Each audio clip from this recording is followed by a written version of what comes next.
The apocalypse has arrived, with the heavens unleashing hordes of zombies and deities walking among us. Monstrous creatures are emerging from the depths of the ocean, bathing humanity in blood. Yet, all of this merely serves as an appetizer, for what lies ahead is an even greater terror and despair. Chapter 1. Never let the deities know you are reborn. In the great Xia dynasty, a voice echoed his mind. Never let the deities know you are reborn.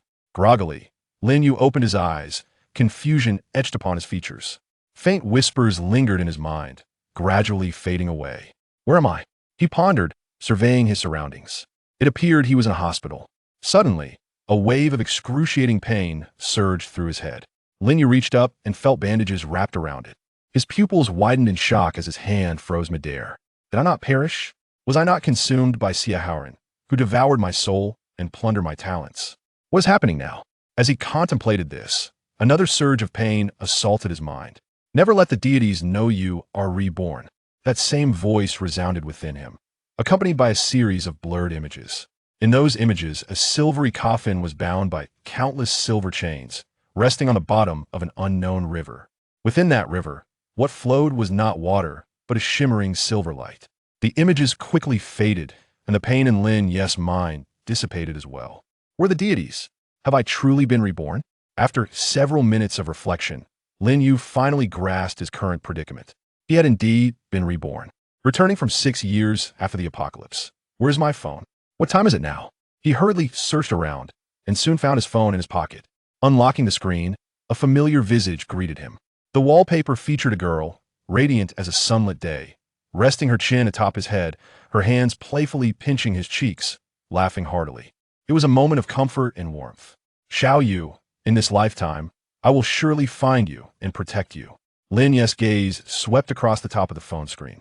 The Daxia era, June 14th, 880. Upon seeing this date, Lin Yu's pupils constricted. Tomorrow is the 15th, the apocalypse will descend. A terrifying tide of corpses and countless mutations would bring fear, slaughter, and darkness to this world. Lin Yu struck his head with determination, striving to clarify his chaotic thoughts.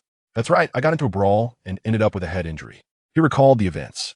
Because of his girlfriend, he had fought with someone, resulting in both of them being injured and ending up in the hospital.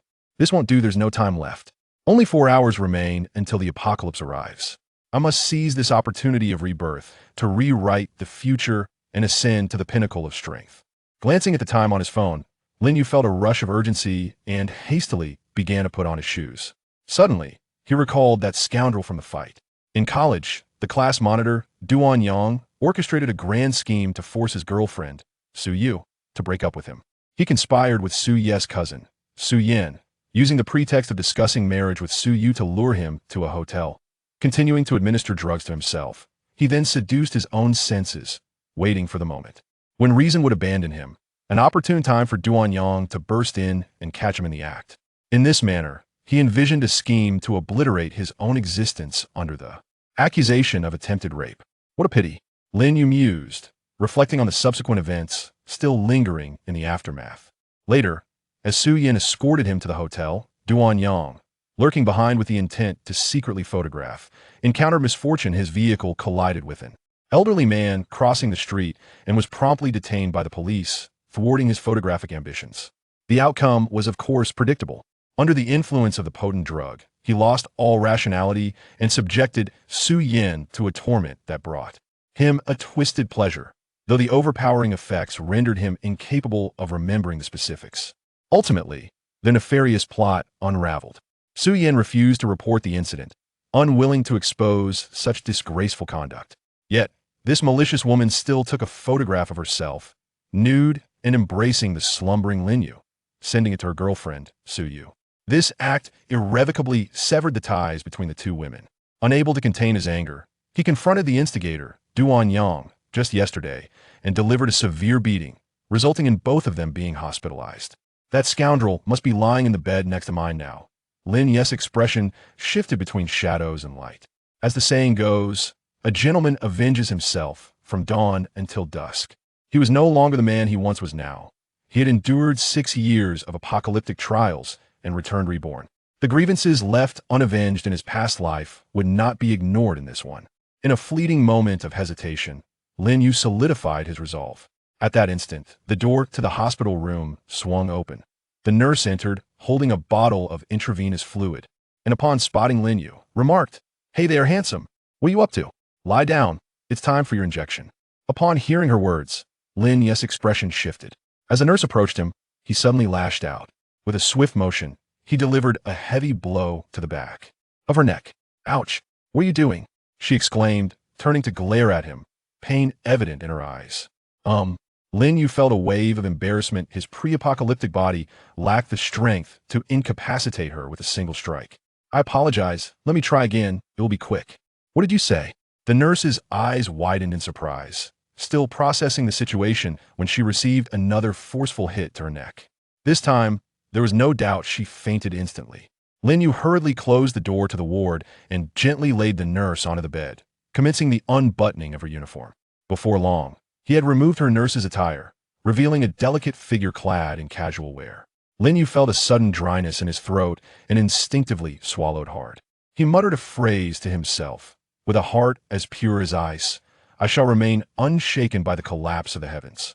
Struggling to avert his gaze, he removed her hat and mask, quickly donning them himself.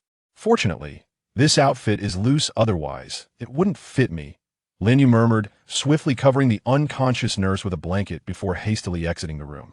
It was now a little past 7 in the evening, and the number of patients in the hospital was neither too many nor too few, with no one paying him much mind. Lin Yu peeked into the adjacent ward and, upon noticing that the caregiver was absent, felt a surge of joy. What a splendid opportunity! He swiftly opened the door and stepped inside. Gazing at the figure on the hospital bed, equally unconscious and swathed like a mummy, Lin Yu gritted his teeth. The apocalypse is imminent. Perhaps it would be better to eliminate him outright.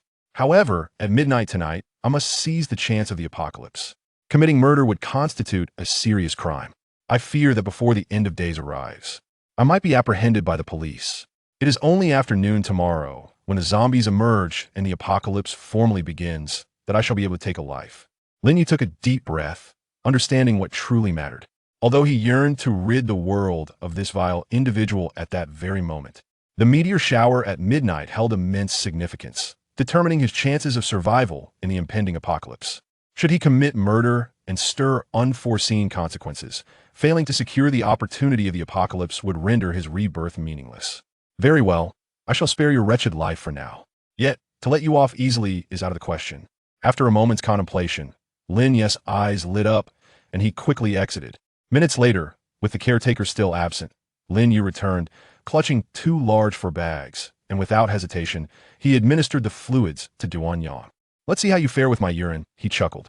Having completed his task, Lin Yu hastily departed from the hospital and proceeded to a supermarket, where he purchased a large backpack and filled it with water and bread. "Driver, take me to Shiyun Mountain." "Certainly." The taxi surged forward, speeding away. Inside the cab, Lin Yu sat quietly, organizing his thoughts and devising his next plan. He possesses 6 years of experience in a post-apocalyptic world, aware of countless secrets unknown to others, and has discerned the most righteous path to evolution. In this lifetime, he aspires to become the strongest individual, enduring the cataclysms until the very end. Xiaohaoren, this time I shall make you taste the anguish of losing everything, the depth of despair. Lin Yu recalled that person, the nemesis he wished to devour, to drink their blood. In his previous life, Xiaohaoren, a formidable being endowed with enslavable plundering talent, had set his sights on him. To dissect him for research, he annihilated everyone Lin Yu held dear. Xiaohaoren, from the Xie family of Kyoto, this debt shall be repaid in kind. Lin Yu licked his lips, his eyes filled with hatred and madness. After a lengthy moment, he gradually calmed himself. He would find his sister, avenge himself, obliterate the Sakura nation, consume the heart of the sun, and emerge as the strongest, surviving through all calamities. These were the few wishes he held for this lifetime. Recollecting his thoughts, Lin Yu retrieved his phone, scrolling through his contacts until he found the entry labeled "Silly Girl," a faint smile curving his lips. His fingers trembled slightly as he pressed the dial button, a mix of anticipation and inexplicable emotions swelling within him. A quirky ringtone erupted, soon followed by a playful voice. "Brother, did you miss your adorable little ghost already?" Hearing that familiar yet distant voice, Lin Yu felt a lump in his throat. He wished to express a myriad of sentiments, yet found himself rendered speechless, as if his throat had been constricted. "Brother, what is the matter with you?" Sensing the unusual emotions emanating from a phone, Lin Xiaoyu urgently voiced her concern, her tone laced with anxiety. Lin Yu took a deep breath, slowly exhaling. His voice was gentle. "Xiaoyu, I miss you. Hearing your voice is truly wonderful. Is truly wonderful." Despite his efforts to calm his spirit and control his emotions, a slight tremor still lingered in his voice. "Brother, what is truly wrong? Please do not frighten me." The anxious voice resonated through the phone. Lin Yu rubbed his reddened eyelids, his right hand clutching the phone, the veins subtly protruding. "Xiaoyu, do you trust me?" Just as he was about to say something, he suddenly remembered he was still in the taxi. He glanced at the driver and softly said, "Xiaoyu, I will speak to you through my phone." An inexplicable phrase from his rebirth involuntarily surfaced in his mind. "Never let the divine know that you are a reborn soul." This cryptic warning sent waves of unease through him. Chapter 2. Planning for the Apocalypse. What is a deity? Lin Yu pondered to himself. In his previous life, during the 6 years of the apocalypse, he had never encountered any mention of deities. Was it merely a dream? Or an illusion? Scenes from the apocalypse flickered through his mind. Yet he found no trace of anything related to divinity. Never mind, for now, it is best to proceed according to plan. Lin Yu opened Q message and sent a message to his sister. "Xiaoyu, do you believe in me?" "Brother, I believe in you. Whatever you say, I will trust you." Lin Xiaoyu replied without hesitation, her tone earnest. They had grown up in an orphanage, relying on each other since childhood, inseparable. In this world, her brother was her closest confidant and her only support. Not by blood, yet closer than kin. Furthermore, she always remembered her brother's words from their youth. Though they might have been mere childish banter, they remained etched in her heart. "All right, my dear sister, regardless of how outrageous my next words may seem, do not question them. Just follow my instructions," he instructed. "I will remember everything you say, brother." Lin Xiaoyu responded obediently. "I have ordered some food and supplies for you, which will be delivered to your school by tomorrow morning. Take advantage of the time when everyone is in class to retrieve them. Store everything beneath your dormitory bed and in the cupboard, and do not tell anyone. Then remember, tonight an extraordinary meteor shower will occur. Furthermore, at noon tomorrow, the sky will rain red, and you must immerse yourself in it for as long as possible." Lin Yu spoke with great seriousness, imparting essential details without further explanation. He also sent a message via Q to his dearest childhood friend, Wang Kong. Wang Ergo, conveying a multitude of thoughts. This fellow, in his previous life, risked his life to save him. Even in death, his grip remained steadfast on Xia Haoran's foot, merely to buy himself some precious time to escape. "In this lifetime, I shall eradicate all enemies, ensuring that my brothers live well. The meteor shower tonight will bestow upon us countless rare items and materials. The red rain at noon tomorrow serves as a catalyst for awakening one's innate talents, which is equally significant. The more one absorbs, the easier the process of awakening becomes. Of course, if there are no latent talents within, even the absorption of the red rain would bear no fruit." Lin Yu recalled that atop Shiyun Mountain in his city, a colossal meteor had fallen, scattering numerous extraordinary treasures. "I must obtain the dragon's blood contained within."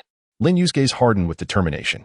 The individual who acquired it in his past life became the first third-tier powerhouse in Kuan City, leading the way on the path of evolution. That person possessed an S-class talent, ability reception. Upon acquiring the dragon's blood, he harnessed the power within through his talent, gaining the ability to transform his hands into those of a dragon. It is said that after his hands transformed into dragon claws, his strength multiplied several times, allowing him to effortlessly tear apart various zombies and monstrous beasts with just his claws. Although my innate talent may not be classified as an S-level ability, absorbing the power of the fire dragon can elevate my potential. Indeed, in my previous life, Lin Yu's awakened talent was the most lackluster F-level talent, Flame. Initially, he could only utilize simple techniques such as small fireballs and fire serpents to incinerate his foes, which was particularly unimpressive. However, his talent was not as straightforward as it seemed. He possessed the ability to devour other fire-based energies, thereby advancing his gift. This was something unattainable by other fire-related talents. He was unique among them. My talent is not merely an ordinary fire elemental affinity, but rather a fire-devouring affinity. If all goes as anticipated, this life, his awakened talent will still be the F-level Flame. Nonetheless, armed with the experience from his previous existence, he is now exceedingly familiar with his own abilities. Firstly, he can consume various rare treasures infused with fire attributes to enhance his talent. In this life, notions of 3S or 6S talents are but illusions. My ambition is to attain a 9S super divine level talent. Lin Yu smiled. In his previous life, he had realized this too late. mistakenly believing himself to be just an ordinary fire elemental. As a result, he squandered precious time. According to the rumors from powerful figures in his past life, the highest talent level reaches 9S. Talents ranging from 4S to 6S are referred to as divine-level talents, while those from 7S to 9S are classified as super divine-level talents. As everyone began to awaken, the highest attainable talent was merely rated at S-class, with perhaps a few extraordinarily unique beings reaching SS-class from the outset. However, evolving from S-class to the transcendent divine level proved exceedingly challenging. This progression necessitated a profound understanding of one's inherent gifts, coupled with a stroke of fortune, to possibly ascend a single tier. In his previous life, Lin Yu observed that the most formidable beings of the strongest sequences, over the span of 6 years in the apocalypse, seemed to have only ascended to 4S divine level. This illustrates the immense difficulty of talent progression. Yet for him, the task appeared considerably simpler. He merely needed to locate the terrifying flames known from his past life and consume them, facilitating the continuous evolution of his own talent. The transcendent divine level was by no means a mere fantasy.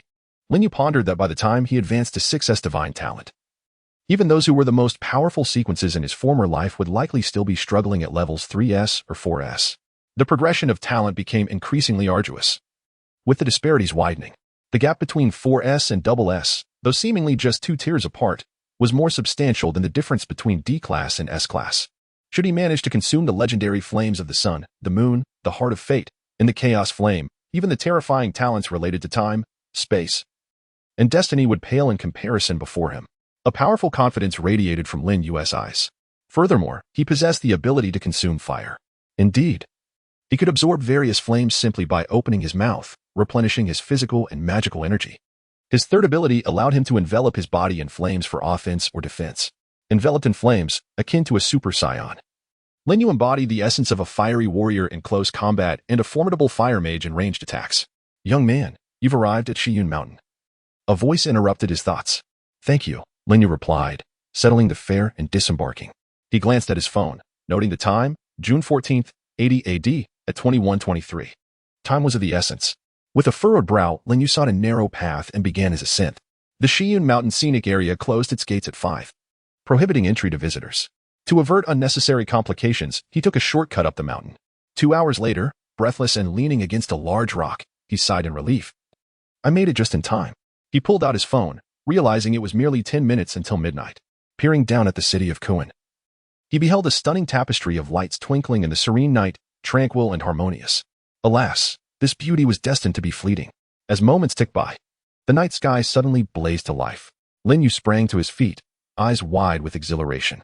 The once opaque darkness transformed into a dazzling display as countless luminous orbs, trailing long tails, streaked across the heavens, descending toward the earth. Lin Yu's gaze was captivated by the cascading waves of starlight, illuminating the expanse as if it were day. It had begun. Soon, an array of brilliance filled his vision, gradually enlarging. Overwhelmed with excitement, he witnessed a multitude of starry lights plummeting toward Shiyun Mountain. There it was. As the celestial radiance approached, Lin Yu fixated on the largest luminous mass soaring through the sky. A luminous orb soared overhead, cascading towards the distant mountain peak. Lin Yu hastily rose to his feet and sprinted in that direction, fortunate that it was not too far. Half an hour later, he beheld a brilliant glow amidst the thicket ahead. Surrounding it were 4 or 5 other radiant orbs. Lin Yu rushed forward, his face betraying an unmistakable excitement as he gazed at the light before him. Within that orb, a small porcelain vial was encased, emanating an intense warmth that enveloped him even through the bottle. Without a moment's hesitation, Lin Yu reached into the light and grasped the vial. It was scorching. A wave of searing heat radiated from his hand. Quickly, he retrieved a towel from his backpack and wrapped the vial securely before stowing it away. Finally, he exhaled a long sigh of relief. However, all was not yet concluded. Heaven knows how many rare treasures had fallen across the entirety of Shiyun Mountain, each cocooned in light, like guiding beacons. Yet, as time elapsed, these glimmers would gradually fade. Within an hour, they would vanish entirely. The extraordinary items within would fall to the ground, some seeping into the earth, others absorbed by flora and fauna, leading to mutations. This represented the evolution of all species. Lin Yu dashed towards the orbs that had dimmed considerably, barely pausing to inspect them as he collected their contents and placed them directly into his backpack. Onward to the next, he aimed to gather as many of these treasures as possible within half an hour. Meanwhile, in the hospital, Duan Yang, wrapped like a dumpling, continued to vomit. Doctor, this symptom resembles poisoning." In the midst of chaotic urgency, Duan Yang was ushered into the examination room. Chapter 3, Blood Infection. At this moment in Shiyun Mountain, Lin Yu remained oblivious to the fact that a man, panting heavily, had just crawled to this very spot. What is this? The man murmured to himself, gazing at a yellow fruit in his hand. It was the only thing he had managed to collect during his arduous ascent. Yet he found it perplexing that he had witnessed numerous meteors plummeting from the sky, only to see them vanish without a trace. Clad in mountaineering gear, he had likely trespassed into Shiyun Mountain in pursuit of the sunrise. However, an inexplicable emptiness lingered within him, as if he had lost something of great significance. Meanwhile, at Tianhai University in Tianhai City, Lin Xiaoyu gingerly placed a golden fruit into her bag. Is the world about to change? She gazed up at the now darkened night sky, her heart overwhelmed with astonishment. After an evening conversation with her brother, she had hurried to the football field behind the dormitory, quietly awaiting the arrival of dawn, never anticipating that a meteor shower would truly occur. The event was unprecedented in scale, a once-in-a-century phenomenon. Throughout millennia of records, such a grand meteor shower had never been documented. It was indeed just as her brother had described. Lin Xiaoyu observed that, following the meteor shower, numerous luminous orbs had descended upon the campus. I must collect more. She recalled her brother's advice. Summoning her courage, she boldly searched the football field and discovered 6 glowing orbs, carefully stowing their contents into her bag. The campus, usually quiet in the early hours, had stirred some students from their slumber to witness the celestial spectacle. As the meteor shower drew near, radiant orbs descended, igniting a fervor throughout the entire school, the city of Tianhai, and indeed the world itself on that fateful night. In just half an hour, countless individuals across the globe encountered these luminous orbs, acquiring the treasures they contained. On her way back to the dormitory, Lin Xiaoyu beamed with delight, carefully cradling the items she had extracted from the orb close to her heart. With 8 fruits in her possession, she hastened her return to the dormitory. The atmosphere within the building buzzed with excitement, a stark contrast to its usual tranquility. Atop Shiyun Mountain, Lin Yu surveyed his own bounty, his heart swelling with exhilaration. He had amassed an impressive collection of 62 rare treasures. In addition to a small porcelain vial, he had acquired 7 cards, 3 red fruits, 16 yellow fruits, and 35 green fruits. It was an extraordinary fortune, although the true evolution had yet to commence, and he lacked the means to appraise these items. He was acutely aware of their worth. In the early days of the apocalypse, possessing such treasures was sufficient to elevate one to a position of power. At the onset of the end times, those embarking on the path of evolution typically possessed low initial attributes. A standard individual's attributes might read: Magic, 500, Strength, 5, Constitution, 5, Speed, 5, Spirit, 5. Most ordinary people exhibited such statistics, while those in better physical condition might see their strength and constitution rise to 7 or 8 points. Conversely, individuals with frail constitutions might only register 3 or 4 points. Lin Yu chuckled softly to himself. The fruits he had just acquired were attribute or magic fruits. Upon consumption following evolution, they would significantly enhance his attributes. The green fruit is considered a low-grade fruit. Absorbing 1 grants a single attribute point, while consuming a mana fruit yields 100 mana points. The yellow fruit represents an intermediate grade, with each piece providing 5 attribute points or 500 mana points. As for the red fruit, I have never encountered it in my previous life. Lin Yu was filled with exhilaration. The red advanced attribute fruit bestows 50 attribute points per piece, and the red advanced mana fruit grants 5,000 mana points. He had scavenged a significant portion of the luminous orbs on Shiyun Mountain, and should all these fruits be attribute fruits, they would collectively amount to an astounding 265 attribute points. An ordinary person's combined attributes scarcely reach 20 points. Consequently, his initial attributes could surge to around 200 points, which is truly formidable. Lin Yu suppressed his inner excitement. Leaning against a crevice in the large rock, he took out his phone and observed that there was no discussion regarding the meteor shower trending in the headlines. It seemed the meteor shower had not captured the public's attention. Lin Yu murmured to himself. After all, it was the dead of night. The majority of people were at home asleep. Even if they happened to glimpse the meteor shower, they might merely regard it as a spectacle. Moreover, for reasons unknown, most of the meteors fell in remote forests and less populated areas, with far fewer descending within the city. Lin Yu tightened his backpack and closed his eyes to rest. Awaiting the evolution rain of the following day, he refrained from consuming the attribute fruits, for doing so now would waste a significant amount of energy. Only after beginning the evolution process could he absorb them perfectly. Ding dong. Lin Yu opened his messaging app and saw a voice message sent by his childhood friend, Wang Kong. Lin, you truly are remarkable. I can't believe you guessed it correctly. Have you dabbled in fortune-telling? Wang Kang's expression was one of astonishment. Everything Lin Yu had conveyed over the phone had come to fruition, it felt almost prophetic. Enough chatter. How many light orbs did you touch? Lin Yu inquired with curiosity. After traversing the entire neighborhood, he had encountered merely 9 light orbs. He had even stumbled upon a couple engaged in a clandestine encounter behind the community pavilion. He could almost envision Wang Ergo's lecherous grin through the phone. Only 9? Surely you didn't forget your primary objective in pursuit of an illicit spectacle? Not at all. I merely chanced upon them while searching for light orbs. That man was likely intimidated by my presence, Wang Kong replied with a mischievous tone. What did you discover? Lin Yu sought to bypass any further banter and get straight to the point. I found 2 cards, a red fruit, a yellow fruit, 2 unknown metallic lumps, and 3 green fruits. Ergo, your luck seems to be on your side. Do not forget my instructions.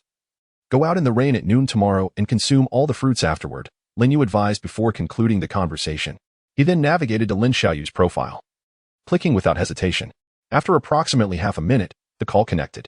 Xiaoyu, what have you gathered? Brother, I encountered 8 light orbs, which yielded 6 green fruits. 1 yellow one, and a golden one. Lin Xiaoyu's voice resonated through the line. A golden fruit? Lin Yu exclaimed in astonishment. He had not anticipated that Lin Xiaoyu, having touched only 7 light orbs, would have found a golden fruit. This is something that has never been heard of in previous lifetimes, though it is quite reasonable. No fool would announce such an extraordinary fortune to the world. Lin Yu was uncertain of the extent to which the golden fruit would enhance his attributes, but it was undoubtedly far superior to the red fruit. The collection of fruits he had scavenged from Shiyun Mountain might not even compare to that singular golden fruit. Hee, am I not impressive? Lin Xiao sent a proud emoji, exuding cuteness. It was late. Time to rest. Remember what I said, brother? Lin Yu responded with a playful head-patting emoji, inwardly marveling at his sister's extraordinary luck. Although the other 6 fruits were merely the most ordinary green ones, the 1 golden fruit far surpassed them. This stroke of fortune was truly remarkable. After concluding the conversation, Lin Yu succumbed to drowsiness and drifted into slumber. As dawn broke, Lin Yu opened his eyes, reached into his backpack, and sighed with relief. Thankfully, it was not a dream. He took out some bread and water to replenish his strength, quietly awaiting the evolution rain at 12 o'clock. He felt a mixture of anticipation and anxiety. Simultaneously, he called the supermarket outside Xiaoyou School to arrange for the delivery of supplies. Meanwhile, in the hospital, Mr. Duan, your son appears to have a blood infection. Upon examination, we discovered an unusual presence of urine in his blood. The doctor spoke cautiously. How could there be urine in his blood? Do you think I am uneducated? A rotund middle-aged man bellowed from beside the hospital bed. Behind him stood 6 imposing figures clad in black suits, exuding an aura of intimidation. Mr. Duan, please remain calm. Upon investigation, we discovered that the individual who fought with your son had rendered our nurse unconscious and stealthily replaced the 4 fluid intended for your son with urine. The attending physician wiped the cold sweat from his forehead and cautiously spoke. The person before him, claiming to be a prominent entrepreneur from Kunming, was secretly involved with a criminal syndicate. Given the gravity of the situation, how could he not be filled with trepidation? Mr. Duan, we have traced the whereabouts of that lad. At that moment, a man clad in black entered the room. He appears to have gone to Shiyun Mountain. Should we contact the authorities? To dare disturb the peace in such a manner was too lenient a consequence for him. Mr. Duan's gaze turned icy as he scoffed. Send a few men to bring that boy back. I wish to personally confront him. Ordinarily, he would not involve himself in trivial scuffles among children. However, the audacity of that boy, resorting to such venomous actions against his son, was utterly intolerable. Chapter 4, Blood Drifts Between Heaven and Earth, A Lamentation of the Saints. Strange meteor shower? Have you made a wish? In a moment of boredom, Lin Yu scrolled through his phone and chanced upon a post that piqued his curiosity. He clicked on it and glanced through the content. It detailed a fortunate individual who had witnessed the meteor shower the previous night and had inadvertently acquired something from the radiant cluster, prompting a discussion online. The post garnered thousands of replies, indicating that many had experienced the phenomenon firsthand. I witnessed the most extensive meteor shower in human history through my window. It was utterly breathtaking. Last night, after working late into the early hours, I returned home only to be struck on the head by a meteor from a meteor shower, causing me to faint in pain. For a moment, I thought my life was at an end. I timidly inquire, did you notice something amidst the meteor shower? A green fruit, which tasted rather delightful. The audacity of those upstairs to consume such mysterious items is astounding. Even the most resilient would hesitate to partake in such risks. It was indeed quite delectable, invigorating me far more than an energy drink ever could. I harbor an ominous premonition. Lin Yu casually perused the reactions, noting a general nonchalance among the onlookers, most of whom did not take the matter seriously. Those who obtained the fruit included some who consumed it, ultimately awakening a mere 40% of latent power during their evolution. Others, indifferent, tossed it into the trash. A few, sensing that the situation was more complex, chose to retain their findings without consuming or discarding them. Are you all consuming green fruits? I found a red one but dared not eat it. Instead, I fed it to my dog. Unfortunately, he still hasn't awakened, and I am now considering taking him to the hospital, fearing he may have departed this world. Oh no, could it be my fate to perish? I am still a virgin. A few individuals who had consumed the fruit lamented below. Upon reading a particular comment, Linyu felt a twitch at the corner of his mouth. A red fruit of immense rarity wasted on a dog. A pang of anguish surged within him. Unable to restrain himself, he commented below, "Brother, you should quickly prepare your dog for a hearty stew. It would be a great tonic." After posting his comment, he hastily closed the web page and glanced at the time. Less than 10 minutes remained. Dingling. At that moment, the phone rang. Linyu picked it up and saw an unfamiliar number. As soon as he answered, a roar erupted from the other end. "Linyu, where the hell have you been? It's been 2 days without a trace. Do you even plan on coming to work? If not, pack your things and get lost." It turned out to be the manager from his workplace. Listening to the torrent of insults flowing through the phone, Linyu's gaze turned icy. "Fool, I've already fired you." After his retort, he promptly hung up the call. "Damn it, how dare this scoundrel insult me and threaten to fire me?" The manager, in a fit of rage, was about to retaliate when he realized the call had been terminated, which only fueled his fury. This was merely a trivial episode, and Linyu paid it no mind. He gathered his composure, sensing an intangible pressure in the air, as if something monumental was about to unfold. As noon approached, the atmosphere grew increasingly tense, the sky above cloaked by ominous, heavy clouds. Finally, at precisely 12 o'clock, a thunderous roar erupted as colossal lightning tore through the heavens, creating countless intricate fissures that remained wide open. It was as if a colossal beast had rent the sky asunder, and the lightning itself was a ghastly shade of crimson. Even though Linyu had witnessed such a spectacle before, the sight still filled him with dread.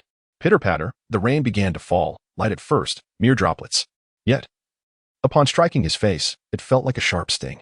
Wiping his face with the rain, he was struck by the vivid red hue. It resembled human blood. As he lifted his gaze, the entire sky was interwoven with flashes of lightning, and crimson rain surged, enveloping the world in a shroud of sanguine hue. Was this the lament of the saints or the roar of defiance? A thunderous clap erupted, startling Linyu. He steadied himself, set his backpack aside, and stripped off his shirt, baring his torso to embrace the baptism of the evolutionary rain. The droplets cascaded upon him, seeping into his skin. Waves of excruciating pain surged forth as if countless ants were gnawing at him. Thump, thump. Linyu felt his heartbeat growing louder and more vigorous. Simultaneously, a powerful force seemed to awaken deep within his internal organs, stirring to life. After more than 10 minutes, flames erupted from his being. Then, a resounding explosion reverberated within his mind. Talent awakened. F-class blaze. Indeed, it mirrored his past life. Subsequently, a panel of attributes materialized in his consciousness. Magic. 500, Strength, 6, Constitution, 6, Speed, 5, Spirit, 55, Talent, F-class blaze. In utter astonishment, Linyu gasped at the panel's attributes. While the other attributes seemed normal, the Spirit attribute at 55 was extraordinarily abnormal. It exceeded that of an ordinary person by tenfold. He surmised that such a heightened Spirit attribute was likely tied to his previous life. The formidable mental fortitude forged over 6 years in the apocalypse, coupled with the essence of his rebirth. Yet, what exactly was this attribute panel? It felt unsettling, as though he were ensnared in a game. Linyu furrowed his brow in contemplation. Having experienced the apocalypse, he understood that this was far from a mere game. The figures displayed on the attribute panel were not mere statistics. They genuinely reflected the strength of his physical capabilities. Some claimed that the attribute panel was a tool employed by formidable beings beyond human comprehension to monitor their playthings. In his past life, such assertions were dismissed as mere jest. Yet now, Linyu felt a heightened sense of vigilance, particularly regarding the haunting phrase that echoed in his mind. "Do not let the deities know you are a reincarnator." Deities. Such a term had never been uttered in his previous existence. Could it be that the attribute panel was something implanted in the minds of all by these divine entities? After pondering this for a moment, Linyu shook his head. The truths that eluded so many powerful beings in his former life were not for him to unravel at present. For now, his priority was to enhance his strength. He resolved to consume the attribute fruits first. He was curious about their properties. Linyu pulled his backpack closer and extracted 54 fruits, initially swallowing 3 of the crimson ones. Magic, 5,000. Strength, 50. Spirit, 50. 1 fruit of magic, 1 of strength, and 1 of spirit. As the 3 red fruits were ingested, they instantly transformed into surges of power, merging seamlessly with his being. The attribute increase bestowed by these high-grade fruits was immense. Without further hesitation, he consumed the 16 intermediate yellow fruits as well. Constitution, 5. Strength, 5. Speed, 5. Constitution, 5. With the final fruit absorbed, he felt a significant transformation within. Lin Yu took stock of his resources: 2 spirit fruits, 6 physical fruits, 2 strength fruits, 4 speed fruits, and 2 magic fruits. Subsequently, he proceeded to absorb all the remaining green primary fruits without hesitation. Instantly, an attribute panel materialized in his mind: magic, 6,500, strength, 79, physical, 47, speed, 35, spirit, 115, talent, F-grade flame. This initial attribute was nearly tenfold that of an ordinary person, a sensation of sheer delight enveloping him. Lin Yu was exhilarated, firmly believing that even the strongest individuals from his previous life, who had been at the forefront of the evolutionary path, could not surpass his attributes. However, he remained humble, recognizing that attributes alone do not dictate everything. When confronting the mightiest among them, it was their awakened talents that instilled fear and despair. The formidable powers of rule-oriented talents rendered one powerless, while soul-related abilities were nearly impossible to defend against. The fate-oriented talents evoked a sense of hopelessness, and the uncanny talents inspired terror. With these thoughts swirling in his mind, Lin Yu retrieved a small porcelain vial containing the blood of a fire dragon, within which lay 3 droplets of the precious essence. Without the slightest hesitation, he consumed 1 drop. As the dragon's blood coursed through his body, a terrifying heat erupted within him. Gritting his teeth, Lin Yu let out a low growl, fervently activating his F-grade talent, Flame, relentlessly absorbing the fiery power contained within the dragon's blood. This was a force far superior to ordinary flames, a power of extraordinary magnitude. In an instant, fine fissures began to appear on his skin, and blood vessels seeped forth as flames raged upon him. Above, the rain of evolution continued to pour down. Blood rain cascaded down, extinguishing the flames and merging into his being. Yet, before long, the flames surged forth once more, consuming all in their path. Boom. After several more minutes, a muffled sound resonated from within Lin Yu. Boom. Absorbing the power of the fire dragon, his innate talent began to evolve. Instantly, all the flames retreated into his body, and his skin had restored itself, now more delicate and smooth than before. Chapter 5. S-Class Flame Controller. Lin Yu gazed upon the attribute panel in his mind. Magic, 6,500, strength, 79, constitution, 47, speed, 35, spirit, 115, talent, S-Class Flame Controller, evolving. Flame unlocking form, blazing fire, dragon's flame, unlocking. As an S-Class Flame Controller, in the form of dragon's flame, he should be able to rival the most formidable evolvers from his previous life. A surge of fierce battle intent welled up within Lin Yu. In his past life, upon awakening his talent to S-Class, he barely managed to enter the ranks of top evolvers. The gap to catch up with the strongest sequences remained vast. But now, it was different. He had evolved into the S-Class talent of Dragon's Flame, a significant enhancement compared to his previous existence. An S-Class Flame Controller. This transcended the basic elemental talents, positioning him among the pinnacle of special talents. The zombie rain was imminent. Lin Yu lifted his gaze to the sky, where the crimson evolution rain had become sparse. When the evolution rain ceased, the sky of the entire world would unveil numerous dimensional rifts, unleashing countless zombie airdrops. By that time, zombies would roam freely, heralding the gradual onset of true evolution. In this ruthless struggle for survival, only the fittest would prevail, while the weak would inevitably be cast aside. Now, it was imperative to procure some sustenance, for the awakening had drained an excessive amount of energy. Lin Yu donned his attire and hastened towards the foot of the mountain. His foremost objective was to reunite with his sister as swiftly as possible. However, a massive influx of zombies was imminent, necessitating caution in his actions. He pondered what talents his sister might awaken. With this thought in mind, Lin Yu retrieved his phone and dialed her number. The call connected instantly, and he heard Lin Xiaoyu's slightly anxious voice on the line. A jolt of concern surged through him. "Brother, do you know something? Is the world about to change? I have an unsettling feeling that something monumental is about to occur." Lin Yu's heart sank at her words. "Silly girl, do not worry. I will protect you," he reassured her softly. "In just over 20 minutes, countless zombies will descend from the skies across the globe." "Zombies?" Lin Xiaoyu screamed on the other end, her voice trembling. "Are they the same kind of zombies I know?"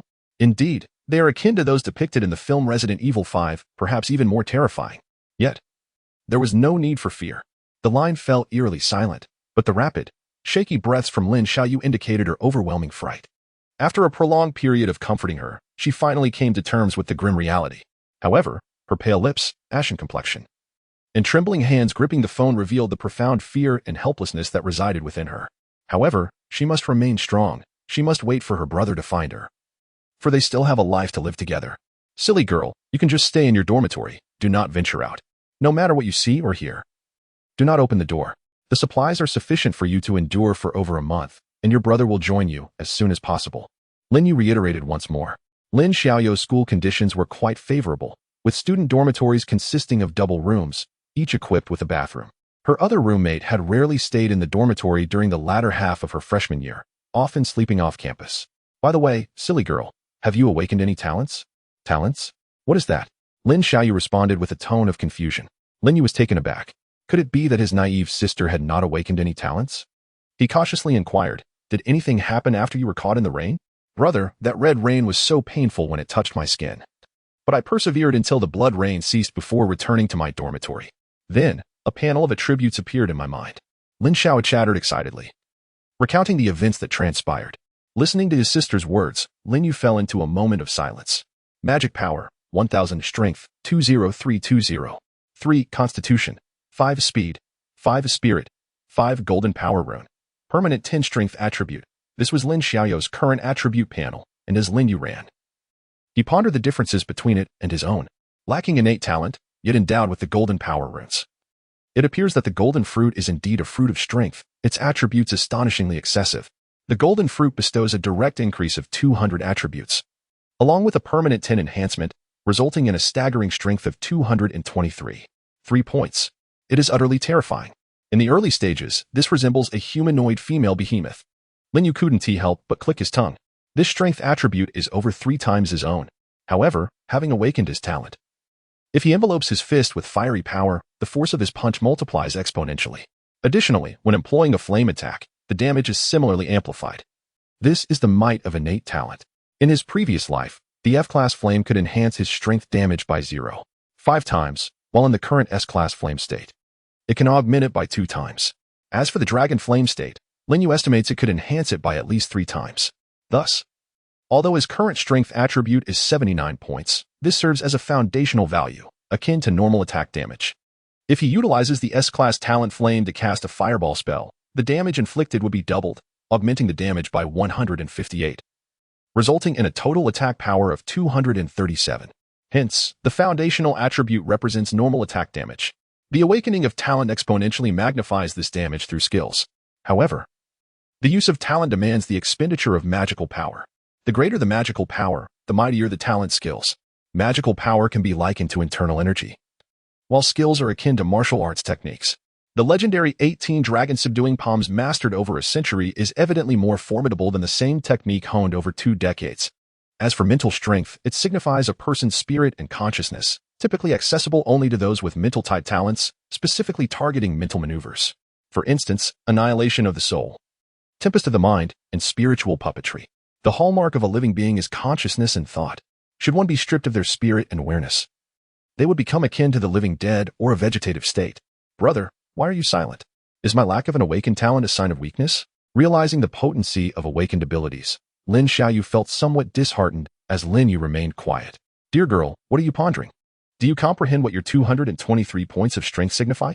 Sensing his sister's dismal mood, Lin Yu hastily sought to console her. The typical strength of a grown man is about 5 points, enabling a punch that can deliver nearly 100 kilograms of force. Calculate for yourself how formidable your 225 points of strength truly are.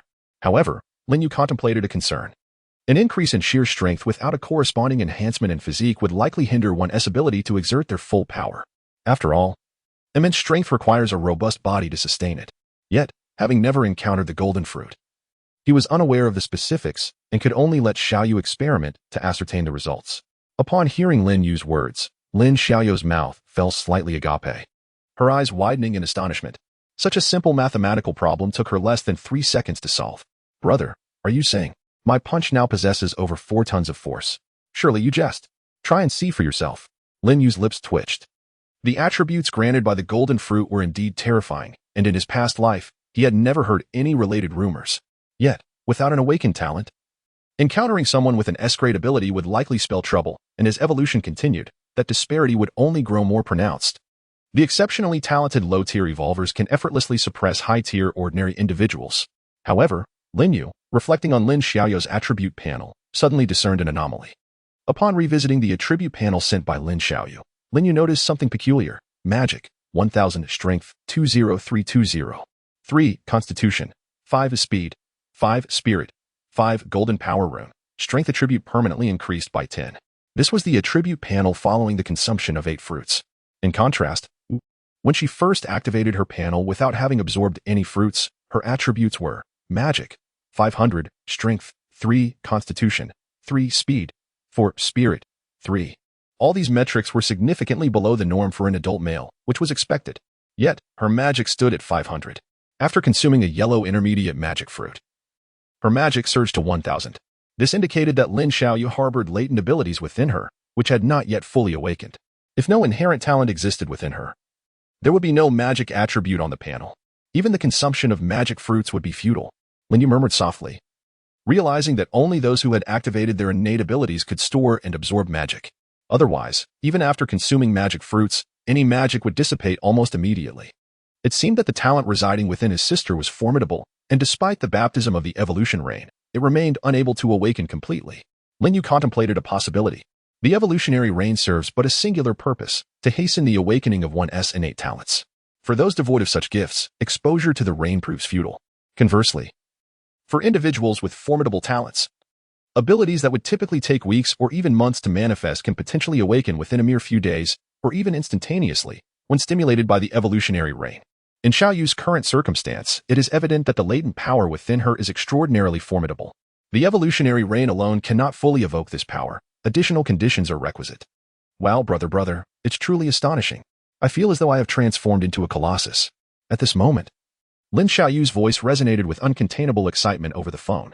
She had just tested her newfound strength, effortlessly lifting the upper and lower bunk beds of her dormitory with a single hand, without exerting the slightest effort. The weight of the bed was imperceptible to her, akin to a mere feather resting in her palm, so negligible as to be disregarded.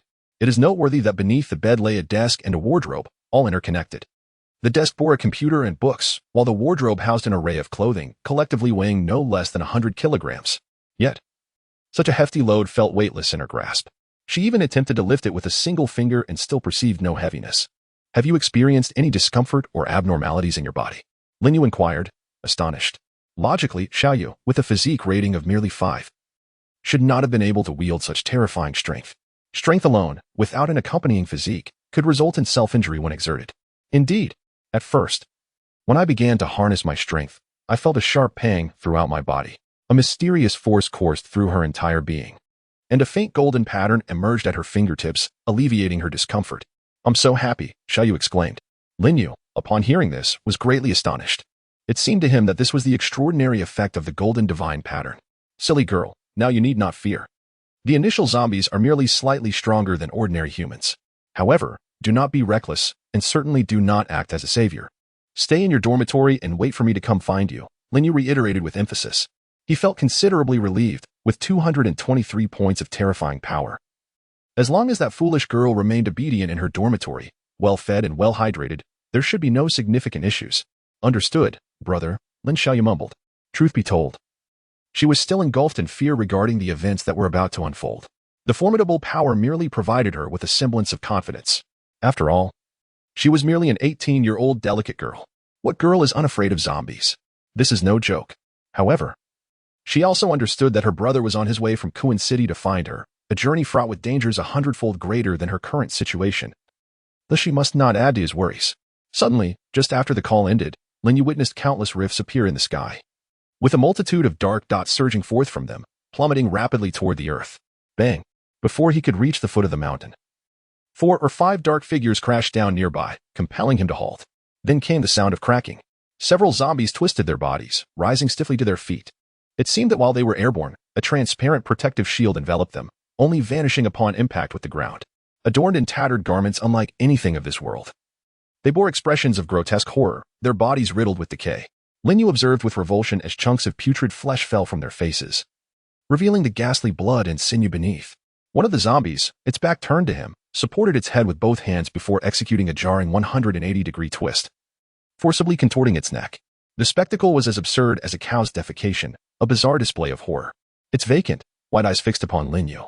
A guttural roar erupted as 5 zombies writhed and stumbled forward, their movements disjointed yet alarmingly swift, surging towards Lin Yu with the intent to rend him asunder and devour him. The repulsiveness of these lowly undead beings was enough to induce nausea. Lin Yu's gaze sharpened. With a firm grip, he seized a tree, robust as a bull's diameter, and with a slight exertion, uprooted it entirely. Though the zombies' bodies were rigid, their speed belied their appearance, moving far more rapidly than depicted in films. In the blink of an eye, they closed the distance to within 3 meters of Lin Yu. These abominable creatures had no place in this world. With a murmured incantation, Lin Yu acted swiftly, swinging the thick tree trunk toward the zombie's head. The impact was akin to a watermelon bursting, as the zombie's cranium exploded, releasing a nauseating spray of viscous fluid that splattered the ground. Indeed, the newly emerged low-level zombies had yet to form any crystalline cores, likely requiring another day or two for such formations to occur within their decaying minds. Casting aside the tree, Lin Yu resumed his descent down the mountain, effortlessly dispatching the scattered zombies that crossed his path. The undead, a race inherently driven by an insatiable thirst for flesh and blood, devour their prey to gain strength and evolve. As time progresses, the zombies emerging from the rifts tend to gravitate towards the bustling centers of human activity. In the vicinity of Shiyun Mountain, however, the population is sparse during non-holiday periods, making it unlikely for a horde of zombies to besiege the area. Even a scattered gathering of a few hundred zombies poses little threat to him, as he possesses the capability to handle them with ease. Yet, should he encounter thousands, retreat would be his only option. After all, even the most cherished duo activities can become exhausting after an hour, and facing a multitude of zombies, even if they stood still awaiting their demise, would require hours of relentless effort. At the foot of Shiyun Mountain lies a quaint ancient town. Upon his arrival, the streets are filled with frantic individuals fleeing in all directions. Several zombies have already begun to wreak havoc among the panicked crowd. Ahead, a woman sprints wildly towards him, pursued relentlessly by a blood-soaked zombie. In her 20s, she dons form-fitting sharkskin pants that accentuate her exquisite figure, with fair skin, striking beauty, and long legs. She is driven to escape in a frenzy. This scene, it must be said, possesses a certain aesthetic appeal, the beauty and the beast.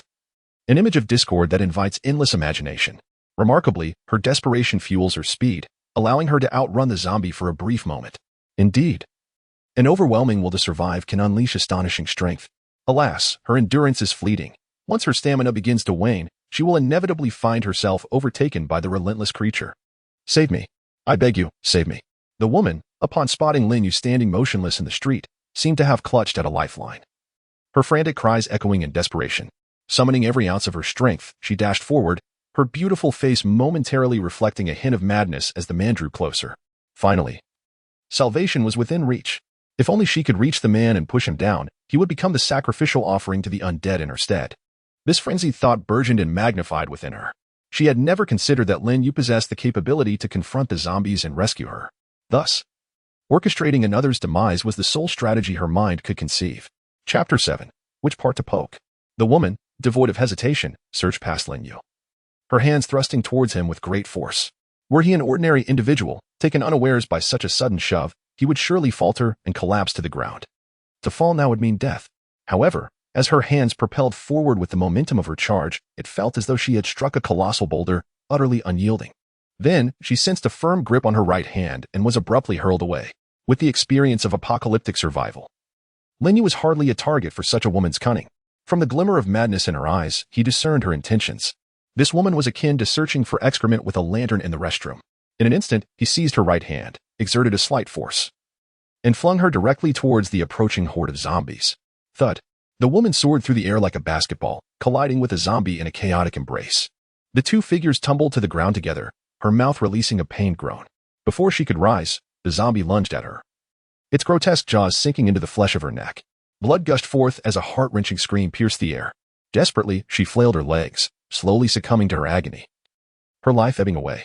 Her gaze was fixed upon Lin Yu, the silhouette standing unwaveringly before her, and her mind was awash with regret. Lin Yu observed this tragic scene with a tranquil heart. Had this woman not harbored malicious intentions towards him, she might have been spared. Such acts could be effortlessly executed. It was a simple matter. The struggles of the past 6 years in a world ravaged by apocalypse had not hardened Lin Yu's heart. On the contrary, many had willingly perished for him, and he had fought valiantly to protect his brothers. In this realm, absolutes of black and white, good and evil, do not exist. Those who embody sheer selfishness are destined for a more dreadful demise. In a previous life, it was rumored that the most formidable individual, known by the codename Dawn, possessed an S-class talent, absolute purification. Once unleashed, all within the radius of his skill, were subjected to the judgment of a set of rules, inescapable and unavoidable. These rules discern the essence of a person's heart, whether dark or luminous. Should one be deemed more malevolent than benevolent, they would face judgment, subjected to absolute purification. Vanishing into nothingness. Wherever dawn tread, countless powerful beings would retreat in fear. However, the precise means by which this talent determined good and evil, along with its conditions and limitations, remained unknown to him.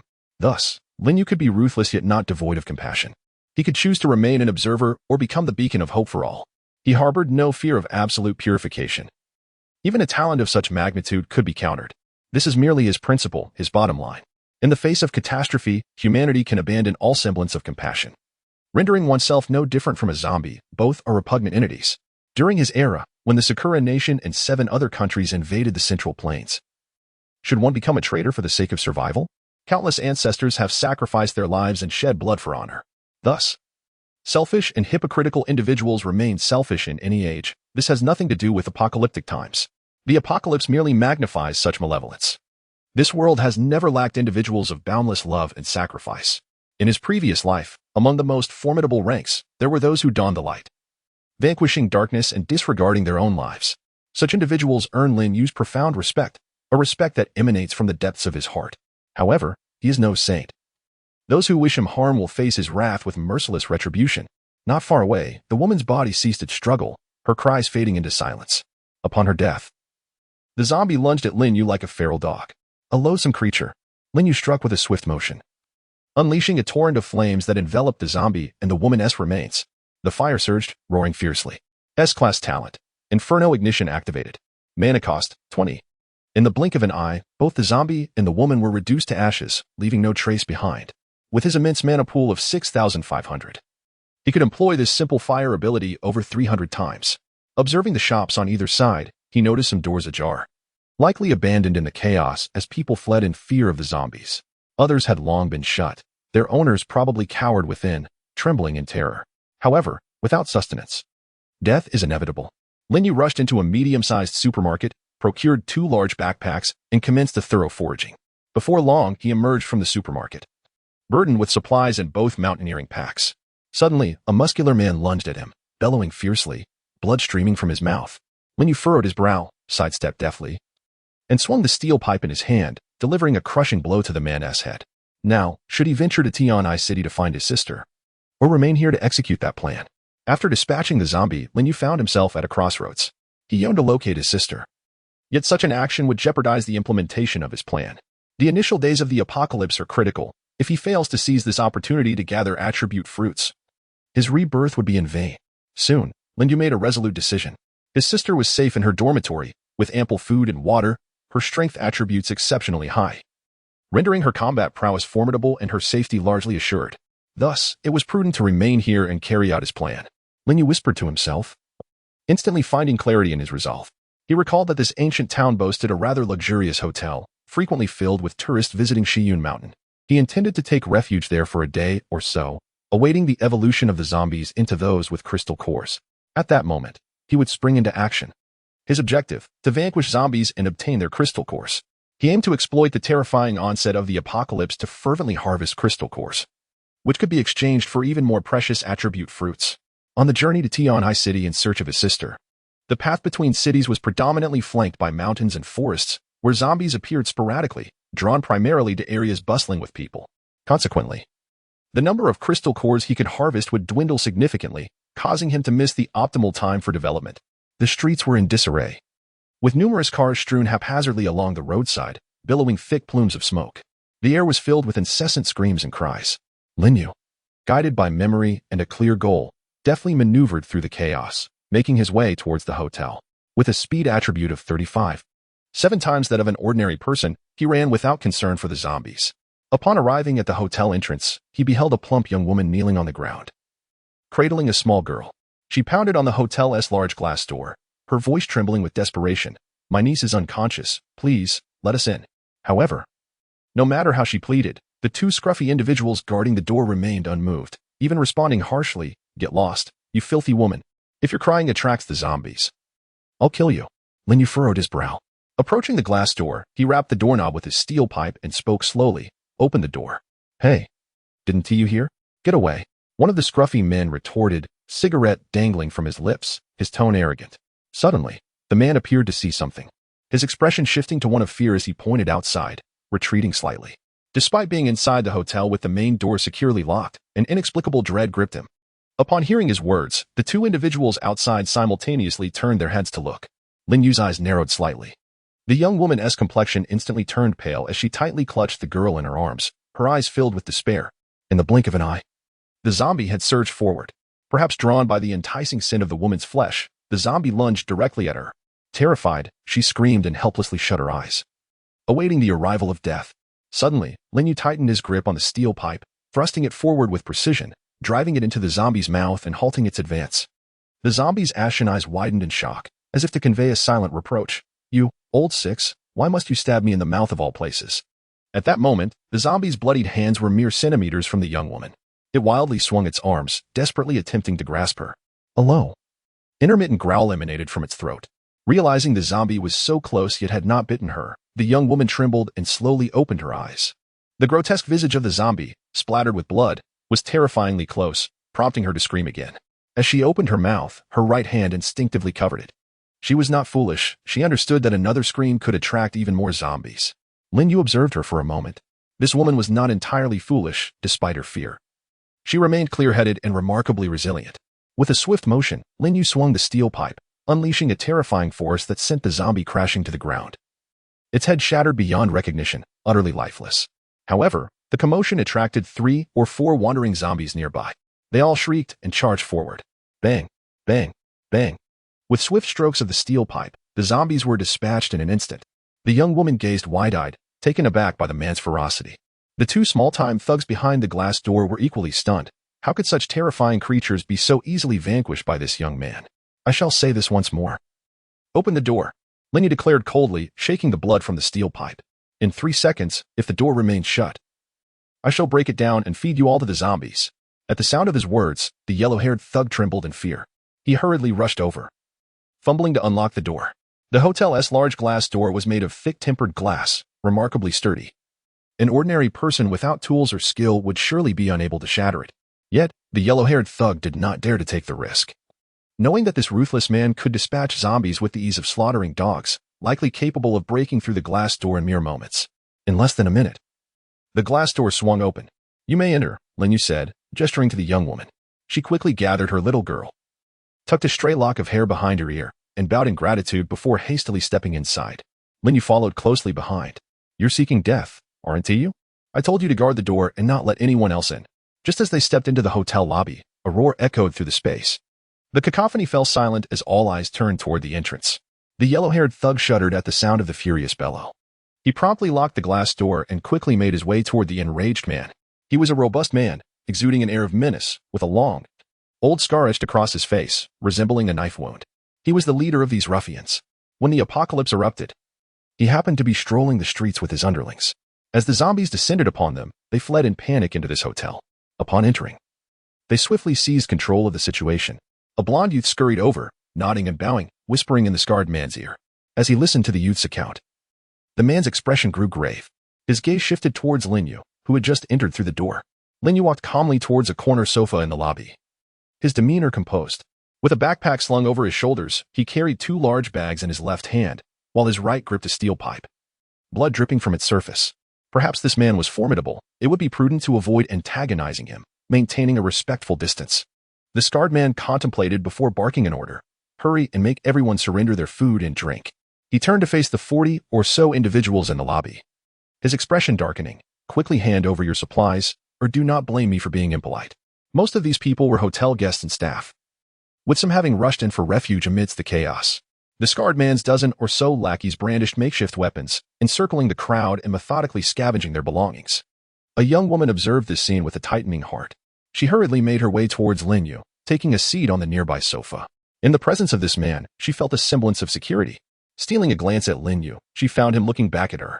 Her cheeks flushed instantly, and she quickly whispered, My name is Lu Shiyun. I wanted to thank you just now. It is nothing, merely a trivial effort. Lin Yu smiled faintly, taking a moment to carefully examine the young woman before him. She was strikingly beautiful, her features akin to a painting, with supple skin and a complexion that resembled a ripe peach, likely in her late 20s. clad in a form-fitting white dress ensemble. She showcased her voluptuous figure in an exquisite manner, sensual yet dignified. As the imminent danger dissipated, the young woman regained her composure and seemed to revert to her former grace, serene, elegant, and full of charm. Lu Shiyan noticed Lin Yu's unwavering gaze upon her, her cheeks flushing deeper as she turned her head away. At that moment, a burst of laughter erupted nearby. Hey, if you don't have any food to hand over, you can surrender your girlfriend instead, huh? Ahead, within a circle surrounded by ruffians, over 40 individuals were being coerced to relinquish their food supplies. Many couples, merely tourists seeking a brief respite, possessed no resources to offer. The scar-faced man declared that those unable to produce provisions would be thrown out to feed the zombies. The crowd seethed with indignation yet remained silent.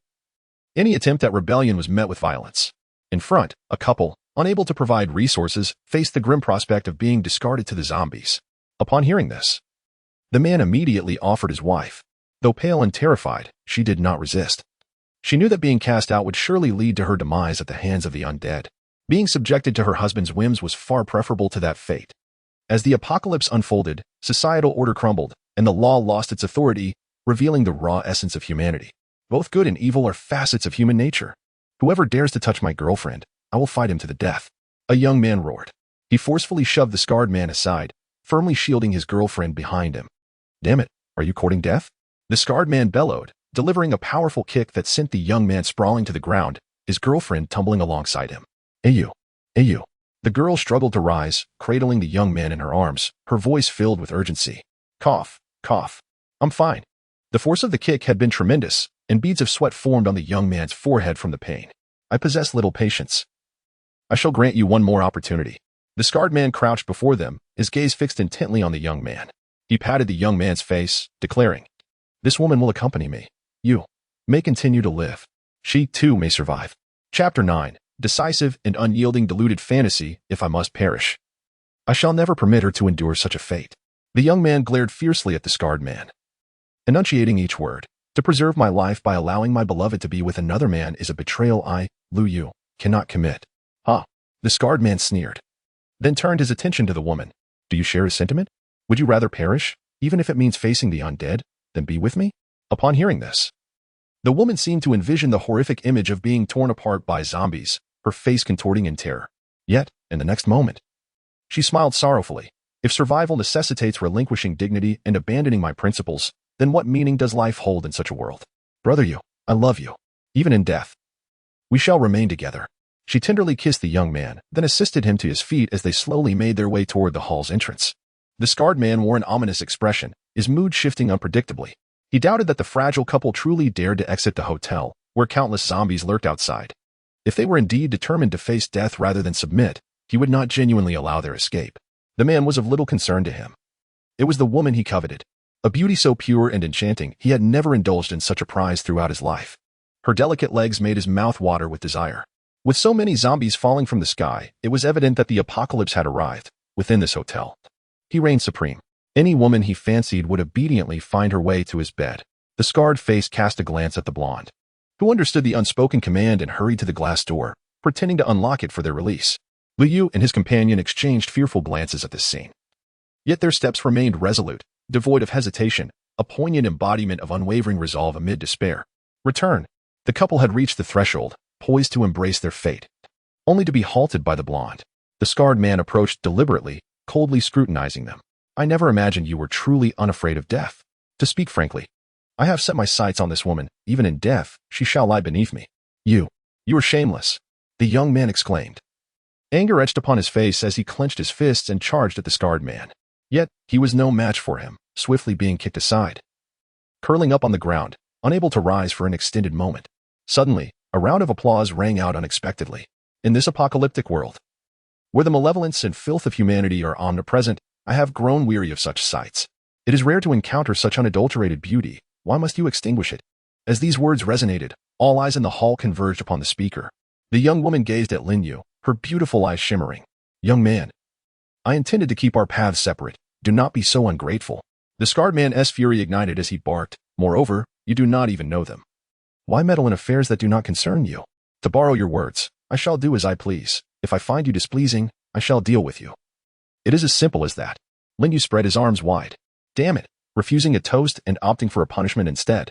Brothers, seize him and dispose of him. A flicker of severity crossed the scarred man's face as he signaled his subordinates to rush forward. Merely ants. In a flash, Lin Yu appeared beside the scarred man and unleashed a punch. So swift. The scarred man was taken aback, crossing his arms in a protective stance across his chest. Bang! With just one strike, the scarred man's body was sent hurtling through the air, toppling 4 or 5 of his advancing lackeys. The small-time thugs froze mid-charge, a chill running down their spines as they beheld their leader's plight. The scarred man lay on the ground, blood seeping from his mouth, his hands grotesquely distorted, and his chest visibly caved in. His breath came in shallow gasps, clearly on the brink of death. Hiss. The gazes of the numerous young delinquents shifted towards Lin Yu, now filled with dread. This individual is terrifying. He has killed their leader with a single punch. As Lin Yu advanced step by step, the thugs instinctively retreated in unison. What now? Are you seeking revenge for your leader? Lin Yu surveyed the group of thugs before him. No, no. Each individual who met Lin Yu's gaze trembled, fervently shaking their heads. What a ridiculous notion. Who would seek vengeance for a deceased person? Especially against this terrifying figure standing in front of them. Only someone with a severely misguided mindset would even consider such a thing. Then get out of my way, Lin Yu commanded sharply. With a rustling sound, the thugs promptly parted, creating a clear path down the center. This man exuded an aura of dominance. The young woman observed him with sparkling eyes. Approaching the area where the thugs had gathered their spoils, Lin Yu examined the assorted items on the table and retrieved a peculiar yellow fruit that had caught his attention earlier. Stowing the fruit away, he addressed the crowd. Does anyone possess similar fruits? Regardless of their color, I am willing to trade them for food. At that moment, a bespectacled man stepped forward, addressing Lin Yu. Hero. That fruit belongs to me. They confiscated it from me. And what of it? Lin Yu replied with a mocking expression. You should exchange it with food. The bespectacled man asserted, his tone filled with entitlement. Huh. That belongs to Scarface. What does it have to do with you? Lin Yu retorted. He stole it from me. The bespectacled man exclaimed, his face flushed with indignation. Lin Yu harbored a deep disdain for such individuals, those who cower in silence under the oppression of bullies, yet emerge to claim benefits when someone else resolves the conflict. Did he truly believe himself to be some sort of virtuous being, above taking a life? Very well. Then come and take it. Lin Yu smiled warmly as he spoke. The bespectacled man, filled with delight, hurried over and began stuffing his pockets with bags of bread from the table. Suddenly, Lin Yu's expression turned icy. He swiftly seized the man's neck. A sharp crack echoed as bones fractured, clean and decisive, devoid of hesitation. Releasing his grip, the bespectacled man's body crumpled lifelessly to the ground. His eyes widened in shock, one hand slowly pointing at Lin Yu, as if yearning to utter something, yet no words escaped his lips, blood seeping from the corners of his mouth. The scarred man has taken your fruits. If you wish to reclaim them, I shall escort you to meet him. You may address him directly, Lin Yu stated flatly, his ruthless actions chilling all who witnessed the scene.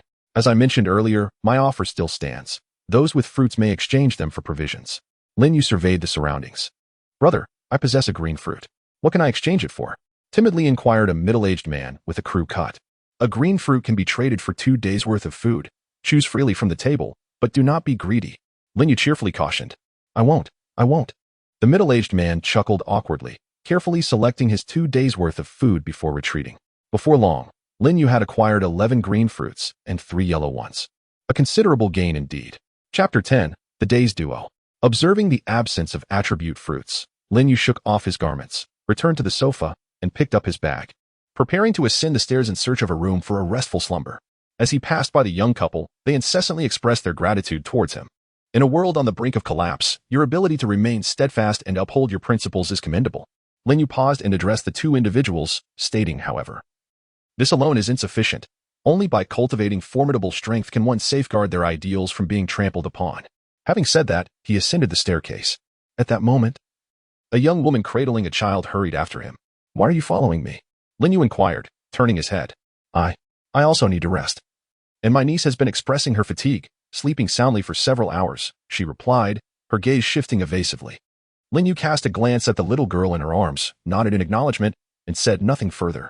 He had initially presumed that they were mother and daughter, only to discover otherwise.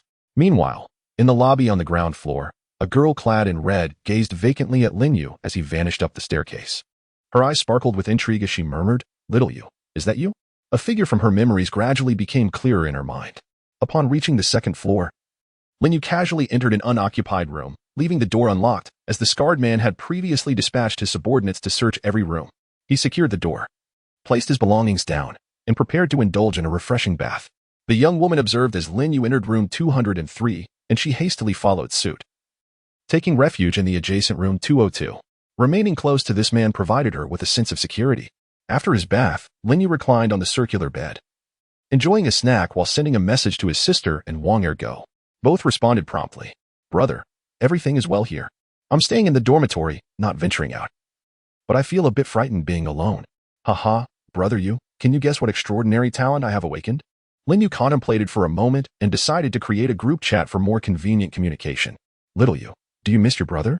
Just as the group was established, notifications began to chime incessantly. You lazy dog air, it's been so long since you last contacted me. Wait until we meet again, and I shall surely give you a good beating.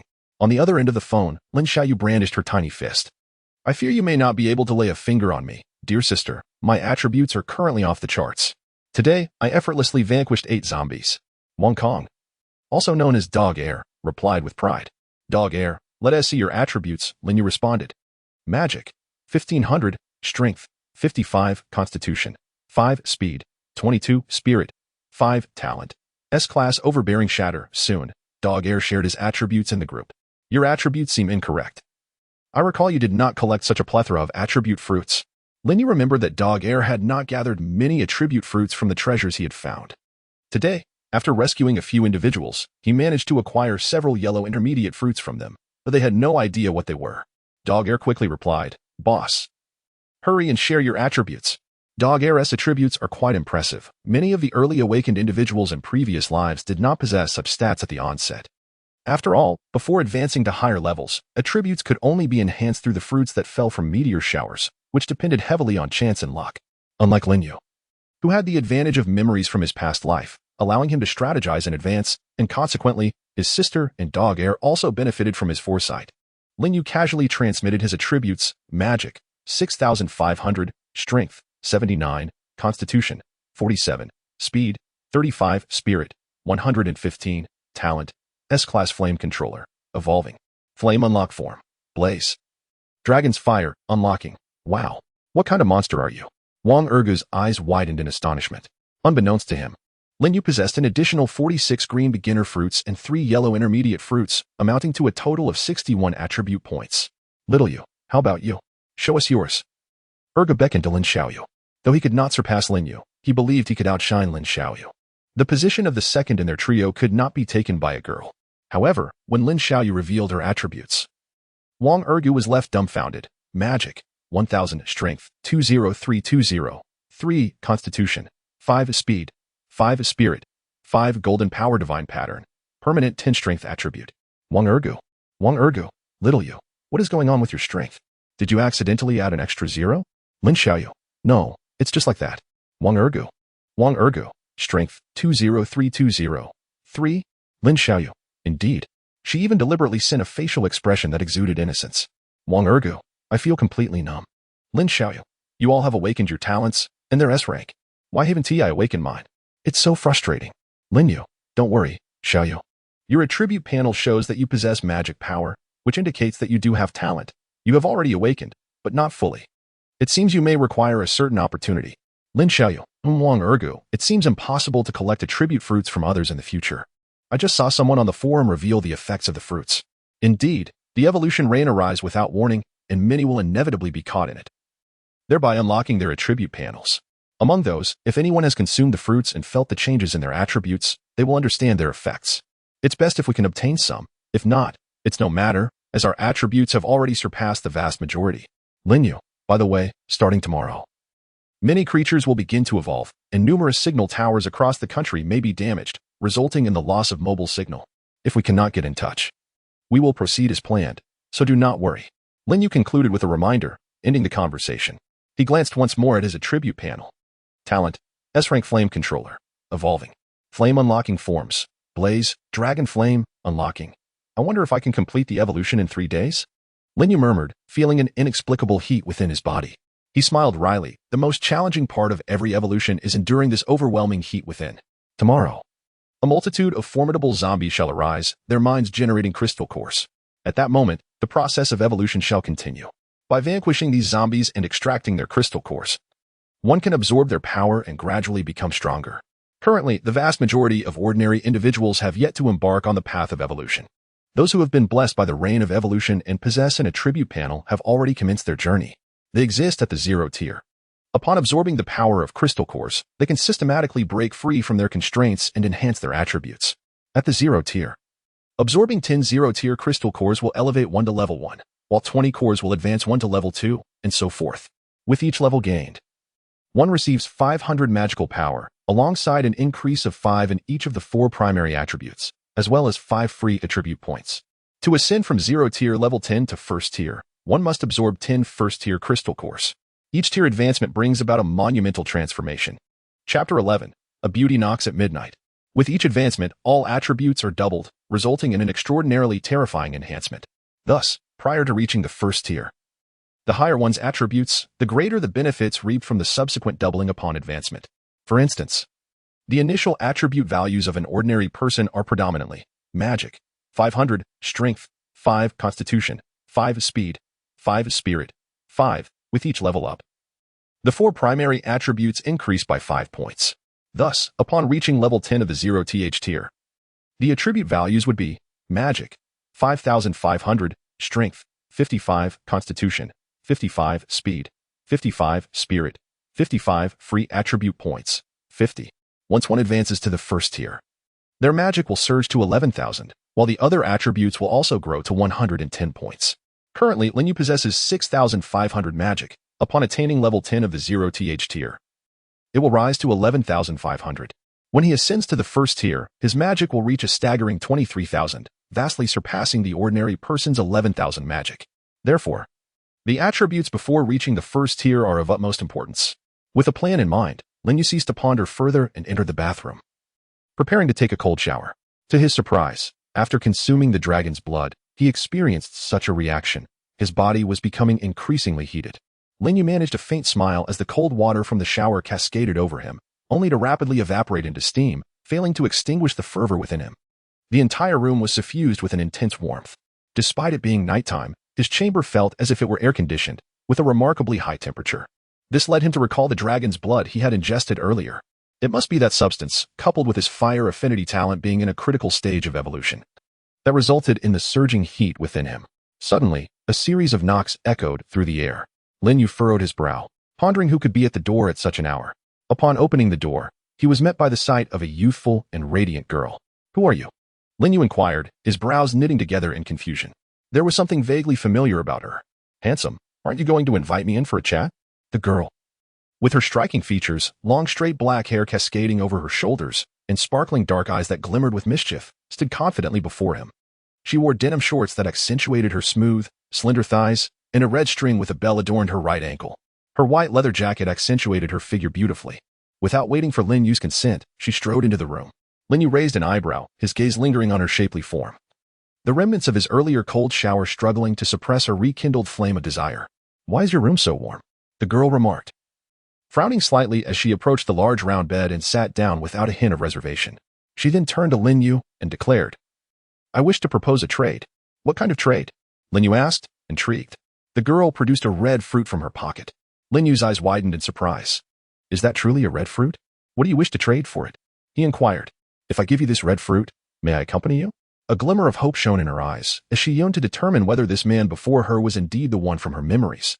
"Absolutely not," Linyu replied firmly, rejecting her proposal without hesitation.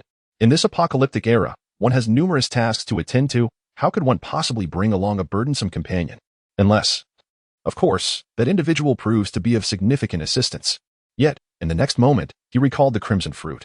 After a brief silence, he continued, "Though I cannot allow you to accompany me indefinitely, you may follow until I depart from the ancient town. I shall ensure your safety." Shinjinger. In her red attire, character reference image. Chapter 12. The Lady of the Stronghold. Shinjinger, daily attire reference image. When do you plan to leave the ancient town? Upon hearing Linyu's words, the girl's eyes brightened. If she could remain in his company for a few days, she might ascertain whether this man before her was the boy from her memories. At most, 7 or 8 days. "Oh, why is this room so warm?" Suddenly, the girl inquired, a hint of confusion in her voice. Since entering the room, she had felt an unusual warmth, as if it were air-conditioned. At that moment, the heat intensified. Despite it being nighttime, the oppressive warmth felt akin to that of a blazing furnace. Beads of sweat began to form on her forehead, and she delicately wiped them away with her slender hand, her movements gentle. Yet, to Lin Yu's eyes, it painted a different picture entirely. The young woman sat upon the bed, tenderly brushing the perspiration from her brow, her bosom gracefully rounded, revealing an alluring depth. Standing at the edge of the bed, Lin Yu gazed down from a close vantage point. The view laid bare before him. In an instant, a fiery sensation surged within him, akin to a volcanic eruption, causing his face to flush a deep crimson. Even the depths of his eyes reflected a tinge of fiery red. A more intense aura of heat emanated from him. "What is wrong with you?" the girl inquired, noticing Lin Yu's unusual demeanor as she lifted her gaze. "Go back first. We shall discuss this tomorrow." Lin Yu managed to utter through gritted teeth, clinging to the last vestiges of his rationality. "Hurry away, or you will bear the consequences." "But what is wrong? Please do not frighten me." The girl's voice quavered as she beheld Lin Yu's state, her surprise prompting her to leap from the bed, her chest heaving in agitation. This tremor caused Lin Yu's eyes to redden completely. A low growl escaped his lips. "What are you doing? Shall you go?" The girl's voice trailed off, growing weaker. "You have yet to tell me your name." "Lin Yu." The girl was momentarily taken aback as memories long buried surged forth, bringing with them a flicker of joy. Gradually, her resistance began to wane. Due to a report, this section has been entirely omitted. 3,000 words have been excluded here. An hour later, Lin Yu surveyed the disarray upon the bed. The glaring crimson hue posed a dilemma for him. What should he do? He had initially intended to wait for his innate abilities to awaken and evolve before embarking on a solitary quest to find his sister. In the interim, he planned to assist those he could while remaining detached from those he could not help. Yet, in light of the current circumstances, leaving this girl to struggle alone in this apocalyptic world was simply unthinkable. However, the thought of bringing her along to search for his sister was fraught with difficulty and peril. Within the city, there were merely zombies. Stepping out of the city, one is greeted by an endless expanse of mountains and forests where the beasts, once evolved, can be far more terrifying than any zombie. The possibility of encountering monsters beyond one's capability to confront looms large. Bringing another person along only amplifies the danger. Nevertheless, it is best to wait and see how things unfold. Lin Yu gazed at the girl on the bed, exhausted and fast asleep, feeling a tumult of emotions. He retreated to the bathroom to wash away his restlessness. The following morning, the girl inquired, "Little man, how do you plan to accommodate me now?" Lin Yu fell silent for a moment, causing the girl's heart to plummet. "My name is Lin Yu. My sister is alone in Tianhai City, and I must go find her." In the next instant, Lin Yu began to share his circumstances in a measured tone. He added, "Before I leave, I will ensure you have the means to protect yourself." The girl listened intently, then fell into silence herself. She could not compel this man to abandon his sister, nor could she fathom doing such a thing herself. Moreover, accompanying her would undoubtedly heighten the peril. She nearly divulged the secret that weighed on her heart but ultimately restrained herself. Having found the man from her memories, there was no need to rush. Besides, Lin Yu would soon depart. Speaking up now would only serve to increase her worries. If he took her along to find his sister, she would merely become a burden. She, Chenjinger, was not that kind of woman. In the next moment, she met Lin Yu's gaze, her tone resolute. "Little Yu brother, no matter how the world may change, I will grow stronger. I, Chenjinger, shall seize my own destiny. When we meet again, I promise to surprise you." Lin Yu was momentarily taken aback. Whether it is the appellation Little Brother Yu or the name Chenjinger, both evoke a sense of familiarity within him. Yet he cannot quite place them at the moment. "However, little man, you cannot escape. Once I grow powerful, I shall capture you and make you my chieftain's consort." Chenjinger suddenly broke into a radiant smile, her index finger playfully lifting Lin Yu's chin, brimming with confidence as she spoke. "Chieftain's consort?" Upon hearing this, Lin Yu's anger flared, and he rolled over to engage in battle once more, determined to subdue her. "Who fears whom? I am one who relishes taking the initiative." Chenjinger was equally unyielding. As fate would have it, she was exceptionally fortunate. While camping with her close friend the previous night, she happened to witness a meteor shower and serendipitously gathered a handful of attribute fruits. Her friend, in turn, collected 2 red fruits. Alas, the other party failed to seize the opportunity, nearly discarding them without a second thought. Just as Chenjinger was making a wish, she naively believed this might be a celestial sign. Thus, she acquired the red fruits from her friend, intending to keep them as tokens of remembrance. Who would have thought such precious items would come to her? Before she realized it, time had slipped into the morning hours past 10. On the second floor, the door to room 202 swung open, revealing Lu Shiyan, her face flushed as she stepped out. She glanced over at the door of room 203, stealing a few furtive looks. Internally, she scoffed. Is this person made of iron? Chapter 13. Do you want to die? After taking a shower, Lin Yu checked his phone, only to find that there was no signal or internet connectivity. It appeared that the signal tower had been compromised. He was acutely aware that once evolution commenced, aside from the human race itself, there were also the zombies descending from the heavens, which could inadvertently wreak havoc on electrical lines and similar infrastructure. Particularly, the mutated beasts and plants could effortlessly obliterate communication towers, such as base stations. The loss of signal was merely a matter of time. Upon entering the hall, he heard his brother's discontent. "You are being rather unreasonable. The attribute fruits are of paramount importance, yet you casually consume some and expect us to forfeit everything? Are we but beggars? Indeed, you ought to return all the attribute fruits to us." A chorus of voices chimed in as a crowd encircled him. Each individual bore an array of weapons, including clubs, steel pipes, and fire axes. "You would do well to surrender the attribute fruits. Once the nation has dealt with the zombies, we could conveniently overlook your transgressions," declared a portly man clad in a suit. "Huh, do you wish for death?" Linyu revealed a gleaming smile, his demeanor ominous. It seemed that the two individuals he had slain the previous day had not instilled fear in these people. "My dear brother, I implore you, return the attribute fruits to us, or we shall find it impossible to survive." Just as Linyu was preparing to take action, several individuals suddenly knelt, lamenting their plight. They had sought to intimidate him, emboldened by their numbers, but now, faced with his imminent wrath, they quickly cowered.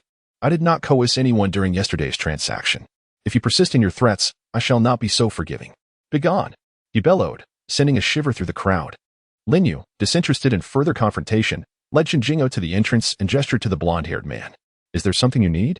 Huang Mao asked with a broad grin, trotting over with an air of obsequiousness. "Open the door," Linyu commanded. Huang Mao gasped, for outside lurked numerous zombies. Just this morning, several had roamed past the hotel entrance, rendering them mute with fear. "What do you mean, Open the door." Linyu's brow furrowed in annoyance. "But, the zombies," Huang Mao stammered, his voice trembling with dread. "You are acutely aware of your food supplies. Once they dwindle, your fate is sealed. Allow me to offer a well-intentioned piece of advice. While the zombies are still relatively weak, you can easily dispatch them in groups with the right tools. Slaying zombies may grant you strength." With that, Linyu dismissed the crowd, his gaze piercing as it fell upon Huang Mao. "If you wish to remain inside, guard this door well. We shall return shortly." "Why yes, of course," Huang Mao replied, quaking in his boots. Linyu's glare seemed lethal, rendering him weak at the knees. Huang Mao tremulously unlocked the door, his voice barely above a whisper, fearful of attracting the zombies. Just as Linyu and his companion stepped outside, he hastily prepared to lock the door behind them. "Wait, we also wish to go out."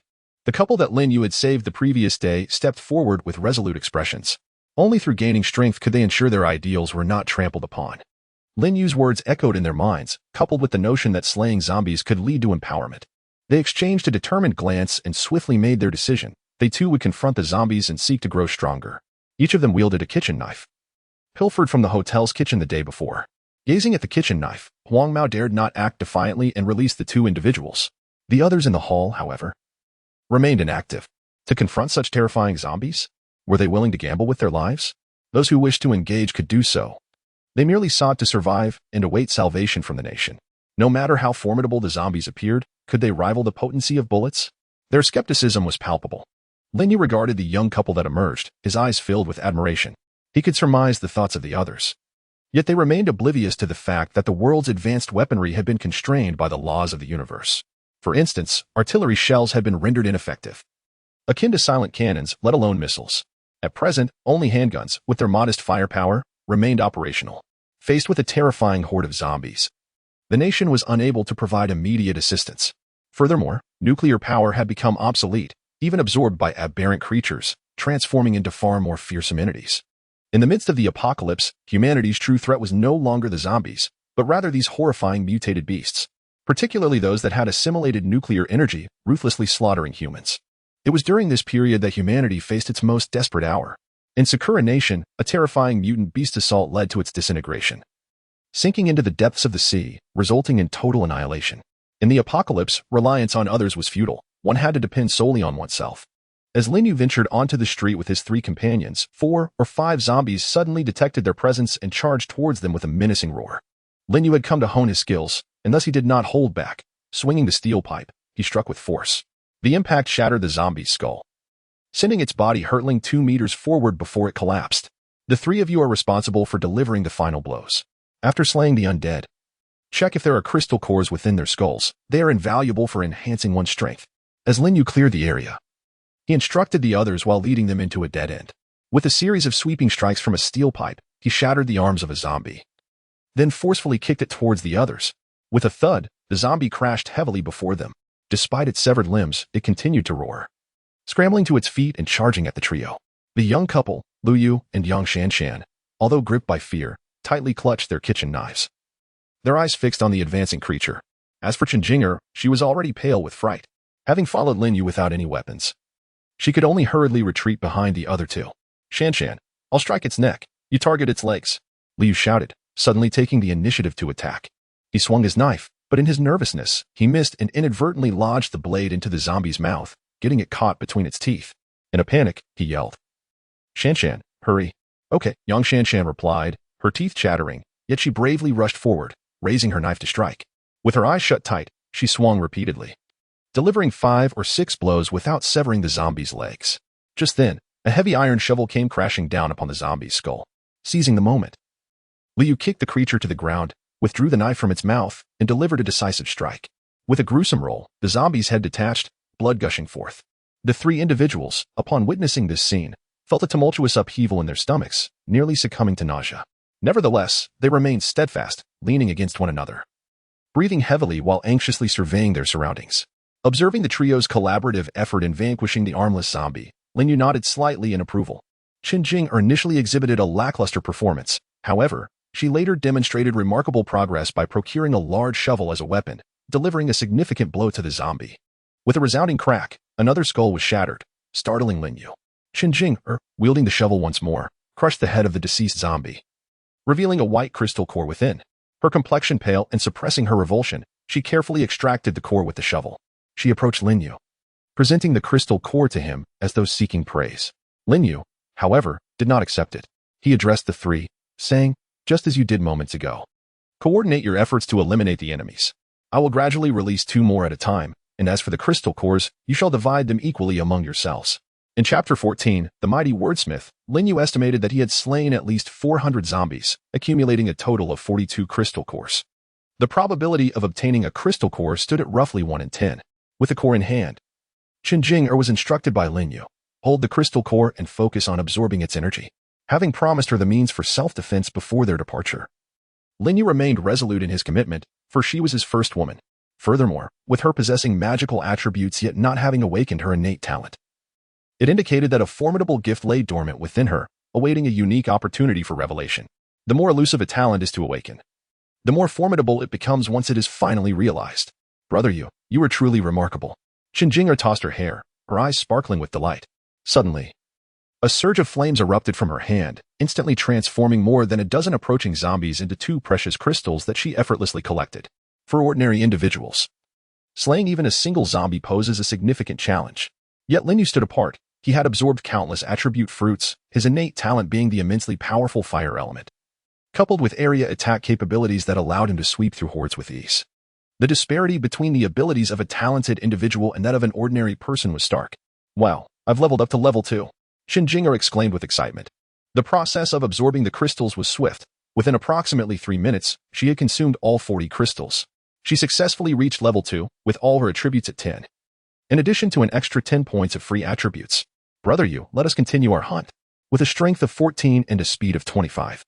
Qinjinger felt a sense of exhilaration. Lu Yu and Yang Shanshan observed Qinjinger's obvious enhancement with a hint of envy, though they did not dwell on it. With Lin Yu by their side, they forged ahead with relentless vigor. The location of the hotel was situated on Cross West Street, relatively close to the foot of Shiyun Mountain, yet farthest from the urban center.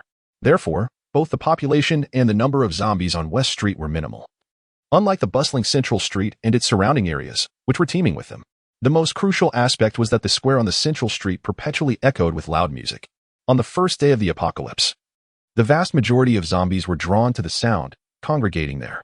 In contrast, the zombies in other locations remained sparse and dispersed, which ultimately facilitated their progress. Around 6 o'clock in the evening, a few individuals swept through a third of the West Street area. With time drawing near, they decided to call it a day. Lin Yu and his companions emerged from the bakery, making their way toward the hotel. Boss, thank you. Without you, we wouldn't know how to survive in this apocalypse. The young couple expressed their heartfelt gratitude and deep respect for him. You ought to thank yourselves. It is your own determination that has safeguarded everything, Lin Yu replied, appreciating their resolve. In any case, from now on, you are my boss, Liu declared with steadfast conviction. Lin Yu smiled gently, offering no rebuttal, and stated, "Tomorrow will be the same. We will continue to hunt monsters." Upon hearing this, the three exchanged peculiar glances, yet it felt entirely reasonable. Indeed, with Lin Yu around, the zombies that instilled fear in ordinary people transformed into mere game-like adversaries. Both of them had leveled up to level 2, while Qinjingo had advanced to level 4. Each individual experienced a significant enhancement in strength, rendering the solo elimination of zombies a trivial task.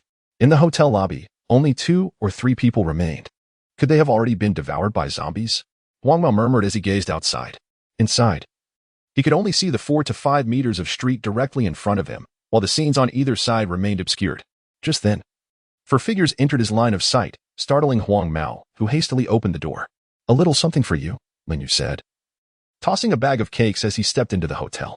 "Thank you, great one," Huang Mao exclaimed joyfully, bowing at a 90-degree angle. Upon returning to their room, Lin Yu and Chen Jing'er entered the bathroom together, engaging in yet another fierce battle. Ultimately, the battle concluded amidst Chen Jing'er's stubbornness. This girl truly deserves the title of the Queen of Tongue Warfare. Everything else may be soft, but her words remain defiant. Lin Yu silently absorbed the energy from 70 crystal cores extracted from his backpack. Before long, the power of these cores was entirely consumed, propelling him directly to level 3. With a substantial increase in attributes. At the initial stage, each level gained resulted in an enhancement of 500 magic power, an increment of 5 points across each attribute, and an allocation of 5 free attribute points. Without hesitation, he allocated the 15 additional free points from level 3 entirely towards strength. Yet, this was not the end.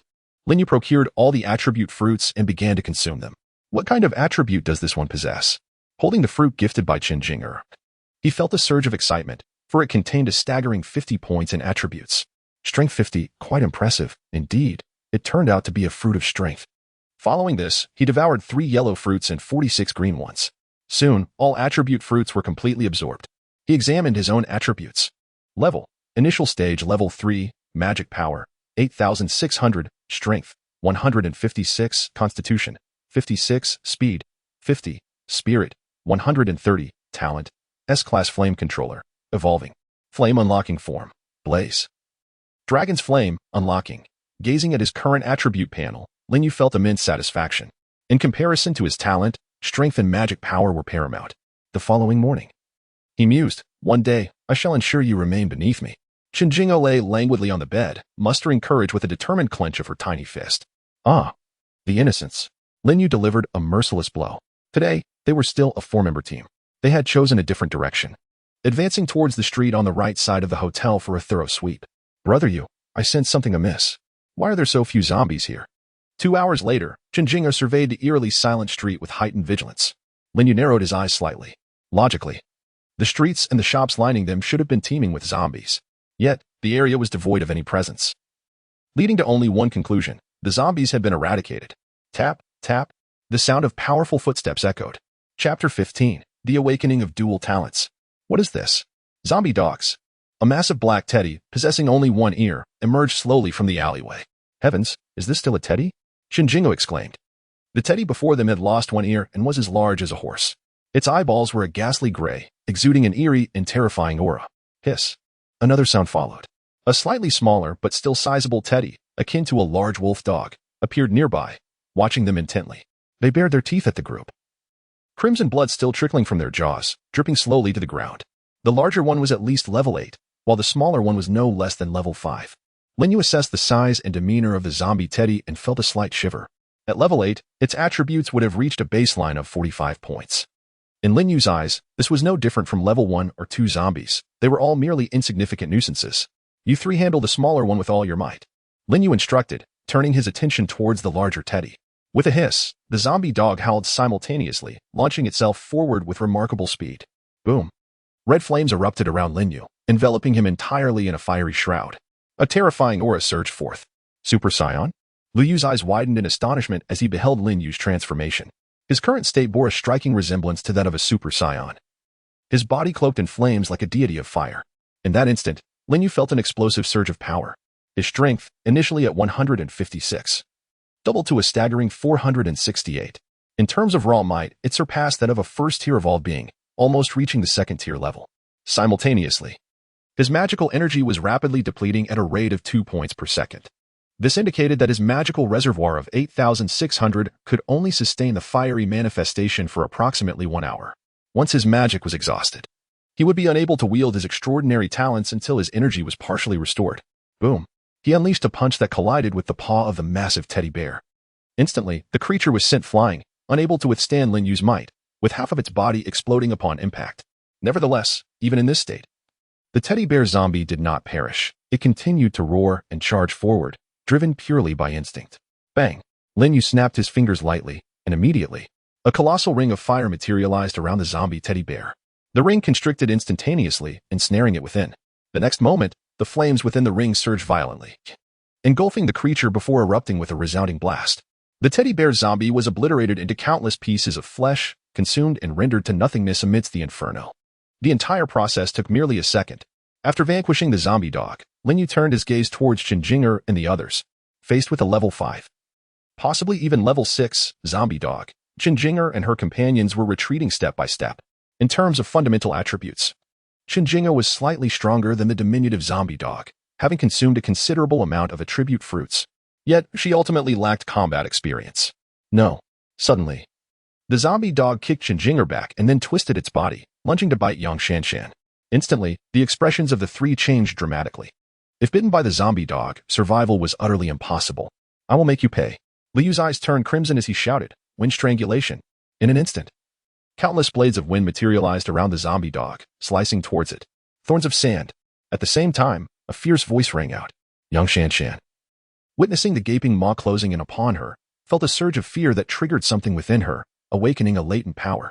She raised her right hand vigorously, causing the ground before her to tremble, and then a spike, roughly 40 to 50 centimeters in diameter, erupted from the earth, crashing violently into the zombie dog. This spike was entirely composed of sand, resembling a vine. Lin Yu was somewhat taken aback by this scene. He had not anticipated that this young couple would unleash their potential and awaken their innate skills in such a life-and-death moment. The zombie dog was sent flying, leaving the three of them momentarily stunned. Shanshan, are you all right? Li Yu rushed to Yang Shanshan's side, deeply concerned. Brother Yu, I think I have awakened a special ability. Yang Shanshan spoke uncertainly. So have I. Stop dawdling, let's deal with the zombie dog. Lin Yu's thunderous shout jolted the three dazed individuals back to reality. Moments later, blades of wind danced through the air, and shards of stone exploded around them. Although the two had awakened their innate abilities, their levels and attributes were still too low, resulting in damage output that paled in comparison to Qinjinger. Nevertheless, their wind and stone talents proved invaluable, inflicting significant restraint on the zombie dogs. Before long, the small zombie dog fell to their combined efforts, and they collapsed onto the ground, gasping for breath. Well done, Lin Yu said, patting Li Yu on the shoulder, then turning to Qinjinger. Do not lose heart. There lies a latent talent within you, merely awaiting activation. Is that true? Brother Yu, you wouldn't deceive me, would you? A glimmer of hope sparkled in Qinjinger's eyes. She recalled the moment when Lin Yu was engulfed in flames, resembling a divine being, and she felt a wave of infatuation wash over her. She had resolved to be the one riding atop Lin Yu. How could she accept being weaker than others? Even Lu Yu and the others had awakened their innate abilities, leaving her in a state of dismay. However, Lin Yu's encouraging words provided her with a sense of relief. Is your power wind and sand? Lin Yu inquired. Brother. Mine is A-grade wind power. Brother, I possess A-grade desert domination. Yang Shanshan echoed Lu Yu's address, calling Lin Yu brother. Quite impressive. A-grade talents are indeed formidable. Lin Yu acknowledged. You both must observe and deeply contemplate the applications of wind and sand to master more methods of utilizing your abilities. Upon returning to the hotel, after their showers, Qinjingo vowed to assert her dominance over Lin Yu. An hour later, Lin Yu retrieved the crystal cores accumulated throughout the day, a total of 96. How many do you have? He inquired of Qinjinger. I have 22. That's a significant increase from the first day, she responded with a sense of pride. Absorb them, Lin Yu said, handing her 8 more. Qinjinger accepted them with a delighted expression. As long as someone advances to level 5, the rules will undoubtedly descend. Lin Yu thought, filled with anticipation. As for himself, there was no need to rush into leveling up. The 0 stage was indeed the optimal time for laying a solid foundation. Advancing too early to the first stage could prove disadvantageous. After all, absorbing more attribute fruits at the 0 stage would allow for a doubling of attributes with each subsequent advancement. Moreover, given his current strength, utilizing his talents rendered him more formidable than those at the first stage. Thus, there was no urgency to ascend, Focusing on acquiring attribute fruits was of paramount importance. Chapter 16. The arrival of the rules. Lin Yu observed as the crystal cores disintegrated one by one, while Chen Jing's aura subtly intensified. Bang! At last. The final crystal core transformed into energy and entered her body, causing her to tremble slightly. In that fleeting moment, a familiar voice resonated within his mind. Congratulations to all survivors. Someone stands at the forefront of evolution, successfully advancing to level 5. The global survivor information is now integrated into the rules. Various functionalities await your exploration. Code. Unnamed. Level. 0 Stage 3. 0. Magic Power. 8,600. Strength. 156. Constitution. 56. Speed. 50. Spirit. 130. Talent. S-Class Flame Manipulator. Evolution at 62. Flame Unlock Forms. Blaze. Dragon's Flame. Unlocking at 62. Lin Yu summoned the attribute panel in his mind, observing subtle alterations. A column for the code had been added, and the level alongside the talent and evolution now displayed a progress bar, rendering it more intuitive. After some contemplation, Lin Yu decided to retain the code from his previous life, although he was not particularly powerful in that existence. He had devoted himself to the development of fire-based abilities and had conducted extensive research on the utilization of flames. It could be said that he had mastered the art of his flame talent, and with the flame's resplendent beauty, many referred to him as the Flame Magician. As Lin Yu gazed at the panel in his mind, he noticed that in addition to the attribute panel, a regional chat channel had appeared in the lower left corner. The upper right corner displayed a leaderboard and a forum, while the lower right corner showcased a trading system and evolution points. Evolution points, 628, initially. Evolution points could only be acquired by slaying zombies. Defeating a stage 0 zombie yielded 1 evolution point, while defeating a stage 1 zombie granted 10 points. Within the regional channel, with a mere thought, words would automatically materialize into text and be transmitted. What was this? Had a game descended into reality? Brothers, my roommate has been bitten and transformed into a zombie, searching for me everywhere. I have been hiding in the bathroom for 2 days, starving and exhausted. Who will come to my rescue? It is said that Su Xian, Nia Kaichun, and Dong Yong are the 3 extraordinary men of the world. I believe I can now be added to that list. Inside a villa in Huaqing, a young man stands naked, gazing at the lifeless body of a naked zombie on the bed, its neck twisted by his own hand, feeling a wave of nausea. This woman had been grabbed by a zombie but did not take it seriously. While the two were practicing the Kuan character technique, she suddenly transformed. This experience is an indelible shadow for anyone. I have observed someone here who can breathe fire. Is that a supernatural ability? Haha. I have awakened in B-level talent. Mighty Fist. With a single punch, I shattered the zombie's skull. I implore the powerful to take me with them. Brothers, save me. I can keep you warm. Messages flood the regional channel at an astonishing speed. Lin Yu casually glanced at them, his thoughts stirring as he opened the rankings. Currently, there are only 2 major lists and 2 sublists, the Great Xiao tier ranking, the Great Xiao evolution points ranking, the Yun province tier ranking, and the Yun province evolution points ranking. In both the Great Xiao tier ranking and the Yun province tier ranking, there is only one person listed. First place, nameless. Everyone knows this must be the first individual to reach level 5, the one responsible for the rules manifestation. Only upon reaching level 5 can one make it onto the list. Lin Yu is aware that this first place is undoubtedly Qin Jing. Upon opening the evolution points ranking, he found that there were many more names, most of which remained unnamed.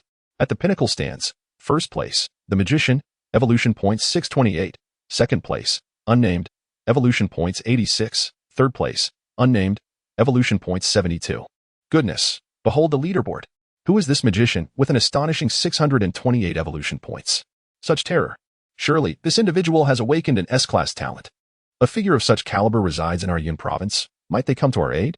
We still have hundreds of survivors in our community. Those upstairs are deluded. In this apocalyptic world, one can hardly look after oneself, let alone rescue others. Indeed, in this era, self-reliance is paramount. We must venture forth and slay zombies to level up. That is the most reliable course of action. Slay what? I am utterly defenseless and have been starving for nearly 2 days. I might as well venture out to deliver rations to the zombies. The regional channel erupted in chaos. Lin Yu paid no heed and, adhering to his plan, accessed the trading system. Currently, it only supports domestic transactions and cannot facilitate global trading.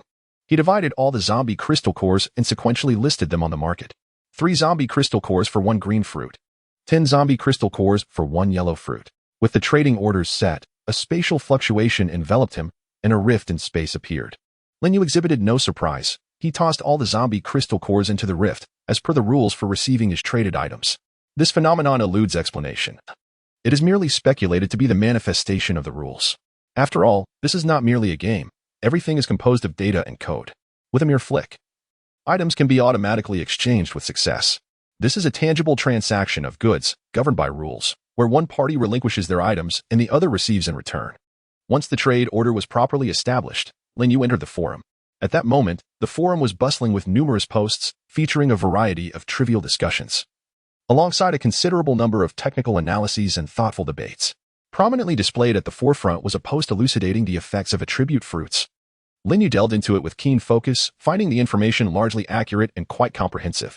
Subsequently, he composed his own post titled Long-Term Strategy: Exchange Zombie Crystals for Magical Fruits to Accelerate Your Leveling and Survive in the Apocalypse. In this post, he meticulously outlined the crystals required for leveling up and the subsequent changes in attributes. He also underscored that consuming these fruits was akin to opening a mystery box. Prior to absorption, no one could ascertain the type of fruit. He noted that if it were a magical fruit, a spiritual fruit, or a physical fruit, they currently provided little enhancement to combat capabilities, and absorption would not necessarily guarantee the ability to slay zombies.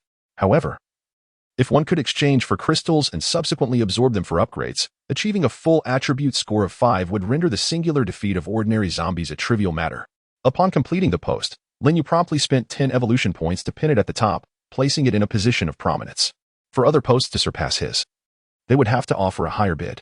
Within a minute of its publication, a deluge of comments began to flood in beneath his post as opportunists seized the moment, disregarding all semblance of decorum.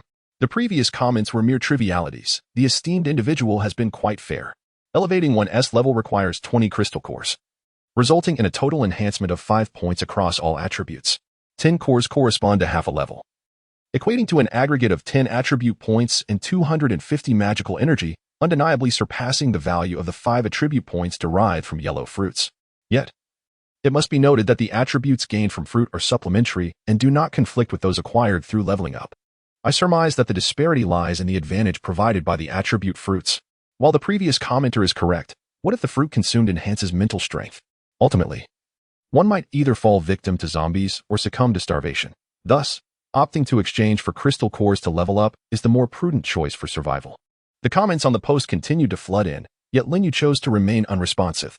He had already stated in the post that any surplus crystal cores would be placed on the trading market. After posting, Lin Yu revisited the trading market, only to find that his listing had been removed.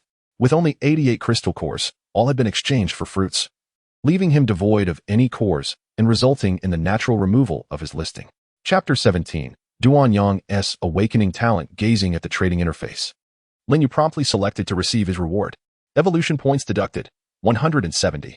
The points deducted varied with each transaction, primarily determined by the distance between the buyer and seller, as well as the quantity involved. After all, a greater distance necessitates more energy for transportation, thereby increasing the deduction of evolution points. Before him, a rift in space materialized, and a collection of fruits tumbled forth. Lin Yu reached out to catch them, 3 yellow fruits and a total of 19 green fruits. Are you the one who placed the order in the trading market?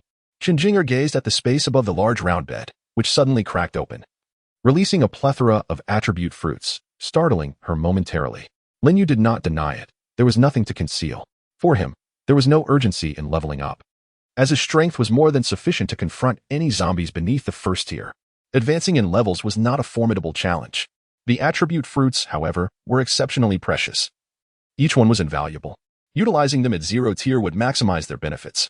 Once he ascended to the first tier, all attributes would double, and upon reaching the second tier, they would double once more.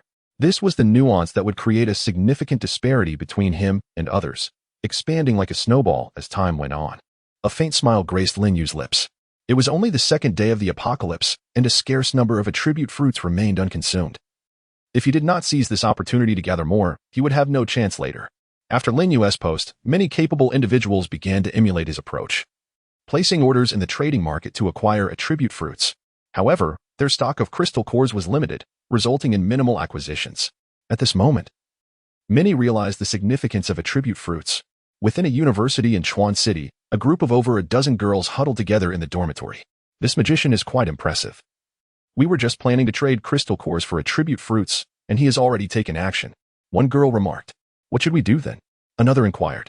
Since he has made the first move, let us place our orders as well, but at a price 1 core lower than his.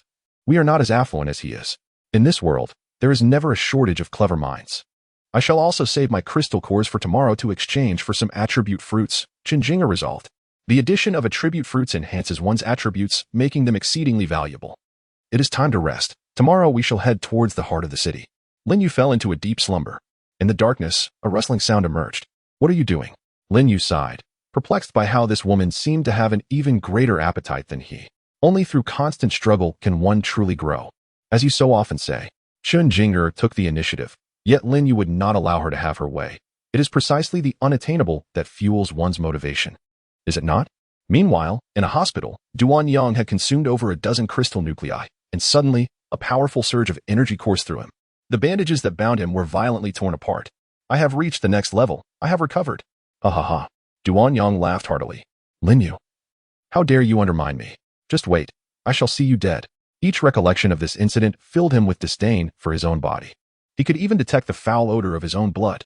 Have you awakened your abilities yet? At this moment, a middle-aged man beside him spoke. Yes, I have awakened. But, Duan Yang hesitated, his face clouded with discomfort. The truth of his awakened ability was indeed difficult to articulate. Speak. Mr. Duan's expression darkened, causing Duan Yang to shudder. Father, my awakened ability is of Class A, foul gas attack. Upon hearing that it was an A-class ability, Mr. Duan's face brightened. This was indeed remarkable. Among his many subordinates, only one had awakened an A-class ability, while the rest were merely B, C, D, E, or F classes, utterly weak. However, what exactly was a foul gas attack? Father, I can vibrate my entire bloodstream, releasing a noxious yellow gas. Duan Yang struggled to articulate his newfound power. Upon hearing these words, the expressions of those around changed, as if they were stifling laughter. Could a mere fart truly possess an A-grade talent? Do you dare to deceive me? Mr. Duan's countenance darkened. No, father. Do not underestimate my flatulence. It is laced with deadly toxins. Anyone who comes into contact with it will experience dizziness and succumb to poisoning. Duan Yang hastily defended his odorous talent. He was indignant. What was wrong with flatulence? After all, it was still an A-grade talent, wasn't it? I suspect that this talent of yours was awakened only due to that little brat Lin Yu's influence, Mr. Duan mused, stroking his chin. Upon hearing this, Duan Yang's face turned dark. What? Am I supposed to thank him for that? Anger surged within him. Father, isn't Lin Yu stationed at the foot of Shiyun Mountain? Send a few subordinates with me. I intend to eliminate him and cleanse this humiliation. It's not far from here. About half an hour's journey, but it's fraught with zombies. How will you go? Mr. Duan frowned. Father, we are in the apocalypse now. What is there to fear? Our family possesses ample firearms. With them and my talent, reaching the foot of Shiyun Mountain will be no challenge. You underestimate the zombies. Father, I must seek vengeance, otherwise I shall never find peace. Duan Yang was resolute. Unless he dealt with that scoundrel, the shadow in his heart would remain. Very well. I shall make the arrangements. Ultimately, Mr. Duan reluctantly acquiesced. At this stage, the zombies were not overly formidable, and firearms possessed substantial lethality. Slaying zombies could also yield crystal nuclei. The following day, as dawn broke gently, the quartet is gathered. You are all well aware of the rules that were established last night. Today, our objective is to eliminate as many zombies as possible and acquire crystal cores. Lin Yu signaled, and the group surged towards the center of the street. Along the way, he activated the trading market with his mental prowess. A plethora of peculiar items were displayed, most of which were rare treasures brought by the meteor shower. Lin Yu felt a pang of envy. Unfortunately, he did not possess an abundance of crystal cores. Thus, he prioritized the exchange for attribute fruits. He selected the keyword attribute fruit, and soon a multitude of listings appeared. 1 yellow attribute fruit, exchange for 40 zombie crystal cores. 1 yellow attribute fruit. Exchange for 38 zombie crystal cores. 1 yellow attribute fruit, exchange for 38 zombie crystal cores. These individuals are truly insane, demanding such exorbitant prices. Lin Yu scoffed. If he had a substantial amount of crystal cores, he would not hesitate to purchase them all. However, as he could only acquire a limited quantity each day, he needed to be frugal. Those willing to trade their attribute fruits were predominantly fortunate individuals who were too timid to confront zombies. He opened the leaderboard. Currently, there was but one name on the tier list. First place, unnamed, level 0. In his previous life, it took until the 6th day of the apocalypse for anyone to reach level 5, prompting the arrival of the rules. This time, Lin Yu's presence accelerated the evolutionary process. By the 3rd night, Qin Jinger had already attained level 5, far outpacing everyone else. Opening the evolution point leaderboard, the top contender was, first place, magician, evolution points 458. He had expended a considerable amount in trades last night. Second place, Nameless, evolution points 96. Third place, Thor, evolution points 91. Thor? Lin Yu had little recollection of him and presumed he was an evolved being who had awakened lightning-based abilities. After departing from the hotel and traveling approximately 2 kilometers, they encountered a scattering of zombies. At present, the strength of the 4 of them had significantly increased, and they faced the ordinary zombies with ease. Lin Yu unleashed a flame, igniting an ancient and elegant pavilion. In the old town, there were few structures made of reinforced concrete. Most shops were constructed from wooden planks.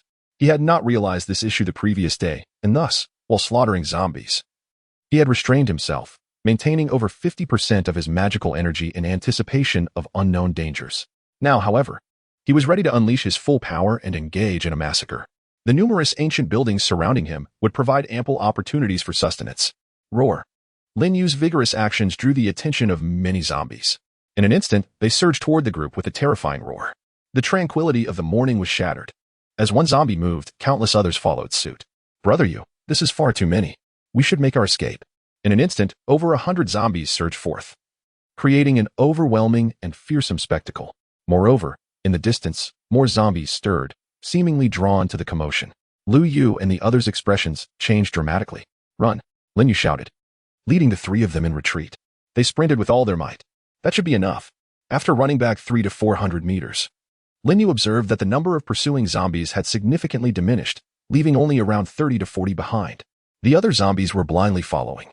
And after running for a while, they discovered that they were surrounded by their own kind, devoid of any human presence, and thus gradually fell behind and dispersed. Jinger, you will be responsible for collecting the crystal cores shortly. All right, I relish this task. Lin Yu halted, observing the relentless pursuit of the zombies. A smirk curling at the corners of his mouth. He then swiftly concentrated fiery energy in his hands. Flameblade. In a moment, a scorching flame coalesced in his grasp, forming a colossal blade measuring 20 to 30 meters, which he swept horizontally before him. In the blink of an eye, the majority of the advancing zombies were cleaved in two, igniting into a fierce inferno. Within a mere 30 seconds, nearly 40 zombies were reduced to ashes, leaving only a ground strewn with crystal cores. This. The trio behind him stared in awe. Boss, your efficiency in exterminating zombies is astonishing. Who truly is the monster here? Those were over 30 zombies, effortlessly dispatched in an instant. Brother Yu, we have a total of 14 crystal cores. Qinjing beamed with delight as she clutched the cores. Lin Yu felt a surge of excitement within. Expending 100 magical power for such a fiery assault was an invaluable return. His flame blade was not a gifted ability. Rather, his talent lay in the mastery of fire, enabling him to wield the elemental fire present in nature. The application of this talent to unleash powerful attacks required continuous research, practice, and refinement to develop into a formidable technique. Some fire wielders could only conjure small fireballs for their assaults. Even with considerable power, it merely transforms into a fiery assault. Lin Yu, however, is different, having honed his mastery of flames to perfection over 6 years in his previous life. He wields not only the roaring flames but also the flame waltz, flame doppelganger, inferno formation, flame arrow, and celestial fire meteor. Yet, there is no need for him to overly reveal his arsenal. For now, the roaring flames and flame blade suffice. Once more, accompanied by his 3 companions, Lin Yu employed the same strategy, luring wave after wave of zombies toward them. As long as the count remained below 100, they could dispatch them on the spot. Lu Yu and Yang Shanshan proved to be formidable allies. Now at level 3, their strength had significantly increased, and with their A-grade talents, their capacity to inflict damage on the undead was more than adequate. Their abilities leaned towards ranged area attacks, enabling them to provide support to Lin Yu from a distance. With a powerful battle cry, Lin Yu unleashed the roaring flames once again, engulfing all the zombies in a torrent of fire. Wind strangulation. Thorny sands. Occasionally, a few zombies would break free from the inferno only to be torn apart by the skills of Lu Yu and Yang Shanshan. After a prolonged period of unleashing extensive area attacks, Lin Yu sensed the depletion of his magical energy. Taking a deep breath, he opened his mouth wide, forming a vortex of magic within. To the astonishment of his companions, they witnessed the flames consuming the surrounding structures seemingly drawn to him, transforming into serpentine flames that spiraled into his mouth. Can the boss actually consume fire? What a shame he isn't a firefighter.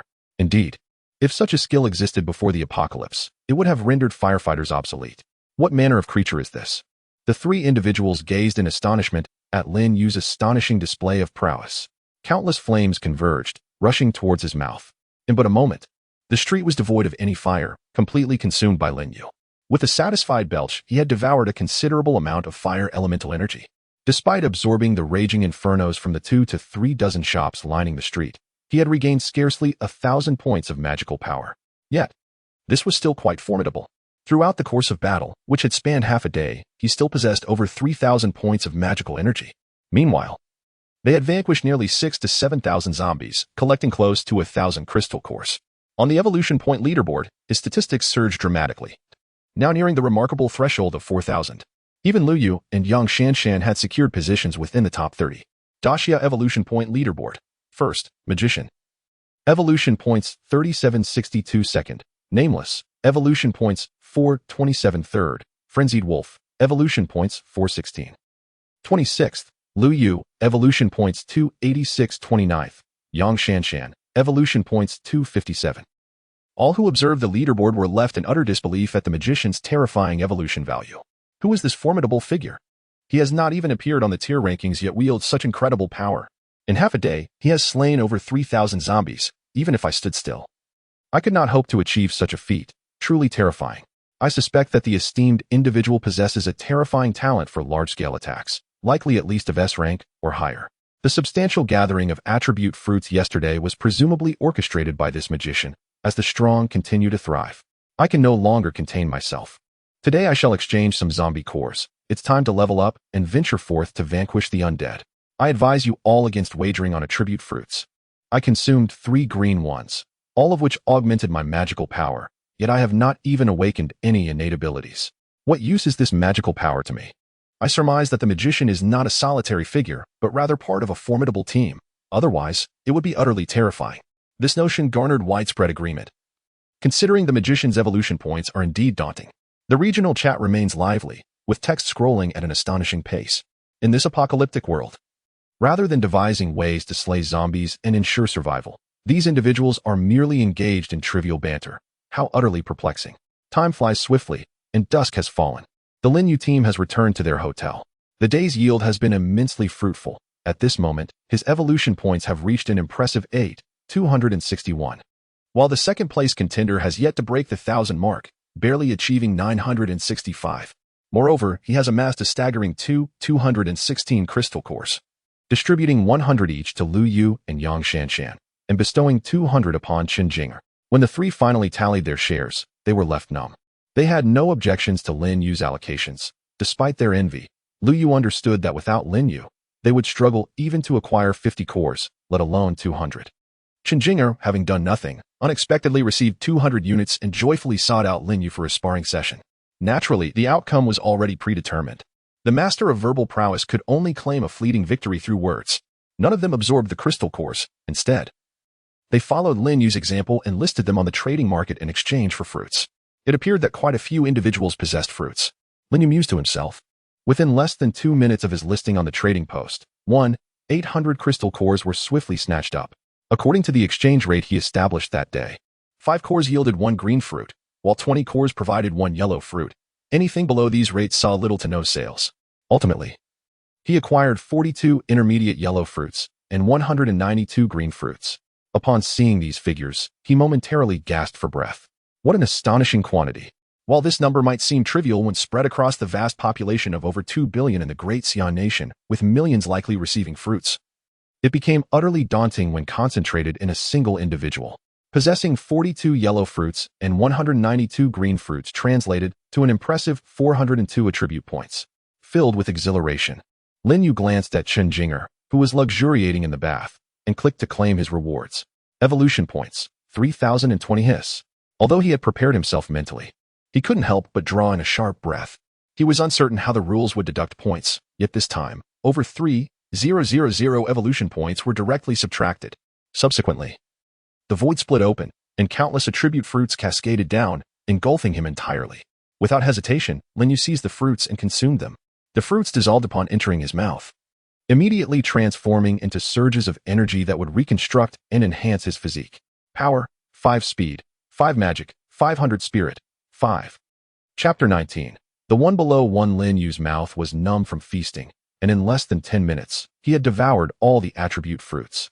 The freshly updated attribute panel inflated his confidence to new heights. Codename, Magician, Level 0 Stage 3. 0. Magic, 18,500 Power, 249 Constitution, 136 Speed, 142 Spirit, 185 Talent. S-Class Flame Controller, Evolving 86. Flame Unlock Form, Blaze, Dragon S Flame, Unlocking 86. On the 5th day of the apocalypse, under Lin Yu's butterfly effect, the entire world, particularly the Great Xia, progressed in evolution at a pace far surpassing that of his previous life. In his past existence, it was only on the 6th day that someone evolved to level 5, triggering the arrival of the rules. This time, it occurred a full 4 days earlier. Simultaneously, Lin Yu's actions in the trading market captured the attention and imitation of all evolutionaries across the Great Xia. Given the vast population base, even a mere handful of fruits coalescing around certain individuals could forge a multitude of powerful beings. He eagerly anticipated the moment the world rankings would be unveiled. He wondered what expressions foreigners would wear upon seeing the leaderboard dominated by the people of Great Xia. A sly smile crept across Lin Yu's face as he felt a rush of excitement. In the evening, Lin Yu and his companions rested in a jewelry store, counting their gains while replenishing their strength with food. Today's gains surpassed those of yesterday, albeit slightly. Lin Yu directly allocated 250 fruits to Lu Yu and 300 to Qinjinger, retaining 922 for himself. Today appears to be the final opportunity. You should prioritize exchanging for fruits. After today, it may become impossible to obtain them. Lin Yu addressed the trio. Boss, do you mean to suggest that those who possess fruits intend to keep them for themselves? The majority willing to trade will likely exchange everything today. After today, there will be few left, Qinjinger astutely remarked. Indeed, the significance of the fruits and the efficacy of the crystal cores are now common knowledge. The scarcity of crystal cores had driven demand over the past couple of days, but today presents a different scenario. Yes, and following the initial wave of fear, some individuals will attempt to slay zombies. Should they succeed, they will undoubtedly cease exchanging for fruits. Thus, today represents the final opportunity. With that, Lin Yu promptly accessed the trading market. The price of green fruits had surged to 10 crystal cores, while yellow fruits had escalated to 38, doubling since yesterday. Without hesitation, Lin Yu placed orders for green fruits at 10 for 1 and yellow fruits at 40 for 1. Have you all placed your orders? Lin Yu inquired of the trio. I've placed mine, but the current prices are exorbitant, Lu Yu replied with a wry smile. It matters not. Even a small exchange is better than nothing, Qinjinger responded, shaking her head. Regardless, with the boss's assistance, we have already gained a significant advantage over many others. Indeed, were it not for you, both of us would have long since perished, and there would be no present moment to speak of. In reflecting upon this, Yang Shanshan and her companion were filled with deep gratitude towards Lin Yu. Lin Yu smiled gently as he opened the evolution point leaderboard, his eyes narrowing in sudden realization. The leaderboard for the Great Xia's evolution points revealed. First place, the Magician, 14,662 points. Second place, the Grand Mage, 9,833 points. Third place, Unnamed, 9,721 points. 20th place, the Fire God, 7,699 points. Today's leaderboard was astonishingly transformed. The statistics of all participants were overwhelmingly formidable, a stark contrast to the previous day. The three of them noticed Lin Yu's expression and began to examine the rankings themselves. After a day spent vanquishing zombies, they finally had a moment to rest, having had no time to check the standings before now. Upon glancing at the rankings, they were taken aback. What? How is it so exaggerated today? Lu Yu exclaimed, his eyes wide in disbelief. Indeed, the entire top 10 boasts over 9,000 evolution points. I have fallen off the leaderboard entirely, Yang Shanshan remarked, her tongue clicking in astonishment. Qinjinger pondered for a moment before stating, it is likely that many of them have formed teams. If several powerful awakeners join forces, their efficiency would undoubtedly soar. Furthermore, there are those with talents that possess vast areas of effect by enhancing their base attributes. Their speed in eliminating zombies would also increase significantly. Just last night, I came across discussions on the forum regarding the Fire God, who occupies the 20th position, an immensely powerful fire-type awakened individual. The hierarchy board of the Great Xia Kingdom has undergone a transformation. Just yesterday, there was but a solitary contender, and now the ranks are filled to capacity. Qinjinger's remarks have captured the attention of several individuals. Lin Yu took a moment to glance at the rankings. The first position continues to be held by the young girl. Great Xia Kingdom Ranking Board. First, Unnamed, Level 0. Second, Unnamed, Level 0. Third, Blade, Level 0. The hierarchy chart does not account for levels, but rather ranks according to status. Currently, all participants are at level 0. Thus the rankings reflect merely the order of their appearance. Although the first position remains attributed to unnamed, Lin Yu is aware that it is indeed Xinjinger. Even if the second place has ascended to level 10, they will perpetually remain behind the first, unless they break into level 1. Let us return and rest. Lin Yu called to his companions as they made their way back to the hotel. Along the journey, he surveyed the trading listings thus far. Only half of the transactions had been successful, with the remainder still pending. The trading market today was bustling with numerous listings. Lin Yu understood that those truly formidable evolved beings have begun to reveal their prowess. In the early days of the apocalypse, there was a degree of unfamiliarity among everyone. However, now, those who have awakened potent talents or possess extraordinary fortune, having consumed red or even golden attribute fruits, are beginning to stand out. As for the individual codenamed Blade, if Lin Yu's memory serves him correctly, he hails from the military, with an awakened talent skill known as Heavenly Blade, reputed to be unbreakable and invincible. The one codenamed Grand Mage was, in a previous life, among the most formidable and the strongest ranks, with a fearsome awakened talent skill known as Undead Calamity, which instilled terror in all who heard of it.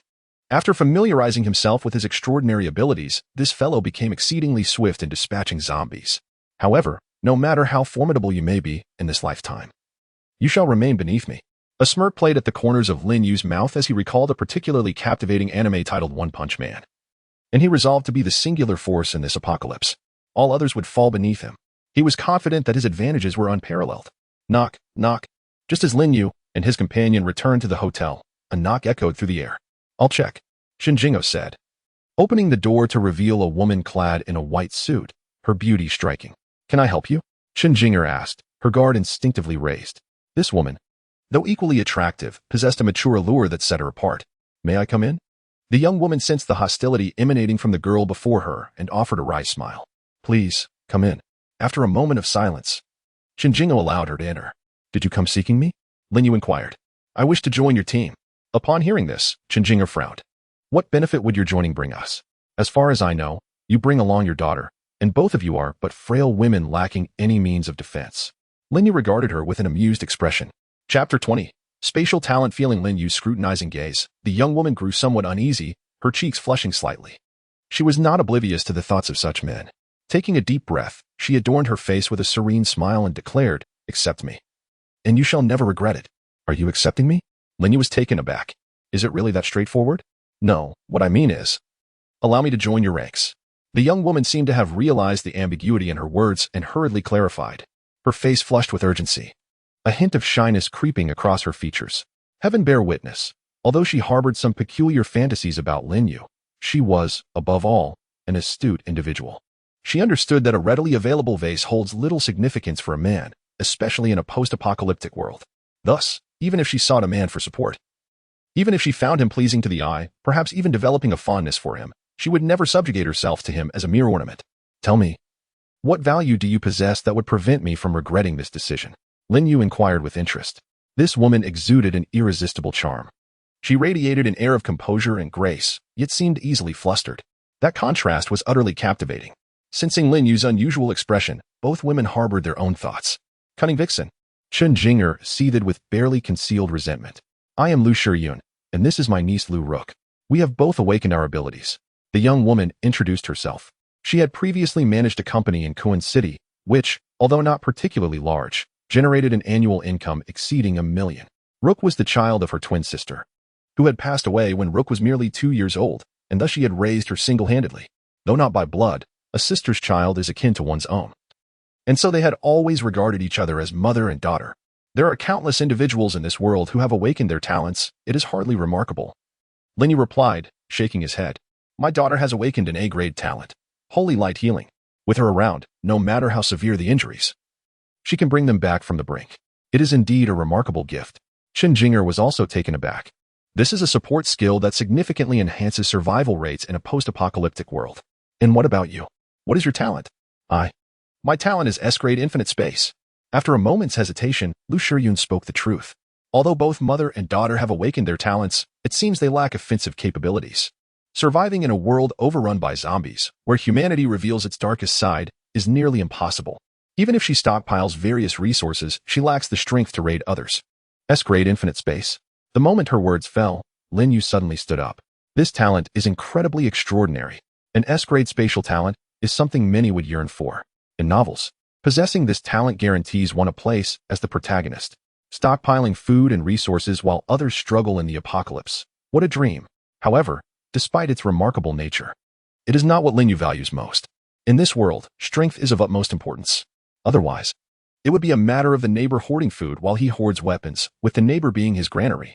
What Lin Yu truly cares about is that the S-grade spatial talent is undoubtedly more than just possessing a dimensional space. It certainly harbors many unexplored spatial abilities. In his previous life, anyone who awakened a talent related to space was invariably a formidable force. Techniques such as spatial dimension slash, spatial binding, spatial solidification, spatial exile, and spatial teleportation. Once comprehended, they would yield tremendous combat prowess. TSK. Moreover, those who awaken spatial talents, upon mastering the ability to harness space, can create spatial rings, which are immensely precious artifacts, capable of fetching astronomical prices. Very well, starting today, you shall accompany me. Lin Yu's eyes sparkled.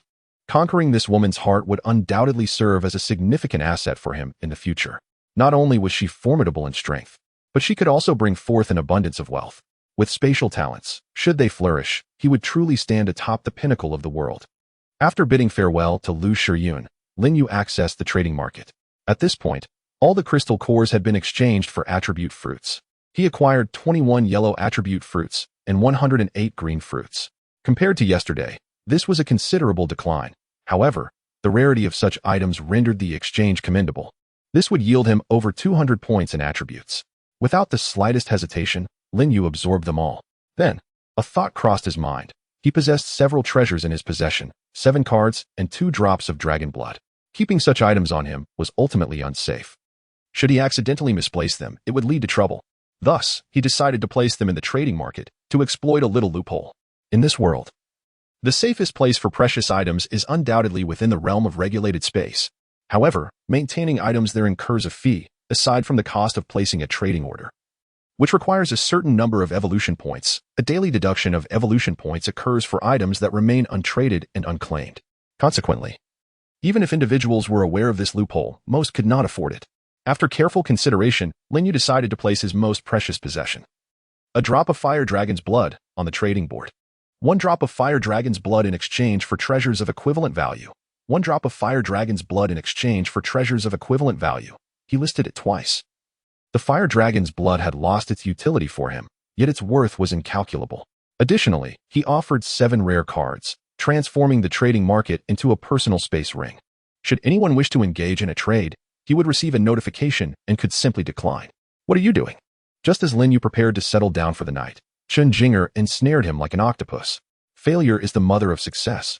I shall not relent. Relent from what? He inquired. Certainly from surpassing you, defeating you, and making you my consort. Huh? You think you can? Lin Yu retorted coldly. Do not underestimate me. I feel a surge of power within me. Is that true? Lin Yu exclaimed, surprised. Could this girl be on the verge of awakening her talent? Regardless of its truth, a moment of intimacy is worth 1,000 gold. We must cherish the present. Hearing those words from her lips felt rather awkward to Lin Yu. Why do I feel this is more typically said by a man? Meanwhile, in a luxurious villa in Tianhai City, 8 individuals were enjoying a hot pot meal when suddenly, one of them appeared to discover something and stood up abruptly. What is the matter? His action startled everyone. Boss, someone just posted on the forum, stating that whoever can rescue his wife and offers them 100 crystal cores will be willing to exchange 1 red attribute fruit. Upon the utterance of these words, several individuals exchanged glances, a flicker of excitement evident among them. The allure of the red attribute fruit was irresistible to anyone. Was it truly here in Tianhai City? The burly man among them spoke, his eyes crackling with an intensity akin to lightning. He was the leader of this 8-member team, codenamed Divine Punishment. All members of this group were awakened individuals, 6 of whom possessed A-class abilities. Both Divine Punishment and the second in command, Black Feather, boasted S-class talents. Indeed, it was right here in our Tianhai City. It seemed his wife was trapped in a hospital. In response, I stated, I am Divine Punishment. Our Thunder team has accepted his business, and he should send over the details. Understood, boss. Also, inform him that if he deceives me and fails to deliver the red attribute fruit, I shall make his existence a living hell. Got it. The news of Divine Punishment accepting the mission sparked significant discussion on the forum, as he was a well-known figure. Chapter 21. The One Who Can Control Metal. Divine Punishment. The formidable individual ranked 9th on the evolution point leaderboard had amassed an astonishing 9,127 evolution points, signifying that he had vanquished over 9,000 zombies within a mere 2 days. The emergence of such a prominent figure instantly propelled the thread to the forefront, second only to Lin Yu's post, which had been prominently featured through payment. Consequently, akin to mushrooms sprouting after rain, similar posts began to proliferate on the forum. Red attribute fruit in exchange for a hero's rescue. Yet another trading post for the coveted red attribute fruit emerged. Host, how could you possibly part with such a precious red attribute fruit? Surely, this cannot be a deception? Are you really going to take out the red one? Is it not more appealing for me to absorb it directly? I can't believe you think I actually want to. The crux of the matter is that even if it were a power fruit, consuming it wouldn't guarantee my survival. The original poster anxiously replied below. You're just boasting, aren't you? A red attribute fruit might only provide 50 points of attributes. Adding 50 points of strength would instantly elevate one's prowess, rendering zombies mere trifles. Do you even understand? I'm hiding in a warehouse next to a zoo, surrounded by mutated tigers, lions, elephants, and the like. Are you certain that 50 points of strength would allow me to escape? Upon uttering these words, the comment section fell silent. Take care, original poster. Take care. Those words flooded the comments in an instant. Suddenly, a new comment appeared. I am a demon, and I am in the same zoo as you. Send the specific address, and I shall rescue you. Remember, the red attribute fruit. Another notable figure emerged, ranked 5th on the evolution points leaderboard. That night, Lin Yu slept soundly, primarily due to the exhausting efforts of the previous evening. After having something to eat, he, along with several others, exited the hotel as usual. However, this time, the team had 2 additional members, Lu Shiyun and her niece, Lu Rook. Uncle, are we going to hunt monsters? Sister, are you exceptionally powerful? I also want to fight monsters. I want to protect my mother. The little girl chattered animatedly along the way, displaying little fear or trepidation. This innocence, however, is likely to be extinguished soon. Lin Yu sighed softly and addressed the group. Today, we will take a detour to the South Street. What is happening? Today, it seems that few would exchange attribute fruits. Let us first retrieve the supplies from Orma. We can circumvent the wetland park in front of West Street, which will lead us directly to Orma supermarket. The others had no objections to Lin Yu's decision. As we rounded the wetland park, several zombies lunged at us. With a swish, the wind blades sliced through the air, and the heads of the approaching zombies flew off, dark blood splattering across the ground. Lu Ruka had never witnessed such a gruesome scene and screamed in terror, only to have a hand swiftly cover her mouth. Do not be afraid, Ruka, they are monsters. Lu Shiyun's face was equally pale, yet she managed to suppress her inner fear and immediately covered the little girl's mouth. Hush. Ruka, do not be frightened. Sister will tell you. These are vile beasts that devour humans. The little girl shrank back, her neck pulling in. If you remain afraid, they will bully your mother and consume both you and her. No, we cannot allow the monsters to devour Mama. Then you must be brave, do not fear. And certainly do not scream. You must grow strong and slay the monsters. Only then can you protect your mother. Shinjingo encouraged gently. Ruka is not afraid of monsters. Ruka will protect Mama. The little girl's expression shifted to one of determination. In truth, the minds of children are the easiest to sway. Their ignorance breeds fearlessness.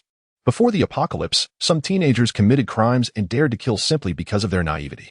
They remain oblivious to the consequences they must face, thus daring to undertake actions that even adults would shy away from. After passing the wetland park, they soon arrived at the Oma supermarket. The main entrance was securely locked from the inside, and there were no zombies in sight, suggesting that the area had been cleared, likely harboring numerous survivors. Liu knocked on the door several times, yet received no response. Kick the door open. All right, boss. Liu approached and delivered 2 powerful kicks. But the door merely shuddered without yielding. It is worth noting that he had evolved to level 3 recently and, having consumed several attribute fruits, his strength had reached 52 points. With a single kick, he exerted nearly 1,000 kilograms of force. This was the back door, and it seemed the individuals inside had fortified it somehow, rendering his efforts futile. Let me try again. Liu summoned his innate ability and unleashed a massive wind blade aimed directly at the door. With a resounding crash, the outer door was torn apart, revealing the objects behind it. Yet, the wind blade only left behind a series of marks, failing to slice through. How resilient is this? Is it steel? And various metals and rebar? How did they amalgamate these materials to seal this place? Liu inquired, his curiosity piqued. It must be the ability of an awakened individual. Lin Yu responded, unfazed. In this apocalyptic world, the array of awakened abilities was diverse, and controlling metal was far from surprising. He stepped forward, flames erupting from his right foot as he delivered a powerful kick. Boom. The various metallic obstacles were suddenly scattered by a tremendous force, revealing a passage.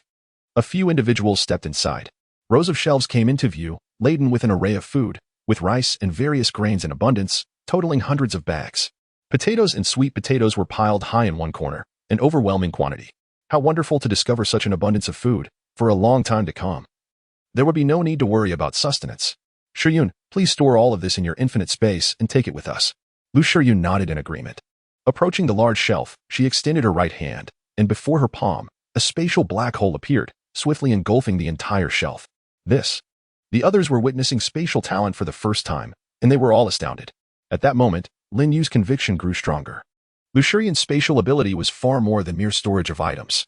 The supermarket was vast, they were likely deep within it, where supplies were stored. As they moved forward, food, drinks, utensils, and toys were all available. Lu Shiyun accepted everything without hesitation, storing it all in her space. I can't continue, my magical energy is depleted. After several minutes, Lu Shiyun felt a hint of fatigue. Chapter 22. Let's eliminate them all. Let us pause here for now. We should check on the survivors ahead. Upon reaching the end of the warehouse, a massive iron door obstructed their path. The door was not locked. Liu stepped forward and gently pushed, swinging the door open. Who goes there? A thunderous voice demanded. As Lin Yu and his companions entered, they were met with a throng of eyes fixated upon them. A frown creased his brow. Over 100 individuals occupied the room, with around 20 seated on sofas, exhaling clouds of smoke, most of them wielding weapons. The remaining 70 or 80 were women. All of considerable beauty, huddled in the corners, scantily clad. Upon the sudden intrusion of Lin Yu and his group, the 20 on the sofas rose abruptly. Their gazes locked onto the newcomers. What brings you here? The leading man squinted, his eyes glinting with a menacing light. We entered through the back door, came the reply. Impossible. The back door has been reinforced. No one can get through there. The man's disbelief was evident. The back entrance had been fortified by their leader's extraordinary abilities. Even a level 5 evolver would struggle to breach it. Do you think we have been hiding here all along? Lin Yu regarded him with a smirk, tinged with mockery. I have no interest in why you are here. I offer you 2 choices. First, surrender these 3 women to me, and I shall spare your lives. Perhaps even allow you to join us. Second, I shall kill you, yet the women will remain. A lewd glint flickered across the man's face. The 3 women before him were even more alluring than those of their leader. I choose the third option. Huh, at least you are perceptive. What did you say? The leading man paused, then erupted in fury. You think you can toy with me? Congratulations, you have answered correctly, but alas, there is no prize. With a silver tongue, it seemed they would not shed tears until faced with death. The man bellowed at his subordinates, leave the women. And break the limbs of the men. Instantly, for individuals closed in, brandishing weapons, either steel pipes or fire axes. How dare you act so recklessly on our territory? You are courting death. As they spoke, the assailants swung their weapons toward Lin Yu's legs. However, Yang Shanshan was the first to act, harnessing her extraordinary abilities. For thick vines composed entirely of sand erupted from the cement floor, piercing through the bodies of the 4 attackers. Upon witnessing the emaciated women in the corner, their faces ashen from torment, her fury surged uncontrollably. Seeing the threat directed at Lin Yu, she could no longer restrain herself, and in an instant, she struck, eliminating the 4 assailants. The sand dispersed, and the lifeless bodies thudded heavily onto the ground. A Talon Awakener! The leading man screamed, suddenly rising from the sofa. A flicker of fear crossing his face. He was acutely aware of how terrifying a Talon Awakener could be. Everyone, it's a misunderstanding. His face instantly donned a mask of smiles. He hurriedly ingratiated himself, saying, Our boss has taken the crew to eliminate zombies and should be back shortly. We too are Talon Awakeners. It is better to resolve disputes than to deepen enmity. Perhaps we could even collaborate on a grand endeavor. With a beaming smile, the man bowed toward Lin Yu. Shanshan, your ability to manipulate earth elements into sandthorns is remarkable.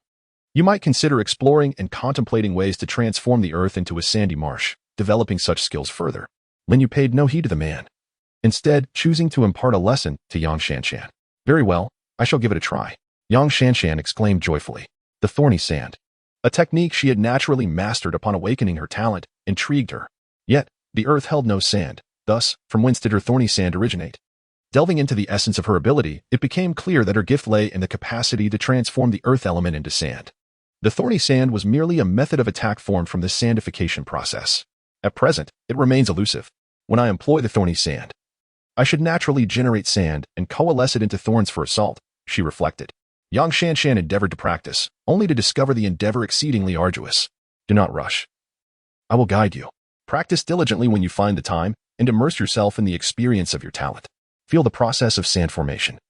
Once you grasp the essence of elemental transformation, you will unlock a plethora of offensive techniques. Lin Yu addressed Chen Jing'er and the others. You too must engage deeply, explore, and you will fully unveil your inherent talents. The group nodded thoughtfully, pondering his words. Meanwhile, the man, feeling overlooked, could no longer contain his agitation. With a scowl, he retorted, "What do you all mean? Do not presume that you alone are awakened talents. We possess abilities as well." "Oh, where are they? Let us behold them," Lin Yu challenged. The man was instantly rendered speechless, his face flushed with indignation. The awakened leaders had all ventured out to slay zombies, leaving only the underlings behind to guard the supplies. "Let them be slain." Lin Yu's nonchalant remark sent a chill through everyone present. Lin Yu furrowed his brow and inquired, "What is the matter? Unable to act?" He continued, "If you can't bear to do it, then don't call me boss. They truly deserve to die." Yang Shanshan waved her right hand, and dozens of thorny vines erupted from the ground, lunging toward those individuals. Lin Yu glanced at her in surprise. This woman was unexpectedly more resolute than Lu Yu, quite impressive. Chen Jing'er also sprang into action. Seizing a steel pipe, she pierced the throat of an adversary, blood gushing forth. Lin Yu felt a flush of embarrassment. This woman was rather violent. Kill. Upon witnessing both women engage, Liu gritted his teeth and summoned a blade of wind, charging toward the foes. In less than 2 minutes, the ground was strewn with corpses. Observing this gruesome scene, the others, save for Lin Yu, felt a wave of discomfort. Although slaying zombies was more repulsive, these were living beings. It was their first experience of taking a life. "Ah, I killed you." Suddenly, from the corner where a group of women huddled, a dozen rushed out. They seized various weapons from the ground, striking violently at the lifeless bodies. Some, lacking weapons, resorted to using their teeth, viciously tearing off an ear from one of the fallen as they vented their madness. "Let's go, see what's on the second floor." Lin Yu stepped forward, leading the way up the nearby staircase. The second floor was primarily stocked with daily necessities. After scouring through the useful items, they encountered several women on the third floor. These women were all quite beautiful, yet their eyes bore the vacant look of torment. "These beasts!" Yang Shanshan exclaimed angrily. Although the others remained silent, their expressions were grim and clouded with disdain. Chapter 23. The Captive. The apocalypse is indeed a purgatory on Earth. So it is advisable for you to adopt the proper mindset and refrain from harboring any compassion. Otherwise, it could very well be you lying there one day. Lin Yu's words resonated like a sinister melody, sending a shiver down the spines of the women present. After traversing a distance, they stumbled upon a formidable iron gate. Liu stepped forward, unleashing a blade of wind that tore through the door. Inside, a young man clad in black was confined within the room. Thick iron chains bound his limbs securely to the four corners of the chamber. Simultaneously, countless steel bars ensnared his entire body, extending cruelly to his neck, rendering any movement impossible. Even more horrifying, 2 steel rods pierced through his calves, with coagulated blood marking the wounds. The thunderous noise stirred the young man from his slumber, prompting him to open his eyes. "You are not of Wang Hao's faction. Who are you?" he inquired, scrutinizing the group before him. "And who are you? Who is Wang Hao?" Lin Yu countered. Upon hearing this, the young man's eyes brightened with recognition, only to dim again in despair. "I was once the ruler of this Orma supermarket. However, after venturing out to slay zombies, Wang Hao's brother came here, and that beast had the audacity to insult my wife. By the time I returned, it was too late. My wife had taken her own life," he recounted. His teeth clenched in rage. "I dismembered that scoundrel and fed him to the zombies, but my wife can never return. And how did you end up in such a predicament?" Subsequently, Wang Hao and his men seized this place, imprisoning me and subjecting me to daily torment. The young man's eyes brimmed with hatred. "As long as I remain alive, there will come a day when I shall send these scoundrels to hell. They are all beasts." "Is Wang Hao among those currently occupying the supermarket?" Shen Jing'o inquired. "Indeed, it is they. My friends, I do not know your intentions, but I advise you to leave swiftly." The young man warned the group, stating, "When Wang Hao returns, your fate will be dire, especially for these 3 women." "Do you not wish for us to rescue you?" Lin Yu asked, intrigued. The young man shook his head. "You still have a chance to escape. If you attempt to save me, Wang Hao will not spare you. You are a brave man, but we must regretfully decline your goodwill." Lin Yu stepped forward, grasped the chains binding the young man, and with a slight exertion, the chains shattered. The young man watched in astonishment as Lin Yu effortlessly pried apart the steel rebar that confined him, liberating him from his shackles. Lin Yu seized the rebar that had pierced the young man's calf and yanked it out with a swift motion. The young man's face contorted in pain, yet he stifled any loud cries. "Xiaoru, please attend to his wounds," Lin Yu instructed. The young girl, with a determined expression on her small face, approached without a hint of fear. She placed her hands over the young man's bleeding injury, and a soft green glow emanated from her palms. To everyone's astonishment, the young man's wound began to heal at a visibly rapid pace, forming a scab. How incredible! Xiaoru is truly remarkable. This must be a healing talent. A few individuals were taken aback by the scene before them. I am deeply grateful for your life-saving assistance. Should you require anything, I, Xiaowen, am at your service. The young man adjusted his posture and bowed slightly to Linyu. Let us proceed downstairs to await their arrival. Linyu nodded gently, lifting Lu Rook as he spoke. The young girl basked in the praise from the crowd, clearly pleased and brimming with pride. Aren't you all leaving? Xiaowen inquired, astonished. Are you truly planning to wait here for Wang Hao and his group? Are you courting death? He continued, I understand that you may possess considerable strength. Yet that group is even more formidable. Engaging them will not bode well for anyone involved. This is our affair. If you are afraid, you are free to depart. One of them replied, casting a glance at him before following Linyu downwards. They all obeyed Linyu's words without hesitation, observing their retreating figures. Xiaowen clenched his teeth and sighed. Very well, if it comes to that, I shall return my life to them. At least I will be spared further torment. Looking at the young men accompanying him, Linyu smiled and remarked, Wang Hao's indeed terrifying. Why do you choose to stay? You saved me, regardless of the peril. I am willing to accompany you through fire and water. Xiaowen paused momentarily before adding, moreover, I possess considerable strength as well. Then why were you imprisoned? Xiaowen's expression faltered, and he fell silent, clearly discomfited. What abilities does Wang Hao's group possess? Wang Hao wields an S-rank talent, magic suppression. Under the influence of his ability, everyone's talents and powers become unusable. It was precisely due to this magic suppression that I was captured. S-rank talent? Lu Yu exclaimed, are we truly so unfortunate? Is it mere chance that we encounter individuals endowed with S-level talents? Surely. Such S-level gifts cannot be as common as they seem. S-level talents are not as plentiful as you might think. It is merely a case of survivor bias. Linyu interjected, shaking his head. He continued, the strong are invariably remembered, while the weak tend to fade into obscurity. Indeed, over the past several days, they had encountered numerous survivor groups, yet the number of those possessing exceptional talents was scant, particularly A-level and S-level individuals. Liu pondered this and recognized its truth. During their expedition with Linyu, they had vanquished countless zombies and encountered a multitude of survivors. However, the vast majority were ordinary people, with only 2 having awakened any talents, and those were of lower tiers. Moreover, this Olma was the most resource-rich locale in the entire ancient town, without formidable talents. How could one possibly maintain dominance here? As Linyu spoke, his gaze briefly swept over Xiaowen. The implication was unmistakable. Just like Xiaowen. Despite having awakened an A-level talent, he could not hope to defend a grand supermarket like Olma, becoming ensnared within its confines. Those who could claim such territories could hardly be deemed weak. Indeed, I have learned from the mouths of his subordinates that Wang Hao, leveraging his formidable talents, has gathered a considerable number of strong individuals, forming one of the most powerful factions in the ancient town. Xiaowen nodded. What other individuals were present in his team? Wang Hao's team has expanded to over 200 members, among whom are 5 awakened individuals. A-Class Hubin possesses the ability to control steel, and A-Class Qinzhong has the power of invisibility. Both are formidable in their own right. The remaining 3 pose little threat. One wields C-Class Fireball technique. Another has D-Class Strength Amplification, and the last holds D-Class Acceleration. The other 200 members are merely ordinary individuals. Xiaowen divulged all the information he had gathered. S-Class Magic Cancellation, rather intriguing, Linyu murmured to himself. Undoubtedly, this represents an exceptionally potent innate ability, likely belonging to the realm of rules. Rules are inherently just. Even the caster must abide by them. Within this domain of magic cancellation, no one can utilize their innate talents and must rely solely on their fundamental attributes in combat. Yet, in terms of basic attributes, one might wonder how many individuals across the globe possess true strength. A confident smile graced Linyu's face.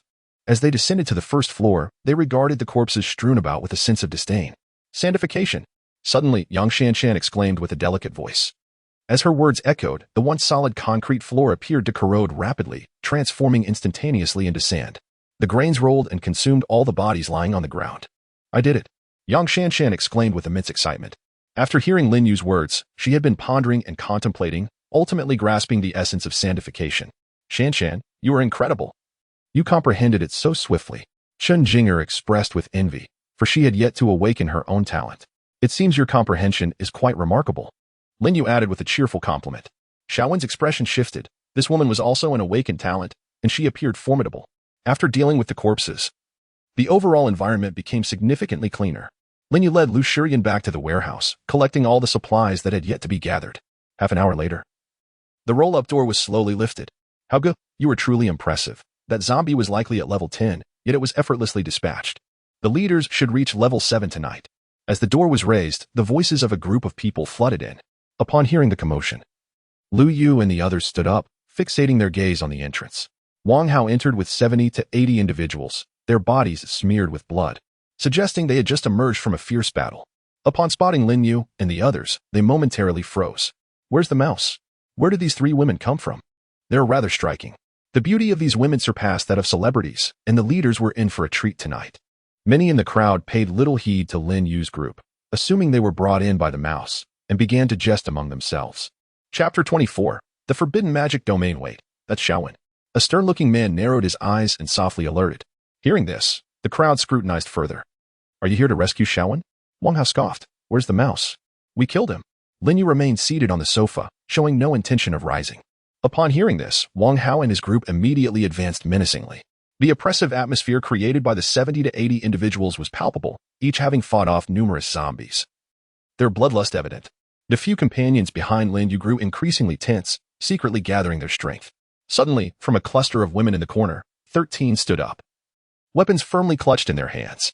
Without uttering a word, these women positioned themselves behind Lin Yu, confronting Wang Hao and his group. Their unexpected maneuver astonished Lin Yu. Surely you do not intend to rely on these few wretched women?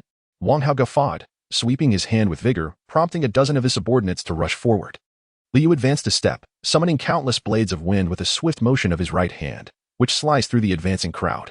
The wind blades whistled as they passed, leaving trails of crimson in their wake. Among the more than 10 assailants, 5 or 6 fell instantly, clutching their throats, while others were left wounded, blood streaming from their injuries. An awakened one, a diminutive man beside Wang Hao, vanished in an instant. Lu Yu, the invisible awakened, has made his move.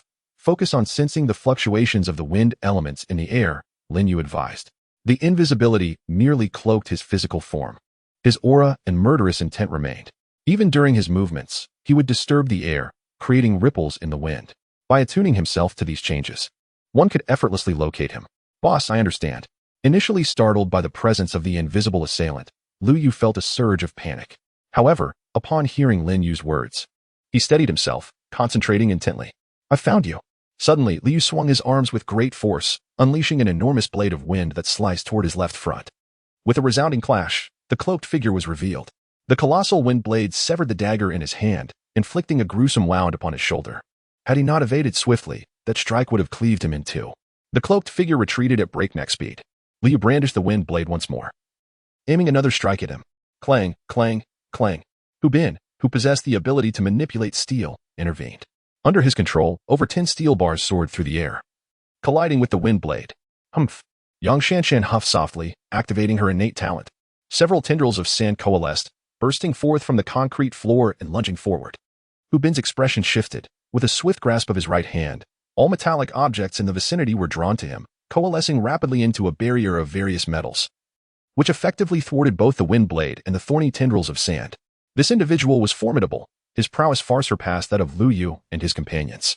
Indeed, as Hu Bin waved his hand, the metallic barrier dispersed once more, hovering in midair. The steel bars twisted and, propelled by his palm, shot forth like lethal arrows toward Lin Yu and the others. Their expressions changed dramatically. Wind strangulation. Lu Yu conjured countless blades of wind again, forming a miniature tornado that surged forward. This maneuver was evidently far more powerful. Upon impact, most of the steel bars were torn asunder by the tempest. Yet still, a considerable number breached the wind blades, hurtling toward the group.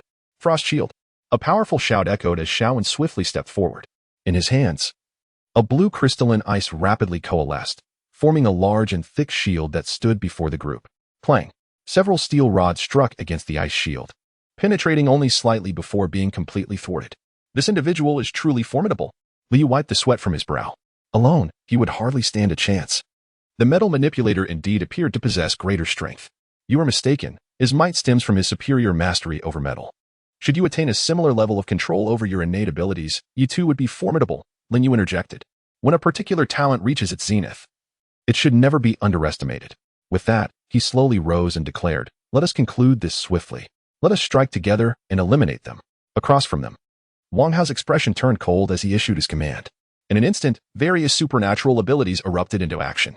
This was no battle for ordinary evolved beings unless they possessed exceptionally strong attributes. Beware of that invisible assailant. Lin Yu's eyes narrowed, acutely sensing the fluctuations in the air. In the next moment, his right hand shot out, grasping someone from the void. It was indeed the invisible attacker. Lin Yu gripped his neck and forcefully slammed him to the ground. Crash! The sound of a skull shattering echoed. Blood splattered across the ground. An A-grade awakened individual had met his end with unsettling efficiency. The crowd was struck with shock. Just how terrifying is this individual's strength? Suddenly, a peculiar force emerged in the vicinity, rapidly spreading throughout the area. At the very moment this formidable force manifested, the wind blades, sand spikes, and ice cones in the air dissipated into nothingness. Various metallic objects plummeted from the sky. This was an S-class talent, the ability to nullify magic. My extraordinary powers have become inaccessible. Lu Yu's expression was one of astonishment. Indeed, it was an immensely powerful rule-based talent. Lin Yu sensed that the S-class flames within him had been restrained and rendered unusable. However, it was ultimately not an absolute rule. If he unleashed all his magical energy, he could effortlessly shatter this magic nullifying constraint. In a situation where there is such a vast disparity in magical power, a surge of energy could break free from these ordinary rule bindings. If it were absolute nullification, the circumstances would be entirely different. Although it merely adds the word absolute, the rules would be distinctly disparate. Under absolute rules, everyone must comply. You insignificant creatures have no comprehension of the might of an S-class talent. I shall ensure your demise.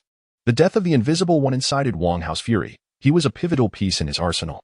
Under the magic nullifying rules, you cannot utilize your talents. So what arrogance is this? Li retorted, come here. I dare you to face me. Fool. Wang Hao coldly replied. In a situation where talents cannot be employed, he had 60 or 70 evolved individuals under his command, easily overpowering the opposition. Why would he risk himself? This fellow is not as foolish as I imagined. Lu Yu scratched his head in contemplation. Yang Shanshan was speechless. It seemed today would be their end. Shaowen sighed. Do not underestimate us. Be prepared to unleash your talents at any moment to thwart any surprise attacks. Lin Yu gave a brief instruction and stepped forward. Release your powers? Shaowen was bewildered. With magic now banned, how could one possibly unleash their abilities? Chapter 25. The Metal Manipulator. Enough of the chatter. Just heed the boss. Lu Yu and his companions harbored unwavering trust in Lin Yu. Break their legs for me. At Wang Hao's commanding shout, his subordinates rushed forward, brandishing their weapons. Lin Yu plunged into the crowd. With a powerful kick, a man was propelled like a cannonball, toppling 7 or 8 others before collapsing lifelessly to the ground. Bang! A steel pipe struck Lin Yu's shoulder heavily, yet he remained unfazed, delivering a punch to the assailant's chest. Blood gushed forth as the man fell rigidly. His chest caved in. Lin Yu descended upon them like a ferocious tiger, akin to a wolf among sheep. Each strike claimed a small victory. Hiss. The onlookers collectively inhaled sharply. What manner of beast is this? Surely, he must be at least level 10. Wang Hao gazed in astonishment at the monstrous Lin Yu, his heart racing. Perhaps he had consumed numerous strength-enhancing fruits. Let us adhere to the old rules. I will lift the magic band shortly, and you will immediately strike him down with your talent. Understood. Hu Bin acknowledged, gradually gathering his strength in secret. They had not anticipated that, under the magic ban, 60 to 70 of their men could not even contend with this individual.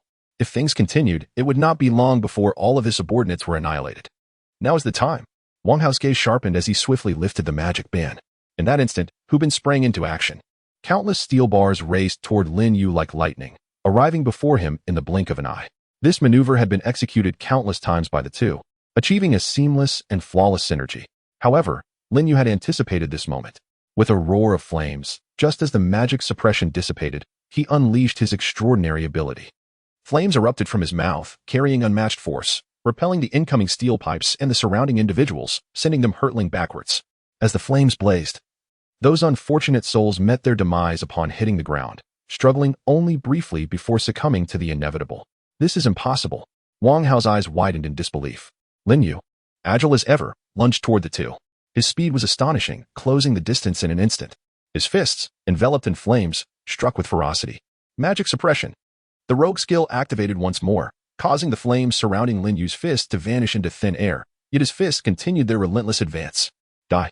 A dagger appeared in Wang Hao's hand, aimed directly at Lin Yu.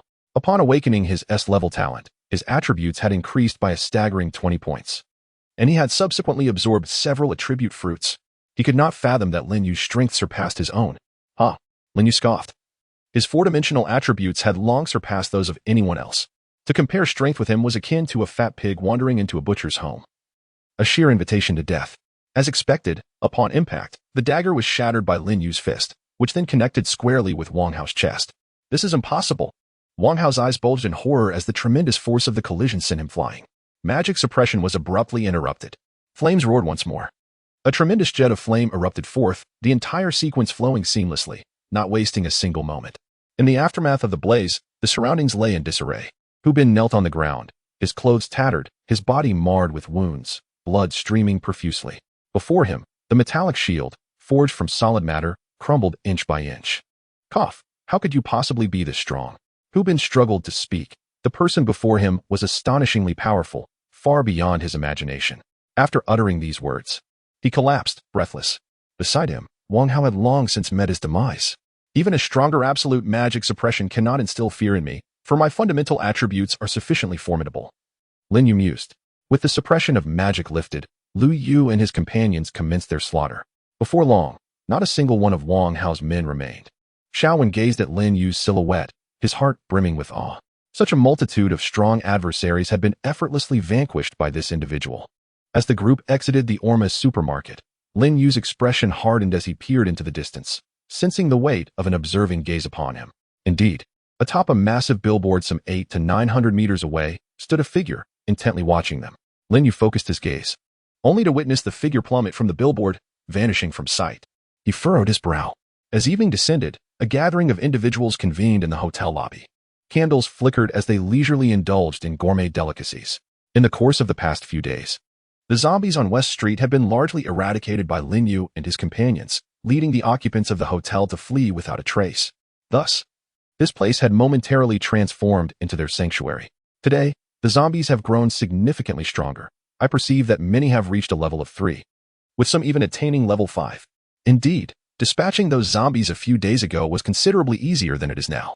A multitude of individuals are feeling the mounting pressure. It is not merely they who are evolving, but the zombies are also rapidly gaining strength over time.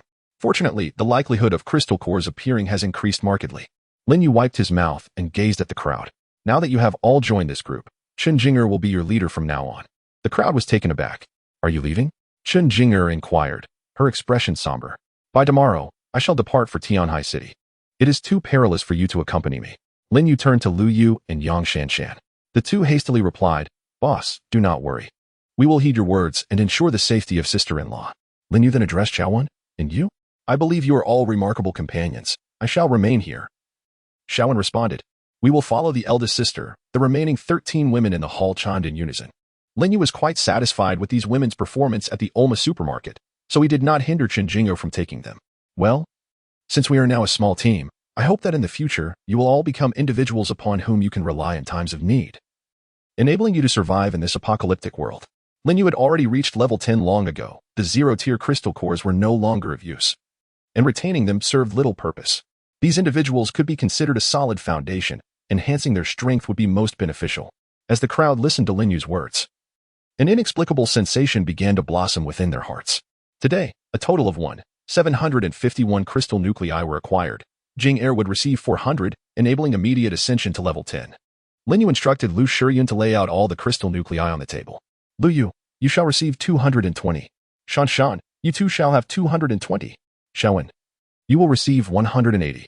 These three individuals, being A-grade talent awakeners, represented the pinnacle of strength within the team and were thus prioritized for advancement. Thank you, boss. Lu Yu and the others chorused, their faces alight with joy. Currently at level 3, they required 40 nuclei to ascend to level 4 and 50 for level 5.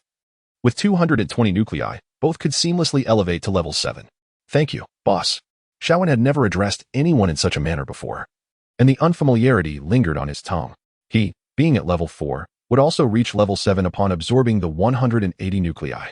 Among the 13 of you, each will receive 40, allowing you all to rise to level 2. A tremor of astonishment rippled through the 13 girls. They had not anticipated receiving crystal nuclei. Having just been rescued and welcomed into this team, they were still perceived as the weaker sex, yet they were nonetheless allocated nuclei, 40 each. A notion they had never dared to dream of before. I have expressed my desire for this team to be composed of individuals with warmth, partners upon whom we can rely, rather than mere tools for exploitation. Naturally, it was improbable for everyone to receive equal resources. The trio were talent awakeners, their formidable abilities enhancing the survival prospects of the entire squad. Boss, we comprehend. Thank you. 13 women sincerely expressed their gratitude. Chapter 26, Eternal Day.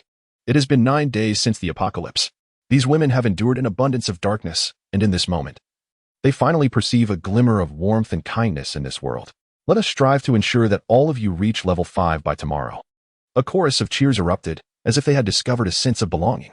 There remain 220 crystal cores. Let us allocate them to Shiryun and Rook. The final cores, 110 each, would elevate both of them to level 4. To ascend to level 10, one requires 10 first-tier crystal cores. At the first tier, all attributes double. Ordinary individuals cannot contend with first-tier zombies, let alone defeat them. Only evolved beings awakened with A-grade talents possess the opportunity and capability to single-handedly vanquish a standard first-tier zombie. Otherwise, collaboration among multiple individuals is essential. Boss, how about we bestow a name upon our team, something like Thunder Brigade, which sounds quite impressive. What name do you propose? How about Kings of the Realm? Have you played too many games? In my opinion, we should call ourselves Worry-Free Pavilion. Lin Yu covered his forehead with both hands. What nonsense is this? Let us name ourselves Eternal Day. Lin Yu interrupted the others, invoking the title from his previous life. Eternal Day? Yes, Eternal Day. I wish for everyone in our squad to have a glimmer of hope for the future. This is splendid, brimming with optimism. At this moment, Lin Yu felt a surge of excitement within. Eternal Day has finally been established in this life. The 10th day of the apocalypse. The 4A level awakeners of Eternal Day have all reached level 10, while the remaining 13 women are uniformly at level 5. In this ancient town, they can be regarded as a formidable force.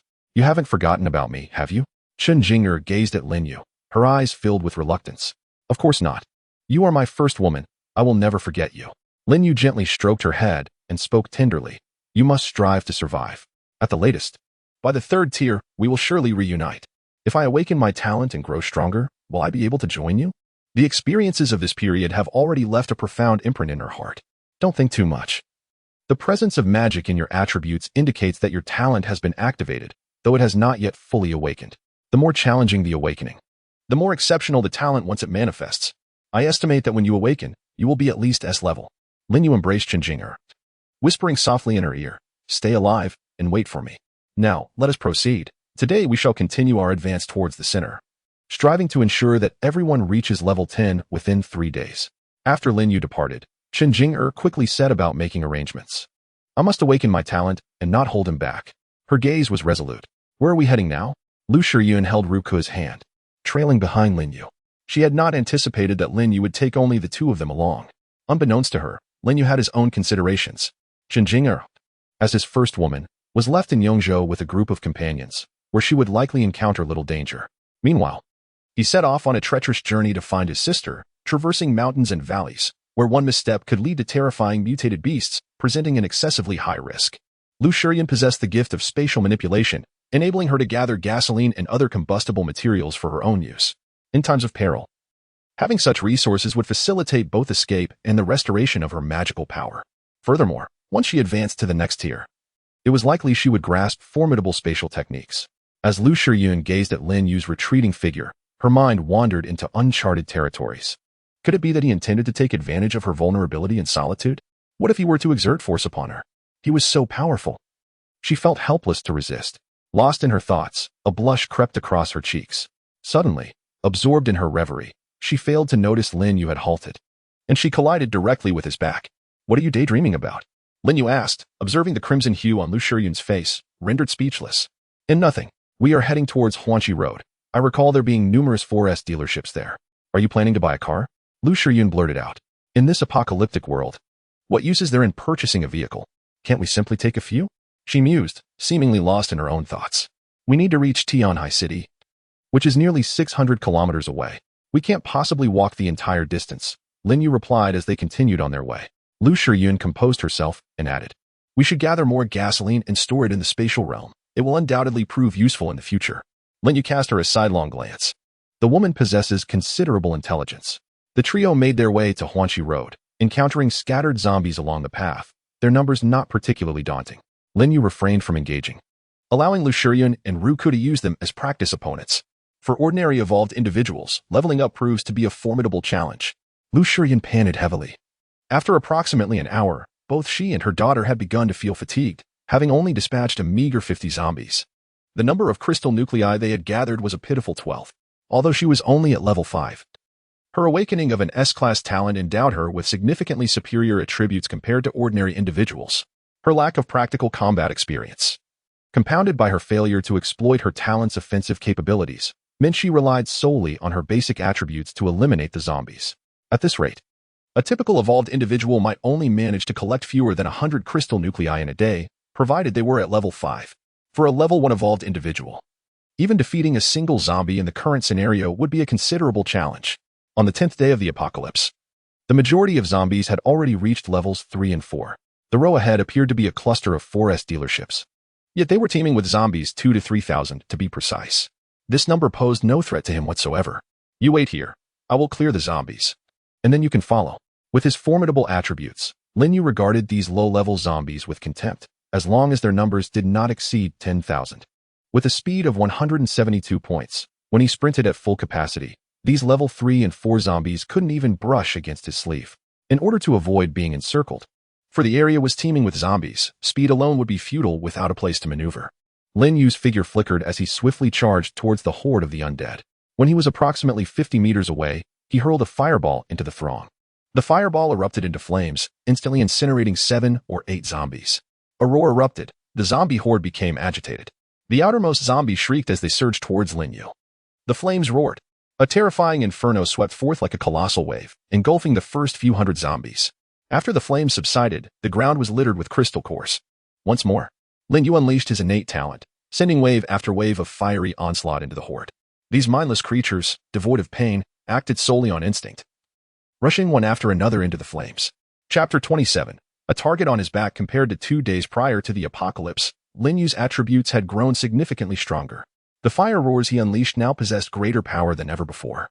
Each casting consumed 200 points of magical energy. However, his current reserves were ample, allowing him to cast hundreds of times, with each instance capable of vanquishing at least 100 zombies. In mere moments, no zombies remained outside the 4S dealership. Shiryun, come quickly and collect the crystal cores. There are so many. Can we reach level 10 tonight? The excitement in Lu Shiryun's eyes was palpable. The ground was estimated to hold 500 or 600 cores. Be careful. Suddenly, a dark shadow darted out from within the 4S dealership, a withered, pale hand reaching out towards the trio. Lin Yu swiftly pulled Lu Shiryun and the other two closer, his fist enveloped in flames as he struck out. Bang! The shadow was violently cast aside. The 3 individuals focused their gaze, revealing a disheveled zombie, distinct from the ordinary ones, as its face bore no signs of decay. Its complexion was pallid, devoid of any color, and its eyes were a haunting white, lacking pupils. A first-tier zombie. Lin Yu narrowed his eyes. Upon reaching the 10th level, an evolutionary being must absorb 10 first-tier crystal cores to transcend into the first tier. The distinction between first tier and zero tier at level 10 is profound, with all attributes doubling in potency. With a deafening roar, the first-tier zombie, having been repelled, charged forth with remarkable speed. The flames roared. A torrent of fire erupted. Yet the zombie deftly evaded the inferno, swiftly closing the distance once more. This first-tier zombie had evidently acquired combat experience, exhibiting evasive maneuvers rather than recklessly charging forward. It appeared that this creature had evolved towards speed. However, its strength and physique paled in comparison to a typical first-tier zombie. Lin Yu positioned the 2 women behind him as the zombie lunged again. He remained still, patiently awaiting the opportune moment. In the blink of an eye, the zombie was upon him, its hands reaching out to grasp Lin Yu. Now was the moment. Flames enveloped his body instantaneously as he extended his hands, precisely seizing the claws of the incoming zombie. With a ferocious roar, the zombie struggled, its strength insufficient to rival Lin Yu's. Captured, it could not break free.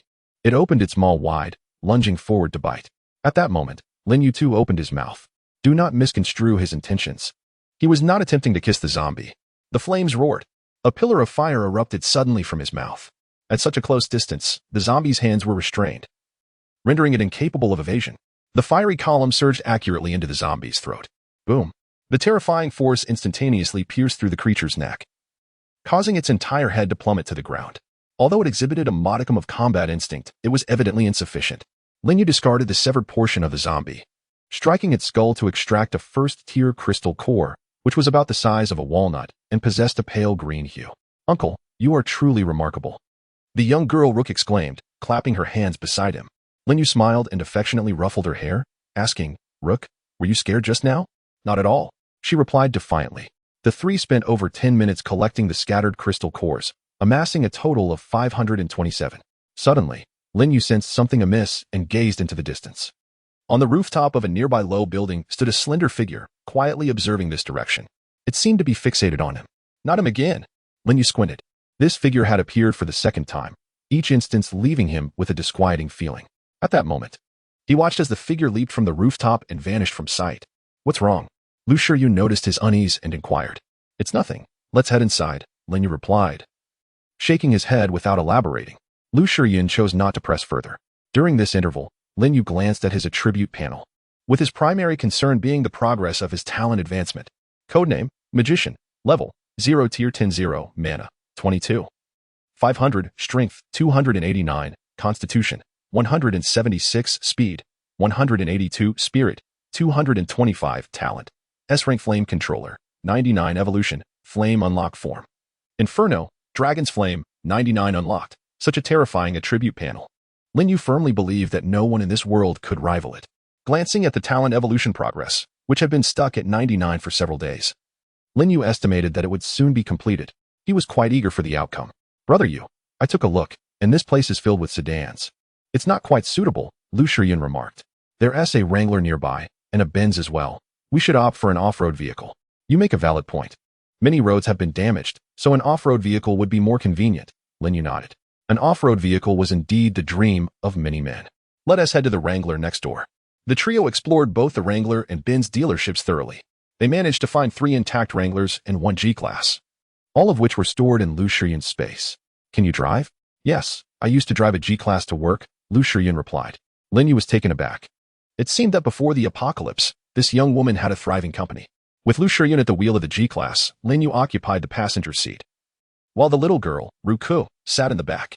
The three of them drove through with an air of confidence. Never mind, let us just walk, Lin Yu concluded. Within mere moments, the great G was rendered immobile, with numerous vehicles haphazardly strewn across the road. The trio disembarked and began to load up the G.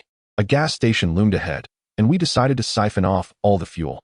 Lin Yu turned to inquire, can your infinite space accommodate liquids directly? Or must we find containers? It seems unnecessary, came the reply.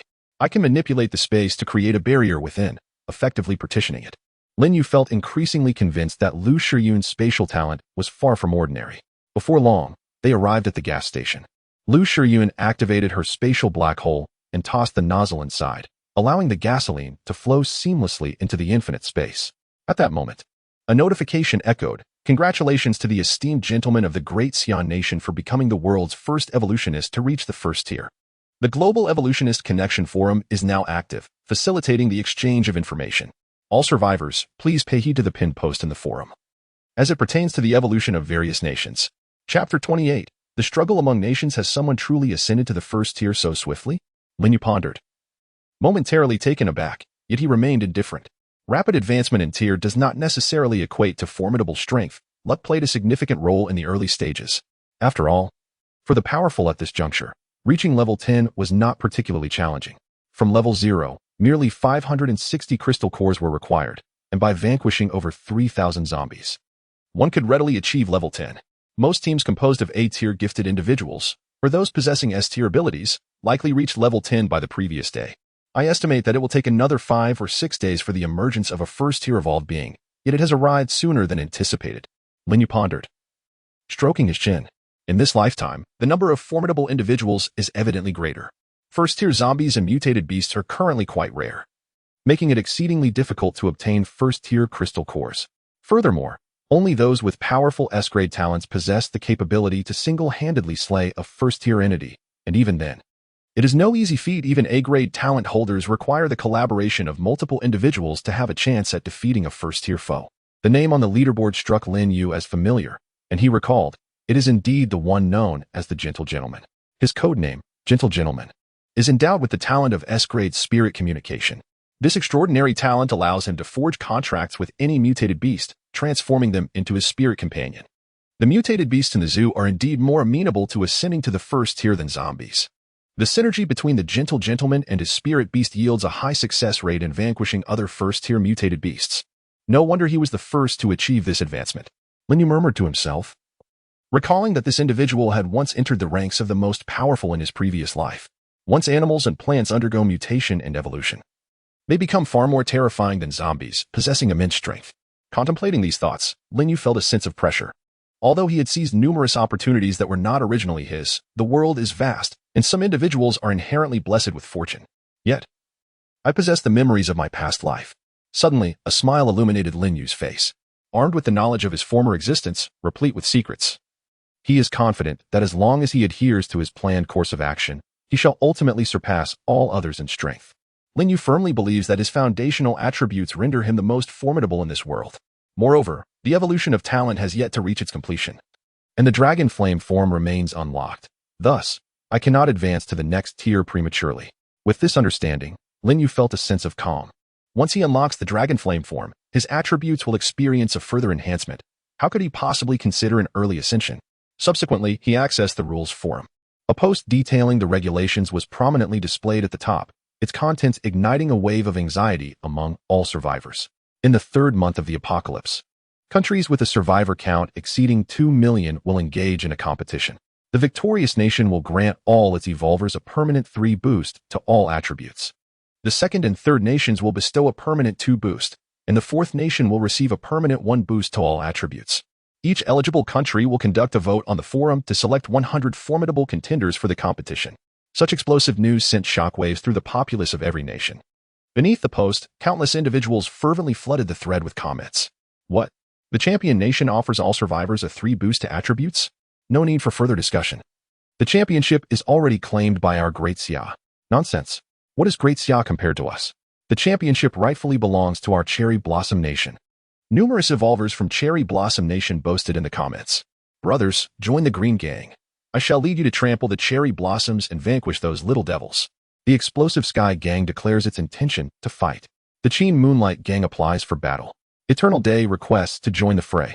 The 36 celestial stars also seek to engage. Let us obliterate these wretched fiends. A mere speck of land dares to behave arrogantly. Just wait until the Cold Water Palace unleashes a tidal wave upon you, inundating your very existence. The audacious remarks from the Cherry Blossom Nation have incited countless evolvers of the Great Xia to roar for a march upon the blossoms. By all means, Great Xia waits. Our magnificent divine society shall once again set foot upon your soil, leaving not a trace behind. A gaggle of feeble, squawking shrimp dares to covet the territory of Great Xia? They know not the peril they invite upon themselves. Lin Yu gazed upon these comments, a glint of cold fury igniting in his eyes. He recalled that in the 4th year of the last world's end, the Cherry Blossom Nation vanished from existence. Utterly erased from the world map, their relentless discharge of nuclear wastewater had allowed mutated beasts to absorb the ocean's nuclear energy, giving rise to numerous extraordinarily formidable creatures, some surpassing even the holy beasts. In those waters, nuclear energy birthed a colossal monstrosity reminiscent of Godzilla, known as Blue Sky, ranked 19th among the list of aberrant beasts. This terrifying entity, far beyond the realm of holy beasts, unleashed devastation upon the entirety of the Cherry Blossom Nation.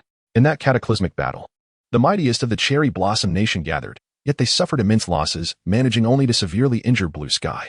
Meanwhile, the very land of the Cherry Blossom Nation was shattered to pieces, ultimately obliterated by the titanic energy waves of Blue Sky, sinking forever into the depths of the ocean. Thus, the Cherry Blossom Nation met its complete demise, with only a handful of elite warriors escaping to foreign lands. The repercussions of nuclear wastewater extended far beyond this. The horrific mutated beasts that emerged from the ocean soon ascended to the land, wreaking havoc and slaughter. This calamity was more terrifying and despair-inducing than any zombie apocalypse, leading to a rapid decline in the number of survivors worldwide. In this lifetime, fortune shall not favor you as before. I shall personally lead the strong to level the Cherry Blossom Mountain. In the era prior to the apocalypse, during times of peace, many citizens of the Great Xia could only vent their resentment towards their mundane lives upon the lifeless bodies that simply echoed the name Yama. They fought for the glory of their nation. However, in the present day, to not strive for a better existence would be a disservice to oneself. The nations of Asia are but weaklings, unworthy of entering the top 10. The champion can only emerge from our European region. There is a high probability that it will be my esteemed Britannia. The champion will undoubtedly be our illustrious America, where our superheroes are invincible. What are superheroes worth? With a single punch, I could shatter one of them. In the forum threads, countries are embroiled in heated debates. Concurrently, the champion nation has become the target for all formidable individuals. The allure of a 3 boost to all attributes is irresistible. This is an opportunity to enhance national strength. During lunch, Lin Yu found a quaint restaurant. Lu Shiyan produced an array of ingredients, and the trio joyfully indulged in barbecue delights. In the midst of the apocalypse, such simple pleasures are indeed rare. Brother Yu, which nation do you think will ultimately emerge victorious in this contest of 100 nations? Without a moment's hesitation, Lin Yu replied, "It must be our Great Xia." In his previous life, Great Xia secured only 3rd place, but this time, it shall undoubtedly claim the championship. Are there strong individuals abroad? Lin Yu paused, contemplating seriously. Yes, the world is vast, and there are always some uniquely gifted individuals who, by fortune, rise to become superiors. In his past life, 3/4 of those ranked among the strongest evolvers were foreigners. The Temple of the Gods in the land of Zika, the shrines of Sakura Nation, King Arthur of Great Britain, the 12 Knights of the Round Table, the 12 zodiac signs of Saint Tuan Nation, the Celestial Order of Angels, and the leading superheroes of Malai, all stand atop this world as the most formidable of evolved beings. Yet, the ultimate champion can only be the Great Xia. Lin Yu's eyes brimmed with unwavering confidence. The rules dictated that the clash of nations would commence in the early days of the 3rd month of the apocalypse, leaving a mere 2 months and a fraction of time. Indeed, 2 months would soon pass. As the trio dined and conversed, several figures gradually emerged on the street. "I believe I can smell barbecued meat. Even in this apocalypse, are there still those with the leisure to indulge in grilling? How audacious. Boss, let us go take a look. That aroma is making my mouth water. Be careful." The leader licked his lips, cautiously drawing a gun from his pocket as he approached. "Boss, there's barbecued meat and women." Upon seeing Lin Yu and his companions, they gasped in surprise. "Haha, it seems we are in for a treat." Chapter 29, Poison in the Fowl. "Kid, scram. We're taking these 2 women and the barbecue." One of them chuckled heartily, reaching out to grab Lu Shiyan. Lin Yu narrowed his eyes. With a swift motion, he seized the assailant's wrist, and flames erupted from his hand, engulfing it in fire. "Ah!" The man screamed in agony. An awakened talent. As the crowd witnessed this scene, they instinctively took several steps back. The leader immediately drew a gun from his pocket, pointing it menacingly at Lin Yu, and barked, "Let go, kid. You better not move, or the bullets in my gun don't discriminate." He continued, "Don't think that awakening a talent makes you extraordinary. I've taken down numerous talented individuals with this very weapon." The burly man tightened his grip on the gun, feeling a surge of confidence. They had encountered their fair share of talent users, yet when faced with bullets, even the most formidable had to cower and shield their heads. Those who defied them had already met their demise. "Ah, you bastard, let go of me," cried the young man whose arm Lin Yu had seized, his limb already scorched and mangled by flames. This was only because Lin Yu had restrained himself. He had no desire to roast human flesh while preparing a meal. That would be too repulsive. "Did you hear me? Let go," the man shouted. "Fire-type talent? Ha, can you withstand a bullet?" He sneered coldly. It seemed that today would not be a day for a leisurely meal. Lin Yu sighed, intending to enjoy a good meal, only to be besieged by a swarm of bothersome flies, ruining his appetite. In an instant, the flames in his hand surged dramatically, engulfing the man completely. The tremendous force propelled him backward, and when he landed, he was nothing more than a flaming figure, screaming in agony amidst the inferno. "You seek death." The leader's expression changed dramatically at this sight, and he immediately pulled the trigger. A bullet shot forth at an astonishing speed, hurtling toward Lin Yu's forehead. Swish! In Lin Yu's grasp, the flaming blade coalesced and swept forward with ferocity. The bullet was cleaved in 2, subsequently melting into molten iron under the searing heat of the flames. "This is impossible." The leading brute's eyes widened in disbelief, as if he had encountered a specter. Previously, the awakeners they had encountered were not formidable, utterly incapable of withstanding the firepower of firearms. Yet, what manner of being was this before them? "Are you an A-grade talent?" The giant screamed. Only those who had awakened A-grade talents could face bullets without fear. "A-grade? I am not," Lin Yu replied with a smile, swiftly advancing as his flaming blade swept through the air. Bang, bang, bang. A barrage of bullets erupted forth. Alas, they were still unable to impede Lin Yu's advance. Every bullet was severed beneath the flaming blade. The giant turned pale with terror, hastily shouting, "Please, spare me. My benefactor is also an A-grade talent." With a swift, decisive motion, Lin Yu cleaved through him without a moment's hesitation, severing the brute in twain.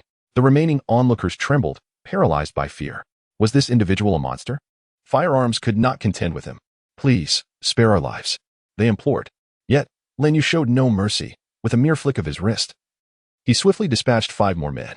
Witnessing Lin Yu's indifference to their plight, the last 2 men wore expressions of sheer terror. You fool, should you kill me? Our leader Duan Yang is also an A-grade talent. He will not let you go. Upon hearing the name Duan Yang, Lin Yu momentarily paused, the flaming blade halting above the man's head. The man swallowed hard, his throat constricting with difficulty. He gazed at the flaming blade, mere centimeters from his head. Beads of sweat trickling down his forehead. Kid, our boss is formidable. You'd best let me go. He mistakenly believed that Lin Yu was intimidated by his words and sought to issue a threat. In an instant, the fiery blade descended, cleaving through him with relentless force. The last witness to this scene collapsed in terror, soiled with fear. Please, big brother, don't kill me. Is your boss named Duan Yang? Lin Yu turned to him, softly uttering a few words. Why yes, the man stammered, trembling as he spoke. Where is he? Take me to him. Lin Yu licked his lips, recalling Duan Yang, the man who had long since etched himself into his memory. This was the same individual who sought to frame him for wrongdoing and imprison him. Now, it is time to send you to your demise. Previously, during his hospital stay, the act of urination was merely a minor punishment, insufficient to quell the fury and hatred festering within him. Only death could suffice. He was about to depart from Kuan City to search for his sister, believing he could not settle the score with this man, yet unexpectedly, this individual had delivered himself right to his doorstep. Meanwhile, within a grand farmhouse estate, a resounding noise erupted from Duan Yang's room, reverberating through the air. At this critical juncture, he had, astonishingly, succumbed to the urge. He had passed gas. Instantly, a noxious cloud of yellow smoke billowed forth, enveloping the entirety of the room. Oh, how foul. Ugh, the stench is poisonous. The sound of retching echoed through the smoke. Moments later, Duan Yang, pale as a ghost, shakily descended from his bed, evidently suffering from the noxious fumes. Though his innate abilities would prevent him from succumbing to the poison, the stench was intolerable even for its master. Damn it, Lin Yu. You wretched bastard, I will surely kill you.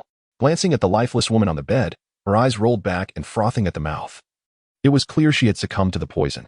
Duan Yang roared in anguish, feeling as if his entire life had been shattered at every critical juncture. He was betrayed by his own body. Chapter 30. One Punch Man. Meanwhile, outside the agritourism estate, Lin Yu, accompanied by 2 others, was led by a man through a convoluted path until they finally located Duan Yang's small stronghold. This place lay far from the bustling city, with few zombies remaining, all having been eradicated. You 2 wait for me outside, Lin Yu instructed before stepping inside. Within the estate, Duan Yang emerged from the building, his expression dark and foreboding. Dispose of that woman's body, he commanded.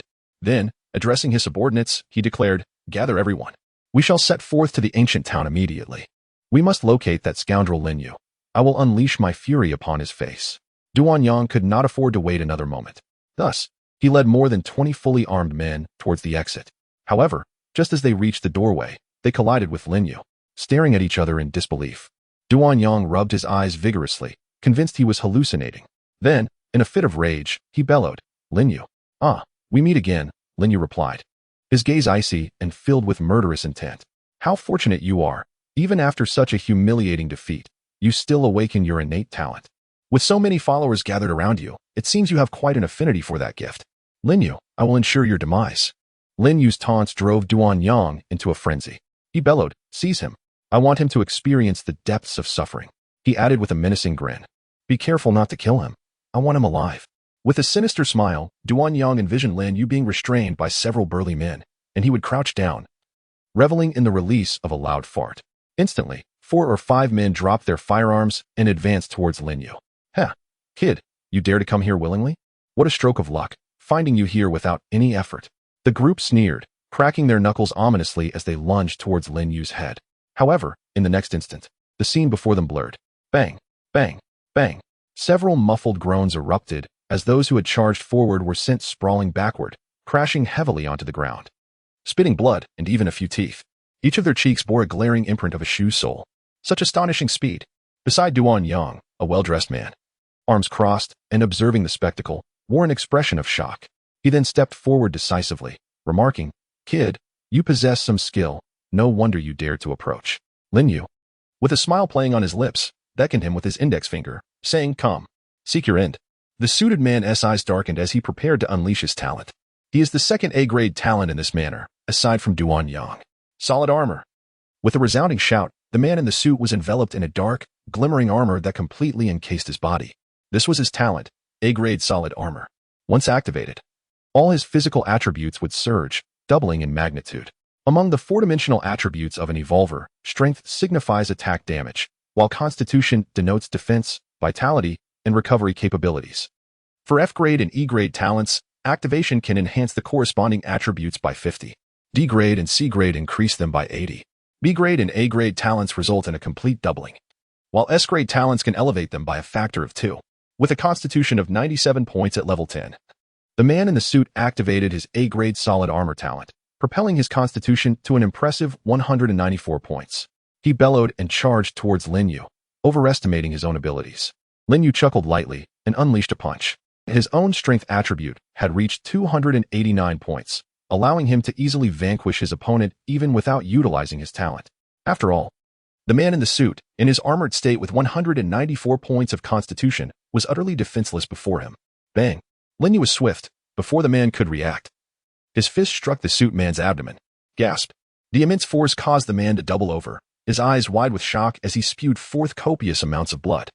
This transpired in but a moment.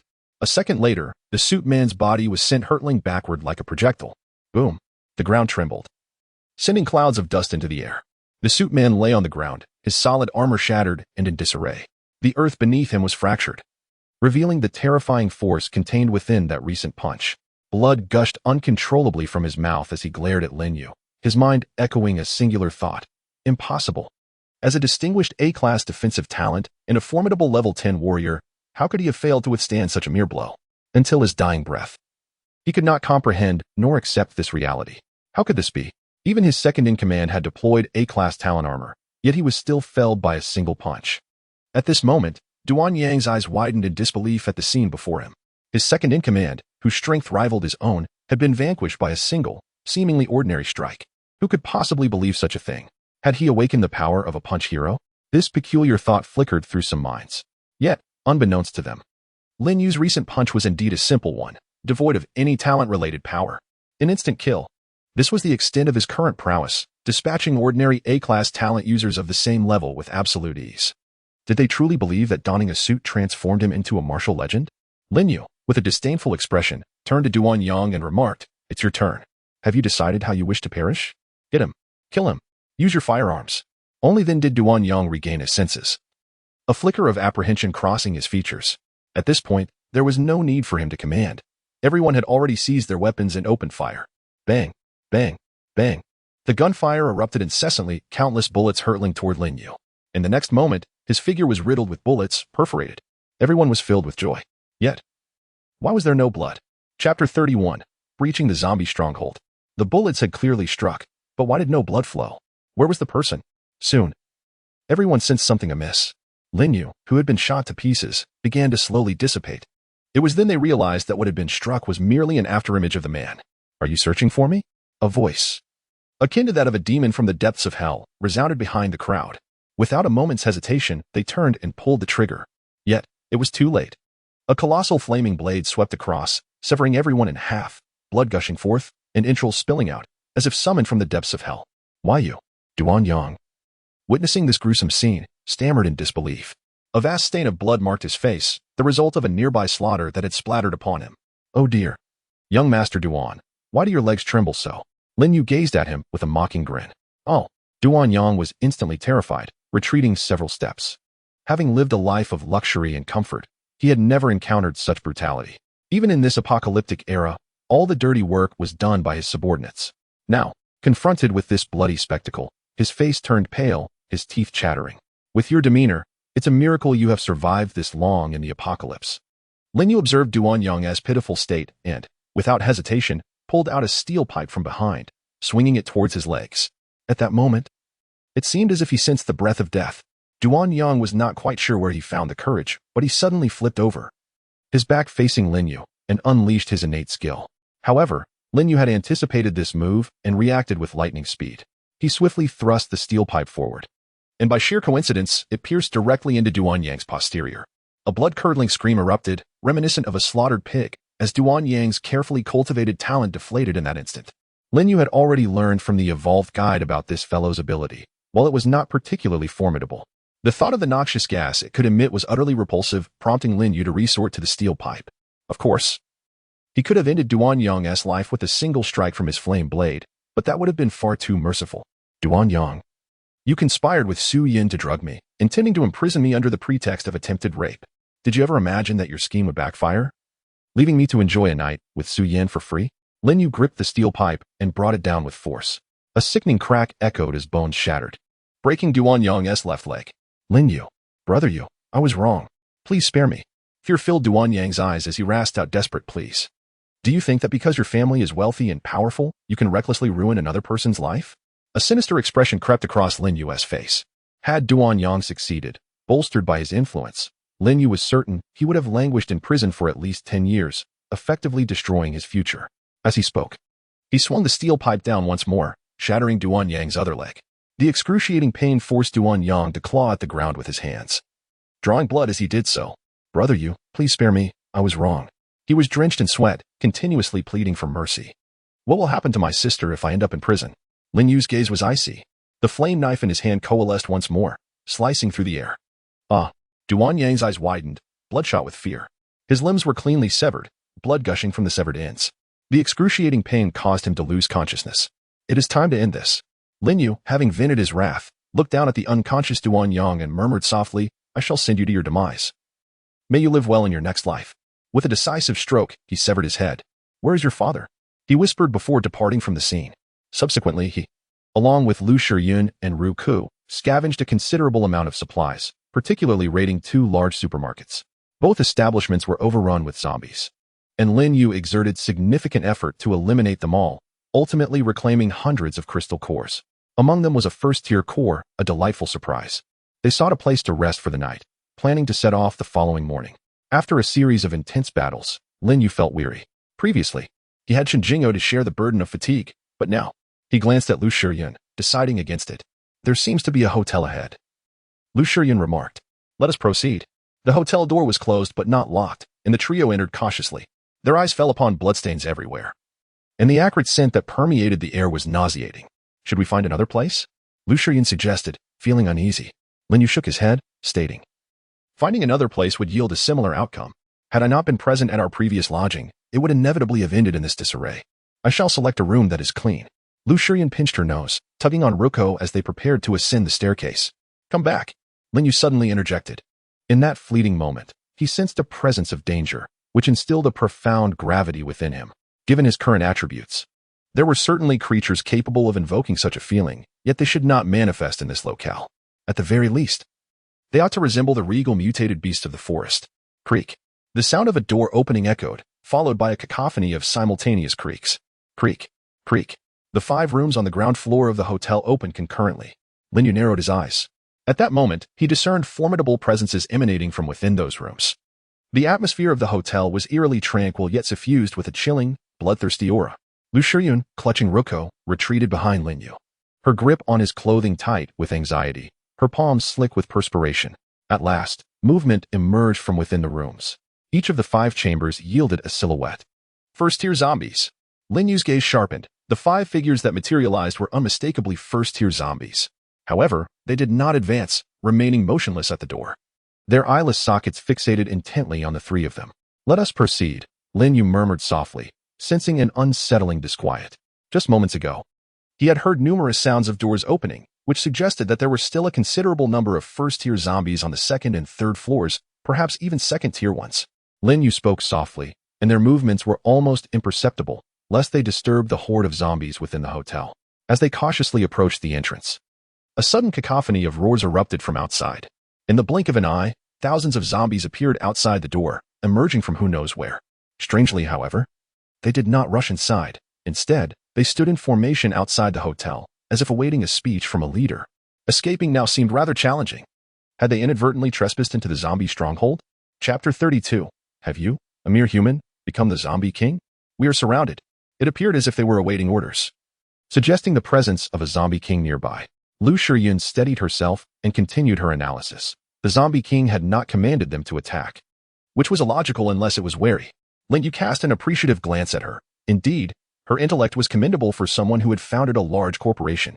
In this dire situation, most would have succumbed, yet he still saw a potential path to fight his way out. At that moment, footsteps echoed as 10 first-tier zombies descended from the second floor, lining up in formation. Lin Yu inhaled sharply. Had they truly ventured into the heart of the zombies' lair? A roar resounded, and the first-tier zombies parted to create a path. Was it the Zombie King? Lin Yu gazed towards the staircase. A figure clad in a black tuxedo descended gracefully, appearing no different from an ordinary person, save for the pallor that rendered his complexion devoid of color. With each deliberate step, he maintained a serene smile. His black suit was impeccably clean, and even his hair seemed meticulously styled, as if sculpted by wax. The man exuded an air of sophistication, embodying the quintessential handsome gentleman. Approaching Lin Yu, he inclined his body slightly in a gesture of courtesy and spoke, "Magician, I have long heard of your esteemed reputation." At these words, Lin Yu's heart jolted. Only 3 individuals in the world were privy to his moniker. The magician, his sister Lin Xiaoyu, his childhood friend Wang Ergu, and Chen Jing'er. Even Lu Shiyan, who stood beside him, remained unaware of his true identity. Yet here was a stranger, accurately identifying him. "You believe I am the magician?" Lin Yu inquired, skepticism lacing his voice. "Indeed. I myself am uncertain of my own nature. Why should you presume so?" "Intuition. My instincts have always been remarkably accurate," the young man replied with a smile. Lin Yu fell into silence. "So, are you human or a zombie?" "Well, how should I articulate this?" The young man appeared somewhat conflicted. After a moment's contemplation, he continued, "I am human. However, after being bitten by a zombie, I retain my intellect.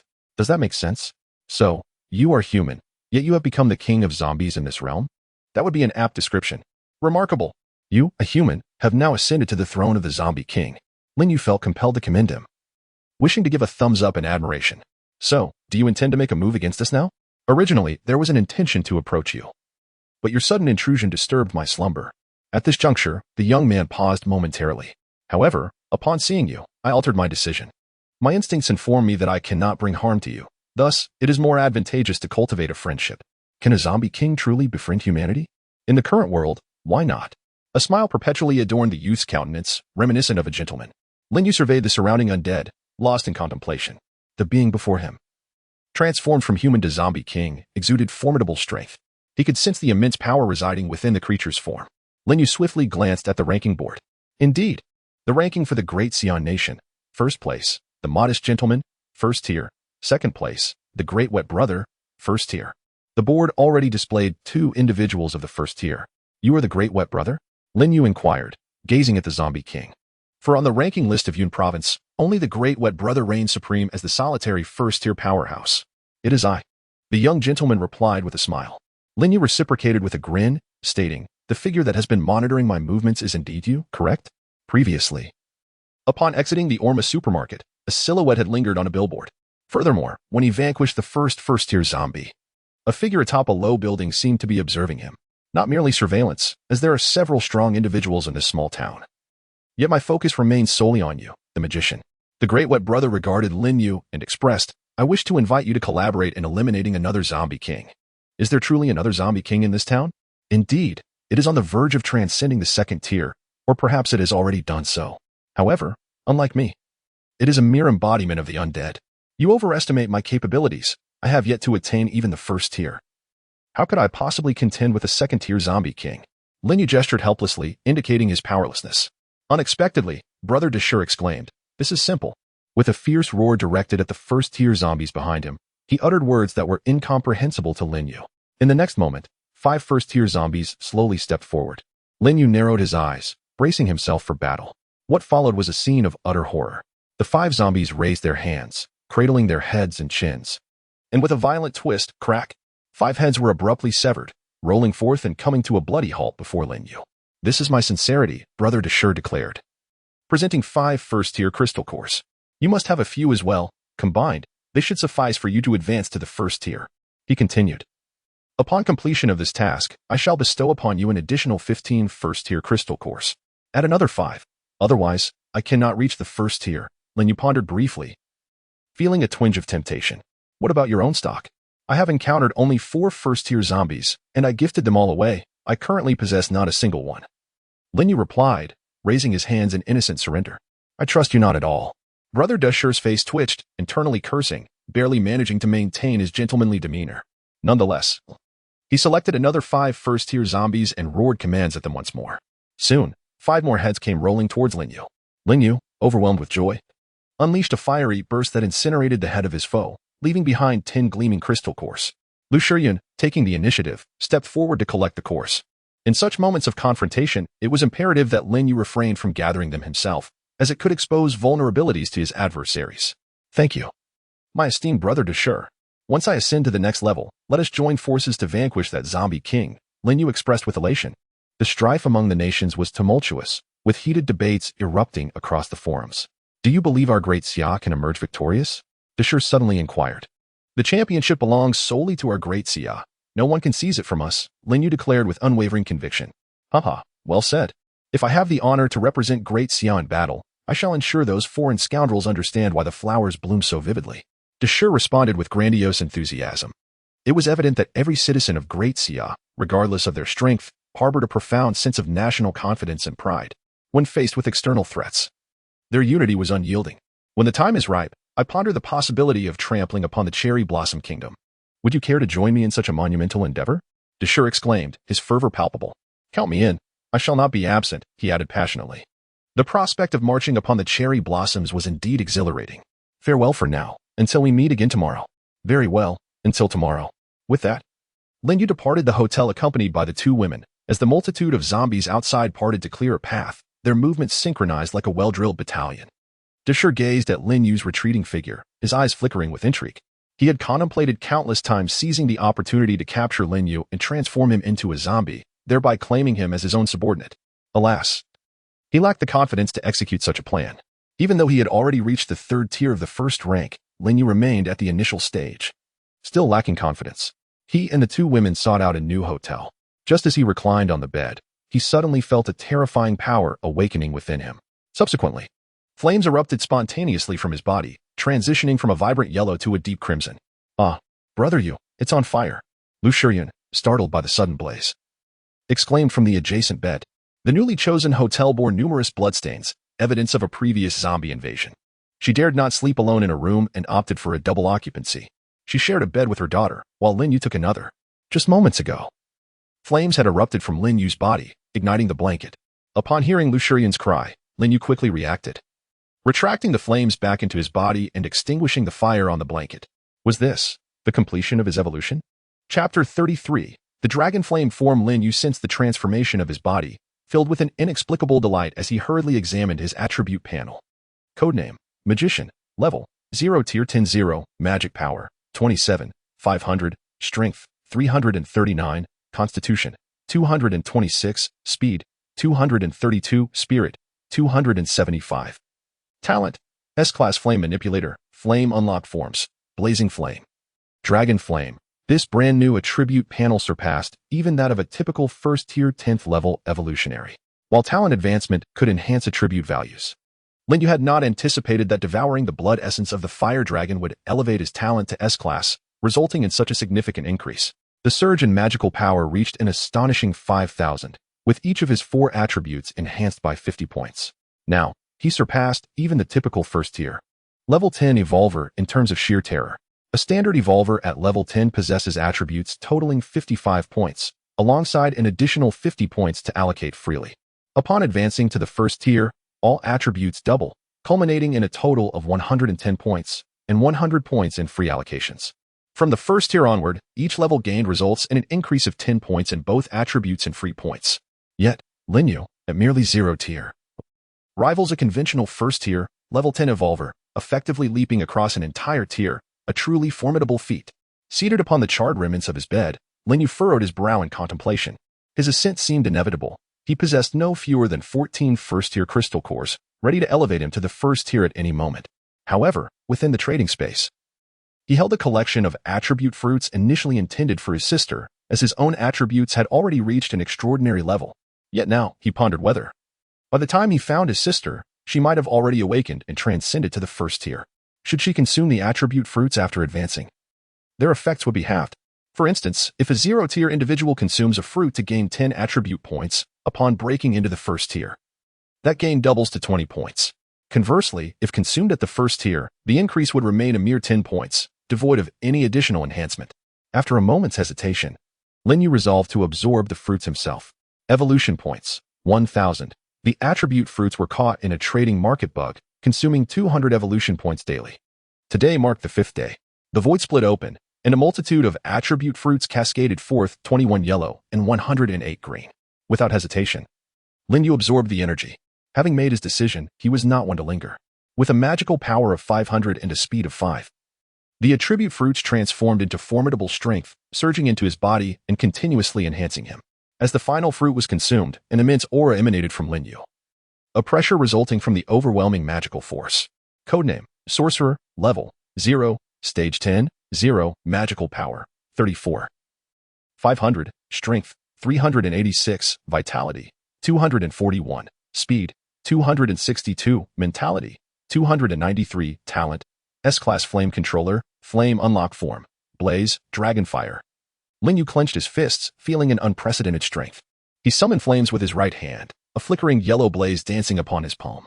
This was S-Class Flame. Once unleashed, it could double his power to an astonishing 158 points.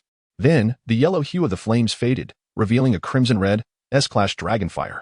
Lin Yu was eager to discover how much his attributes could elevate in this dragon state. However, after a moment's reflection, he decided against it. This place was ill-suited for him to wield the dragon form, rendering it impractical. As he quelled the flames, he noticed the charred quilt, feeling a twinge of regret. "Brother Yu, why don't you come and share a bed with us?" Lu Shiyan suggested, her cheeks flushed. Her voice was barely audible. Had it not been for Lin Yu's formidable strength, he might not have caught her words. Yes. Uncle's bed is all burnt," chimed in the little girl, Ruko. Lin Yu touched his nose, offering an awkward smile, yet he displayed no hesitation in shedding his outer jacket and sliding into bed beside Lu Shiyan. The bed in the twin room was already quite compact, making it rather cramped for 3 individuals to share. Suddenly, a little voice echoed in the darkness. "Mommy sleeps on one side, Uncle on the other, and I am in the middle. You must protect me." The little girl rose from one side and squeezed herself forcefully between the 2 adults, prompting them to shift uncomfortably apart. Once the child's petite frame had vacated, Lin Yu felt a modicum of relief and quickly turned to lie on his front. Unfortunately, the bed was too small, leaving a third of his body hanging off the edge. No more sleeping in the middle. It is simply too warm. Before long, the little girl clambered up again, mumbling as she shifted to the far left, inadvertently pushing Lu Shiyan closer to Lin Yu. What a predicament, Lin Yu thought with a wry smile. Resolutely, he turned onto his side once more, pressing against Lu Shiyan, for otherwise, half of his body would remain outside the bed, making it quite difficult to rest. Now, all 3 were lying on their sides, with Lu Shiyan cradling Ruko and Lin Yu snug against her. Though the bed was small, they managed to fit comfortably. However, Lin Yu found himself at a loss for where to place his hand, feeling rather uneasy. "How about you rest your head on my arm? Otherwise, I shall struggle to find comfort." Her response was almost inaudible, barely reaching his ears. Upon receiving her agreement, Lin Yu's right hand slipped beneath her neck, and at last, he felt a wave of comfort wash over him. The night passed in silence. Unfortunately, Lin Yu had a restless night, finally drifting off into a muddled slumber in the latter half of the night. Chapter 34, the powerful spatial talent. The little girl, Ruko, was sleeping soundly, occasionally smacking her lips, with drool spilling out in abundance. Before long, both women awoke. Lu Shiyan retrieved some bread, pastries, snacks, and water from her spatial storage. "Shiyan, you should absorb these 10 first-tier crystal cores," Lin Yu suggested, handing them over. He had contemplated this plan the previous night. Today, as they were to confront the zombie king, it was unfeasible for him to take both women along. Thus, they needed means for self-protection. "I refuse. It's perilous to hunt the zombie king today. It would be safest for you to advance to the next tier," Lu Shiyan replied without hesitation. "You must trust me. Even if I do not advance, I am not afraid of the zombie king. Moreover, when I meet Brother Deshur, I can persuade him for a few more cores." If Brother Deshur were to hear this, he would undoubtedly erupt in anger. "You rascal!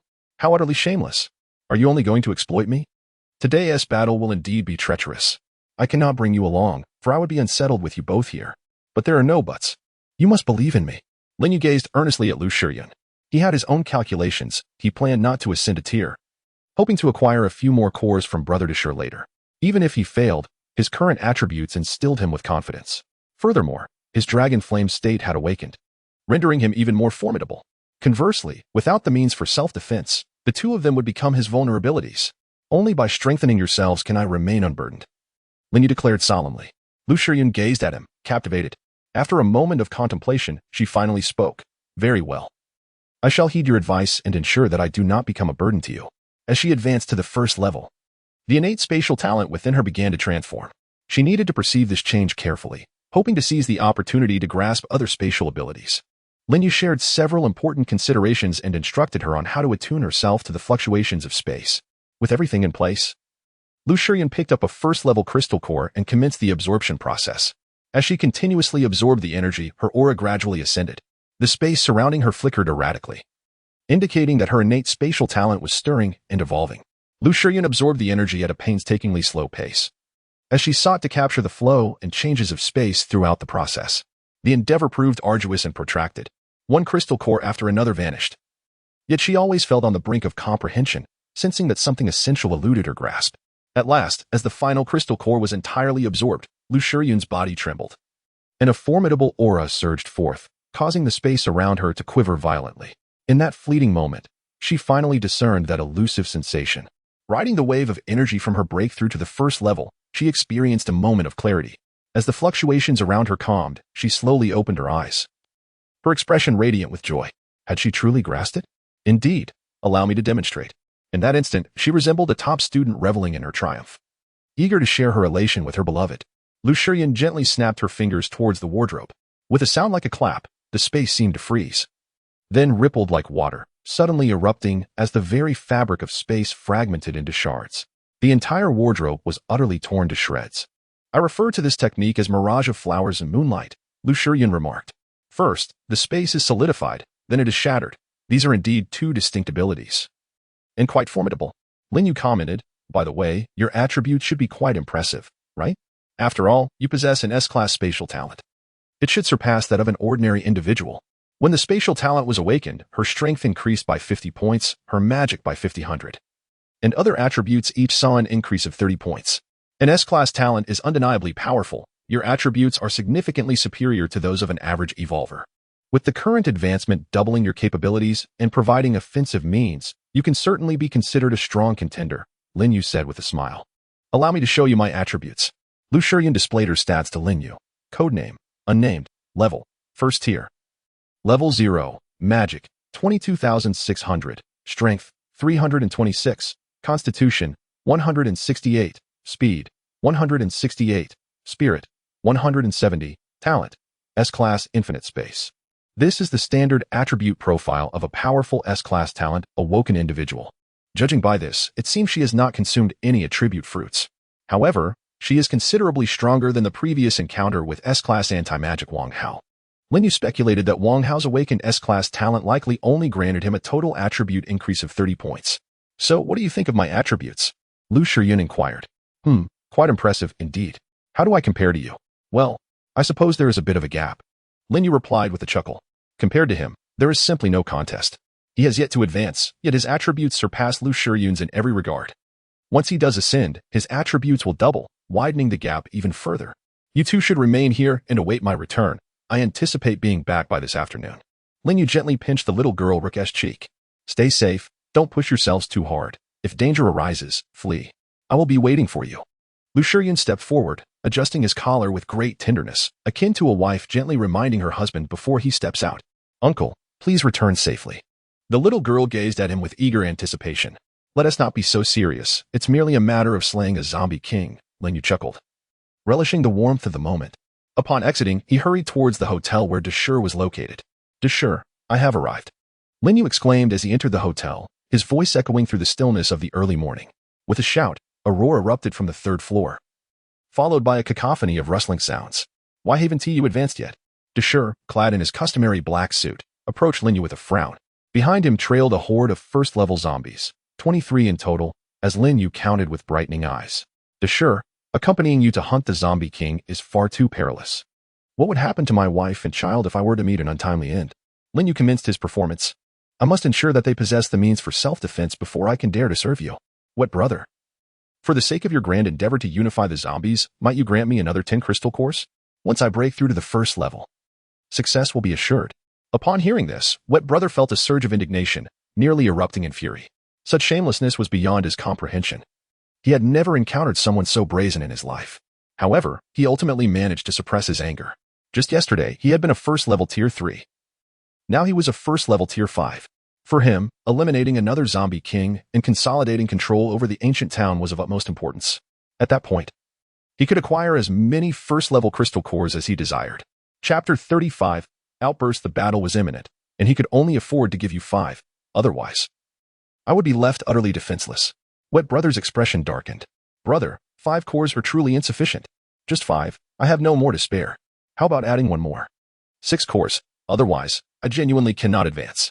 After some relentless persuasion, Wet Brother finally believed that Lin Yu possessed only 4 crystal cores, and with a grim expression, he shouted, "Roar!" As before, 6 first-level zombies twisted off their own heads in a bizarre and gory display. Wait for me a moment. Lin Yu retrieved the crystal cores and cheerfully ascended to the second floor. The process of advancing to the first level was swift and devoid of danger, so he was indifferent to the location of his breakthrough. He entered a room, seated himself cross-legged, and began to absorb the energy. As each crystal core was transformed into energy and vanished, the aura surrounding Lin Yu surged. Crack! With the final core absorbed, he felt as though he had shattered a shackle, a torrent of power flowing from every part of his body. This is the power of human potential. A terrifying and incomprehensible magical force erupted from his being, soaring into the heavens. This was the manifestation of explosive energy. In an instant, his entire essence of magic surged forth, enveloping him and forming a radiant column of power. The magical beam ascended, piercing through the ceiling and continuing its ascent. It relentlessly broke through the hotel's top floor, ascending into the vast sky. The entire structure trembled under the weight of this immense pressure. A deafening roar echoed throughout the hotel. Lin Yu's overwhelming aura of magic instilled a profound sense of dread and unease among all the zombies. This individual possessed an unfathomable reservoir of magical energy, truly terrifying beyond measure. On the first floor, Brother Deshur also felt the formidable pressure. He was utterly astonished, his pupils narrowing to pinpricks. Fortunately, he had refrained from acting earlier. He inhaled deeply, feeling a sense of relief. On the second floor, Lin Yu was still in the midst of his breakthrough, unable to harness this colossal surge of power just yet. The magical light enveloped him, continuously radiating outward. Within the room, all objects were obliterated by the radiance of the magical beam. After what seemed like a dozen minutes, all the magic gradually retracted into his body, and the energy column dissipated. Lin Yu moved his body, the sound of cracking bones resonating as he felt an inexhaustible strength coursing through him. He swiftly began to examine his attributes. Codename, Magician. Level, First Order 0, Magic Power, 69. 000, Strength, 772, Constitution, 482, Speed, 524, Spirit, 586, Talent. S-Class Flame Controller, Flame Unlock Forms, Blaze, Dragon Flame. With such extraordinary attributes, he could effortlessly crush first-order zombies, and even second-order foes would fall before him. His capabilities were nearly 6 to 7 times that of an average evolved being. Even an S-Class Talent Awakener would pale in comparison to him. Once he reaches the 6th order, he will be able to execute that plan. Lin Yu clenched his fist. Having been reborn, even if his talent remains merely the weakest F-Class, he is privy to myriad secrets, enabling him to always stay one step ahead. In the future, he is destined to become the strongest of them all. The coveted soul fire that he longed for in his past life is no longer a mere fantasy in this life. As long as he adheres to his plan, secures that treasured artifact, and seeks out those unique powerful beings from his previous existence, he will undoubtedly eradicate that terrifying beast and seize the soul fire. By consuming the soul fire, his talent could very well ascend to SS class. Shaking off his thoughts, Lin Yu descended from the 2nd floor. This fellow. Brother Deshur gazed at Lin Yu before him, maintaining a facade of calm, yet internally he was profoundly shaken. This individual is unbeatable. After merely a glance from Lin Yu, he felt the flow of magic power within him slow considerably. It was a sensation of pressure he had never experienced before. Brother Deshur took a deep breath and said, "Let us proceed. The first-order minions of that zombie king far outnumber us. Brother Deshur, do not share the crystal cores with me. Let us agree that whoever slays the foes will claim the spoils," Lin Yu said, licking his lips. The adversary's minions consisted of a considerable number of first-tier zombies. Was that not an opportunity for immense wealth? A bounty of crystal cores awaited his acquisition. It was settled.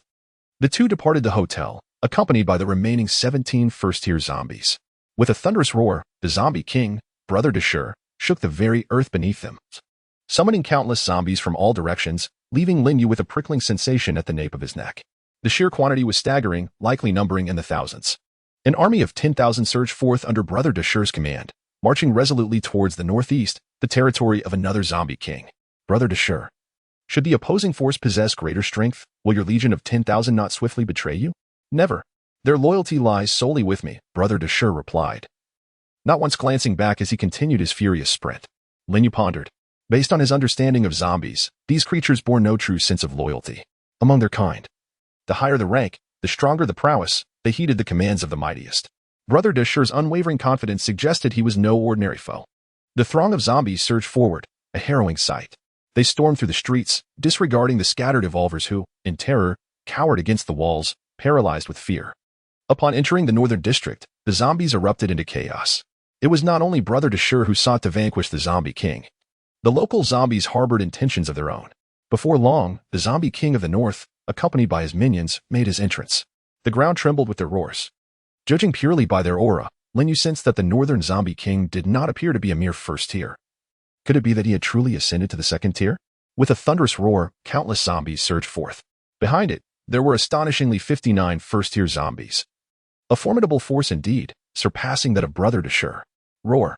Brother Deshur bellowed, and his loyal subordinates surged forward. Two torrents of zombies clashing as if on an ancient battlefield. Such a grand spectacle was undeniably awe-inspiring. Brother Deshur's followers exhibited unwavering loyalty, disregarding the hierarchical pressure of the high-tier zombies, charging fearlessly into the fray. I shall confront the zombie king. You hold off some of the first-tier zombies for me. Brother Deshur declared. No problem, came the eager reply. This perfectly aligned with his intentions. Whoever delivered the kill would claim the crystal course. And with 70 or 80 first-tier zombies on site, the potential bounty was immense. In such a chaotic melee, his maneuvering room greatly expanded, allowing him to seize opportunities with ease. Kill. Lin Yu's figure flickered, resembling a great rock taking flight, as he dove into the swarm of zombies, targeting a first-tier zombie. Roar. The zombie, sensing a human presence, excitedly shrieked and lunged with a claw. Alas, Lin Yu's attributes had reached remarkable heights, with a mere shift of his feet. He was instantaneously behind the zombie, his speed rendering the surrounding undead incapable of reacting. Enveloped in flames, his fist struck, shattering the first-tier zombie's skull in an instant. Lin Yu's hand delved into the wreckage, retrieving the crystal core. The fiery aura encasing his fist served only to prevent the grotesque remnants of the zombie's head from adhering to him. Thus, he traversed the horde with relentless agility, seeking out the first-tier zombies. Once targeted, they were typically dispatched in a single blow. To Lin Yu, the first-tier zombies bore no distinction from those of level 6 or 7. Chapter 36. The crisis of Qingjingo prosperity has arrived. Opportunities to encounter a horde of first-tier zombies gathered in one place, awaiting his execution, are indeed rare. In a mere half-hour, he acquired 16 first-tier crystal cores. At this moment, he focused solely on the relentless slaughter of the first-tier zombies. A resounding roar echoed after more than an hour of fervent killing, causing all the zombies to abruptly halt. Had the battle come to an end? A sense of urgency gripped Lin Yu, seizing the moment of their stillness. He swiftly maneuvered and collected 2 additional crystal cores before pausing. These 2 first-tier zombies were the underlings brought by Brother Deshur. Brother, it's about time. You're nearly done exterminating the first-tier zombies on the field. At this juncture, Brother Deshur's voice resonated. Am I not aiding you in this endeavor? Lin Yu chuckled heartily. Brother Deshur wore a dark expression but chose not to elaborate further. Had it not been for Lin Yu's elimination of numerous first-tier zombies, he likely would have found himself besieged, making the capture of the zombie king considerably more challenging. You have subdued it? Lin Yu was taken aback. Brother Deshur had not slain the zombie king, but rather tamed it. How was this accomplished? He could distinctly sense that this zombie king had transcended the first tier and had now reached the second tier. A high-tier zombie submitting to a lower-tier zombie? Such a phenomenon was indeed fantastical. Lin Yu felt a stir of temptation, contemplating whether to strike and eliminate all these high-tier zombies. However, in an instant, he dismissed the notion. Let us move. Lin Yu called out, leaping forth towards the exit. On this journey, he obtained a total of 37 first-tier crystal nuclei. A considerable harvest indeed. Next, he would head to Tian'ai City. Lin Yu murmured to himself. Today marked the 13th day of the apocalypse. Under Lin Yu's butterfly effect, the evolutionary speed of the entire Great Xia Kingdom had significantly accelerated compared to his previous life. On the Great Xia Kingdom's ranking board, there were already 26 first-tier evolvers, with Lin Yu positioned at 9th and Lu Shiyun at 7th. This was a natural occurrence, as some individuals possessed awakened talents that allowed for a quicker progression in the early stages. Take Brother Deshur, for instance. He had countless underlings willing to provide him with crystal nuclei. Similarly, spirit masters could leverage the keen sense of smell of their summoned beasts to locate first-tier zombies and mutated beasts more easily than others, thus enhancing their advancement speed. Many powerful individuals now possess the capability to effortlessly eliminate first-tier zombies. The challenge lay in locating them. Lin Yu cast a cursory glance at the leaderboard. The strongest individual from his past life, Dawn, had yet to reach the first tier at this moment. Rapid progression did not equate to formidable strength.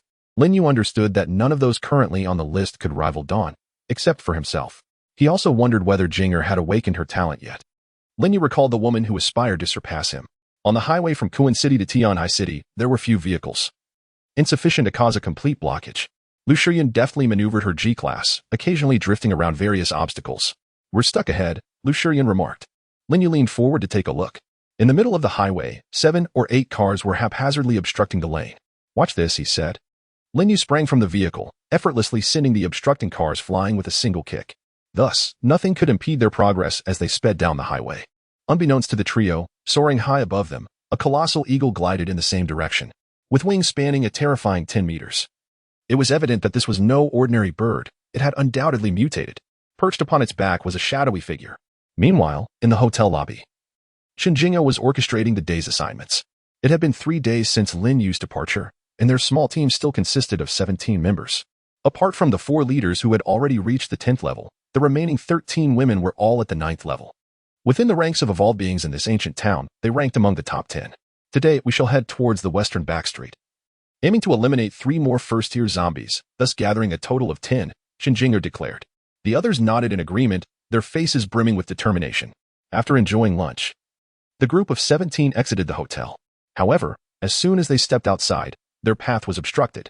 "Are you the only team in the West Street?" a man inquired, glancing over them with an air of indifference. "Is there something you need?" Chen Jinghe furrowed her brow. The man's assessment revealed a commendable level of strength among the group, sufficient for them to qualify as his subordinates. He noted that the weakest among them was at least at the 9th level, which pleased him slightly.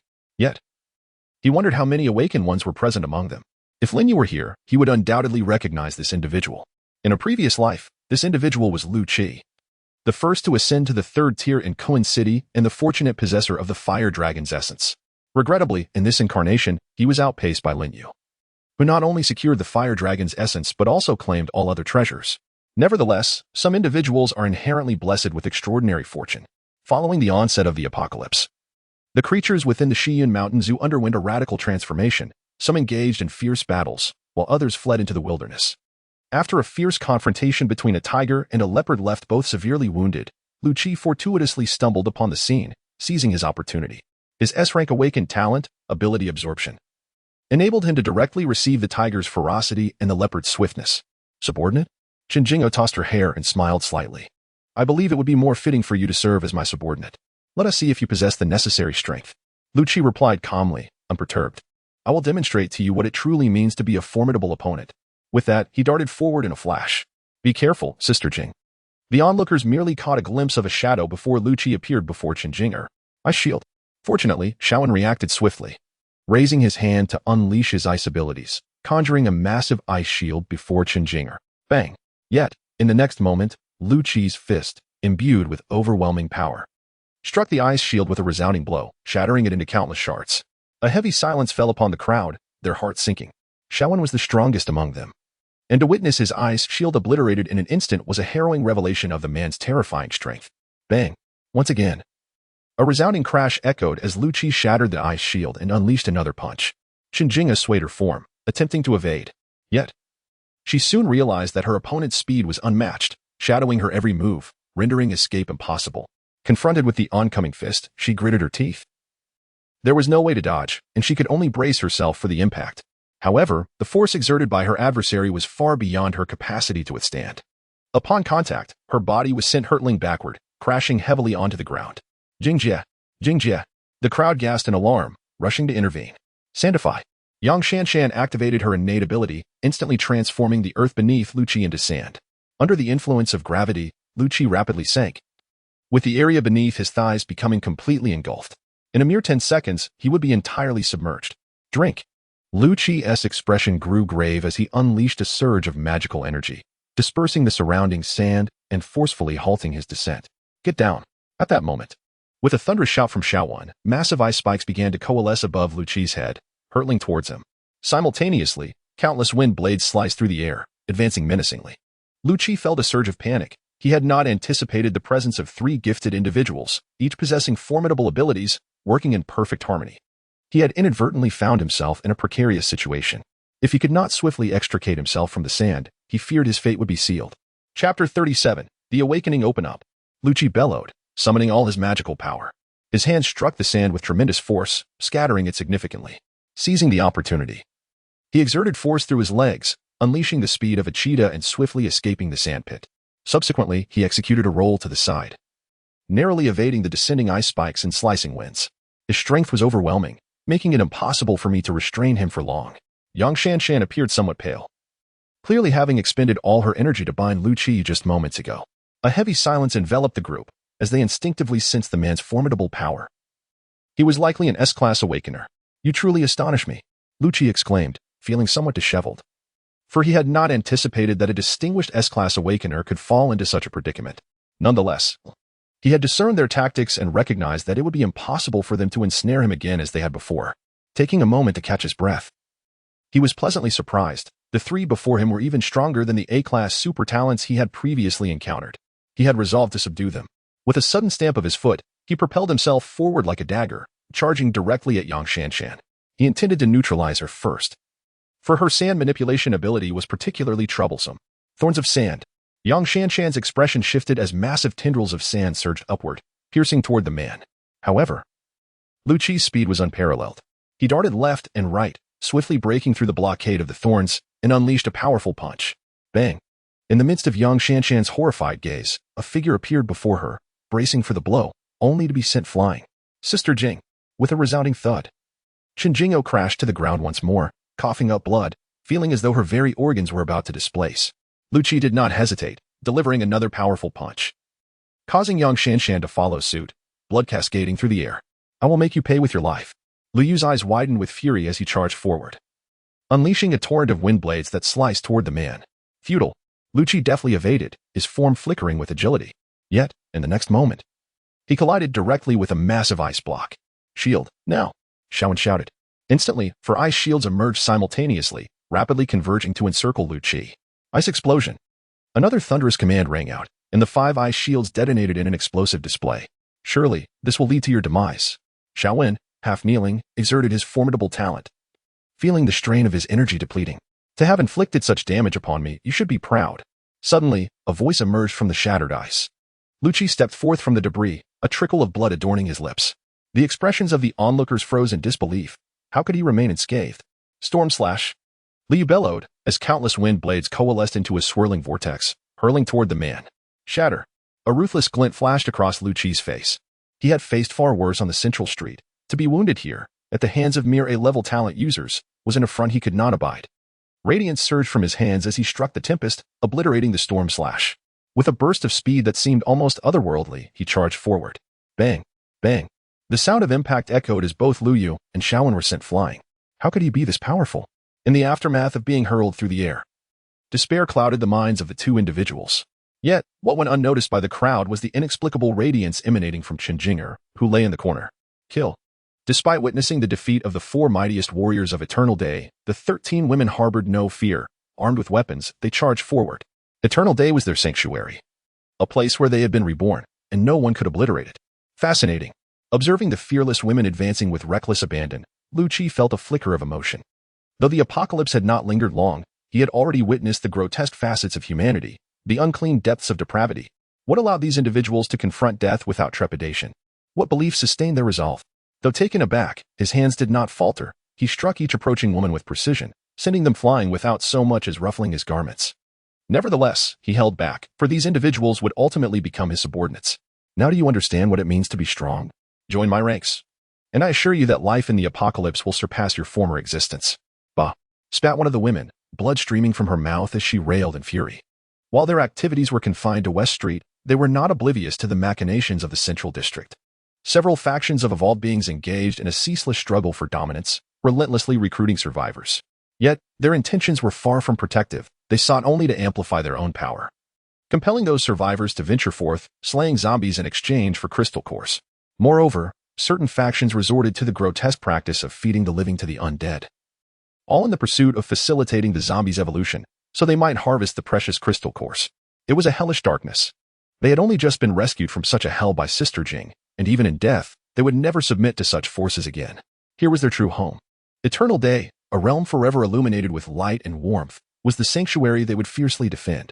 Huh, so you would rather perish than ally with me? Lu Chi's voice turned frosty. Then go ahead and meet your demise. The man, having lost all patience, strode toward the fallen crowd. This was Eternal Day, his eternal day. Our eternal day, no one could obliterate it. Suddenly, a chilling voice resonated. Qinjinga slowly rose, wiping the blood from the corner of her mouth as she stepped forward. An indescribable aura flickered around her. With each step, this aura surged in strength, accompanied by ethereal glimmers. Sister Jing, the crowd exclaimed, initially believing their end was nigh. Only to witness Qinjinga rising once more. She appeared different now, her increasingly potent aura exerting immense pressure on those around her. Awakening of her talent? Lu Chi's expression hardened as he sensed a deadly essence emanating from this woman. Die. Qinjinga's form was enveloped entirely in a shroud of black radiance. In her hands, a colossal bone-side materialized, larger than her very frame. With a single sweeping strike, she unleashed her power. Lu Chi's expression grew grave as yellow and white patterns emerged on his arm, instantly transforming into a tiger's claw. He swung his paw to block. But in the next moment, his pupils dilated in shock. Qinjinga, the girl in red on a motorcycle, wielded her scythe with deadly intent. Lu Chi's eyes widened in disbelief as the massive blade pierced through his claw, leaving his arm unscathed, yet a searing pain shot through his mind. As the scythe swung toward him once more, Lu Chi swiftly evaded, moving sideways to escape the lethal strike. He had yet to ascertain the nature of his opponent's peculiar ability and dared not underestimate it, nor could he afford to take the blow head-on. To his astonishment, Qinjinga matched his speed, relentlessly following up with successive strikes. He was unwilling to engage directly, having already suffered 3 unavoidable hits, each time the scythe piercing through him. His body remained intact, yet his soul experienced increasing agony with each blow. You can sever souls. Lu Chi's heart raced with terror. He suddenly realized that each strike from Qinjinga reduced his mental power by 2 points. After just a brief encounter, he had lost 8 points. And he was uncertain whether he could recover. The thought of not being able to restore his mental power filled him with despair. Lu Chi cursed vehemently. Everyone understood the significance of attributes. Losing 8 points was akin to sacrificing 8 green attribute fruits in such a short span. Who could endure such a loss? He resolved to dodge the scythe and engage in close combat.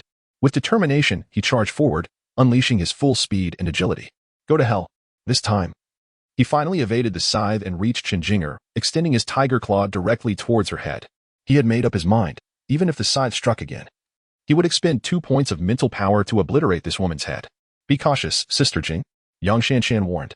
However, Qinjinga remained unperturbed. Her pupils suddenly transforming into crescent shapes. Soul binding. Lu Chi's tiger claw, poised to grasp her, abruptly halted in midair as he felt an inexplicable force constraining his soul. Swish, swish, swish. Seizing the opportunity, Qinjinga raised her scythe and delivered 3 swift strikes, diminishing his mental power by another 6 points. Boom. A terrifying aura erupted as Lu Chi finally broke free from the soul binding. Without a moment's hesitation, he rapidly retreated. His gaze fixated on Qinjinga while he gasped for breath. Lu Chi was at a loss. How could he engage her? He couldn't close the distance. And he lacked ranged attacks. If this continued, he feared that his mental power would be entirely depleted, leaving him a mere vegetable. Farewell. Lu Chi turned to flee. He was acutely aware that Qinjinga must have awakened an S-level talent, as it was impossible for her to possess such overwhelming prowess otherwise. A formidable force was rising in the ancient town. Did I allow you to leave? However, a cold voice echoed from behind. Qinjinga's expression was frigid. Having severely injured everyone from Eternal Day, did he still think he could escape? It was not so simple. Upon hearing that voice, Lu Chi quickened his pace even further. A vehicle is coming. With a charming exclamation, Qinjinga noticed the motorcycle parked by the roadside radiating an enigmatic black glow, its wheels spinning autonomously as it approached her. In a swift motion, she leaped onto the vehicle, astonishing everyone present with the spectacle. How peculiar. Who has ever witnessed a motorcycle that operates without ignition? Qinjinga stood tall at the front of the motorcycle, her long legs extending gracefully, while she wielded a 4-meter-long black scythe upon her shoulder. The motorcycle galloped forward, propelling her at an astonishing speed toward Lu Chi. The scene was nothing short of bizarre. Please, I beg you. I was wrong. Can you cease your pursuit? Lu Chi lamented, genuinely on the verge of tears. You have incapacitated all of us from Eternal Day. There is no way I can escape unscathed. I am in no position to retreat either. My mental energy has been reduced by 14 points, Lu Chi retorted angrily. That is your own doing. Do not expect to leave without offering something in return, Qinjinga insisted relentlessly, her scythe slicing through the air, forcing Lu Chi to evade her strikes desperately, making it nearly impossible for him to break free. What exactly do you desire? Lu Chi inquired, his tone tinged with urgency. As long as I avoid confrontation, you cannot harm me. This statement held merit. He had acquired the cheetah's incredible speed, allowing him to move swiftly. If he focused solely on evasion, Shinjingo would be temporarily at a loss. The confrontation would inevitably devolve into a contest of magical energy, each party vying to deplete the other's reserves first. What do you want? After a brief pause, Lu Qi felt a pang of anxiety. Previously, he had expended a significant portion of his magical energy battling 3 awakened individuals, and he feared he would not be able to match Shinjinger's stamina. A first-tier crystal core, exchange it for your freedom, Shinjinger declared. Here you go. Without uttering a word, Lu Qi sprinted forward, extracting a crystal core from his pocket and tossing it behind him. 1 core was insufficient. Surrender all the crystal cores on your person. You hail from a bandit background, do you not? Spare me your words, or we shall see who can endure longer. I possess only 3 cores. Take them all and cease your pursuit. Lu Qi produced 2 more cores, throwing 1 to the left and 1 to the right. He vowed that upon his return, he would venture deep into the mountains to capture a few mutated beasts and acquire formidable abilities, preferably those of long-range attack. The motorcycle, carrying Shinjinger, swerved left and right, successfully retrieving the 2 crystal cores. Observing the receding figure, she refrained from continuing the chase, her body teetering on the brink of collapse, nearly causing her to fall. Sister Jing. 2 lightly injured women rushed to support her. Let us return. Everyone has sustained considerable injuries. We should rest for the day. Shinjinger felt somewhat drained, her motorcycle dissipating into a flurry of black light, vanishing from the spot. The S-rank talent was overwhelmingly powerful. I have broken several ribs. Even as an evolved being, it would likely take me 7 or 8 days to recover. Upon returning to the hotel, the group gathered in the lobby, tending to one another's wounds. Sister Jing is remarkable. She awakened an S-rank talent and drove that individual away. Indeed, now our Eternal Day holds considerable strength in this small town. Sister Jing, you must have absorbed the first-tier crystal course. As an S-rank, your breakthrough in the first tier will greatly enhance Eternal Day's power. Yes, yes. As Yang Shanshan suggested this, everyone nodded in agreement, with no dissent. Previously, Shinjingo lacked strength, yet now she undeniably stands as the foremost among the Eternal Day. No, perhaps she is second, for Lin Yu looms above her. He is likely the strongest. Nevertheless, Shinjingo did not shy away from this acknowledgement. She currently feels quite feeble, having just awakened and already endured such a fierce battle, leaving her utterly fatigued. Her free attribute points have been preserved, untouched. Lin Yu had advised her to refrain from utilizing them unless absolutely necessary, suggesting she allocate them post-awakening based on her newfound abilities, thus she has been accumulating them. Her talent has only just manifested, and she is still lacking in proficiency, making it arduous for her to utilize the energy-intensive skills of Lu Qi. At this moment, she no longer feels the need to suppress her potential. She allocated all 25 free attribute points from levels 5 to 10 into her mental strength. Subsequently, she retrieved 10 first-tier crystal cores and began absorbing them. Originally, they possessed only 7, but they had seized 3 from Lu Qi, sufficient for a level upgrade. Her black scythe, imbued with the power of devouring, can sever the mental strength of others, rendering it irretrievable. A portion of the severed mental strength, 1/10, would be absorbed by the scythe, replenishing her own. During the previous confrontation, she had severed 14 points of Lu Qi's mental strength, resulting in her gaining 1. For points, one should not underestimate this one. 4.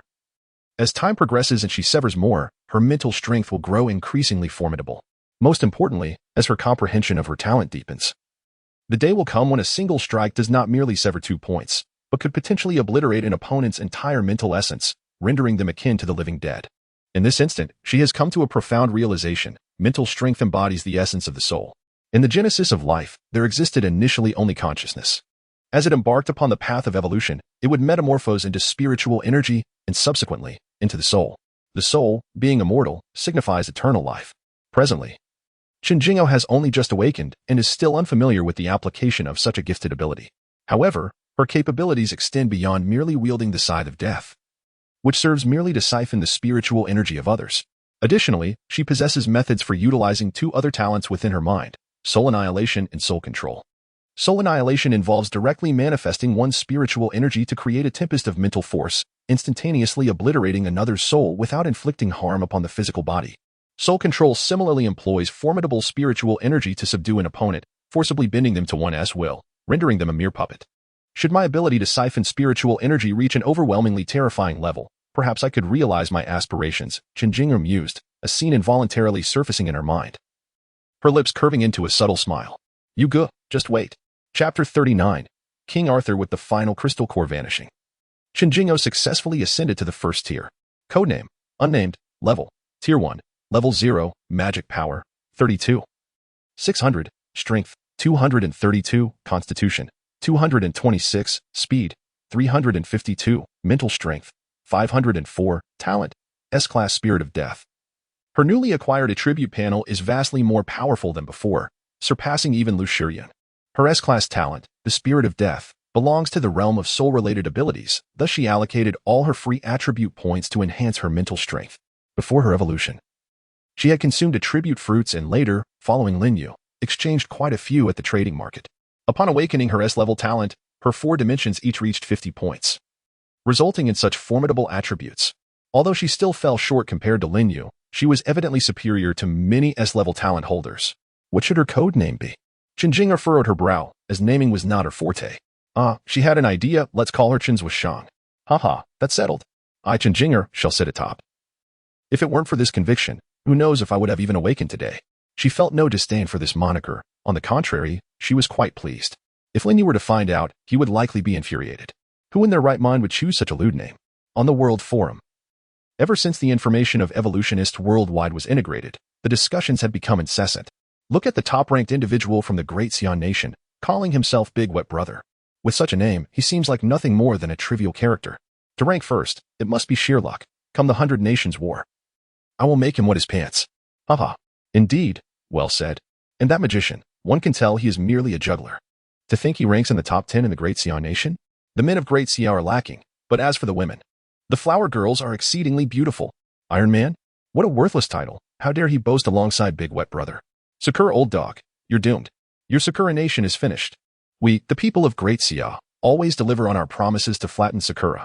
Damn it, I can't hold back any longer. Where's the explosive Sky Gang? I wish to join and traverse this abhorrent nation. Within a palace in Great Britain, for figures stand resolute. King Arthur, I apologize. The prowess of the knight legend is rather unexpected. While I may join forces with the Thunder Knight to vanquish him, subduing him remains beyond our grasp. Alas, it seems the task falls upon you. The Sun Knight is enveloped in a radiant glow, shimmering brilliantly. Very well, I shall make the journey. With him. Only 4 of the 12 knights are present. The strife among the 100 nations draws ever closer, and we must act swiftly. King Arthur's gaze reveals little fluctuation. His might is widely regarded as the strongest in the realm of Great Britain. The competition among the nations, Daxia, Sakura, Hika, and Tian, boasts formidable strength. I have witnessed the Scorpion King's display of power at the World Forum, and I must admit, it was impressive. Nevertheless, I retain confidence in facing him. The Sun Knight wears an expression of unwavering assurance. On the highway, a sleek black G-Class sped past. Linyu occupied the passenger seat, his mental faculties delving into the trading market for a fleeting glance. 2 droplets of dragon blood and 7 cards remained listed. Despite the passage of time, he had received numerous trade requests, most merely seeking to exploit opportunities. The offered items bore little value. Without hesitation, he declined them all. After all, he was not genuinely seeking to trade. The items were simply placeholders, serving as a temporary spatial ring. Both the dragon blood and the cards held significant importance for future endeavors. At that moment, having passed through the verdant jade tunnel, they were on the cusp of entering the realm of Tianhai City. Lushurian, seated in the vehicle, gazed apprehensively at the ominous tunnel ahead. The opening appeared reminiscent of a gaping mouth. It looks like a big mouth, exclaimed Ruku, peering from the back seat, her large eyes blinking with curiosity. Linyu squinted and gazed into the distance at the mouth of the tunnel. After a moment of focused observation, he detected no abnormalities. Yet a subtle unease began to stir within him. Was there something amiss with this tunnel? I cannot discern anything at the moment, Linyu admitted, shaking his head. It should be fine. The tunnel is less than 2 kilometers long, and we will be through shortly. Lushurian dismissed her lingering apprehension and pressed the brakes. Stop, Linyu commanded as they approached the tunnel's entrance. The vehicle came to a steady halt. Linyu alighted and cautiously approached the tunnel's mouth, peering inside. The electric system had been compromised, leaving the tunnel shrouded in darkness, rendering it impossible to see anything. A small fireball manifested in Linyu's palm, which he hurled into the tunnel. As it descended, it erupted into a myriad of sparks, casting a faint glow within the cavernous space. After scrutinizing the surroundings for a considerable time, he still discerned no irregularities. Perhaps we are being overly cautious. Let us proceed, he declared, returning to the vehicle. Although a trace of unease lingered in his heart, it was not overwhelming. Even if something were to exist within, they were not afraid. The vehicle began to advance slowly. The headlights illuminated the tunnel, and the two of them scanned their surroundings. Everything appeared perfectly normal, albeit eerily quiet. Lu Shiyan exhaled, releasing the tension within her. She pressed the accelerator, and the vehicle surged forward like an arrow released from its bow. Gradually, both began to sense that something was amiss. The jade green tunnel stretches for less than 2 kilometers, yet after 3 or 4 minutes, they have yet to emerge, the exit still obscured from view. Lu Shiyan felt a wave of anxiety wash over her.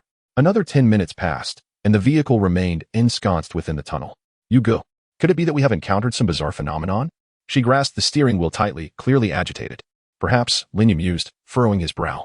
A tunnel of less than 2 kilometers, and yet they had traversed nearly 30 kilometers without exit. Such a predicament could either be an illusion or entrapment within some arcane rules. Alternatively, could it be that they had transcended the tunnel into another realm? Had they inadvertently stumbled into a secret domain? Lin pondered aloud. In the wake of the apocalypse, numerous alternate spaces and dimensional realms had emerged, each harboring abundant opportunities, yet fraught with peril. These realms were referred to as secret domains in a past life. However, such domains varied greatly. Some were governed by profound rules necessitating a domain card and specific qualifications for entry, while others were purely left to chance. Let us disembark and assess the situation, Lu Shiyan suggested, applying the brakes to halt the vehicle. Once they exited the car, she stored the G-class into her spatial realm. You hold on to me and Ruko, she instructed. In the darkness, an eerie stillness enveloped them. Lu Shiyan clutched Linyu with one hand and Ruku with the other. Suddenly, a resounding bell tolled, echoing throughout the tunnel. As the sound faded, a flicker of light appeared on the tunnel wall ahead, revealing what appeared to be a door. It seemed to beckon them forward. Intriguing, Linyu remarked. Linyu squinted his eyes and said, let us see what lies beyond that door. The two women followed him, walking slowly towards it. Upon reaching the illuminated area, they discovered a door. The door was slightly ajar, allowing a stream of light to seep through. Creak. Linyu pushed the door open and stepped inside. It was a vast stone cavern, exceedingly spacious. In the center stood a stone table, around which several individuals were seated. At the head of the table sat a creature adorned with a bull's head mask, distinctly not human. Congratulations, 3 newcomers have arrived. The creature spoke slowly, devoid of any emotional inflection. The individuals seated beside the table all turned their gazes towards Linyu. From their expressions, he discerned an array of emotions: fierceness, joy, despair, and pity, each one more bizarre than the last. Where is this place? Linyu inquired, gazing at them. This is the abode of demons, the bull-headed creature replied. Demons? Linyu furrowed his brow. In his previous life, demons were generally regarded as formidable beings awakened by dark powers, which could manifest as dark evolvers or dark aberrations. Chapter 40. The demon game, please. Have a seat. The bull-headed figure gestured towards the stools by the stone table. He was indeed not human. For protruding from his sleeves was not a hand, but a withered vine. Let us proceed. I am curious to see what they are up to. Linyu beckoned the 2 women to sit beside him at the stone table. At this point, there were 19 individuals seated, with 6 positions still vacant. Allow me to introduce to you. Here we hold a death game every day, and those who lose shall perish. Now, with 10 minutes at your disposal, you may deliberate on which game to play. Upon uttering these words, the bull-headed being fell silent. The other 15 individuals immediately turned their gazes toward Linyu and his companions, their faces once again displaying a myriad of intricate emotions. They exchanged glances, and after a slight nod, it seemed they had reached some form of tacit agreement. Could someone elucidate this situation for me? Linyu inquired, yet no one acknowledged him. Brother Yu, I have a foreboding sense, Lu Shiyan spoke gravely. These individuals had arrived earlier and presumably possessed a wealth of knowledge. Yet they chose to withhold it from them. No matter. Time's up. Please reveal your decision, announced the bull-headed being as the 10 minutes swiftly elapsed. We choose 3. The 15 individuals proclaimed in unison. Very well, I comprehend. Therefore, the game we shall play this time will be determined by the newcomers. However, the bull-headed being then uttered words that left everyone astounded. Upon hearing this, the 15 attendees were initially taken aback, followed swiftly by a surge of indignation. You are not adhering to the rules. A burly man rose abruptly, slamming his palm onto the table as he glared at the bull-headed being. Hey, here. I am the rule, the bull-headed being retorted coldly, a flicker of mockery glinting in his eyes. You, the burly man consumed by rage, ultimately succumbed to resignation and sat back down. I see now. Linyu's lips curled into a faint smile as he grasped the nature of this place. Rules had been established, yet they could also be flouted at will. A total of 10 games lay before them. Which one would they choose? The Minotaur cast a glance towards Linyu and the other 2. All eyes turned towards them, and the burly man revealed a hint of menace in his gaze. Let us partake in game 2, Linyu casually remarked. Upon hearing his choice, the 15 individuals collectively exhaled in relief, though their expressions remained tense. Brother Yu, do you know what game it is? Lu Shiyan whispered beside him. No, I chose at random. Are you serious, big brother? They know nothing at all. One must understand the rules before engaging in a game. Lu Shiyan protested. It's fine, just follow my lead, Lin Yu assured the two. The game commenced. The Minotaur, with its gnarled vines, tossed 2 decks of playing cards in front of each participant, distributing 2 cards per person after 2 rounds. Once the cards were dealt, the 15 players picked up their cards and stole a glance at their hands. I want another card, the burly man declared. The Minotaur obliged, tossing another card his way. Upon inspecting his card, the man's pupils dilated, though he betrayed no sign of his inner turmoil. Among the 8 individuals to Lin Yu's left, 5 requested an additional card. Is this a variation of Donyo? Lu Shiyan mused, sensing the resemblance to the game. Perhaps, Lin Yu replied nonchalantly. From the earlier occurrences, he was now certain that this was neither a secret realm nor a space governed by rules. It could merely be classified as an arbitrary game orchestrated by a powerful being. It is your turn. The Minotaur directed its attention to Lin Yu. I'll take 1 card. Are you not going to check your bottom card? It matters not. As these words were spoken, all eyes turned towards him. Without even glancing at their hidden cards, they boldly requested new ones, undeterred by the possibility of high cards turning low. Lin Shiyan and her companion also asked for an additional card. Their eyes averted from the table. Eventually, everyone had drawn their cards, and the atmosphere thickened as the bullheaded being announced, "Let us reveal our hands." As the cards were unveiled, the expression on the burly man's face crumbled, turning an ashen hue. A pair of aces, the smallest hand in the room, left him utterly deflated, collapsing into his seat, his visage resembling that of a corpse. At that moment, Lin Yu noticed a wisp of dark energy swirling above the man's head, continuously ascending into the ether, vanishing from sight. Within those tendrils of darkness, he sensed an overwhelming aura of despair. Make your move, commanded the bull-headed creature as a dagger materialized in its gnarled hand, which it cast upon the table. A middle-aged man rose from beneath the burly one, seized the dagger, and approached him from behind, placing the blade against his throat. The burly man's face was devoid of color, yet he showed no sign of resistance. The middle-aged man's hand swiftly drew the dagger across, and blood gushed forth. The burly man clutched his neck, struggling as he crumpled to the ground. In his eyes, despair mingled with a hint of relief. The bull-headed creature extended its gnarled vine, dragging the lifeless form of the burly man towards the exit, leaving a trail of crimson in its wake. The 14 survivors watching this grim spectacle turned pale, wisps of black despair rising above their heads. Once the bull-headed creature departed, a collective sigh of relief escaped them, as if they had narrowly escaped death. My dear brother, one of them ventured, we have been trapped here for 15 days. What could the world outside be like? At this moment, a bespectacled man approached Lin Yu and his companions, inquiring, 15 days? Have you been trapped in here since before the apocalypse? Not at all. We only ventured into this tunnel on the 8th day of the apocalypse. We just arrived. Today marks the 13th day of the apocalypse, rendering your statement flawed. Lin Yu replied coldly, fixing his gaze upon him. We are not deceiving you. I accidentally stumbled in on the 9th day and have been here for 14 days. A woman said weakly. Thus, while 5 days have elapsed outside, 15 days have passed within these confines. The bespectacled man's expression turned to one of fear. Do you have any food? Could you spare me a bit? I fear I may not endure until the next round of the game. The woman crawled to Lin Yu's feet, clutching his trousers, and implored, if you could just give me a morsel, I would do anything you ask. Lin Yu regarded the woman. She was quite attractive, with a curvaceous figure. Unfortunately, it appeared that hunger had taken its toll, leaving her complexion pale as a ghost. He glanced at Lu Shiyan, who nodded slightly, and then he said, let us give them some. The remaining 14 individuals all bore the signs of prolonged deprivation. Lu Shiyan retrieved some food and water from her backpack and placed it on the table. The eyes of everyone present gleamed with hope as they rushed forward, devouring the bread ravenously. 3 individuals fought over a single bottle of water. A few minutes later, Lin Yu posed a question. You claim to have been trapped here for over 10 days. How have you managed to procure food and water? Chapter 41. Breaking the rules after consuming some food. The individuals regained considerable strength. The middle-aged man stated, every 3 days, the Minotaur appears, compelling us to partake in a deadly game. Those who lose shall perish. It claims the life of the defeated and subsequently, every day, we are subjected to a food game, where the victor is granted sustenance. Does the Minotaur provide you with food? There appears to be none here, Lu Shiyan inquired. If I am not mistaken, the so-called food is, in fact, the flesh of those who perish in the deadly game, Lin Yu interjected. A heavy silence enveloped the group. It was evident that they understood the grim nature of the so-called sustenance, yet they felt powerless, unwilling to face death. They could only resort to cannibalism.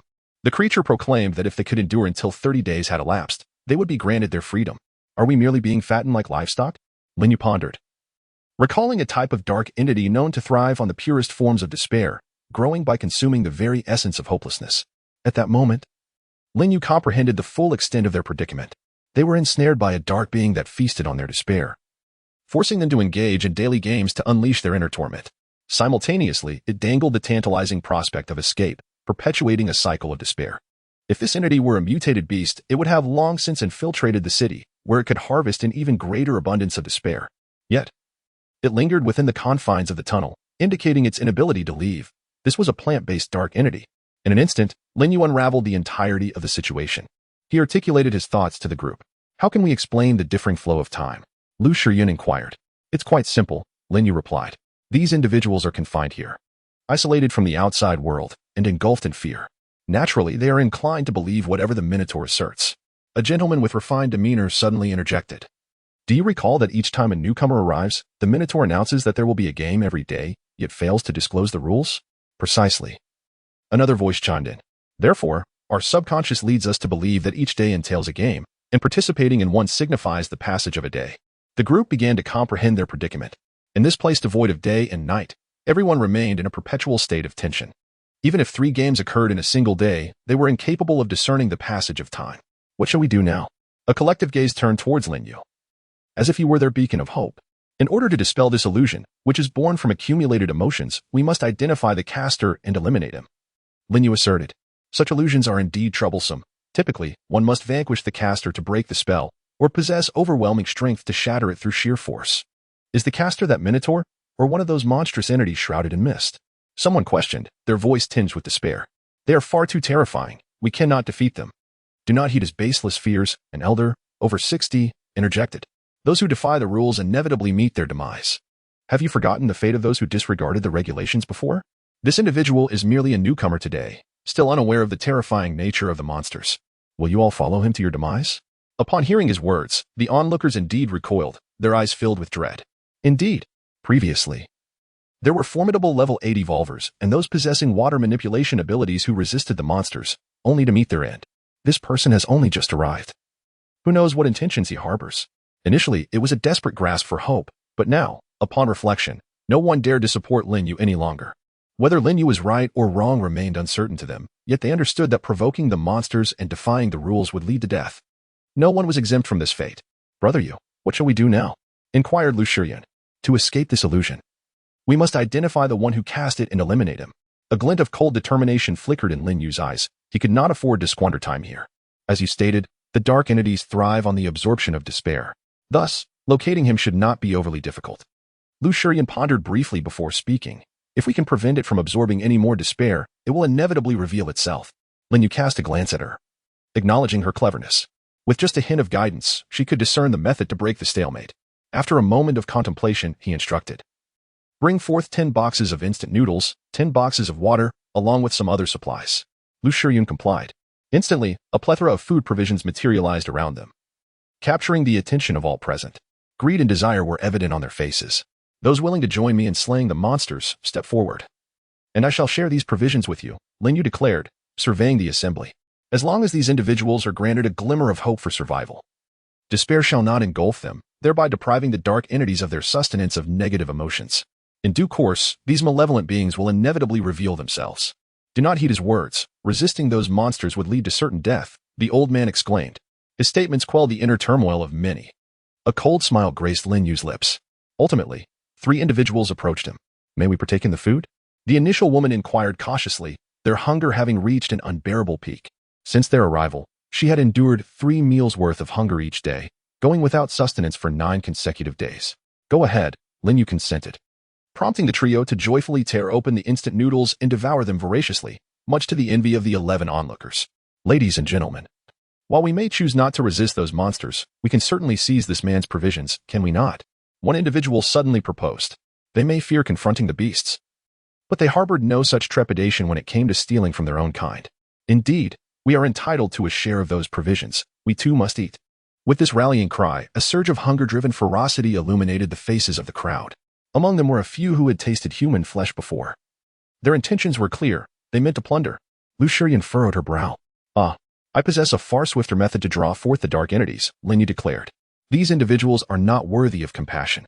Lu Shiyan understood precisely what Lin Yu's method entailed. Initially, the duo had aimed to employ gentle measures to sever the source of the dark being's power. However, at this juncture, such intricacies seemed unnecessary. Mirage. Lu Shiyan was no naive savior. As she observed the leading figures charging towards her with menacing expressions, she raised her right hand and gently snapped her fingers. An unusual ripple emanated from her fingertips, resembling the undulating surface of water. The 5 individuals at the forefront were instantly frozen in place, their grotesque visages captured in a moment of horror. In the next instant, their bodies fractured like shattered glass, fissures appearing across their forms. Then, with a resounding explosion, that segment of space erupted, obliterating everything in its wake, leaving only a cascade of blood. A chorus of screams erupted, filling the air. Those trailing behind were splattered with copious amounts of blood and remnants of flesh. Silence. Lin Yu commanded, as flames coalesced in his grasp, transforming into a colossal flaming sword, extending a formidable 15 or 16 meters in length. This was not his limit, but rather the confines of the stone chamber. Chapter 42. The Tree Demon with the Flaming Sword in Hand. Lin Yu swept through the crowd with breathtaking speed, silent as the grave. The anguished cries barely had time to escape their lips before they were mercilessly cleaved in two, their corpses devoured by the flames. Having completed his grim task, Lin Yu took his seat at the head of the table, patiently awaiting the appearance of the spellcaster. The 3 survivors, witnessing this harrowing scene, trembled in sheer terror. Time seemed to stretch endlessly until, at last, the sound of footsteps echoed through the chamber. They turned their gazes toward the entrance, where a creature donning a bull-headed mask emerged, momentarily taken aback by the desolate sight before it. Where are the others? Lin Yu fixed his gaze upon it, a smile playing upon his lips. Did you kill them? The bull-headed creature erupted in fury, exclaiming, They are the food of the great demon. How dare you slay them? Cursed be you. It raged on the spot, rolling and cursing in a fit of wrath. The onlookers were momentarily taken aback. Oh my, is it mad? The innocent young girl Ruko remarked, her expression one of bewilderment. Having accompanied Lin Yu, she had witnessed grand spectacles and had a stronger mental fortitude than those present. You have violated the rules here, and you shall all perish. The creature seemed to regain its composure, slowly rising as it glared at the group with murderous intent. Bring forth that demon, Lin Yu commanded. Heh, you believe yourselves worthy to meet my master? The bull-headed being scoffed, flicking its sleeve. From its cuff, withering vines surged forth, rapidly elongating and lunging towards them. With a swift motion, Lin Yu evaded and seized a vine with his right hand. He yanked it with immense force, overpowering the bull-headed creature effortlessly. Under this tremendous pull, its body was hurled towards Lin Yu. With a powerful kick, he struck its chest, sending it crashing back to the ground. Suddenly, flames ignited in Lin Yu's hand, racing along the withered vine. A heart-wrenching scream pierced the air. Just as the flames were about to engulf its body, the creature tore the vine asunder. That was indeed the arm of the bull-headed being, desperate for survival. It acted with resolute determination. A series of incomprehensible utterances erupted from its mouth, as if summoning something. A thunderous roar echoed in response. In a swift motion, 5 grotesque beings forcefully kicked open the grand entrance and stormed in. They were unmistakably not human. Each of these entities possessed a unique form. Some towered at heights of 4 to 5 meters, their necks crowned with pumpkin heads, wielding 2 massive axes. Others lacked heads altogether, resembling mere tree stumps with a singular, sinister eye protruding from the center, oozing blood in a ghastly manner. Monsters. They were indeed monsters. Whenever someone dared to transgress the rules, they would emerge to kill and devour. The woman behind Lin Yu screamed in terror, frantically retreating until she curled up in a corner. They were all first tier. Sensing the imposing aura of these 5 creatures, Lin Yu felt a surge of joy. Kill him, bellowed the bull-headed being. The 5 monsters immediately charged toward Lin Yu. With flames coalescing in his grasp, Lin Yu swiftly conjured a fiery sword exceeding a meter in length. He darted forward with astonishing speed, so rapid that only Lu Shiyan could perceive his fleeting figure. Whoosh! The flame sword sliced through the necks of the 5 monsters in quick succession, before resting against the throat of the bull-headed entity. His speed was unparalleled. By the time the monsters readied their attack, their throats had already been severed. How could this be? As he watched the heads of the 5 creatures roll away from their bodies, the bull-headed being's eyes widened in disbelief. How could this man possess such formidable power? To annihilate 5 first-tier monsters in an instant, such strength could only be matched by that of his master. With a decisive motion, Lin Yu brought the blade down. A severed vine shot forth, the last remnant of the bull-headed creature's arm. It let out a chilling wail. Are you not going to summon your master? Lin Yu cleaved the bull-headed mask, revealing a wooden visage. You will all perish. Every one of you shall meet your demise. Fear manifested upon the wooden face. I shall grant you 3 seconds, After that, I will send you to confront these 5 monstrosities. As Lin Yu issued his threat, he severed the heads of the 5 slain monsters, extracting their crystalline cores. The wooden face bizarrely displayed a myriad of complex human emotions. After a cacophony of incomprehensible utterances, the earth trembled violently, and a dark radiance coalesced at the entrance. Gradually, it took the form of a silhouette. As the black light dissipated, the true form was unveiled, a treant. Indeed, it was a treant. Possessing exquisite features and a robust physique akin to that of a human, its hair resembled entwined vines, while its skin bore the texture of bark, resembling the surface of a grand tree. The treant advanced with deliberate steps, exuding a terrifying aura, its immense magical power surging forth. Lin Yu felt every muscle in his body tense, readying himself for combat. It was, without a doubt, a formidable being. Lin Yu's expression turned grave as he sensed the boundless, terrifying magical energy concealed within the creature. This entity was likely of at least second-tier status, perhaps nearing the 3rd tier. On the 13th day of the apocalypse, such a being represented the pinnacle of existence among the most powerful of entities. Though Lin Yu is currently only of 1st-tier status, his magical power soared to 69,000, with a mental strength of 586, attributes that rivaled those of a typical 2nd-tier, 10th-level evolver. The only forces capable of instilling such pressure upon him would be those with even greater magical or mental prowess. You are utterly useless. How can you justify your existence when you fail at such trivial matters? Upon hearing the report from the Minotaur, the treant, filled with wrath, swiftly clasped its hand around the creature's throat. Master, spare me, please. Before the plea could be completed, a sharp crack echoed as the treant snapped its neck. With a resounding thud, the lifeless body was carelessly discarded onto the ground. The treant lifted its gaze, surveying the onlookers, its eyes finally resting on Lin Yu. It was you who slaughtered my cherished pig? It advanced step by step, crushing the Minotaur's remains beneath its foot, reducing the body to mere fragments. 3rd tier? Lin Yu squinted, feigning ignorance. It should have been swift, but you ruined it. Why not remain as my servant instead? A peculiar smile, reminiscent of humanity, appeared on the treant's wooden visage. But first, let me borrow your core. With a thunderous shout, Lin Yu initiated his assault. His body propelled forward like an arrow, arriving before the treant in an instant. Channeling all his strength into a single punch, he struck the treant squarely in the chest. In rapid succession, Lin Yu unleashed a flurry of punches, delivering over a dozen blows.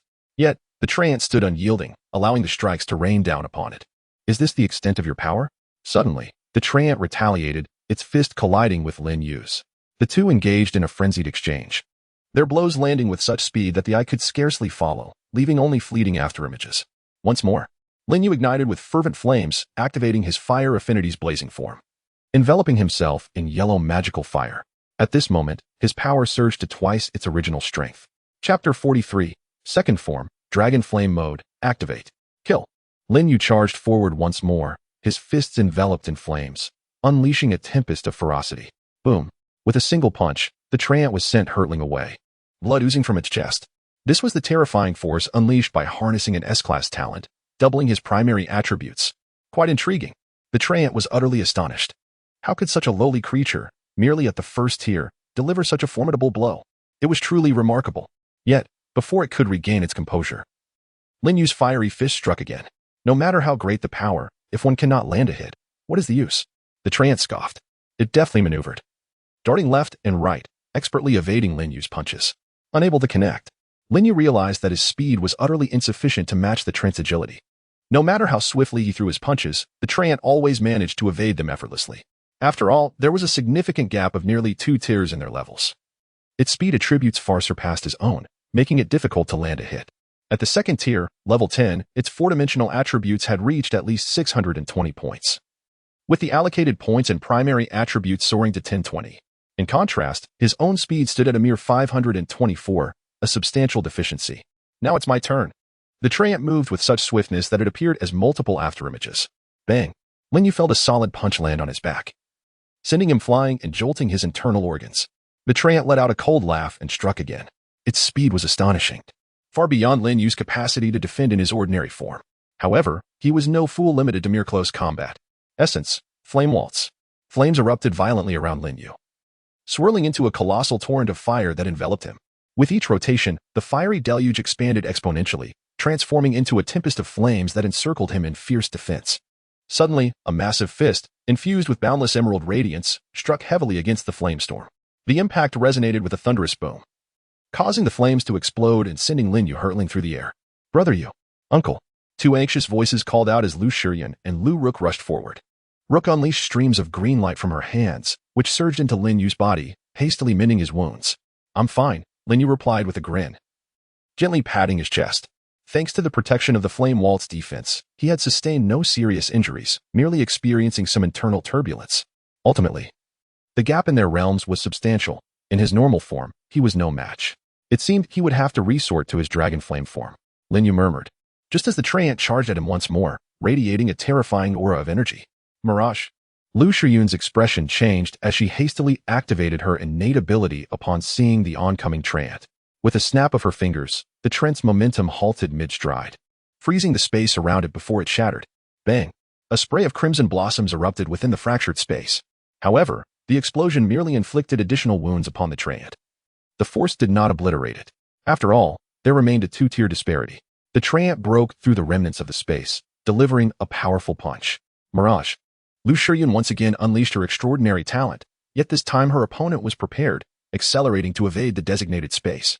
Even with successive attempts to utilize her spatial abilities, she was unable to strike the treant, merely managing to delay its movements momentarily. However, in this critical moment, Lin Yu bellowed, second form, Dragon Flame mode, activate. He transitioned into his second form, marking his inaugural use since successfully awakening to S rank and unlocking the Dragon Flame state. Previously encountered foes had been feeble, easily crushed under his standard fiery form. The treant he now confronted, however, was the first true adversary he had faced since the apocalypse. Not only had it awakened its own abilities, but it also boasted a formidable rank of level 10 in the second tier, with one foot almost crossing into the third tier, truly terrifying. Upon awakening its talent, the treant's attributes surged dramatically, far surpassing those of a normal third-tier entity lacking such gifts. In an instant, the yellow flames enveloping Lin Yu transformed to a vibrant crimson, his aura skyrocketing in intensity. A colossal pillar of magical energy erupted from his form, causing the entire stone chamber to tremble violently, with debris cascading from above. The treant, sensing this overwhelming pressure, visibly paled and retreated. Is this the Dragon Flame mode? Lin Yu, acutely aware of the changes within his body, clenched his fists, feeling a tremendous surge of energy. His primary attribute, strength, doubled under the S-rank fiery state while other attributes remained unchanged. However, in the Dragon Flame state, his primary attribute tripled, and the other four attributes experienced a significant boost. This was an utterly transformative state. The speed attribute of 524 has now surged to 1048, a terrifying consumption of magical energy far exceeding that of the fiery state. It is time to end this. Lin Yu stepped forward, advancing slowly. His entire being was enveloped in crimson flames, resembling a deity amidst the fire. At this moment, in his Dragon Flame state, he felt confident enough to annihilate even a third-tier treant, despite its formidable nature. Has my strength increased yet again? Alas, it remains futile if you cannot strike me. The treant spoke coldly. The aura emanating from Lin Yu instilled an unprecedented fear within him. This was a sensation he had never encountered before. Is that so? Lin Yu smirked, and in an instant, his form vanished, only to reappear behind the treant. How could this be?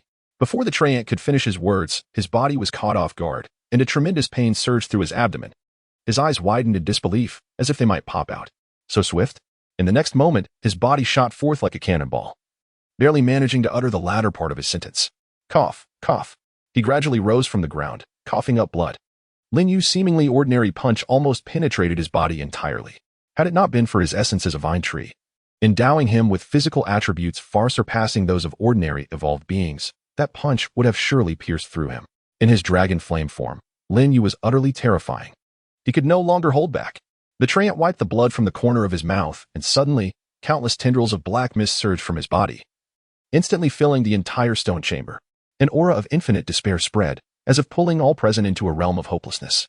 Behind Lin Yu, the three ordinary evolvers, each merely at level 3, were instantly ensnared in a hallucinatory realm. No, please, do not kill me.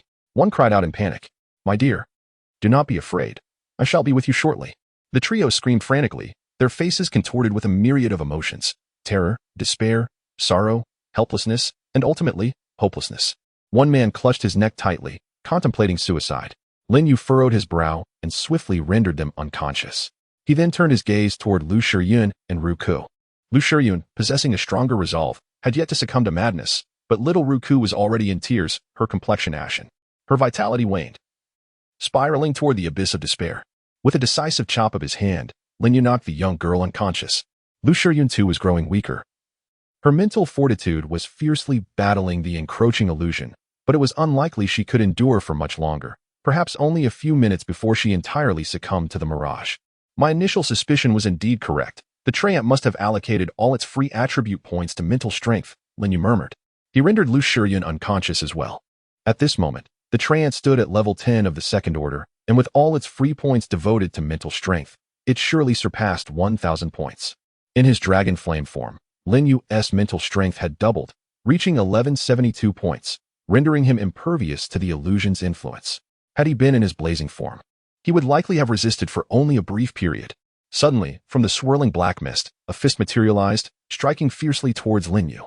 In an instant, he vanished, reappearing behind the treant, delivering a powerful blow that sent the creature hurtling through the air, its body yet to touch the ground. Lin Yu was engulfed in a surge of dragon flame.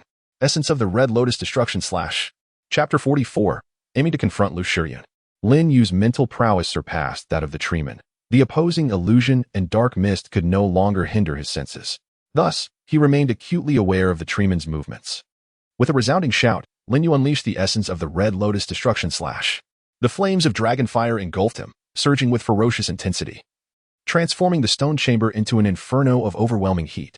In the next instant, two colossal blades of fire coalesced, intertwining amidst the raging flames and boundless power, striking mercilessly towards the treeman hovering in midair.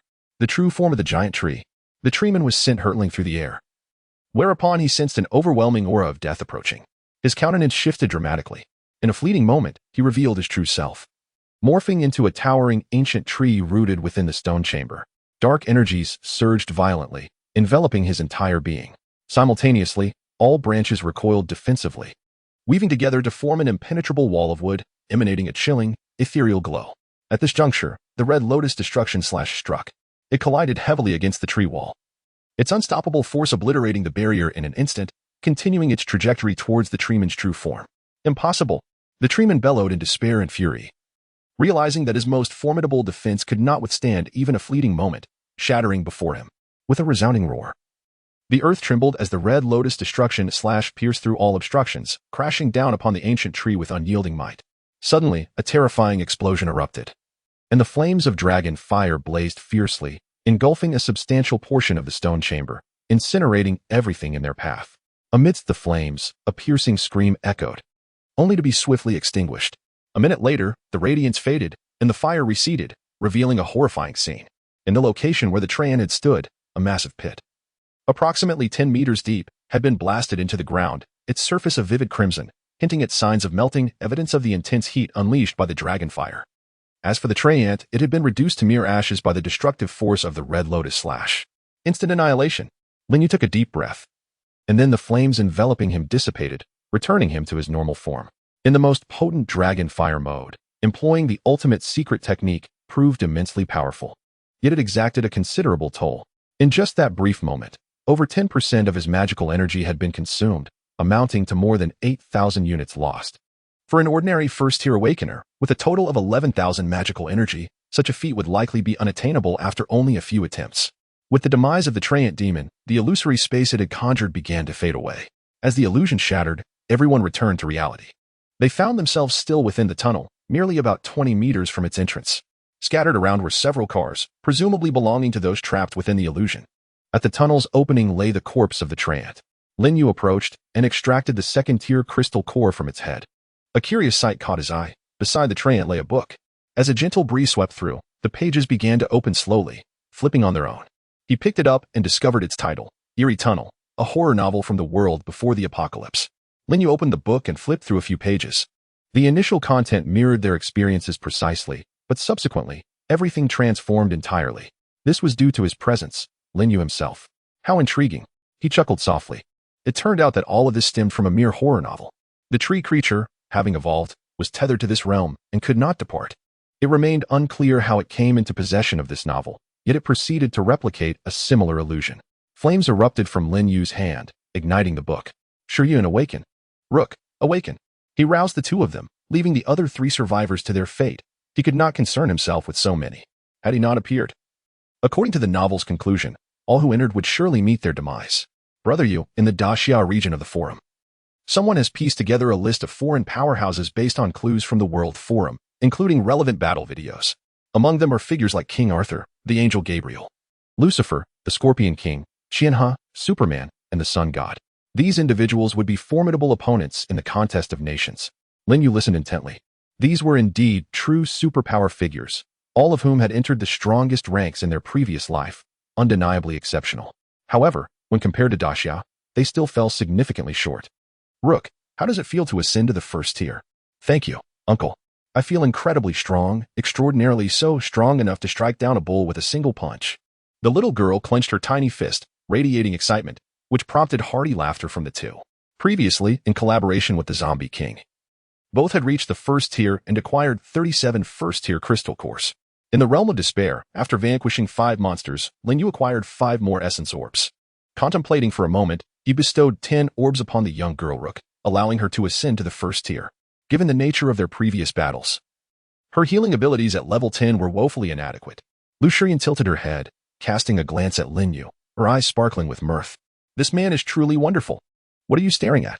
Lin Yu sensed her gaze and turned to catch a glimpse of her. You seem rather dashing, Lu Shiyan replied with a playful smile.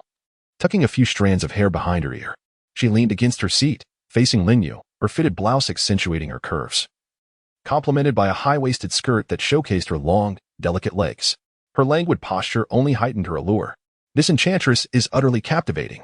Lin Yu steadied the steering wheel, narrowly avoiding a collision with the guardrail, eliciting a hearty laugh from Lu Shiyan. Don't provoke me. If I get angry, I want to show you any mercy. Are you afraid of me? Lu Shiyan's cheeks flushed, her gaze teasing yet defiant. Uncle, you're not going to hit mommy, are you? The little girl in the back seat innocently inquired, her tone tinged with concern. Mommy, Uncle is very nice. Don't provoke him, or he might strike you. Indeed. Uncle wishes to confront your mother, Lin Yu retorted ominously, his words laden with implication. Don't worry, Uncle may not necessarily prevail against mommy. Lu Shiyan lifted her chin, her challenge evident. Huh. Women always love to feign toughness, Lin Yu scoffed, and the trio continued their playful banter. As twilight descended, Yu suggested, it's getting dark. We surely won't reach Tianai City today. Let us find a place to rest. Indeed, it is unsafe at night. Let us check the service area ahead. Lin Yu responded. Moments later, the trio arrived at the service area, which was deserted and bore no signs of zombies. It seemed the inhabitants had fled. There are plenty of gas canisters here. We can cook, Lin Yu exclaimed, spotting a dozen canisters that brightened his eyes. Growing weary of bread and snacks, he welcomed the prospect of a proper meal. Then you assist me in washing the vegetables, Lu Shiyan said, retrieving various ingredients from her space and beginning the preparations. An hour later, Lin Yu beheld a table laden with exquisite dishes, igniting his appetite. The tantalizing aroma wafted through the air, causing their stomachs to grumble. The three of them devoured the meal voraciously. It must be said that Lu Shiyan's culinary skills were akin to those of a master chef. The food was simply delectable. Have we truly increased our first-tier count so significantly in just one day? After satisfying their hunger, Lu Shiyan languidly reclined in her chair. Upon hearing this, Lin Yu opened the leaderboard, having neglected it for several days. On the ranking list of the Great Xia Kingdom, the number of individuals who had attained the first tier had reached 216. In the province of Yun where he resided, there were now 10 first-tier individuals, placing it in the top 5 among all provinces. This was largely attributable to Lin Yu, as 4 out of the 10 were connected to him. Today is merely the beginning. In the coming days, a significant influx of individuals will ascend, Lin Yu remarked. Currently, the limitation on the number of first-tier persons is not due to a scarcity of strong individuals, but rather the limited number of first-tier zombies. As the strength of zombies increases, the number of first-tier zombies will inevitably rise. Moreover, many formidable evolvers are merely a step away from ascending to the next level. As time is of the essence, we should take our rest. Moments later, the three of them squeezed into a single room. Brother Yu, with so many rooms available, why must we cram into this one? Lu Shiyan inquired. It is prudent that we do not sleep apart, should any monsters emerge during the night. I will be able to protect you, Lin Yu asserted with conviction. You aren't thinking of taking advantage of me, are you? With children present, you must behave yourself. Lu Shiyan remarked, fully aware of Lin Yu's ulterior motives, casting him a knowing glance. Chapter 45. The Awakening of the Mutated Beasts. The following day, Lin Yu sat in the passenger seat, his eyes closed in deep slumber. The previous night's unrest had left him feeling quite unsettled, having not enjoyed a proper night's rest. Suddenly, the vehicle screeched to a halt, nearly tossing him out of his seat. Fortunately, he was secured by the seatbelt. What happened? Lin Yu inquired, blinking awake. The road. It's been severed. Lu Shiyan pointed towards the highway ahead. Lin Yu's gaze sharpened as he beheld the sight before him. The once intact highway was now fractured, with the elevated road ahead in utter disarray, as if it had been cleaved by some colossal beast. What is that? A cacophony of roars echoed from a distance, reverberating through the air. Lin Yu turned to observe the dense forest, where countless trees were violently swaying before toppling over. Suddenly, the trio witnessed a scene of monumental awe. A massive serpent's head emerged from the thicket, stretching skyward, followed by a dark, imposing visage, an enormous gorilla's head. It relentlessly pounded its chest, and in the next moment, lunged directly at the colossal python.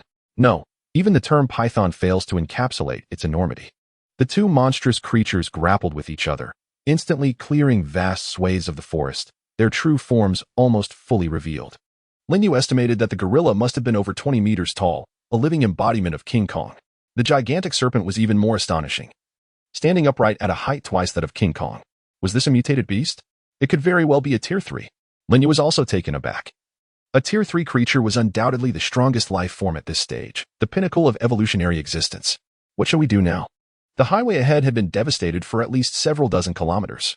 We can only proceed to the intact section of the highway and continue our drive to Tianhai City. Lin Yu furrowed his brow. With two formidable beasts engaged in battle ahead, recklessly intruding into their territory was exceedingly perilous. Moreover, this area was deep within the mountains. There might be other powerful mutated creatures lurking about. Brother Yu, that giant snake can breathe fire, exclaimed Lu Shiyan. Lin Yu turned his gaze. He saw the enormous serpent completely coiling around the gorilla, and from its elevated maw, a torrent of flames erupted. The earth-shattering roars echoed through the air. Suddenly, arcs of electricity flickered across the gorilla's body, enveloping it in lightning. Its fists were as if grasping the very essence of thunder. Countless arcs coalesced, and with a single punch, it struck the serpent's head. A fire-breathing python and a gorilla wielding lightning. Lu Shiyan was left utterly astonished. Neither of these creatures were ordinary mutated beasts. They belonged to a class of mutated beasts that had awakened their innate abilities, their strength exponentially surpassing that of the usual. Do mutated beasts also possess the potential to awaken their innate talents? Indeed, the evolution of the heavens and the earth is a grand feast for all living beings. It is not solely humans who possess innate abilities. After a moment of internal conflict, Lin Yu gritted his teeth and said, Shiyan, wait for me here. Are you going to confront the mutated beasts? Lu Shiyan exclaimed, startled. Yes, that large serpent can breathe fire, indicating it has awakened a fire attribute talent. Its core may prove beneficial to me, Lin Yu explained. He understood that its awakened talent could be enhanced through the absorption of various fire attributes.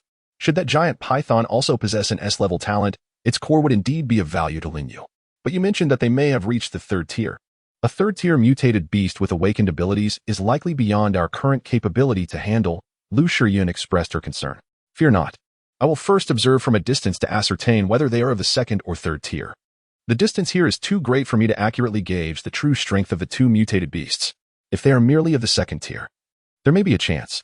However, if they are of the 3rd tier, I will retreat immediately. Previously, in his dragon flame state, Lin Yu could easily slay that 2nd-tier level 10 Treant. Yet, the Trent's talent level was evidently low, and after utilizing the power of despair, Lin Yu felt no significant enhancement in its attributes. Brother Yu, we shall accompany you, Lu Shiyan declared with resolve. Very well, if they are of the 3rd tier, we will retreat at once. If they are only of the 2nd tier, you must keep your distance.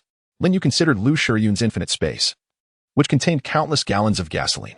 Perhaps they will engage in mutual destruction, allowing us to reap the benefits. Let us proceed.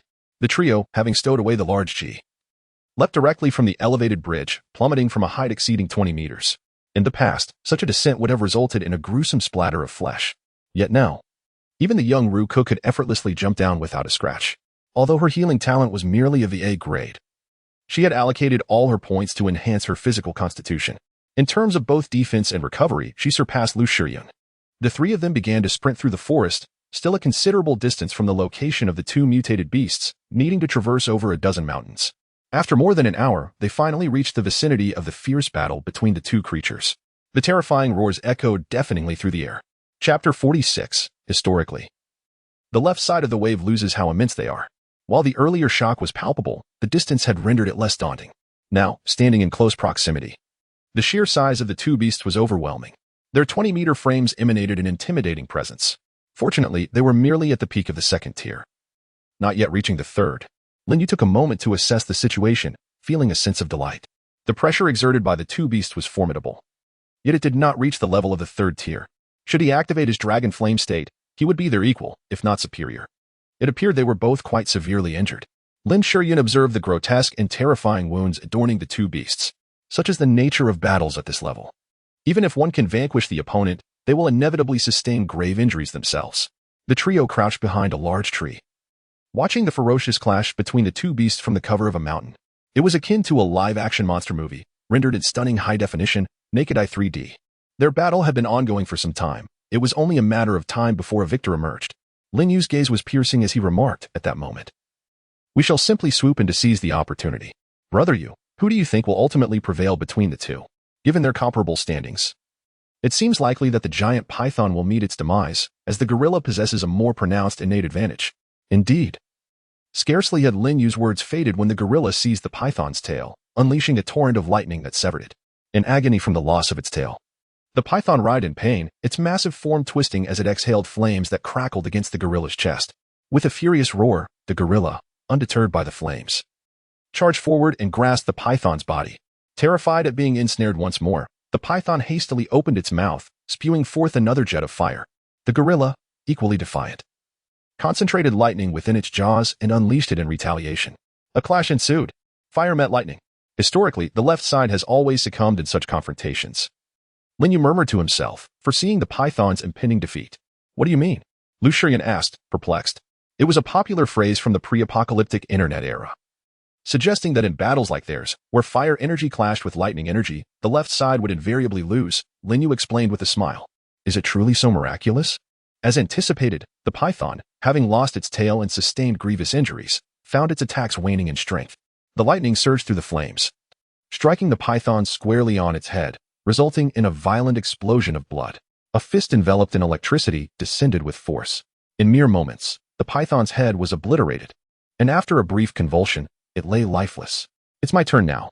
A glint of determination flashed in Lin Yu's eyes. With the python dispatched, the gorilla collapsed onto the ground, panting heavily, having also sustained significant injuries and exhausting the majority of its strength and magical energy. At that moment, a tremendous force surged forth. Lin Yu immediately entered the dragon flame state, his entire being radiating with an overwhelming aura of magical power. In the blink of an eye, he appeared behind the gorilla, delivering a powerful punch. With a roar, the gorilla unleashed a tempest of lightning, raising its fist to block the attack. The impact resonated as Lin Yu, leveraging his smaller stature and the swift speed bestowed by the dragon flame state, unleashed a flurry of punches, each striking the same spot on the gorilla's back. The flames roared. A terrifying pillar of fire erupted from Lin Yu's mouth, targeting the relentless assault. Blood blossomed forth as the fiery beam pierced through the gorilla's chest, exiting from its back. With a flourish, Lin Yu conjured a massive sword of crimson flames, measuring over 20 meters, and brought it crashing down. The gorilla crossed its arms above its head, bellowing in fury. "Die!" Lin Yu commanded, swinging the sword again. The sheer force shattered the gorilla's arms, the blade cleaving down upon its head. "Still not dead?" Lin Yu marveled. Although the gorilla was at the pinnacle of the second tier, it was clearly at its last gasp. Confident in his ability to slay it in the dragon flame state, he was astonished by its resilience. Once more, Lin Yu continued to rain down blows, leaving the gorilla with no choice but to endure the onslaught.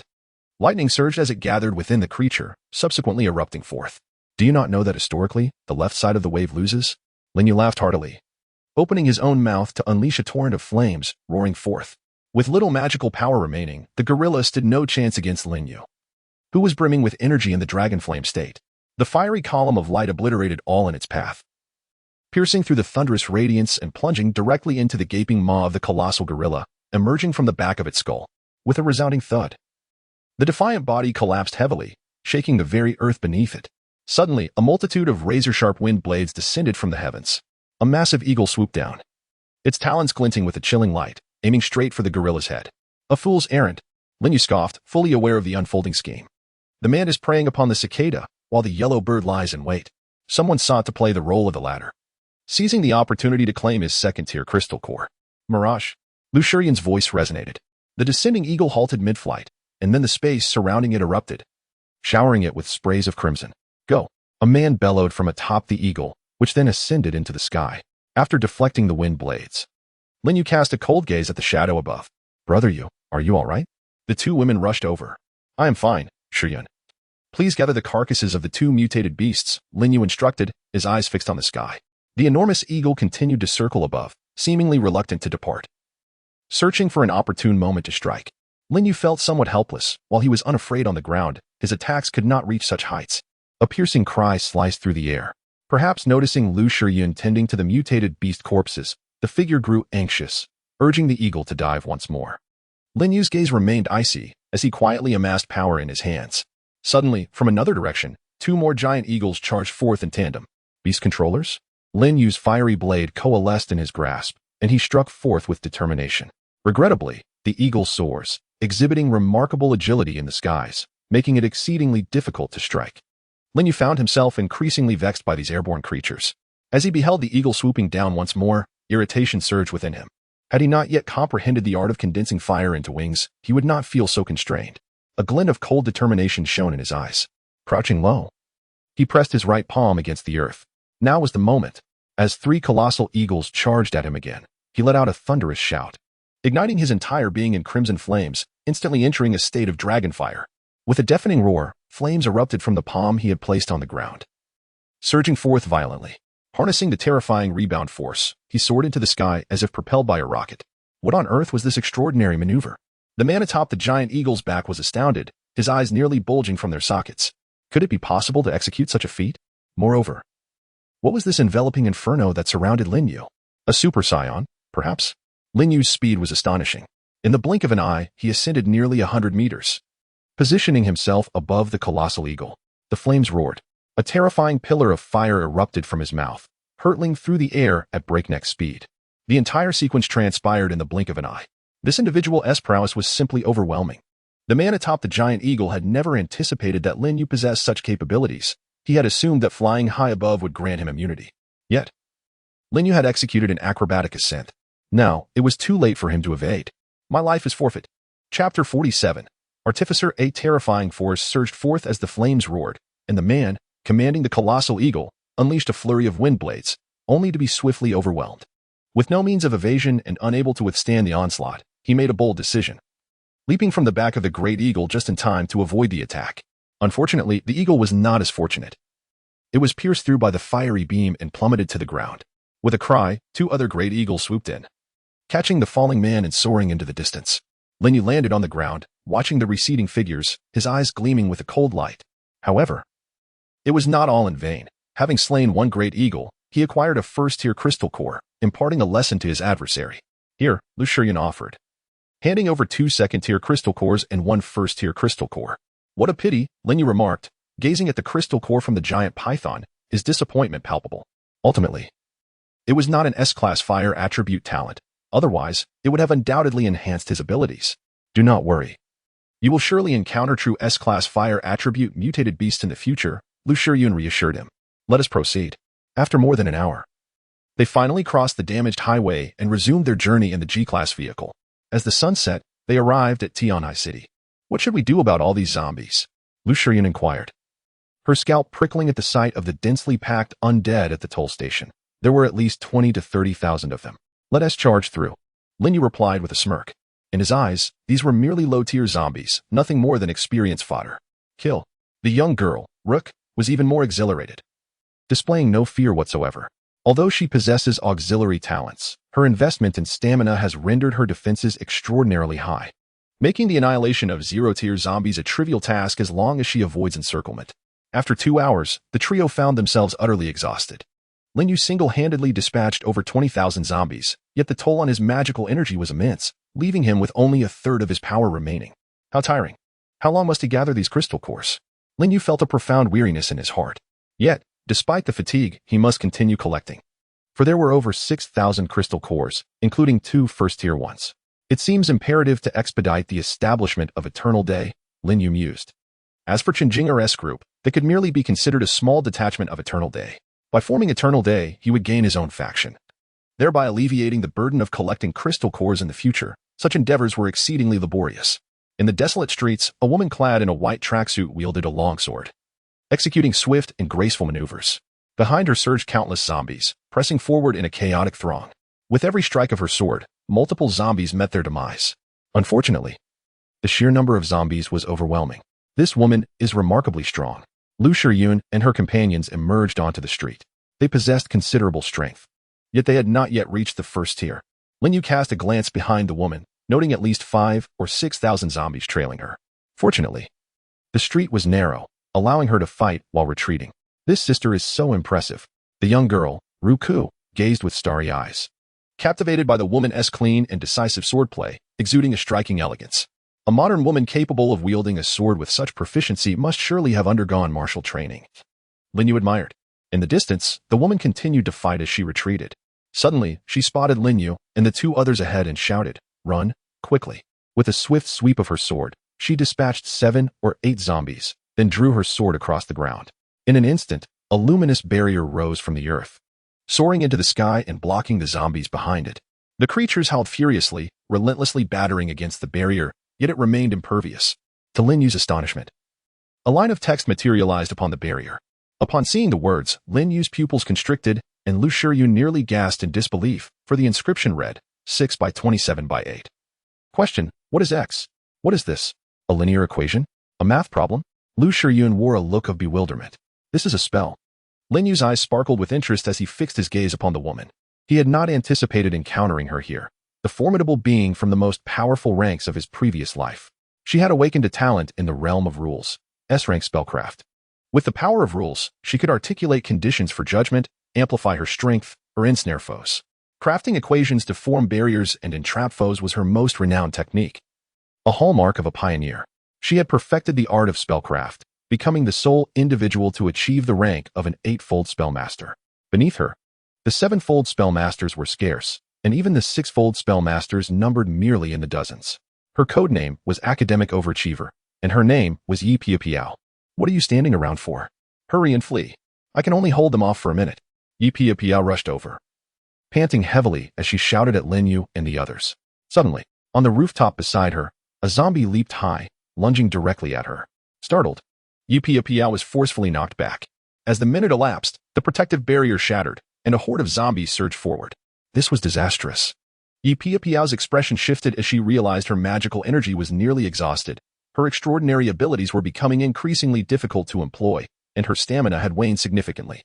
With a first-tier zombie blocking her path and nearly 10,000 zombies in pursuit, the situation was dire. What to do? When it came to rescuing others, Lu Shiyun never acted on her own accord, always deferring to Lin Yu's judgment. Save her. Lin Yu did not hesitate in the slightest. If he could capture someone from the strongest tier and bring them into his eternal day, it would be an incredible advantage. The three dashed forward with great urgency. Mirror Flower, Water Moon. Lu Shiyun was the first to strike, solidifying the space around the first-tier zombie before it erupted in an explosion. One blow was all it took. The first-tier zombie was annihilated. Such was the formidable power of an S-class spatial ability. Flame Roar. Energy coalesced in Lin Yu's mouth, transforming into an endless torrent of flames that swept through a vast area, decimating the horde of zombies. Yi Pia Piao's eyes widened in astonishment. She had not anticipated that the strangers she encountered would possess such strength, dispatching zombies with ease. In mere moments, all the zombies had been eradicated. At this juncture, Lin Yu's magical energy was truly nearing its limit. Should he encounter another 5,000 or 6,000 zombies, he would have no choice but to flee. Thank you.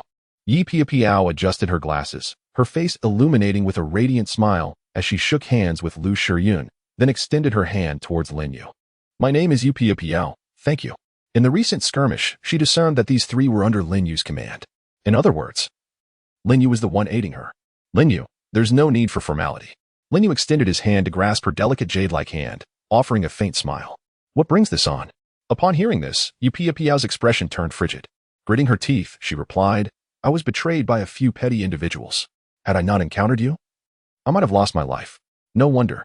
Given your strength, it is surprising you were cornered by zombies to the point of exhausting your magic. Now it makes sense. Lin Yu stroked his chin thoughtfully. It's getting late. We should find a place to rest. Lu Shiyun interjected at the right moment. Shall we go together?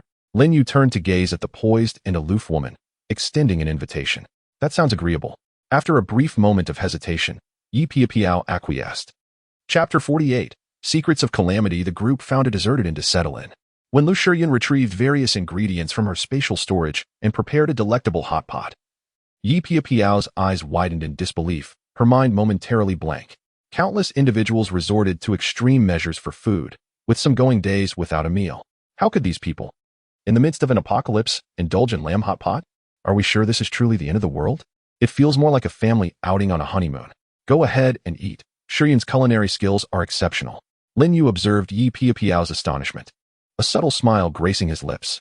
If she were to spend just a few days with them, experiencing the ease of slaying monsters and the luxury of abundant food and drink, he was confident she would eventually relent. Delightful indeed. It has been ages since I last savored hot pot. The sensation seems to linger as if it belongs to a bygone era. How nostalgic. Yi Piapiao, entirely unconcerned with her image, devoured the meal voraciously. Lin Yu and Lu Shiryun exchanged a glance and shared a subtle smile. After satisfying their appetites, Lin Yu spoke up, inquiring about her future intentions. Why not join us? He suggested. Indeed, in these perilous times, solitude can be quite hazardous, Lu Shiryun added. Yi Piapiao, adjusting her glasses, expressed her reservations. I have matters to attend to and may not be able to accompany you. Lin Yu pondered for a moment, resolute in his determination not to relinquish this potential powerhouse. In a world fraught with danger, any solitary endeavor would be fraught with challenges. Together, we could provide mutual support.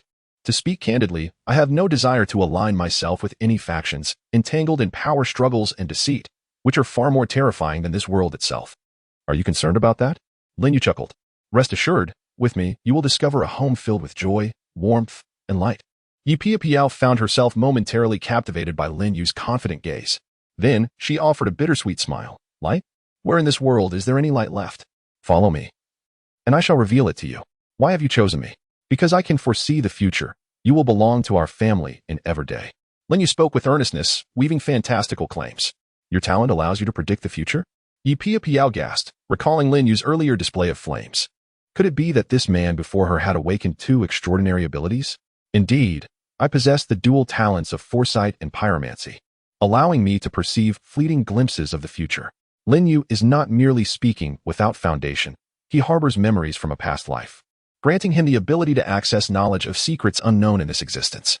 To claim he can predict the future is, at the very least, a plausible assertion. You mentioned foreseeing my future. Was it within your endless daylight? Naturally. Then, pray tell, what shall the future hold for me? In the days to come, you shall emerge as the most formidable practitioner of arcane arts in this world, the sole practitioner of the 8th tier of sorcery. Is this the reason you seek to recruit me? Because my future promises strength? Yi Piapiao inquired. Lin Yu fixed his gaze upon her and replied. The future harbors innumerable calamities. Someone must venture forth to investigate and confront these sources of disaster. This endeavor will demand countless lives, numerous corpses, and the collective efforts of many formidable beings. His tone grew solemn. In the latter part of the apocalyptic era of my previous life, true horror and despair reigned. What do today's zombies signify? Compared to those terrors, they are but trifling nuisances. That was a time when even the mightiest ranks of power felt despair, gripped by a sense of helplessness. Among the strongest ranks, there were those who glimpsed some truths, possibly relating to the origins of these calamities. It is those who don the mantle of light, unafraid of life and death, who advance, sacrificing their lives to combat the encroaching darkness and terror. They are the ones who extend the life of this world. Should they fail, the entire world would face utter annihilation, ceasing to exist, let alone the beings upon this earth. In my past life, my strength was insufficient to traverse this path alongside them.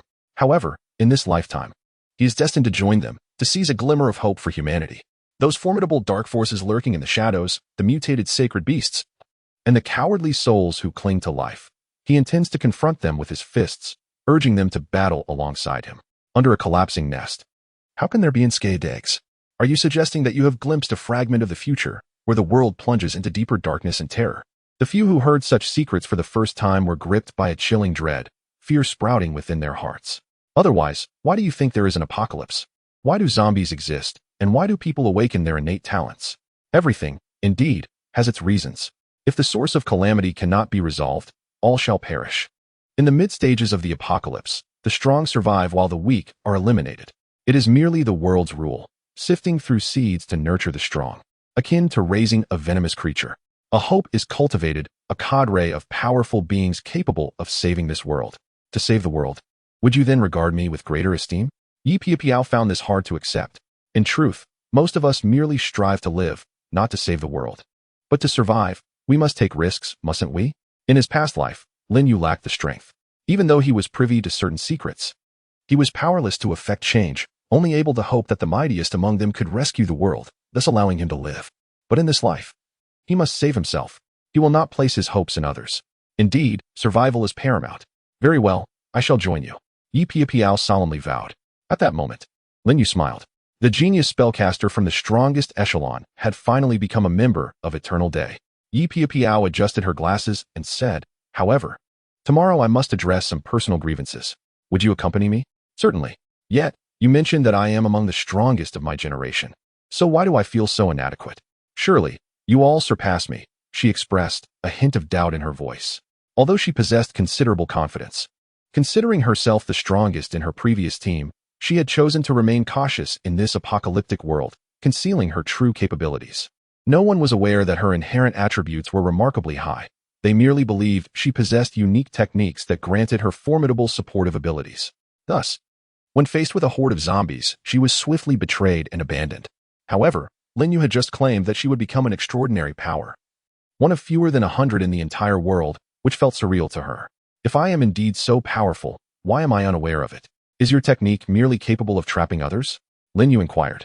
Indeed, I can formulate simple problems within a certain time frame to establish rules for confinement, ensnaring my enemies. For instance, as you observed earlier with the barrier of light, I constructed a linear equation within 3 seconds and provided the correct answer. Those within must solve it within the same time frame to escape. Otherwise, they must wait until the technique's duration concludes, Yi Piao clarified. And how long does the technique remain in effect automatically? Lu Shiyun asked with curiosity. That depends on the caster's magical power. The greater the power infused, the stronger the rules established, and the longer the duration, Lin Yu responded. Is this something you anticipated? Yi Piao gazed at him as if he were a peculiar creature. This belongs to the secret of her innate talent. How could outsiders possibly know? Chapter 49, The Terror of the Technique Master. Lin Yu smiled silently and continued. There are actually numerous techniques within the art that you have yet to comprehend. Such as? Yi Piao pressed for more. For instance, you can inscribe techniques onto others to diminish their attributes or onto yourself to enhance your own. You may also inscribe techniques at fixed locations, so that upon meeting certain preconditions, they trigger automatically. Additionally, you can create written techniques that amplify an enemy's pain, slow their speed, and induce continuous bleeding, effectively bestowing upon the adversary all conceivable negative states and stacking debilitating buffs to the maximum. As she listened to Lin Yu, Yi Piao's eyes sparkled with growing brilliance. These methods may not seem particularly formidable in the early stages. However, when one reaches the mastery of the 8th or even 9th tier of techniques, the potential becomes terrifying. 9-fold amplification of pain, 9-fold deceleration of speed, 9-fold unceasing bleeding. Which enemy could withstand such an onslaught of negative states? 8th tier technique master. I am filled with anticipation, Yi Piao declared, her eyes gleaming with radiant light. She stepped into the courtyard and closed her eyes. Moments later, she suddenly opened them. With a swift motion, she drew her sword and inscribed a technique before her. Technique, power doubled. The power of the rules coalesced into several large characters in the air, which then flew into her body. In that instant, she felt her strength surge rapidly, doubling in magnitude. Once more, technique, power doubled. Yi Piao once again concentrated on the rules, inscribing a spell to enhance her strength. However, this time, her power did not increase. There was not a hint of change. She furrowed her brow. The same rule only activates the most potent one. Lin Yu voiced the answer to her confusion. Both of your spells are self-targeted, each enhancing attributes by a factor of 2, thus only one can take effect. If you wish to continue augmenting your power, you must inscribe a more formidable dual spell, specifically. Spell, strength enhanced 2-fold. Ah, I see. Yi Piao understood and closed her eyes again. The sword in her hand danced continuously, inscribing spells while she carefully contemplated. Brother Yu, if what you say is true, and she can become an 8-fold spellcaster in the future, wouldn't she be able to enhance her strength 8-fold? Indeed, her comprehension is truly remarkable. Many have awakened to S-grade spells, but only she can grasp the concept of 8-fold enhancement, Lin Yu marveled. Normally, those who awaken S-grade talents can, at most, double their primary attributes when utilizing their talents. However, a spellcaster who comprehends a dual spell can elevate any chosen attribute 2-fold, achieving S-grade proficiency. To imagine 8-fold spells is beyond comprehension. Lin Yu activated his dragon flame state, tripling his strength while doubling his other attributes. This suggests that the enhancement of a 5-fold spellcaster could rival his dragon flame form. No, it would surpass his dragon flame form. Because his dragon flame state offers a fixed enhancement, whereas a five-fold spellcaster can inscribe various types of enhancements. For instance, an enhancement of five-fold in strength, speed, or mental acuity, or perhaps a threefold increase in strength coupled with a twofold surge in speed. Such transformations render one far superior to the Dragonflame form. If the strength remains equivalent while the opponent's speed exceeds his own, how can one possibly contend? Even the Dragonflame form would be utterly outmatched. However, this scenario is contingent upon the foundational attributes of both parties being identical. It is evident that Lin Yu's fundamental attributes are in no way comparable to those of Yi Piao. Thus, his Dragonflame form might only be rivaled by Yi Piao upon her reaching the 6th level of the art mastery. When considered in this light, the pressure remains significant. In her past life, Yi Piao attained the 8th level of art mastery. In the next moment, Lin Yu felt a sense of ease wash over him. He firmly believed that the Dragonflame form was not his ultimate manifestation. As long as he continued to consume various high-tier fire attributes, he could perpetually awaken and evolve into an even mightier form. Brother Yu, how long do you think it will take her to comprehend the 2nd level of art mastery? Lu Shiyun inquired, her eyes gleaming with anticipation. Lin Yu had previously noted that her spatial talent was exceptionally formidable. With relentless comprehension, she too could ascend to greatness. The advancement through each level of mastery signifies a qualitative transformation, with the initial 3 levels being relatively straightforward. For most art masters, this would take approximately a month, however. For her, I estimate she will undoubtedly grasp it within a week. Lin Yu gazed intently at the woman ahead, resolute in his belief. Suddenly, Yu Piao's voice rang out in the arena. Art, strength enhancement twofold. The power of the rules coalesced, enveloping her, and a formidable aura radiated from her being. Lin Yu was so astonished that he rose abruptly from his seat. So soon as he reached the 2nd level? Just a moment ago. He claimed it would take a week, and now he is faced with the unexpected. Must he be so extraordinary? I have succeeded. Yu Piao's eyes gleamed with excitement, her spirit ignited by the immense power surging within her. Congratulations. Lin Yu shared in her joy. As a practitioner of the 2nd level of techniques, she finally embodied the prowess befitting her S-class talent. Technique. Men shall not exit. Yi Piao flashed a mischievous smile and swiftly inscribed a technique around Lin Yu. For radiant beams ascended, forming a luminous barrier. This technique encompassed 2 conditional judgments, thus categorizing it as a dual-layered technique. The first condition pertained to individuals, while the second specified gender. Consequently, men were subject to both conditions, resulting in their inability to exit the barrier. The dual-layered technique inscribed by Yi Piao effectively confined men's movements, prohibiting them from leaving the protective barrier. What about women? Lu Shiyun inquired with curiosity. Why not let sister try it out? Without hesitation, Lu Shiyun stepped into the barrier and promptly exited, experiencing no adverse effects. Is it truly effective? Doubt lingered in her mind. Watch me. Lin Yu chuckled, approaching the edge of the barrier and extending his hand outward. Upon contact, it felt like an impenetrable wall, unyielding and resolute. If trapped within, must one merely await the barrier's eventual dissolution? Little Ruka frolicked near the barrier's edge. One could forcibly break through with magical power. Lin Yu smiled, gathering his magical energy, and delivered a powerful punch to the luminous barrier. In the next instant, the barrier shattered with a resounding crash. Such ease in breaking through. Was it truly of any substantial value? Ruka blinked her eyes and said. Lin Yu shook his head. Silly girl. Why not inquire how much magical power your Aunt Piao just expended on that technique? The recent double spell consumed merely 1,000 magical power, Yi Piao replied. Lin Yu gazed at them and explained. The punch I just delivered required 3,000 magical power. Does it imply that one must expend threefold the magical power to break it? Not quite. To nullify a spell, one must achieve a momentary magical output exceeding double the original amount. However, the crux lies in your ignorance of how much magical power the opponent invested in inscribing that spell. If your magical output is insufficient, it will serve no purpose and be a sheer waste. Thus, you must unleash a more substantial force. For instance, if Piao's spell utilized 1,000 magical power, delivering 1,500 will not suffice to dismantle it, resulting in a futile expenditure. You must generate over 2,000 magical power to succeed.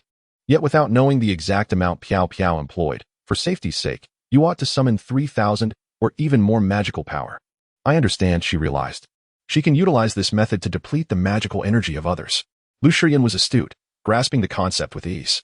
Chapter 50, Suddenly Acquiring a Female Apprentice. Indeed. She can continuously inscribe spells on others to sap their power. Lin Yu continued. Even if another possesses the same amount of magical energy as she does, she only needs to expend 1/3 of her magical power to drain her opponent completely. After all, when others forcibly dismantle a spell, It consumes a significant amount of magical energy, making it impossible to achieve a precise doubling. Isn't that astonishing? Lu Shiyun soon grasped the profoundness of this technique. It was truly remarkable. Who would have thought that spells could be manipulated in such a manner? Upon listening to Lin Yu's explanation, the group was filled with astonishment.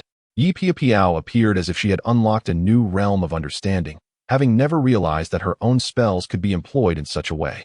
There are two types of barrier spells. One is the coercive spell, like the one just cast on me, which must either be forcibly broken or will automatically dissipate when the time expires. The other resembles the linear equations you previously encountered, aside from brute force. It can also be solved through intellect or will fade away when the time elapses. The duration of a barrier's existence is determined by the level of your spell and the amount of magical energy infused. The more magical energy you inject while inscribing your spell, the longer the rules remain in effect. As far as I know, a first-tier spell inscribed with 500 units of magical energy lasts only a minute. After Lin Yu concluded his explanation, he turned his gaze towards Yi Piao. Indeed, the most fundamental spell, inscribed with 500 magical energy, lasts for 1 minute, Yi Piao confirmed. If one were to expend 5,000 magical energy, a first-tier spell could persist for 10 minutes. For a second-tier spell, the duration doubles. Lin Yu couldn't help but feel envious of the talent for spellcasting. High-tier spells depend on an individual's comprehension. Once understood, one's innate abilities are enhanced.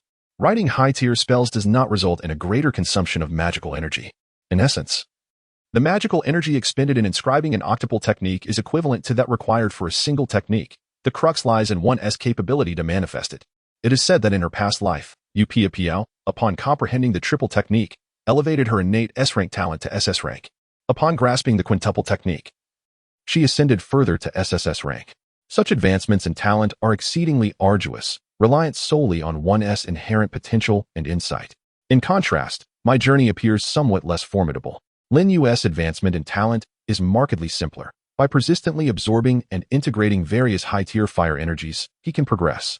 This juxtaposition accentuates the formidable prowess of Yi Piao. The technique master, Lin Yu, akin to a professional mentor, elaborated extensively on the abilities and techniques of technique masters. However, he remained oblivious to the methods of comprehension and advancement, for that remains the secret of the technique masters, one that was never unraveled in his previous life. Thus, it follows that a technique inscribed with 500 magical energy can endure for 8 minutes, while one inscribed with 5,000 magical energy can persist for 80 minutes. Yi Piao's eyes sparkled with the brilliance of the sun, brimming with aspiration. Lin Yu smiled and nodded. He recalled the tumult of Tianhai in his past life. The scholarly Yi Piao personally intervened, inscribing an octuple technique around Tianhai, infusing it with a staggering 3 million magical energy, which encapsulated the entire region for 33 days. Even the 2 mutated beast kings within Tianhai were unable to breach the barrier. This exemplifies the terrifying might of an octuple technique master, wielding the power to devastate the heavens and obliterate the earth. Lin Yu, thank you. Yi Piao suddenly knelt before Lin Yu on one knee, her tone exceedingly solemn. From this day forth, you shall be my master. Lu Shiyun was utterly bewildered, and Lin Yu echoed her confusion. Just moments ago, their conversation had flowed seamlessly, and now, without warning, she was kneeling in homage. Sister, I'm younger than you. He hurriedly approached to help her up. Piao, please. This is quite absurd. You are older than I am. How can you proclaim me as your master? He pressed his hand to his forehead, feeling a throbbing headache. I refuse. When my grandfather was alive, I vowed that I would only acknowledge a master who could teach me in my field of expertise and earn my respect. She gazed at Lin Yu with a piercing intensity. Clearly, you're that person, and besides, I am indeed younger than you. Lin Yu was left speechless, incredulous. What do you mean you are younger than me? Of course, I have just turned 20. Impossible. I distinctly remember you being a university professor. Lin Yu recalled that in his previous life, Yi Piao taught at a university. How do you know I am a university professor? Is this some form of prophecy? Yi Piao looked at him skeptically. Absolutely. Lin Yu fibbed, his demeanor unwavering. I have always been advanced in my studies, skipping grades. I directly pursued my doctorate during university, and it was only after graduating that I began teaching. Yi Piao did not dwell on this revelation, instead explaining further. Upon hearing this, Lin Yu and his companions were left in stunned silence. What kind of genius was this? No wonder she was nicknamed academic overachiever. It was truly extraordinary. Thus, being addressed as master by her was not so difficult to accept. You may rise now. I won't. I shall not stand until you grant me your consent. Yi Piao retorted stubbornly, her gaze lowered, a flicker of brilliance passing through her eyes. She recalled the words of her grandfather. In the eyes of martial practitioners, the most trustworthy bonds, apart from family, are those between master and disciple. In the brief encounter that day, Yi Piao recognized that Lin Yu's comprehension of techniques far surpassed her own. To acquire such knowledge, becoming his disciple was undoubtedly the most prudent choice. Very well, I concede. You may rise, Lin Yu relented, seeing no way to oppose her. Accepting a disciple was not so bad, especially since she was a female one. Master. Yi Piao adjusted her glasses, her cheeks slightly flushed, feeling a touch of embarrassment herself. Let this 10 first-tier crystal cores serve as a token of our meeting. Lin Yu pondered for a moment before producing 10 first-tier crystal cores. Although Yi Piao had already reached level 10, she possessed only a single first-tier crystal core. Upon reaching the first tier, her strength would undoubtedly increase significantly. Thank you, Master. Yi Piao exclaimed joyfully, accepting the gift without a trace of affectation. Hee. This must be the welcome gift from my master. You should advance now. Yi Piao began to absorb the crystal cores, and within 7 or 8 minutes, she successfully broke through to the first tier. Codename, Scholar, Level, First Order, Level 0, Magic Power, 29. 600, Strength, 312, Constitution, 163, Speed, 226, Spirit, 179, Talent, S-Class Technique. These are the fundamental attributes of Yi Piao. In comparison with Lu Shiren's attributes, her magic power is significantly higher, while the others are relatively similar. With differing thoughts in their minds, they found a room to rest.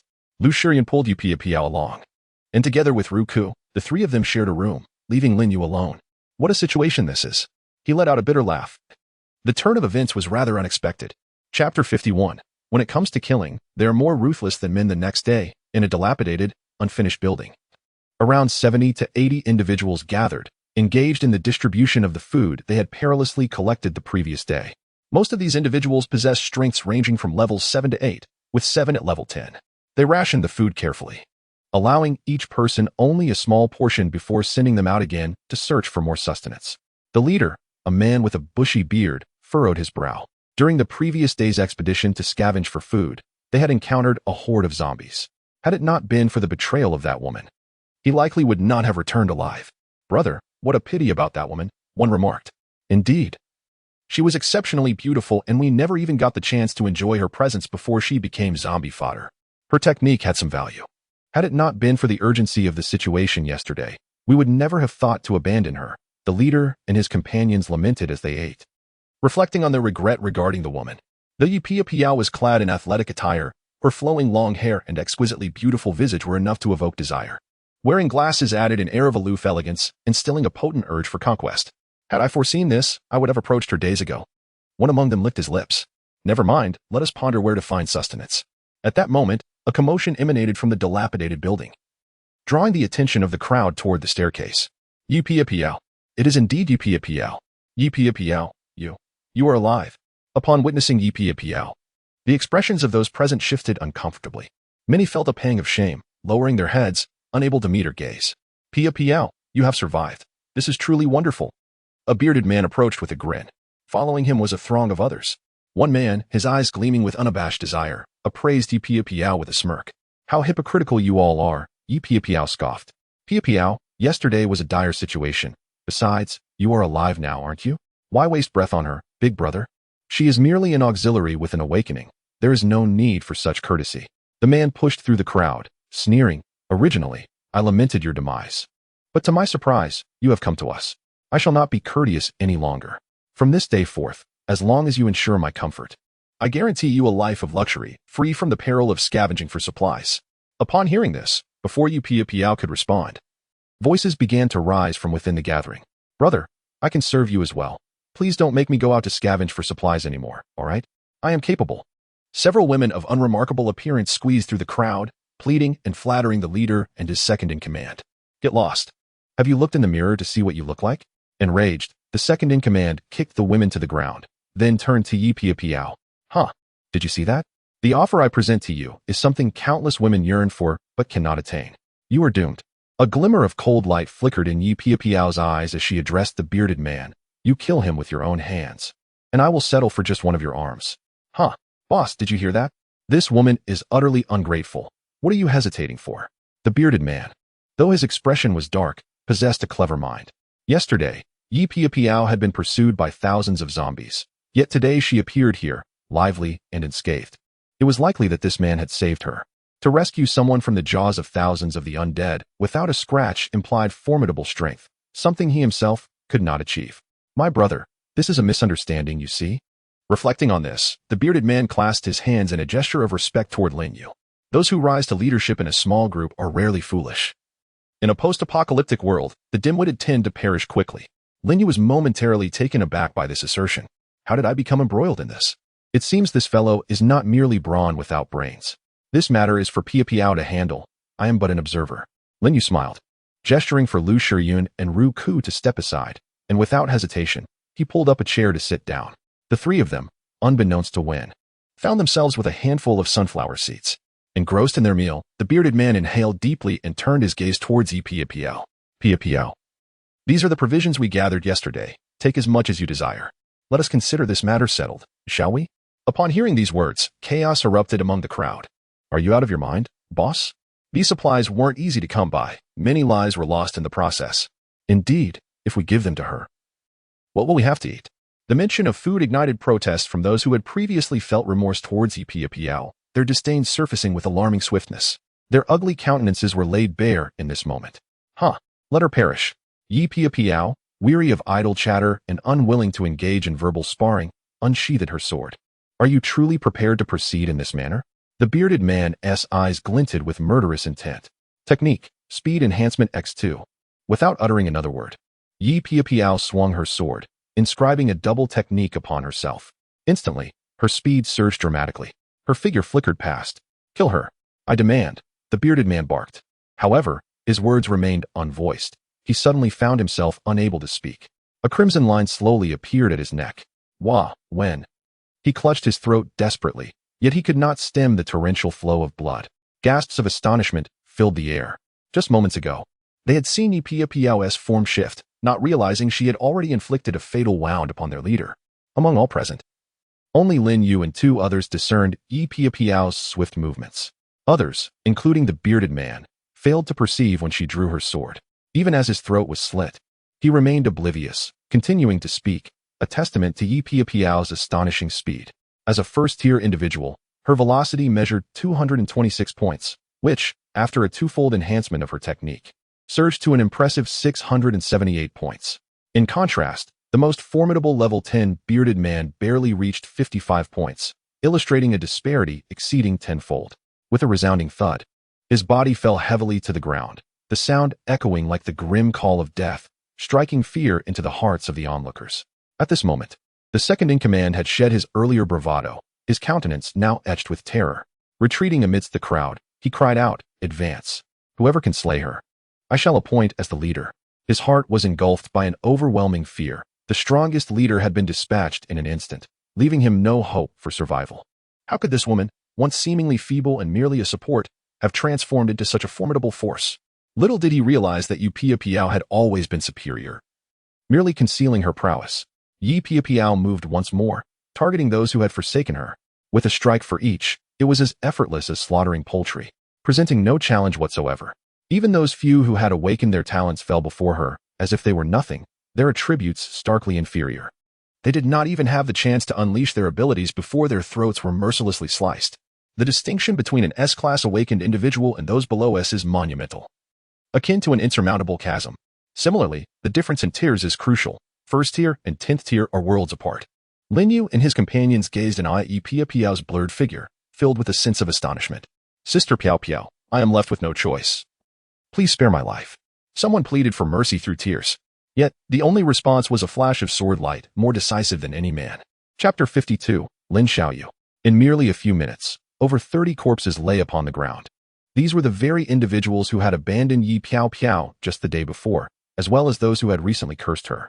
The remaining 40 or so huddled in a corner, trembling in fear, their eyes fixated on Yi Piao, who appeared as a deity of death. Yi Piao stuffed most of the food from the table into her backpack and prepared to leave. Master, I have resolved my matters. Let us depart. She sheathed her sword, her expression serene. Adjusting her glasses, she seemed entirely unperturbed by the carnage surrounding her. Indeed, Lin Yu gave her a thumbs up. admiring her decisiveness and lack of hesitation. The four descended from the dilapidated building. Master, where are we headed now? I have come to Tianhai City to rescue my sister. She is at Tianhai University. Lin Yu quickly explained the situation. Tianhai University? Yi Piao Piao paused, realizing it was her own workplace. Do you know the way? Lin Yu inquired urgently, for he had only visited once during his sister's freshman orientation and had no clear sense of direction. I am a first-year teacher at Tianhai University. Having just started this year, Yi Piao Piao replied. What is your sister's name? Which department is she in? Lin Xiaoyu from the Department of Economic Management. Yi Piao Piao's expression suddenly turned peculiar. What a coincidence. What is it? Lin Yu noticed her change in demeanor, his heart skipping a beat. Lin Xiaoyu is the belle of the Business Administration Department in her freshman year, quite well known within the school. As for me, at this point, her tone became somewhat awkward. I am her mathematics teacher. Suddenly, Lin Yu comprehended why Yi Piao Piao had appeared somewhat off earlier. He is Yi Piao Piao's mentor, and Yi Piao Piao, in turn, is the instructor of his sister. This relationship is undeniably intricate.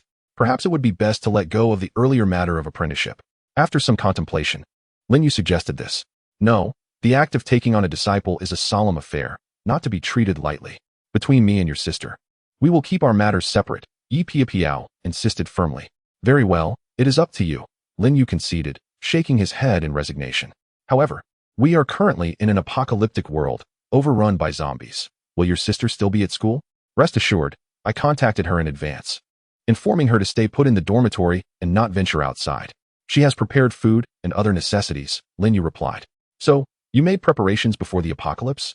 Yi Piao Piao exclaimed in surprise, quickly realizing the implication of Lin Yu's foresight. Let us proceed. I know the way. However, the journey ahead is fraught with difficulty. Though it is only a little over 60 kilometers, it traverses areas densely populated with zombies. If we encounter a small number, we will eliminate them directly. For larger hordes, we shall evade them. Lin Yu frowned. Tianhai City is a renowned tourist destination, with a population exceeding 2 million year-round. This implies that, following the onset of the zombie reign, there are at least 250 to 60,000 zombies. Given the passage of time since the apocalypse began, the number of zombies has likely surged to over 3 million. If relying solely on basic attacks, he could effortlessly eliminate ordinary zombies. However, even if he were to dispatch one each second, after 10 continuous hours, he would only be able to clear 36,000. Conversely, should he harness his talents and unleash widespread attacks, the kills would indeed accumulate swiftly, yet his magical energy would falter. At the 0 level, his mana regeneration was a mere point per second, but upon reaching the first level, this rate doubled to 2 points per second. Lin Yu would require nearly 10 hours to restore his magical energy to full capacity. Piao Piao, please optimize the route. We shall act according to circumstances. Understood, Master. Tianhai University. Many areas had transformed into desolate ruins. Following the apocalypse, zombies descended upon the campus, where over 40,000 students once thrived. Now, fewer than 5,000 remained. These survivors had formed small alliances, each occupying distinct territories. Their survival was largely attributed to certain individuals with awakened abilities.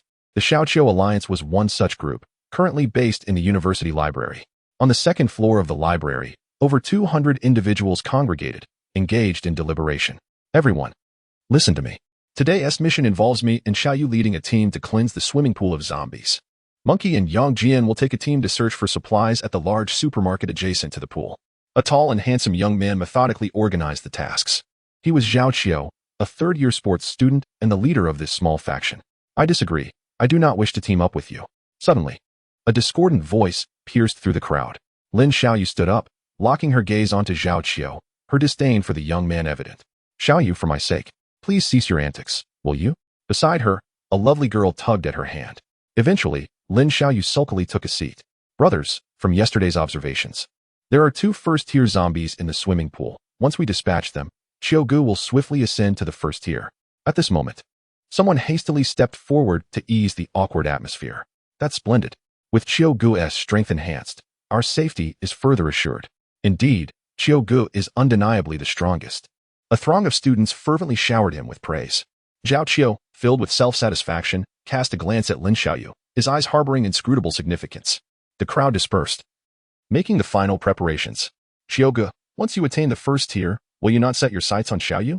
The girl who had previously pulled Lin Xiaoyu approached Zhao Qiu. While speaking, she discreetly scanned her surroundings. She was Lin Xiaoyu's roommate, Feng Siki. and also Zhao Qiu's girlfriend. Yes, as you can see, Xiao Yu's talent is immensely formidable. I must possess it. A fierce glint flashed in Zhao Qiu's eyes. He had awakened an A-grade talent, theft.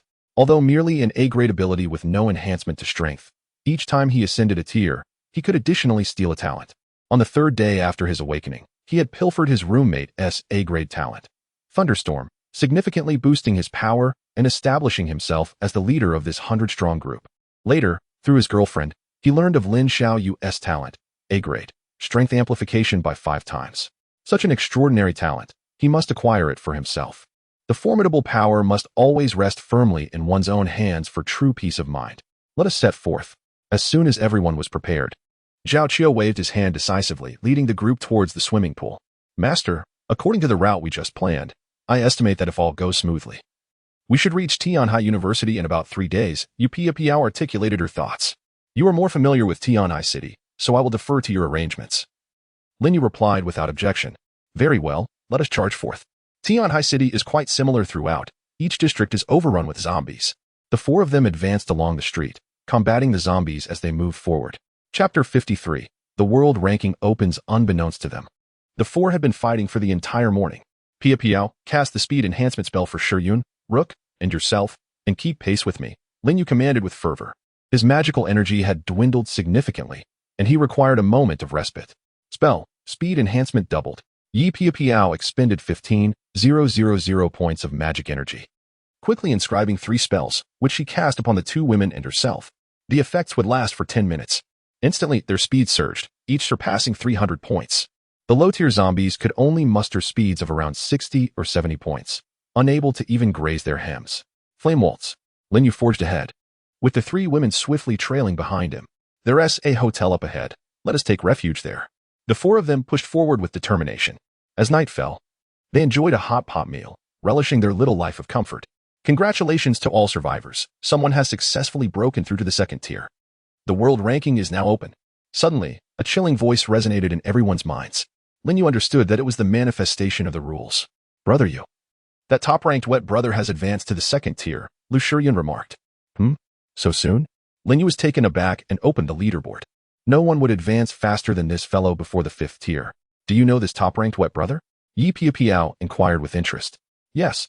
He is a zombie king from Kuan City, who, after being bitten by a zombie, mutated yet retained human characteristics. How did he level up so quickly? I suspect he may have unified the zombies in that ancient town beneath Shiyun Mountain, Lu Shiyun contemplated, thinking of that exceedingly gentlemanly individual. His methods are unparalleled. As long as he continually recruits the zombie army, he will consistently have 1st-tier zombies at his disposal for advancement. This is simply cheating, Yi Piao remarked, speechless. With her current strength, killing a 1st-tier zombie was effortless, yet locating one proved to be quite troublesome. Moreover, many 1st-tier zombies were often surrounded by thousands of others. Securing a 1st-tier crystal core was no small feat, not to mention for revolvers below S-tier. A glance at the world leaderboard revealed that it was predominantly occupied by people from the Great Xia. Lin Yu scanned it briefly and couldn't help but feel a sense of pride. In his past life, the Great Xia, despite its population advantage, only accounted for a quarter of the leaderboard slots. In this life, with 1,000 individuals on the global leaderboard, the Great Xia claimed an astonishing 662 spots. Truly a terrifying achievement. Even among the formidable figures renowned overseas, their global rankings pale in comparison to that of Daxia. King Arthur ranks 36th, Angel Gabriel 39th, Lucifer 41st, King Scorpio 48th, King Pisces 49th, Chienha 57th, Superman 71st, and the Solar Knight 76th. In that instant, the world fell into silence. Subsequently, the chatroom of Daxiao erupted with fervor. Comments surged rapidly, rendering them nearly impossible to discern. At this moment, the citizens of Daxiao were filled with unparalleled exhilaration. Even in the face of an apocalyptic era, everyone was shouting, seemingly casting aside their inner fears. The global forum was ablaze as well. The most popular post titled "The Daxiao Dynasty is truly the greatest in the world" soared to the top. Beneath the post, countless replies flooded in. Who is this esteemed brother Daxi? Truly remarkable, bringing glory to our nation.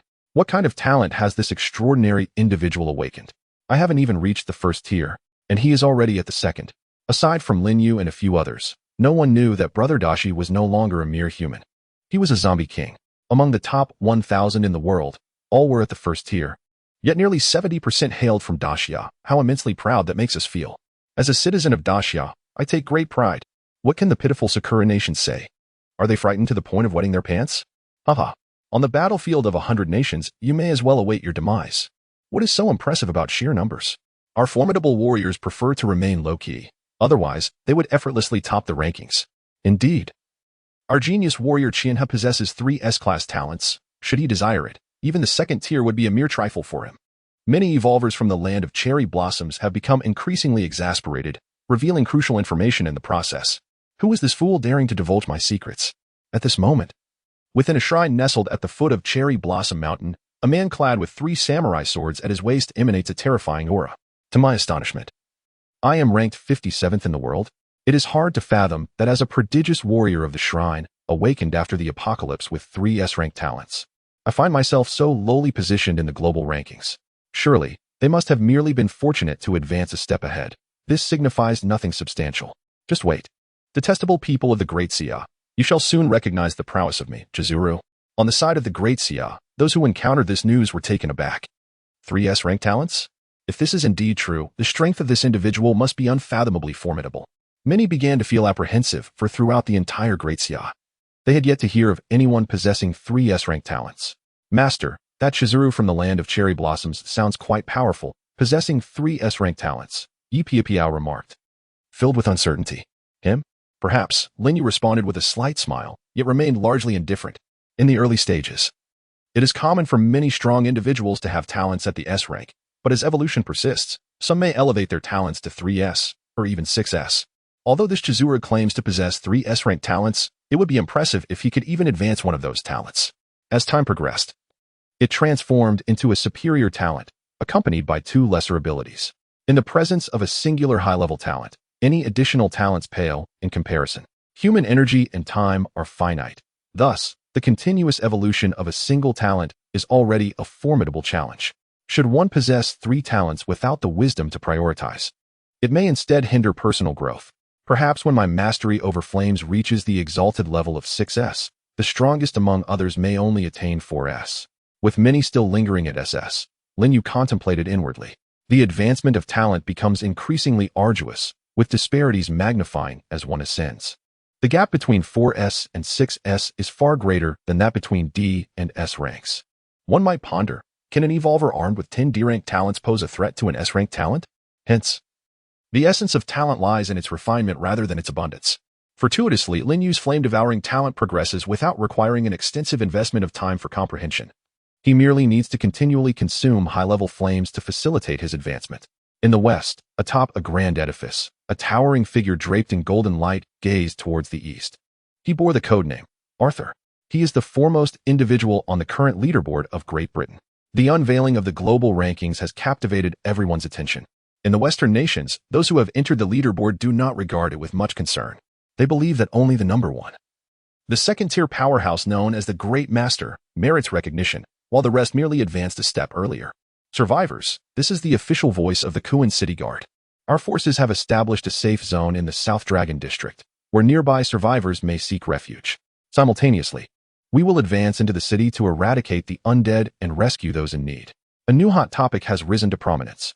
Military forces are beginning to show themselves, yet the implications of their words remain ambiguous, hinting at a desire to consolidate survivors and strengthen their power. Today marks the 22nd day of the apocalypse. The timid, the weak, and the damned have mostly perished. Those who remain are largely organized into small groups. Together, they manage to clear ordinary zombies, collect crystal cores, and gradually evolve. In just 2 days, a few individuals have eliminated nearly 100,000 zombies, accumulating over 20,000 cores, with 82 first-tier cores to their name. The journey to reach the second tier still requires considerable effort. In Lin Yu's possession are merely 4 second-tier cores, still 6 short of the needed amount. Come. Each person shall receive 20 cores, Lin Yu declared, distributing the first-tier cores among the 3 women, enabling them to advance to the 3rd level of the first tier. Each level gained within the first tier enhances all attributes by 10 points, with an increase of 1,000 in magical power and 10 additional free attribute points. The benefits of advancing 2 levels are indeed significant. Master, I believe our speed in dispatching zombies is commendable. However, collecting the cores is rather tedious, Yi Piao remarked. Indeed. After 2 days of picking them up, my hands are sore, young Ruku complained, having taken on the role of core collector during the recent battles. Just as the group engaged in conversation, a resounding crash echoed from the first floor of the hotel. The four exchanged worried glances and approached the railing to peer down. The hotel where they resided today featured rooms arranged in a circular formation, encircling the lobby below. At this moment, the hotel entrance lay shattered. A throng of 70 to 80 individuals, faces etched with terror, scrambled inside. Chapter 54. The roaring flames of gasoline cans. Hurry, block the door. Quickly. Those terrifying creatures are about to pursue us. Damn it, don't step on me. Where is Yonglong? Come quickly and use your powers to seal the door. The leader shouted in a frantic tone. Boss, I have exhausted too much of my magic. If I exert myself any further, I will lose the strength to protect myself. The man named Yonglong replied, his face a mask of despair. Stop stalling and take action. If those creatures breach the entrance, you will perish as well. Upon hearing this, Yonglong's face turned ashen. Yet, after a moment of steeling himself, he gritted his teeth and summoned his innate power, extending his right hand towards the door. In an instant, the metal within the hotel began to tremble violently, converging towards Yonglong. All the metal railings and several metal doors soared to the entrance, coalescing into a robust metallic barrier. Witnessing this scene, a collective sigh of relief escaped the lips of the crowd. Brother, there are people upstairs. Suddenly, a woman pointed towards the 6th floor where Linyu and the others were situated. All gazes turned in that direction. Each of them was an evolved being, with the weakest among them at level 8 and over 30 at level 10, while their leader had reached the 1st tier. Their mental acuity had transcended the mundane limits of the pre-apocalyptic world. Even in the dim light, they discerned the 6th floor with remarkable clarity. There stood a man and 2 women, accompanied by a child. Pay them no heed. Maintain silence. The leader cast a fleeting glance before averting his gaze, cautioning the others to refrain from speaking. Upon hearing this, they complied, moving stealthily towards the staircase, not daring to utter a sound. On the 6th floor, the 4 individuals silently observed the scene before them. It appeared they had encountered something of unimaginable terror. Lu Shiyan furrowed her brow. Sure, do not speak. Linyu suddenly felt the ground tremble beneath them and quickly voiced his concern. The others sensed something amiss as well, collectively holding their breath. The tremors intensified, as if an army of thousands was galloping forth. The air was filled with ominous creaks and rumblings, accompanied by a cacophony of unsettling squeaks and grinding sounds.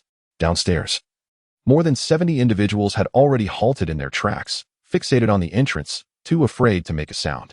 Some clutched their mouths tightly, their faces ashen, beads of sweat forming on their foreheads. Suddenly, a resounding thud echoed through the air. It seemed something had inadvertently collided with the metallic barrier. Everyone's hearts raced to their throats, as if they dared not breathe, their heartbeats nearly suspended. Could it be a tide of rats? Linyu mused, as the sound bore a striking resemblance to that of rodents.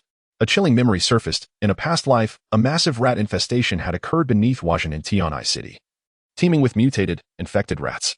There were as many as 30 to 40,000 of them, each possessing the strength of levels 7 or 8. Their size is comparable to that of small dogs. Wherever they tread, there are no survivors. Be it zombies, humans, or other mutated beasts, all fall before their jaws. It is said that they encountered a 3rd-tier mutated tiger, which vanquished the Rat King, thus restoring a semblance of calm. Yet, the question lingers as to why they have appeared here, and judging by the commotion, their numbers likely exceed 30 or 40,000. Linyu was struck with astonishment. Could it be the butterfly effect? In this timeline, the mutated rats have not encountered the mutated tigers and have made their way to Tian'ai City? The mere thought of this possibility sent chills down Linyu's spine. The concept of zombie mutated rats diverges significantly from that of ordinary zombies. They grow larger and move with greater speed. They attack all creatures save for their own kind, their teeth incredibly sharp and laced with venom. Wherever the Rat King roams, rats heed its call and join its ranks, transforming into mutants merely by consuming the flesh and blood of zombies. No one knows how many rats inhabit Tian'ai City. Once these rats undergo mutation, engaging in fierce battles against zombies and feasting upon their flesh, one can only speculate how formidable they may become. Level 10? Or perhaps 1st tier? The thought of hundreds of thousands of level 10 mutated rats sends shivers down one's spine. Should their numbers swell uncontrollably, it would herald a calamity far more terrifying than that of the zombies themselves. Listening to the sporadic thuds against the door, Linyu felt an overwhelming heaviness in his heart. It appeared that these rats were merely passing through. Their sheer numbers occasionally caused them to collide with the door, rather than intent on breaching it. It would not be long before the tide of rats outside subsided, granting a temporary safety. Yet, what lies ahead? Linyu fell into deep contemplation, for he had yet to locate his sister. Fleeing was not an option he could consider. Yet, Confronted with such an overwhelming tide of rodents, even he could only flee. Suddenly, a piece of metal was violently dislodged from the door. Subsequently, 4 or 5 more fragments were expelled, revealing a small breach. A piercing scream echoed through the hall. The emergence of this minor gap shattered the man's psychological defenses, and he cried out in terror. It was over. In that moment, a singular thought resonated in the minds of all present. It was finished. They were doomed. What is your name? The leader, his face a mask of despair, glared at the one who had cried out. He charged toward the man, grasping his throat to silence him. Yet, it was too late. His shout had attracted the horde of rodents outside. Instantly, a cacophony of relentless collisions erupted as the zombie rats assaulted the door. Go. Lin Yu cast a glance at Lu Shiyun and bellowed, leaping from the 6th floor. The 3 women, without a moment's hesitation, followed suit. While still airborne, Lu Shiyun waved her hands, and an array of gasoline canisters surged forth from the infinite space, landing strategically before the entrance. Having faced numerous challenges together, she and Lin Yu had developed a profound understanding. Moreover, she was exceptionally astute. With a mere glance, she comprehended Lin Yu's intentions and promptly discarded the canisters. Just then, the door finally succumbed, flung wide open by the onslaught of the zombie rats. Flames roared. As Lin Yu landed in the hall on the 1st floor, he wasted no time and unleashed a column of fiery energy. Boom, boom, boom. As the flames struck the gasoline tank, an immediate explosion ensued, obliterating the dozen or so zombie rats that had rushed in. Subsequently, a raging inferno erupted, sealing the entrance with an impenetrable barrier. What a formidable display! This terrifying blow left the onlookers in the hall aghast, yet it kindled a flicker of hope within them. The ample gasoline fueled the fire's relentless spread. Outside, the zombie rats had initially been drawn by the call of their king, surging forward in response to his summons. Their recent collision with the door was merely an instinctive reaction, driven by a primal desire to feast upon the living. However, confronted with the surging flames, they instinctively sensed overwhelming peril. After a few reluctant cries, they abandoned their assault and retreated towards their main horde. The blazing fire had transformed into a formidable barrier, dissuading the zombie rats from advancing any further. Yet Lin Yu understood that this was solely due to the lack of a command from the Rat King. Should he issue the order to attack, even a sea of blades and flames would not deter them from their relentless charge. Lu Shiyun and her companions approached Lin Yu, their gazes fixed on the fire, lost in contemplation. Chapter 55, Great Brother, I have a lucrative proposition for you, Squeak. At that moment, in the kitchen on the 1st floor of the hotel, a dozen normal-sized mice, still unmutated and no larger than a fist, scurried out. It seemed they had received a summons. Emerging from the darkest corners, they sought to join the advancing horde outside, disregarding the raging inferno at the entrance. One after another, they dashed into the flames. However, they were merely ordinary mice, and their fate was all but certain. Upon entering the fire, they were instantly incinerated. Witnessing this grim spectacle, the expressions of the onlookers turned grave. The city was destined to descend into darkness. Lin Yu sighed. Several individuals contemplated that in the forthcoming days, the rats in every corner of the city would congregate. At that time, it would manifest as an incomprehensibly terrifying force, one that would be exceedingly difficult to contend with. What shall we do? Yi Piao's brow furrowed in concern. There exists a potential solution. We could convene the experts of Tian'ai City on the forum and devise a means for the zombies and mutated rats to turn against one another. Lu Shiyun softly suggested, followed by a plan for the elite to execute a decisive strike against the Rat King. However, there is a fear that word of this may prompt some individuals to flee. Lin Yu shook his head. In this apocalyptic era, the most unpredictable element is human nature. Shiyun, please compose a post outlining this situation, alerting all evolvers in Tian'ai City to eliminate any ordinary rats they encounter, thereby alleviating future pressures. Even those who might wish to escape will find it no simple task. Only the truly skilled will be able to do so. Understood. I shall commence writing immediately. Lu Shiyun nodded and promptly set to work. A few minutes later, the incessant squeaking outside the hotel ceased as all the zombie rats departed. Instantly, everyone in the hall collapsed to the ground, overwhelmed by the sensation of having survived a calamity. They were profoundly grateful for the salvation granted by their benefactor. The leader, a man named Yisong, hurriedly approached Lin Yu, cupping his hands in a gesture of respect.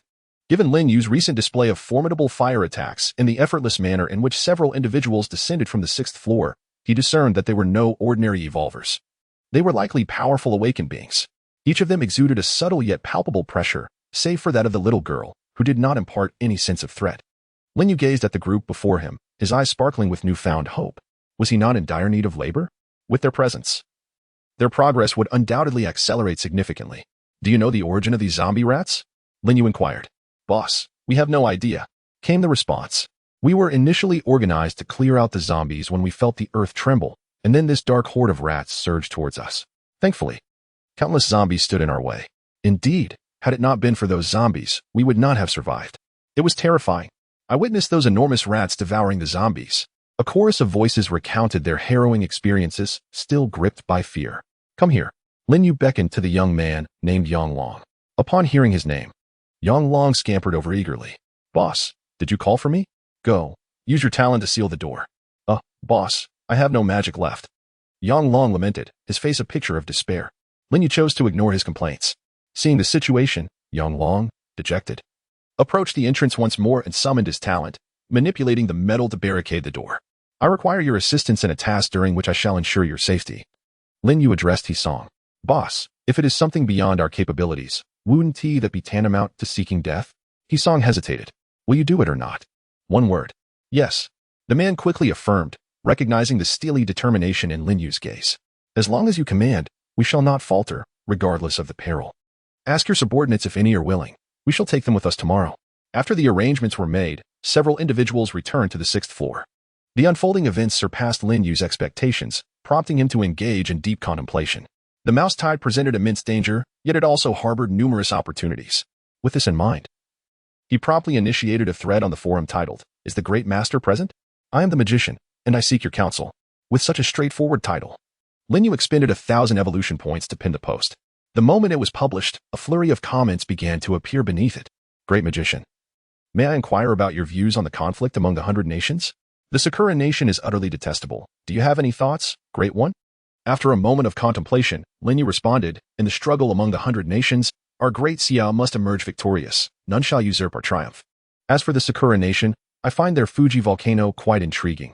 I believe it will erupt next year. I eagerly anticipate trampling the cherry blossoms. Laughter ensued, as many resonated with the sentiment. Soon, Lin Yu's reply became widely circulated within the Great Xia community, garnering applause and excitement for the anticipated day. It has been a few days. What brings you to seek my attention? Replied the Great Master. There is a substantial business opportunity one wished to discuss with you. To elaborate, Lin Yu invested another 1,000 evolution points to set the privacy of this conversation so that only the two could view it. Currently, the regional channel allowed for open dialogue, yet lacked a private messaging feature, making it challenging to discern identities. The simplest method to communicate was through posting replies in the thread. I am currently in Tianhai City. You should be familiar with the situation here. Lin Yu got straight to the point. He had just seen the news about the terrifying rodent tide that could potentially annihilate the entire Tianhai City. You aren't suggesting I should assist, are you? Brother Deshur, with his profound understanding of the situation, echoed Lin Yu's sentiments. I will await you in Tianhai City. Lin Yu replied, smiling. In the ancient town of Shiyan Mountain in Kundu City, Brother Deshur read Lin Yu's message, his head buzzing. What profound understanding. What have I said? Did I agree to anything? Absolutely not. After much deliberation, Brother Deshur managed to type 2 words in response. Brother Deshur, I believe you should still regard yourself as human.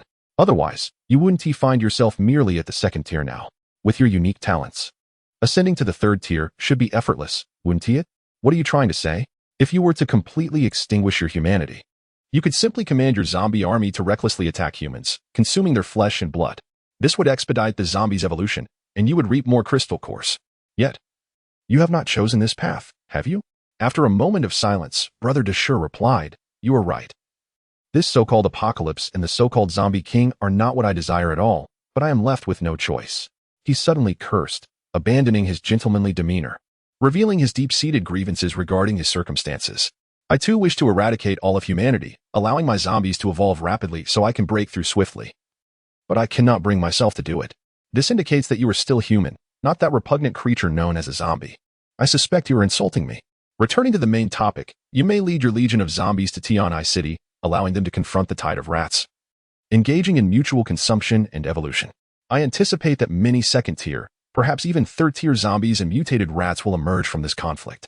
Moreover, there exists a substantial army of zombies here, ensuring your gain without loss.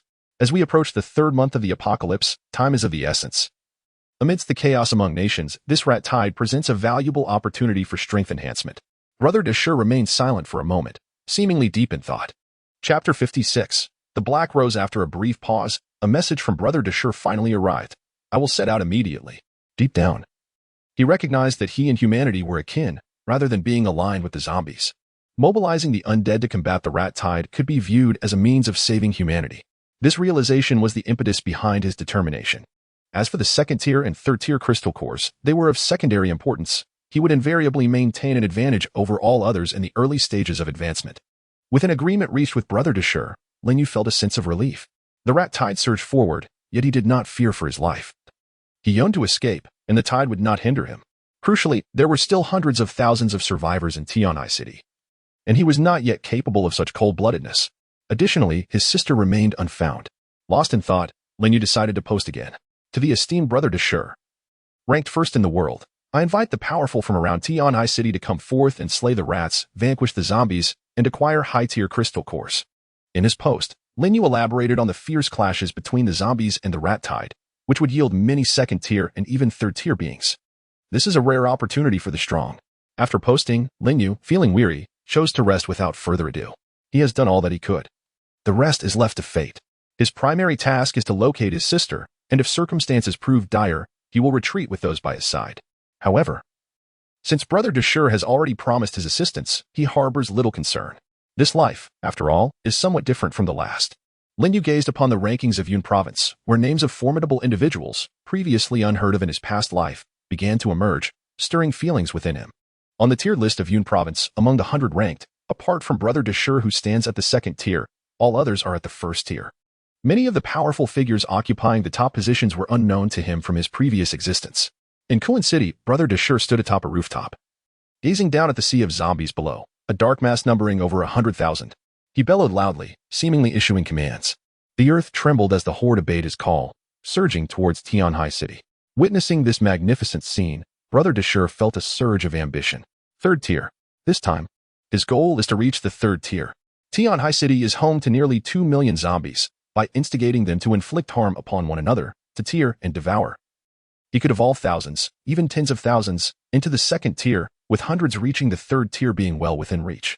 In the ancient town, at the West Street Hotel lobby, Chen Jingo observed the 2 posts Lin Yu had shared, a smile gracing her lips. Then she declared loudly, "All members of the Black Rose, heed my command. Prepare yourselves. Our destination is Tianhai City." Upon hearing her words, everyone in the lobby ceased their activities, gathering around.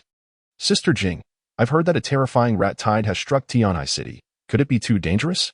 Danger is often accompanied by opportunity, is it not? You all have reached the first tier, yet to ascend to the second tier, an abundance of crystal cores is required. Only in Tianhai City can we expedite our advancement. Furthermore, your leader's leader is currently there. At this point, a subtle smile graced Chen Jinger's lips, her expression imbued with profound significance. "Brother Yu is also in Tianhai?" Li Yu inquired joyfully. "Yes, prepare yourselves. We shall depart." Chen Jingo gazed towards the direction of Tianhai City, her eyes seemingly ablaze with passion. "Brother Yu, await me. I shall ensure that the Black Rose becomes the most formidable team within Eternal Day." After Lin Yu's departure, she named the team she led the Black Rose. Under the banner of Eternal Day, she was the Queen of the Black Rose, while Lin Yu reigned as the King of Eternal Day. Who exactly is our leader's leader? That he surpasses even Leader Chen? A robust man beside Lu Yu whispered. This man was none other than Lu Qi, the one who sought to recruit Chen Jinger and was subsequently pursued and beaten by her after her awakening. Lu Qi, possessing an S-rank talent known as ability reception, could astonish Lin Yu if he were present, realizing that this powerhouse, whose opportunity he had seized, had become Chen Jinger's subordinate. It is noteworthy that Lu Qi's talent is remarkable. As he continuously absorbs the abilities of various powerful beings, he holds the potential to challenge the strongest echelon. Liu Yu cast him a sidelong glance and remarked, "We all referred to him as Brother Yu. His strength undoubtedly exceeds that of Sister Jing. As for his codename, I cannot say. Only Sister Jing would know. Is there someone even more formidable than Brother Chen?" Lu Qi was taken aback. He had always believed himself to be among the strongest, having triumphed over all challengers in the heart of the town. Little did he know that in West Street, he was overpowered by the awakened Chen Jinger, and subsequently, he was incorporated into her ranks. Now, another even stronger leader had emerged. A surge of fighting spirit ignited within him as he looked forward to meeting their superior. In the tranquil town of Shanlang beneath Tianhai City, the sky drizzled softly. A young man clad in white stood quietly in the rain, seemingly at ease. Remarkably, the raindrops vanished before they could touch him. "Leader, are we truly going?" At that moment, several individuals approached the young man, their faces etched with resignation. Their leader always behaved this way. Whenever he felt burdened or melancholic, the skies above him would inevitably weep. It was indeed quite troublesome. Yes, because that person is there. Moreover, I am eagerly anticipating the 100 Nations War. The Great Xiao must emerge as the victor. The young man suddenly broke into a radiant smile, and in that instant, the world transformed. Just moments ago, it had been a gentle drizzle. Now, the skies were brilliantly clear, with a light pat on his garment. The young man turned his back to the crowd and began to walk away, prompting a flurry of followers to hastily keep pace with him. In the nearby city of Liqing, two groups of over 100 individuals were also on the move, led by skilled warriors, making their way directly to Tianhai City. On the early expressway, 5 SUVs sped past. A small team of nearly 17 members also surged toward Tianhai City. Brother, our Yin province is truly teeming with experts. The illustrious figures, including the top-ranked Big Wet Brother, the 9th-ranked Yun from the Great Xia Kingdom, and the 2nd-ranked magician on the Evolution Points leaderboard, are all gathered in Yun province, likely in Tianhai City. Indeed, the leader is merely ranked 17th in the tier leaderboard and 9th in the Evolution Points leaderboard. Within the leading vehicle, several men engaged in hushed discussions. This magician must be the one who was the first to exchange for attribute fruits, right? One mused. It must be him, although his name is absent from the forum during the 1st and 2nd days of the apocalypse. He was the only one with sufficient evolution points to procure so many attribute fruits. This individual likely rivals Big Wet Brother in strength, having procured numerous attribute fruits ahead of everyone else. Perfectly timed, they planned to meet these figures in Tianhai City. The man in the passenger seat possessed eyes like lightning, as if thunder rumbled within him. He was the leader of the Thunderous Brigade, known as Divine Punishment. During the Rat Tide, I should be able to gather a significant number of 2nd-tier crystal cores. Attaining the peak of the 2nd tier will be a mere formality. In the Battle of the 100 Nations, each country is allotted only 100 slots. I am determined to secure one. With a surge of patriotic fervor, Divine Punishment felt invigorated. This team, consisting of merely 17 members, although small in number, comprised only elite experts. Chapter 57. Are the women beside the big shots equally formidable? The Thunderous Brigade, led by the illustrious Divine Punishment and the 2nd-in-command, Dark Feather, both of whom are S-rank awakened beings, stand strong, with the remaining members being A-rank talent holders, showcasing immense power. Lin Yu's 2 posts have stirred significant waves. Surrounding Tianhai City, self-proclaimed strong evolutionists have hastened their journey, eager to partake in the opportunities that await. Many of their intentions are rather straightforward. To expect them to rescue others is an impossibility. Their motives are solely driven by the allure of high-grade crystal cores. With the formidable presence of Brother Deshur and the Magician, there is no need for excessive concern regarding personal safety, as many skilled individuals are bound to assemble. In the near future, Tianhai City is likely to witness the emergence of a significant number of 2nd-tier powerhouses, and it is plausible that several 3rd-tier individuals will also manifest. Lin Yu observed the various comments beneath the post, foreseeing that many astute warriors would spare no expense to seize a share of the opportunity. The following day, as Lin Yu and his companions descended the stairs, Song and Yang Long awaited them, accompanied by over 30 individuals. Are all of you willing? Lin Yu inquired, feeling quite satisfied to see that nearly half of them were eager to join him. Of course, it is a privilege to associate with a prominent figure, Song remarked with a cheerful grin. Indeed, whatever task the esteemed leader requires, we shall dutifully fulfill. Very well, let us proceed together, Lin Yu nodded, leading the group out of the hotel. Outside, chaos reigned. Numerous buildings lay in ruins, and not a single zombie was in sight. It appeared that the nearby zombies had perished in last night's rat tide, leaving none behind. Let us go, Lin Yu declared, setting his course towards the street. Zombies. So many zombies. Some murmured in trepidation. Surely, the leader does not intend for us to engage in battle with these creatures? After a 10-minute march, they caught sight of countless zombies wandering the streets and lurking within the shops, their legs growing weak at the sheer number of foes. A preliminary estimate suggested that there were likely over 10,000 of them. Esteemed leader, are we truly about to provoke such a multitude of zombies? Song's voice trembled slightly. Are you afraid? Lin Yu inquired with a light-hearted chuckle. I believe we can employ a strategy of luring and then exterminating them. Charging in recklessly would be tantamount to courting death. His trepidation was understandable. Previously, their group of over 100 had dealt with zombies, targeting only smaller clusters.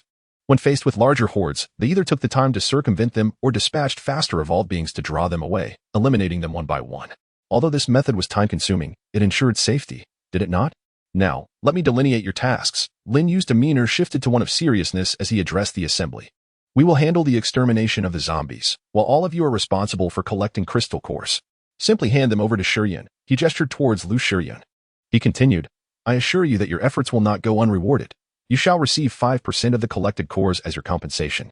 However, I advise against any form of embezzlement, for should any occur, I will unceremoniously offer the offender to the zombies as sustenance. Lin Yu's icy gaze swept over the crowd, inducing a collective shiver. Is it really that straightforward? Hasong found himself perplexed.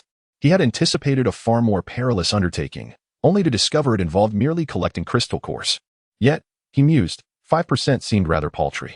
Even with their formidable abilities, how many zombies could they realistically dispatch in a day? Perhaps 2 or 3,000 at most. This meant that each would barely receive 10 cores. Furthermore, with so many zombies congregated here, would they not flee amidst the chaos? However, in the next moment, he realized just how gravely mistaken he was. As Lin Yu opened his mouth, a torrent of flames erupted forth, transforming into a sea of fire upon reaching the zombies. One by one, the undead were consumed, leaving behind only a scattering of crystal cores. Was this truly a monster? Who was this formidable individual, whose very gestures annihilated zombies with the ease of dispatching mere chicks, each strike resulting in a vast expanse of destruction? The potency and grace of his fire-based abilities were utterly captivating.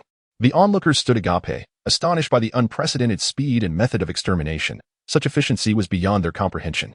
Yet, one could not help but wonder how long this formidable power could be sustained. If only it could endure indefinitely. Even a mere 5% of such prowess would yield significant rewards. Why are you still standing there? Get to work, Hasong commanded. At that moment, he resolved to closely follow the footsteps of this extraordinary individual, hoping to become one of his subordinates. Meanwhile, UPAPL, with a flick of her wrist, inscribed a dual spell, double speed enhancement. Instantly, she left behind a series of afterimages, plunging into the horde of zombies, her sword dancing through the air. With a single stroke, she could sever the heads of a dozen zombies. Her speed was astonishing. After each strike, she would reappear in another location to continue her onslaught. This woman was equally terrifying. Hasong felt a shiver run down his spine as he observed UPAPL's effortless slaughter of the undead. It was as if she was effortlessly slicing through vegetables. Her speed was so extraordinary that even he, at his novice level, could barely catch a glimpse of her movements. Indeed, none of these individuals were ordinary. Even a single woman among them possessed such formidable strength. With this realization, he turned his gaze to the last figure accompanying the Great One. Even women are not to be underestimated. In the distance, Lu Shiyan appears equally at ease. With each snap of her fingers, the fabric of space shatters, and swathes of zombies are mercilessly dispatched. Although her range does not rival Lin Yu's, it certainly qualifies as an area attack skill, and her clearing speed is remarkably swift. Thus, Lin Yu and his companions engage in a relentless slaughter ahead, while more than 30 others trail behind, diligently collecting the fallen crystal cores from the ground. Their pace has significantly accelerated. In the span of half a day, they have advanced over 10 kilometers. At this rate, Lin Yu estimates that in 2 days' time, they shall reach Tianhai University. At this moment, within the library of Tianhai University, Zhao Qiu exclaims with uncontainable excitement, "At last, I have ascended to the first tier."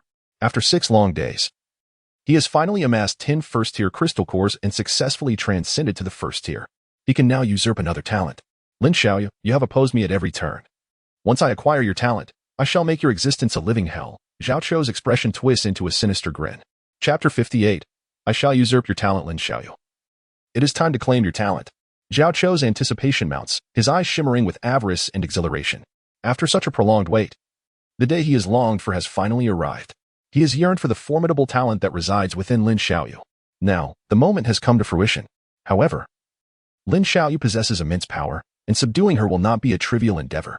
From his girlfriend Fang Siki, he learned that Lin Xiaoyu has awakened an A-grade talent, a 5-fold enhancement of strength, a truly astonishing effect.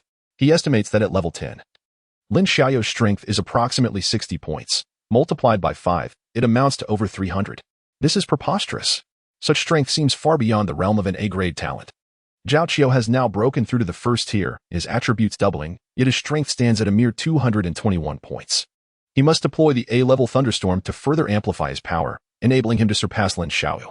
However, the greater your talent, the more exhilarated I become. For all of it will ultimately belong to me, Zhao Qiu murmured to himself. Yet, he was not a man of arrogance. To be prudent, he brought along Fang Siki. This woman has also awakened her talent but has concealed it in order to support Zhao Qiu, unbeknownst to anyone else that she is a talent awakener. Only Zhao Qiu is aware that Fang Siki has awakened a C-level talent, diminution. Once activated, it can forcibly diminish the strength and magical power of others for a limited time, with a reduction rate of 20. Having her by his side serves as a safeguard against unforeseen circumstances. I trust everyone is aware of the rodent tide in Tianhai City? Zhao Qiu gathered everyone. Brother Qiu, It is said that those undead rodents are as large as wolfhounds, swift in their movements, with sharp fangs and ferociously aggressive. We stand no chance against them. Everyone, please remain calm and listen to me, Zhao Qiu urged. Tian High City is overrun with zombies. Our chances of escape are virtually non-existent. Previously, we could clear out zombies bit by bit, always with a glimmer of hope for escape. But now, it is different. The mutated rodent tide has arrived, and it threatens to consume all living beings, including the zombies and ourselves. Zhao Qiu's expression turned grave, and his words drained the color from the faces of those present. However, the silver lining is that many powerful individuals are rushing towards Tian High City. There may yet be a sliver of hope. Therefore, our course of action is to gather an ample supply of food in advance and subsequently conceal ourselves in the library, awaiting the resolution of the crisis or seeking an opportunity to depart from Tian High City. For a team lacking in formidable strength, Zhao Qiu's strategy undoubtedly represents the most prudent approach at this juncture, stockpiling provisions while we endure the onslaught of the rodent disaster. Regardless of the ultimate outcome, the zombies and the rodent tide will inevitably suffer mutual destruction, rendering escape far more advantageous. Let us heed Brother Qiu's counsel, comrades. Today, we shall expand our search and gather additional resources. Within the team, everyone concurs that this is the optimal solution. Thus, without excessive planning, they embark on their tasks with a collective sense of urgency, fully aware of the stakes involved. Once everyone was dismissed, Zhao Qiu cast a knowing glance towards Fang Siki. Xiaoyu, please wait a moment. I have something to discuss with you. Fang Siki beckoned Lin Xiaoyu, leading her towards the first floor. Zhao Qiu surveyed the surroundings before following suit. Siki, what is it you wish to address? Upon reaching the 5th floor, Lin Xiaoyu remained oblivious to the impending danger until Zhao Qiu's presence alerted her to the unsettling shift. Zhao Qiu approached with a sinister smile, closing the distance between them. Zhao Qiu, what are you plotting? Lin Xiaoyu inquired. I find myself exceedingly envious of your talent, such a terrifying quintuple strength enhancement. Would you consider granting it to me? Zhao Qiu's eyes burned with fervor. Soon, he would acquire a second talent, heralding a qualitative leap in his power. The A-class thunderstorm would merely double his strength. Upon acquiring Lin Xiaoyu's innate talent, his power amplification during the tempestuous storm would reach its zenith, achieving a quintuple enhancement. Simultaneously, he would inherit the attributes of the storm. Talent is an inherent gift, and it cannot simply be bestowed upon another. A sense of vigilance surged within Lin Xiaoyu. While others may falter, I shall prevail. Upon hearing these words, Lin Xiaoyu's expression turned icy as a chilling thought crossed her mind. What precisely is your talent? I possess the ability to usurp the talents of others, so it would be prudent for you to comply. It could spare you from considerable suffering. Otherwise, a sinister expression crept onto Zhao Qiu's face. Chapter 59. Could it be an S-class talent? Such delusions. Refusing a toast only to receive a penalty drink. Zhao Qiu understood that, in the end, brute force would be necessary. He ceased his prattling and directly activated his tempestuous talent. His power attribute surged, doubling to 442 points. Instantly, torrents of lightning coalesced within his palm, launching forth with tremendous force. Lin Xiaoyu was taken aback, sensing a palpable aura of death. She swiftly sidestepped, narrowly evading the impending doom. Lin Xiaoyu, at the 0 and 1st tiers, represented utterly divergent realms. It would be wise for you to relinquish your struggle. Zhao Qiu moved with the swiftness of thunder and lightning, his speed unparalleled. Even as a first-tier individual, his velocity far surpassed that of Lin Xiaoyu. And the lightning talent not only doubled his strength but also enhanced his speed by 50%. He closed in rapidly, delivering a right hook.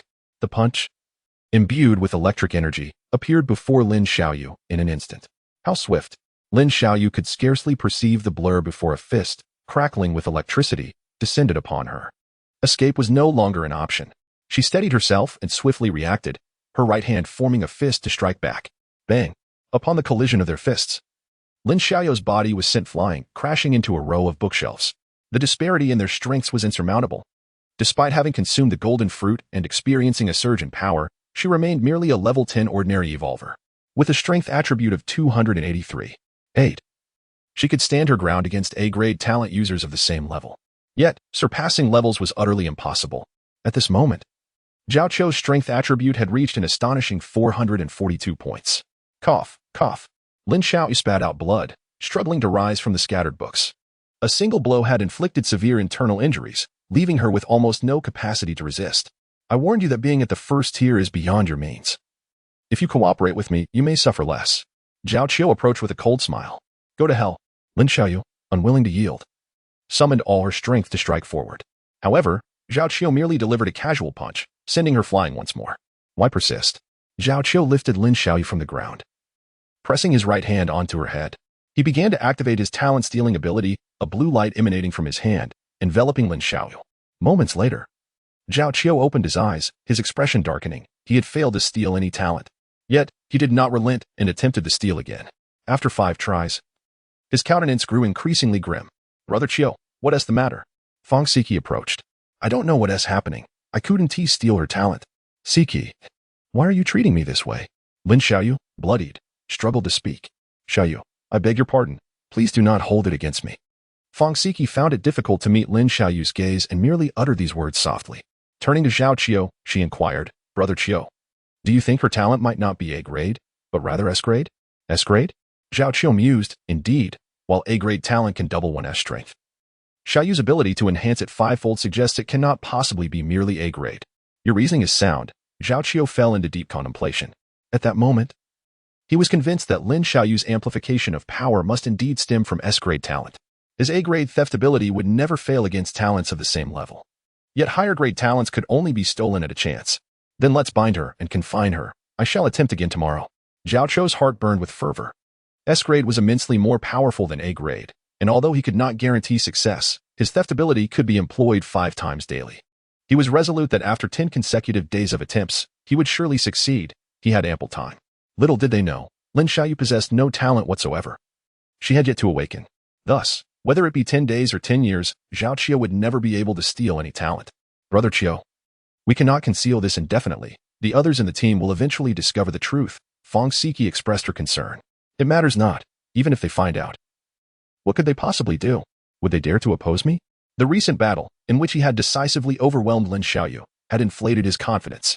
Previously, she had been the strongest evolver within the team, yet now she could not even withstand a single blow from him. He felt devoid of fear. 2 individuals bound Lin Xiaoyu to a massive stone pillar. Cough. Lin Xiaoyu spat blood once more. At this moment, she was overwhelmed with regret for not heeding her brother's advice. Initially, she had remained comfortably in her dormitory, with ample provisions, simply awaiting her brother's arrival. Alas, on the 7th day of the apocalypse, her roommate, Fang Siki, and her boyfriend, Zhao Qiu, were pursued by zombies and rushed back to the dormitory, only to find themselves locked out without the key. Being her closest friend, she momentarily relented and allowed them entry. However, the meager supplies in the dormitory were insufficient for 3, compelling them to venture out in search of sustenance. Gradually, this led to the formation of a team of over 100 individuals, which, despite its perils, seemed relatively safe. Little did she know that the greatest danger came from those closest to her. Fang Siki, you wretched woman, if I survive, I shall ensure your suffering is profound. And you, Zhao Qiu, you and your shameless partner, do not let me find an opportunity. Lin Xiaoyu's eyes burned with hatred as she recalled her brother's words. Deepening her regret, hatred, despair, and remorse swirled violently within her heart. In that fleeting moment, an intense pain surged through her body, as if a terrifying force was awakening, threatening to tear her apart. Was this sensation the awakening of her innate abilities? Chapter 60. A taste of the campus bell. Lin Xiaoyu was on the verge of awakening. This was her reference image for the awakening mode. Despite the excruciating agony, a glimmer of joy began to ignite within her as she recalled her brother's words. However, the pain was excruciating. Within her, an inexplicable force relentlessly sought to revive, yet it seemed to lack something vital, preventing it from awakening fully. The immense agony caused her to lose consciousness. Brother, where are you? Are you well? After a brief moment, she stirred back to consciousness. She was uncertain how long she could endure, or if she could hold on until her brother arrived. Her only desire was to see him again. For the time being, death would elude her, for Zhao Qiu could not siphon her talent, allowing her to survive indefinitely. Yet, she wondered how long her adversary's patience would last. The following day, Zhao Qiu, with a dark expression, declared, I refuse to believe I cannot steal it. Moments later, his agitation intensified. After 3 consecutive attempts at talent theft, he met with no response. Could it be that my A-level theft is ineffective against an S-level talent? Zhao Qiu found himself engulfed in self-doubt. Lin Xiaoyu, bound to a pillar, appeared pale and silent, observing the frantic Zhao Qiu without uttering a word. Brother Qiu, is there a possibility? What? Lin Xiaoyu possesses an S-level talent. To steal her ability, she must cooperate. If her heart resists greatly, the theft may fail, Fang Siki suggested. That makes sense. It could indeed be the reason, as S-level talents are exceptional. Upon hearing this, Zhao Qiu's eyes brightened. He believed this to be the most logical explanation. Yet, having identified the issue, how could it be resolved? It was evident that Lin Xiaoyu would never willingly cooperate and relinquish her talent. He fixed his gaze upon her, lost in contemplation. Xiaoyu, it would be wise for you to cease your struggle. Relinquish your talents willingly and refrain from resistance. This will spare you some suffering. I assure you. Once I possess your abilities, Qiugu will not take your life, and you may remain with us, ensuring your safety, Feng Siki declared. Indeed. As long as you cooperate with me, I will guarantee your security. Otherwise, Zhao Chou's voice turned frigid, the threat unmistakable. Foolish delusion. Feng Siki. I once regarded you as my closest friend, yet you have callously betrayed me. You shall not escape unscathed. Lin Xiaoyu glared at her erstwhile best friend and roommate. A profound sorrow swelling within her heart. And you, Zhao Qiu, even if it costs me my life, I will never allow you to succeed. Lin Xiaoyu understood that if she acquiesced to them, her deception would be exposed, for she had yet to awaken her innate abilities. Should Zhao Qiu fail to extract her talents with her cooperation, suspicion would undoubtedly arise. Removing all impossibilities leaves only the truth. Once Zhao Qiu and the others discover her lack of talent, their wrath would be fierce, leading to her demise. Yet, she was not ready to die. She longed to reunite with her brother. By refusing to comply, they would be compelled to seek alternative methods to gain her cooperation, thus granting her precious time. Just as Lin Xiaoyu pondered her predicament, a sharp slap struck her face. Damn it, Lin Xiaoyu. Don't make the mistake of refusing a toast and instead drink the punishment. My patience is finite, Zhao Qiu remarked coldly. You must recognize the reality of your situations. Should you persist in your stubborn resistance, I possess numerous methods to make you submit. Feng Siki's expression shifted dramatically, her face contorted with rage. As she observed Lin Xiaoyu's silence, she decided to drop her pretense, revealing her most loathsome visage. Xiuge, since she refuses to cooperate, there is little use in keeping her around. Have you not always yearned to experience the allure of the campus beauty, Lin? Now presents an opportunity. Upon hearing Feng Siki's words, Zhao Qiu's face lit up with a lascivious grin. Indeed, if one cannot attain talent, there is no need to cling to it. There is an abundance of talent outside. He could simply seize what belongs to others. Feng Siki, you are inhuman. Lin Xiaoyu's bound body trembled in fear. Feng Siki smiled coolly, her right hand caressing Lin Xiaoyu's face, her voice dripping with malice, such a pity for this beautiful visage and perfect form. With that, she delicately lifted Lin Xiaoyu's chin. When Xiuge grows weary of you, he will cast you to that group of men. I dare say they will find great delight in you. Feng Siki, resembling a devil, gently tilted Lin Xiaoyu's chin and remarked, I wonder if they will treat you tenderly. After all, they harbor a deep-seated animosity towards you. Feng Siki, I must have been blind to consider you my dearest friend. Should you dare to treat me thus, my brother will not spare you. He is already on his way to find me. In that moment, Lin Xiaoyu felt utterly helpless, uncertain of how to proceed, relying solely on the mention of her brother to bolster her courage. Oh, so you have a brother? Chapter 61. She appears to have lost her mind. Oh, so you have a brother? Zhao Qiu, undeterred, felt a surge of excitement and declared, Perfect. We shall lay an ambush, lure him here using you, and eliminate him to prevent future troubles. Haha. Upon hearing this, Lin Xiaoyu's mind erupted like a thunderclap, echoing a singular thought. I cannot allow my brother to die. No one shall harm him. Zhao Chou's words seemed to strike a nerve within Lin Xiaoyu, plunging her into a frenzied state. The hatred for Feng Siki's betrayal, the despair for humanity, and the obsession with her brother, all these negative emotions surged wildly within her heart, intensifying by the moment. Xiuge, Lin Xiaoyu appears to be unwell, observed Feng Siki. Zhao Qiu, still lost in his own thoughts, remained oblivious to the change until Feng Siki spoke, prompting him to glance over. Instantly, both were taken aback. Lin Xiaoyu was shaking her head like a madwoman, murmuring to herself. It seemed she had lost her sanity. Xiuge, what shall we do now? Feng Siki inquired. Damn it. It seems the stimulation has driven her to madness. It appears there is no opportunity to steal her abilities, so let me first savor her essence. Zhao Qiu thought, disregarding the matter of talent. He reached out towards Lin Xiaoyu. Just as his hand was about to make contact, a piercing scream startled him into retreat. In the next moment, they witnessed an unforgettable scene. A dense, dark aura emanated from Lin Xiaoyu, enveloping her form.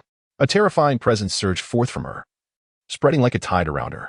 In an instant, Lin Xiaoyu abruptly lifted her head, her eyes wide open. The icy depths of her pupils were devoid of any semblance of human emotion. Brother Qiu, what on earth is happening? Feng Siki's eyes reflected sheer horror. How the hell should I know? Zhao Qiu retorted angrily, slowly retreating. At that moment, Lin Xiaoyu was a stark contrast to the image they had of her. It was as if she had metamorphosed into an entirely different being. No, one could not even call her human. For within Lin Xiaoyu's gaze, the two found no trace of human sentiment, only an unnerving tranquility, a chilling calm that was terrifying in its extremity, akin to the eyes of the Grim Reaper. Indifferent to all.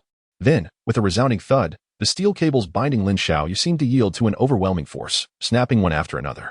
A deafening roar erupted from her lips as her body soared into the air, suspended in the void, an inexplicable and monumental aura emanating from her. Brother Qiu, I have a very bad feeling about this, Fong Siki stammered. Could it be that Lin Xiaoyu has awakened some extraordinary talent?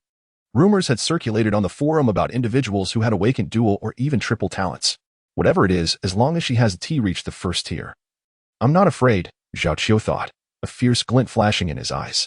In midair, Lin Xiaoyu continued to exude an ever-increasing aura of terror, the pressure intensifying.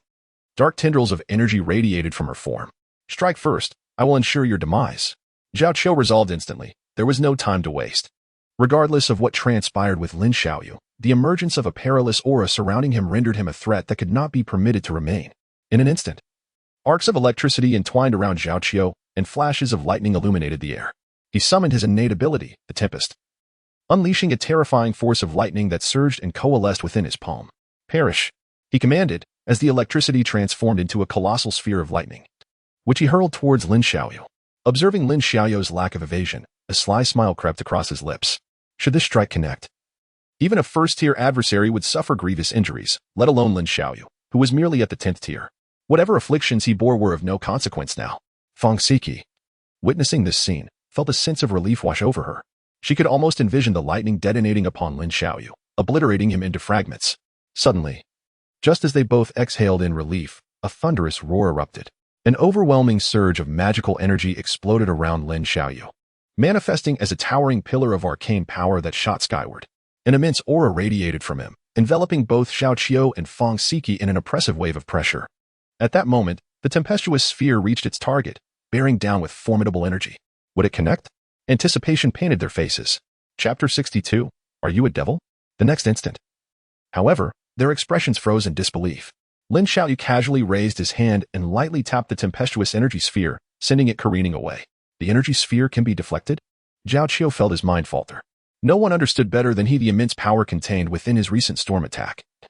Any contact with an obstruction would typically result in a catastrophic explosion.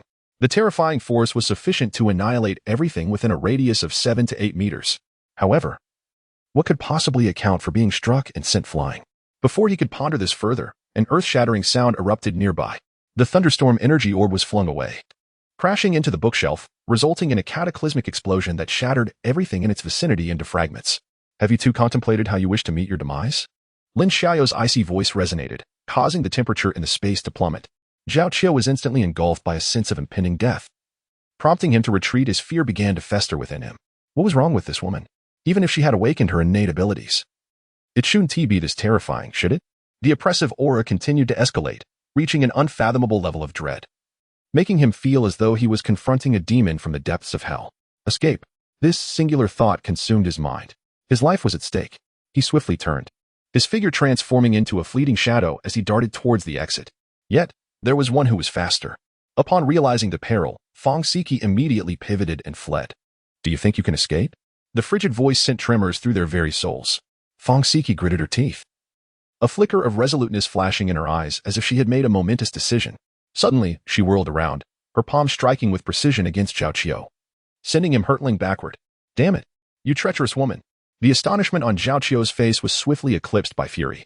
He could hardly fathom that in this crisis, she not only abandoned him but also betrayed him at such a critical juncture. Seemingly unfazed by his enraged outburst, Fong Siki hastened down the 5 flights of stairs. With a resounding crash, Zhao Qiu violently toppled several rows of bookshelves. As he rose, his gaze locked onto Lin Xiaoyu's merciless eyes. Rest assured, she cannot escape. Both of you must perish. Her words emerged as a chilling whisper. Zhao Qiu felt a shiver run down his spine. Death. A formidable black sword swiftly materialized in Lin Xiaoyu's grasp. Behind her, a pair of ebony wings unfurled, stretching wide. Her form became a streak of dark luminescence, darting through the air in an instant. In the next moment, drops of crimson began to fall from the black sword.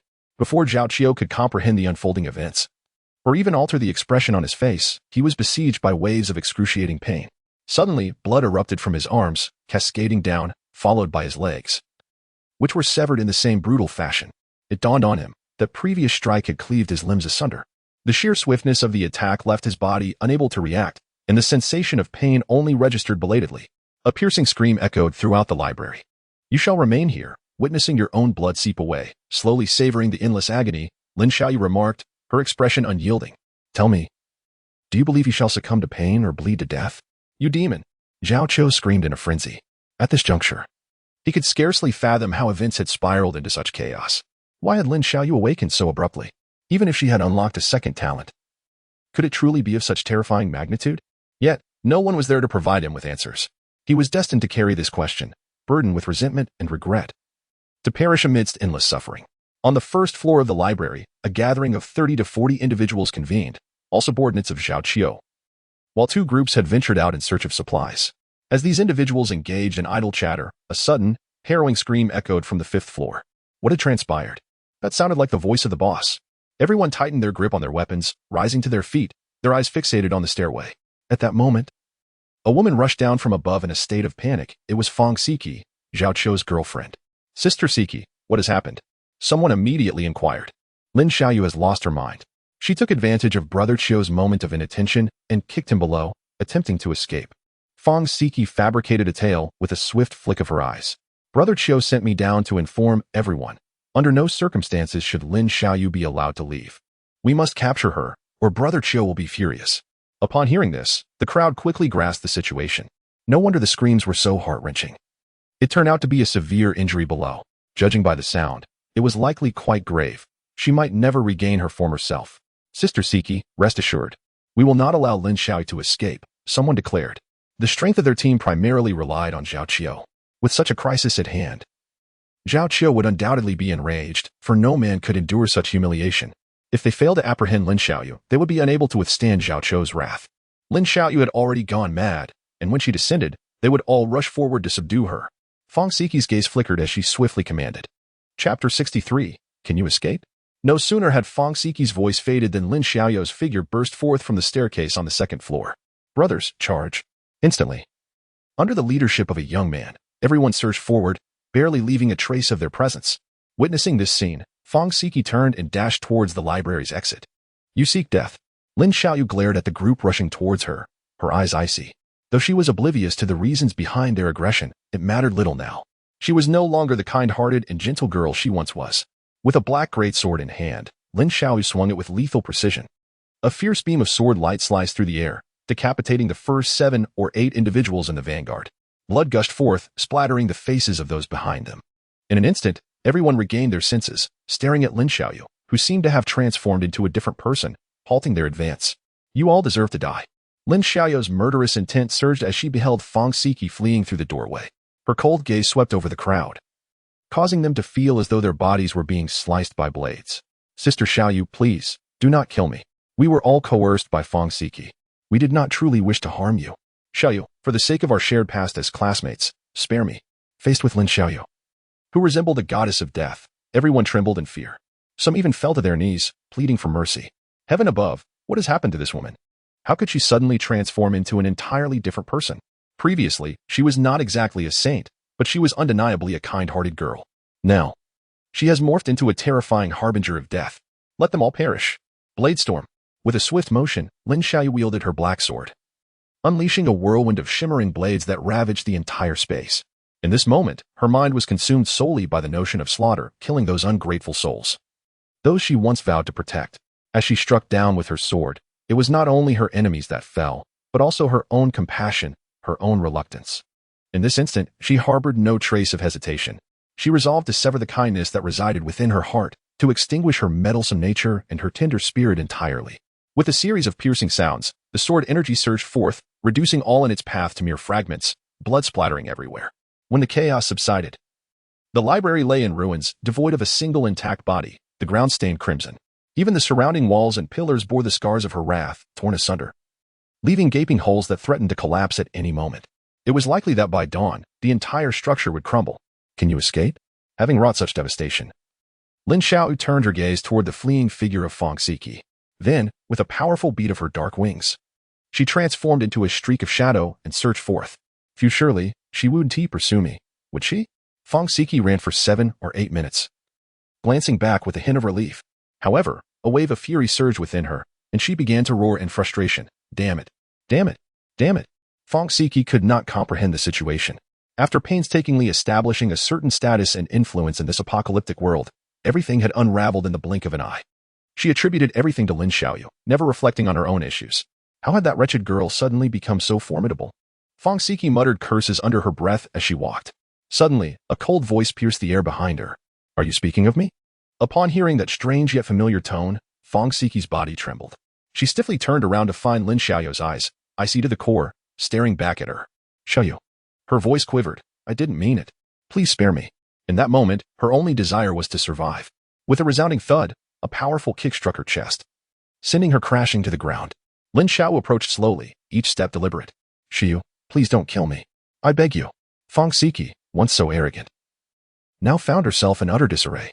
The sickening crunch of bone echoed in the air as Lin Xiaoyu ignored her pleas, ruthlessly shattering her kneecaps.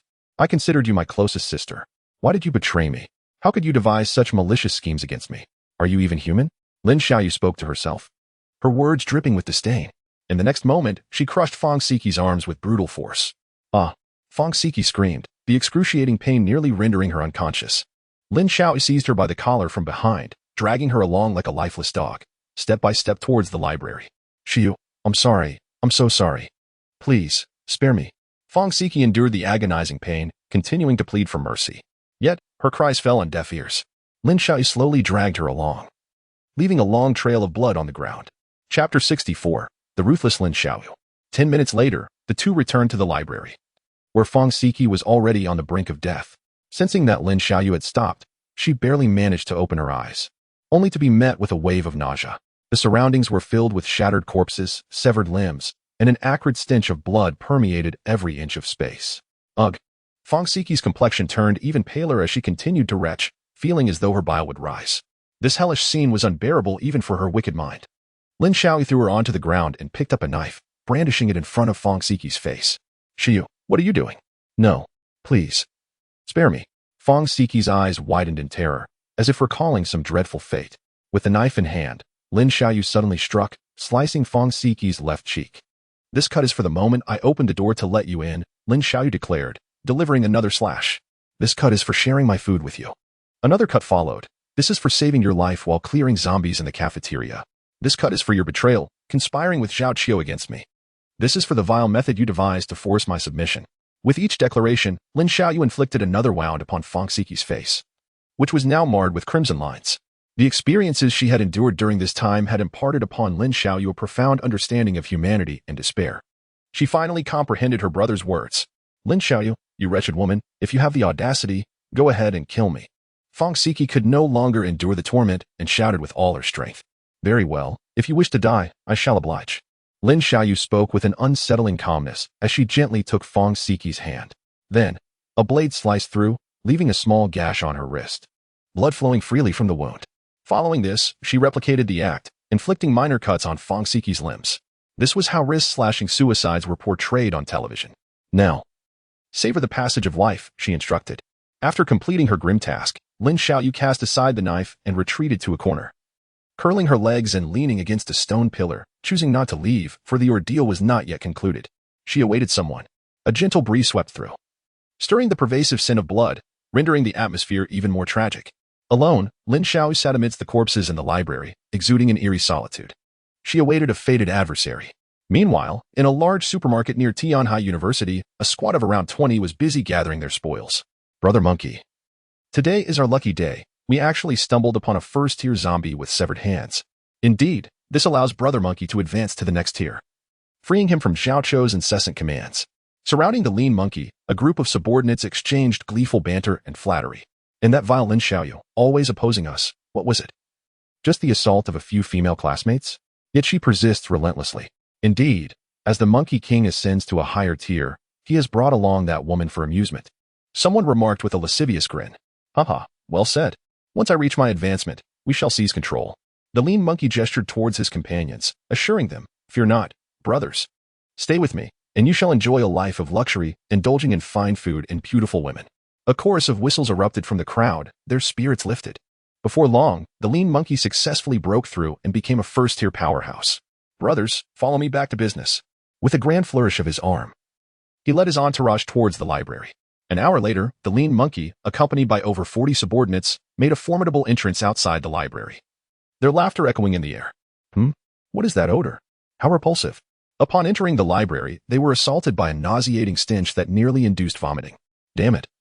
What are Zhao Qiu and the others up to? They nearly made me lose my meal. One grumbled. This smell. It resembles the scent of blood. The lean monkey squinted, recognizing the thick aura of blood. It was evident that many had perished. Could it be an internal conflict? Or were they attacked by other evolved beings? As the possibility dawned upon them, the group grew wary and cautiously advanced further inside. Upon crossing the threshold into the library, they were left utterly astounded by the horrific scene before them. It was akin to a hellish nightmare. The ground was strewn with corpses, many dismembered and fragmented. Limbs and severed body parts scattered throughout. The ground was stained crimson with blood, emanating an air that made it difficult to breathe. Monkey King. These all belonged to Zhao Qiu. Not a single complete corpse remains. The crowd examined the scene and reported back to the thin monkey, their faces pale with horror. This grim spectacle had even left them in a state of shock. Boss, there is still one person here. It's Lin Xiaoyu. She is still alive. At that moment, someone discovered Lin Xiaoyu, curled up in a corner, clutching her legs. Upon hearing this, the thin monkey felt a surge of joy. Her survival was a relief. He had long been captivated by this university beauty. Chapter 65. I killed them all. Meanwhile, on another front, they approached Tianhai University. An area largely devoid of zombies, evidently having been cleared. Yi Piapiao, a teacher at Tianhai University, navigated the surroundings with ease, leading everyone to the university entrance. Over the course of 2 days, Lin Yu and his companions had swept through the landscape as if it were uninhabited, obliterating any zombies in their path, including 72 first-tier ones. Yi Piapiao and Lu Shiyun had both advanced to first-tier level 5, while Lin Yu had reached first-tier level 7, though he retained 32 first-tier cores, intended for his sister. Even those assisting them in collecting crystal cores had all reached level 10. Let us go, Lin Yu urged with excitement. Finally, in this life, he would not be left with regrets. Xiaoyu lives in building 11, right? Yes, I know the way. Lin Yu, eager, led the way. It was now the 30th day of the apocalypse, precisely 1 month. In the university, the zombies had largely been eradicated by the survivors, allowing for a clear path. Soon, they arrived at the dormitory building for first-year female students. Lin Yu rushed inside and found Xiaoyu's dormitory. How could this be? Observing the scene before him, Lin Yu furrowed his brow. The door to Xiaoyu's room stood wide open, and there were numerous bloodstains in the hallway. Fortunately, he did not discover any blood or remains within the dormitory. It seemed that she had managed to escape. She was not there. Lu Shiyun remarked. There are likely many survivors still in the school. Perhaps she is with them. We should find someone to inquire. Upon hearing this, Lin Yu's frown deepened. No one understood better than he the insatiable greed and terror inherent in human nature during the apocalypse. Xiaoyu was exceptionally beautiful, a campus belle in her own right. Although her abilities had significantly increased under his guidance, a month into the apocalypse, even moderately powerful evolved beings were likely already at the first tier.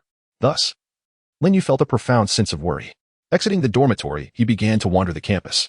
At this hour, it was probable that most survivors were outside scavenging for supplies or battling zombies, making encounters within the campus unlikely. Lu Shiyun calmly analyzed. Let us go. As soon as Lin Yu heard this, he made his way outside. After several twists and turns, they finally spotted 3 survivors in a nearby alley, who were being cornered by hundreds of zombies. Lin Yu summoned a flaming blade in his right hand and swiftly executed 3 slashes. The enormous blade, spanning 40 meters, cleaved through the 9th and 10th tier zombies, reducing them to halves. The 3 survivors stared in astonishment at this effortless display.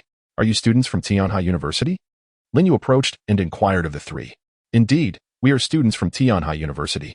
Thank you for saving us. One of them exclaimed. Ah, it's Teacher Yi. Someone recognized Yi Piapiao and called out in surprise. Yi Piapiao nodded and smiled, asking, Do you know where Lin Xiaoyu is? Lin Xiaoyu? I do know. She seems to be part of Zhao Qiu's team, one of the larger groups in the school, located in the library. However, it appears there have been some recent incidents involving her. As one student spoke, he suddenly felt a chill and looked up to meet Lin Yu's murderous gaze. Instantly, his words faltered, and he could not continue. Speak clearly. Lin Yu's aura radiated a terrifying killing intent, sending a shiver through everyone present. I heard that for some unknown reason, Zhao Qiu has imprisoned Lin Xiaoyu. Let us go to the library. A frostiness cloaked Lin Yu's face, his eyes ablaze with murderous intent. Seeing this, Yi Piapiao did not hesitate and immediately led everyone ahead. In the library, a gaunt figure accompanied by a band of underlings approached Lin Xiaoyu, pinching their noses. Lin Xiaoyu, what has transpired here? Where is Zhao Qiu? Why are all these people dead? At that moment, Lin Xiaoyu slowly lifted her head. You have finally returned.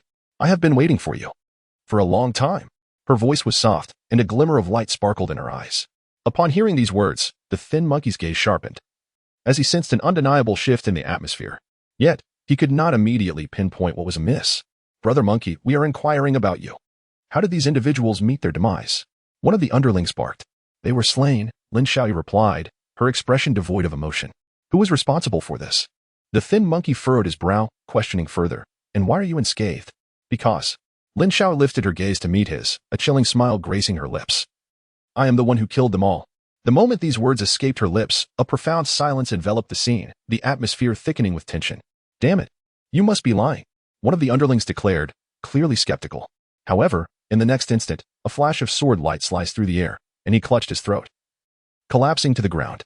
At that moment, the thin monkey and his cohorts regained their composure and swiftly retreated.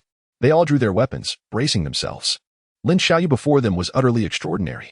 Thin monkey, I have awaited your arrival for a long time. Lin Xiaoyu slowly rose, gesturing toward the lifeless bodies on the ground. They have also awaited you for quite some time. Chapter 66. What talent have you awakened? Damn it. No matter what trickery you are up to, brothers. Let us charge together. The thin monkey's body tensed, rallying his subordinates as they surged forward. The end of destruction. Lin Xiaoyu regarded the advancing throng, her voice a mere whisper. Suddenly, an unparalleled and immense aura radiated from her, a colossal pillar of magical energy erupting around her. In tandem, a pair of black wings sprouted from her back. What in the world is this? Is she transforming into a demon fairy? The expressions of the crowd shifted to one of horror as they halted in their tracks. The imposing aura radiating from Lin Xiaoyu instilled an overwhelming sense of oppression among them. The blade storm surged forth. Yet, Lin Xiaoyu did not linger. With her formidable black sword coalescing in her grasp, she struck with a single stroke, unleashing a multitude of sword lights, numbering in the hundreds, densely intertwined. This formed a terrifying tempest of sword energy that rampaged in all directions. The sound of the sword energy rending flesh echoed relentlessly. Ah, run. She is a demon. A terrified voice cried out.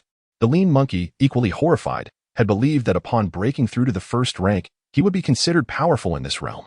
Little did he know, Lin Xiaoyu had succumbed to an unexplainable frenzy, suddenly exhibiting such formidable strength that he felt the chilling breath of death drawing near. As the sword energy surged forth, the lean monkey hastily seized one of his subordinates, thrusting him before himself as a shield. In the next moment, the sword energy erupted, shredding the unfortunate soul into fragments, while the remaining sword energy pierced through without restraint. How is this possible? The lean monkey, even in the face of death, grappled with countless unanswered questions. In less than 10 breaths, the library endured yet another hellish baptism, the stench of blood reaching a nauseating peak. Crack. The surrounding concrete pillars were marred with deep sword scars, some even severing the steel reinforcements within, producing a chorus of sharp echoes. It's about to collapse. Perhaps it is best to bury everything here, including the former Lin Xiaoyu. Lin Xiaoyu muttered to herself. Once more, her greatsword swept outward, the terrifying sword energy erupting instantaneously, obliterating the grand pillars that upheld the library. With a graceful flap of her wings, she transformed into a wisp of ethereal light and soared into the air. A thunderous rumble echoed from the library, followed by a cataclysmic tremor that resembled a devastating earthquake, leading to its catastrophic collapse. The resounding noise traveled across vast distances. What could this sound be? Lin Yu and his companions sprinted forward, suddenly overwhelmed by a tremendous vibration, seemingly emanating from the direction of the library. It must be coming from there, Yu Piao remarked. Upon hearing this, Lin Yu felt a pang of anxiety and quickened his pace. The library crumbled with a deafening roar, sending clouds of dust spiraling into the air. Lin Xiaoyu gazed at the scene before her, feeling somewhat bewildered. She was uncertain of where to go next. In the next moment, a wave of profound weakness washed over her, and she staggered, nearly losing her balance. I need to regain some strength before returning to the dormitory to await my brother. Soon, Lin Xiaoyu resolved to sit amidst a pile of rubble, resting against it. After more than 10 minutes, Lin Yu and his group arrived at the site. They stared, wide-eyed, at what had once been the library, now reduced to ruins. Xiaoyu. Lin Yu called out loudly, searching the area. I think I heard my brother's voice, Lin Xiaoyu murmured, her eyelids heavy with sleep, and suddenly opened them wide, only to shake her head in disbelief. It must be a dream. Xiaoyu, are you there? A clearer voice reached her ears. Lin Xiaoyu's eyes widened in astonishment. She wasn't mistaken. It truly was her brother's voice. He had come to find her. Brother, is that you? In that fleeting moment, Lin Xiaoyu, drawing strength from an unknown source, struggled to rise from the pile of rubble. Her eyes immediately fell upon the anxious and flustered figure. "Brother!" Lin Xiao exclaimed with exuberance, disregarding her weary body as she rushed toward Lin Yu. "Xiaoyu." Lin Yu, upon hearing the familiar voice, turned abruptly. He was met with the sight of a bloodied figure sprinting towards him. A wave of excitement washed over his face as he opened his arms to embrace her. With a resounding thud, dust erupted into the air. "Xiaoyu, please don't be so reckless next time. My old back has important missions ahead if it gets hurt. I might never find a wife, and the Lin family could face extinction." Lin Yu lay sprawled on the ground, limbs akimbo. "Do not fear, I am here." Lin Xiaoyu replied, her voice soft as she nestled against him. The two lay intertwined, resting in the pit. Overcome with joy, Lin Yu momentarily forgot Xiaoyu's formidable strength and was knocked to the ground by the exuberant girl-ass charge. The immense impact fractured the earth beneath them, creating a web of tiny fissures that spread like spider silk. "Get up first." "I won't." Lin Yu, with a resigned sigh, wrapped his arms around her delicate form. They lay together in tranquil silence, basking in the rare warmth and peace. In the distance, Lu Shiyun and the others stood still, observing the pair without intruding. After a considerable while, the two finally rose from the pit. "Xiaoyu, didn't I ask you to wait for me in the dormitory? What happened?" Lin Yu gently wiped the blood from Xiaoyu's face with his palm. "Brother, I am truly sorry. I should have heeded your words." Lin Xiaoyu recounted everything in detail. "Silly girl, it is I who owe you an apology. I should have come sooner," Lin Yu replied, filled with remorse. "Brother, I do not blame you. In fact, this situation has its merits. If I were to remain under your protection indefinitely, I would never truly grow." Lin Xiaoyu shook her head. "If I were spared from these experiences, I would only be a burden to you. Perhaps I would not even awaken my own potential." Listening intently, Lin Yu tightened his embrace around her. "Silly girl, kindness is reserved for those close to us. In this apocalyptic world, you must comprehend the malevolence of human nature and adjust your mindset accordingly. We possess strength, and as long as we do not harm ourselves, we can extend a helping hand to others. However, one must always remain vigilant. Offering assistance is already a significant act of kindness. One must not place oneself in peril, unless, one day, you become powerful enough to fear nothing." Lin Yu gently patted Xiaoyu's shoulder in consolation. "Yes, brother, I understand," Lin Xiaoyu replied. "By the way, what is the talent you awakened? It seems extraordinarily formidable. What could it be?" Lin Yu was filled with curiosity. To collapse a 5-story library must surely be something exceptional. Chapter 67, The Lava Fire Beneath the Cherry Blossom Mountain. What talent? SS level, Annihilation of the End. Upon hearing this, everyone widened their eyes in astonishment. To awaken at SS level directly, Lin Yu was at a loss for words. How could others possibly survive in such a world? In his previous life, he had never heard of anyone directly awakening with dual S ranks. Suddenly, a possibility dawned upon him. What if someone had indeed awakened but chose to keep it a secret, thus remaining unknown to others? The more he contemplated, the more plausible it seemed. It appeared that this world was not devoid of fated individuals. I am not the protagonist of a novel. I cannot expect to be the sole recipient of fortune. Lin Yu's gaze sharpened. He could not afford to relax. It was time to venture to Kyoto to seize the Phoenix Nirvana fire. Moreover, in that place, a life awaited him to claim. However, to eliminate that individual, he might have to confront an entire dynasty, necessitating some preparations. Once he absorbed the Phoenix fire, his innate talent would undoubtedly ascend to SS rank. Then, he would proceed to the sacred mountain of Sakura country, Sakura Mountain, to acquire the lava fire. Ah, the sun fire. A bold thought suddenly struck Lin Yu.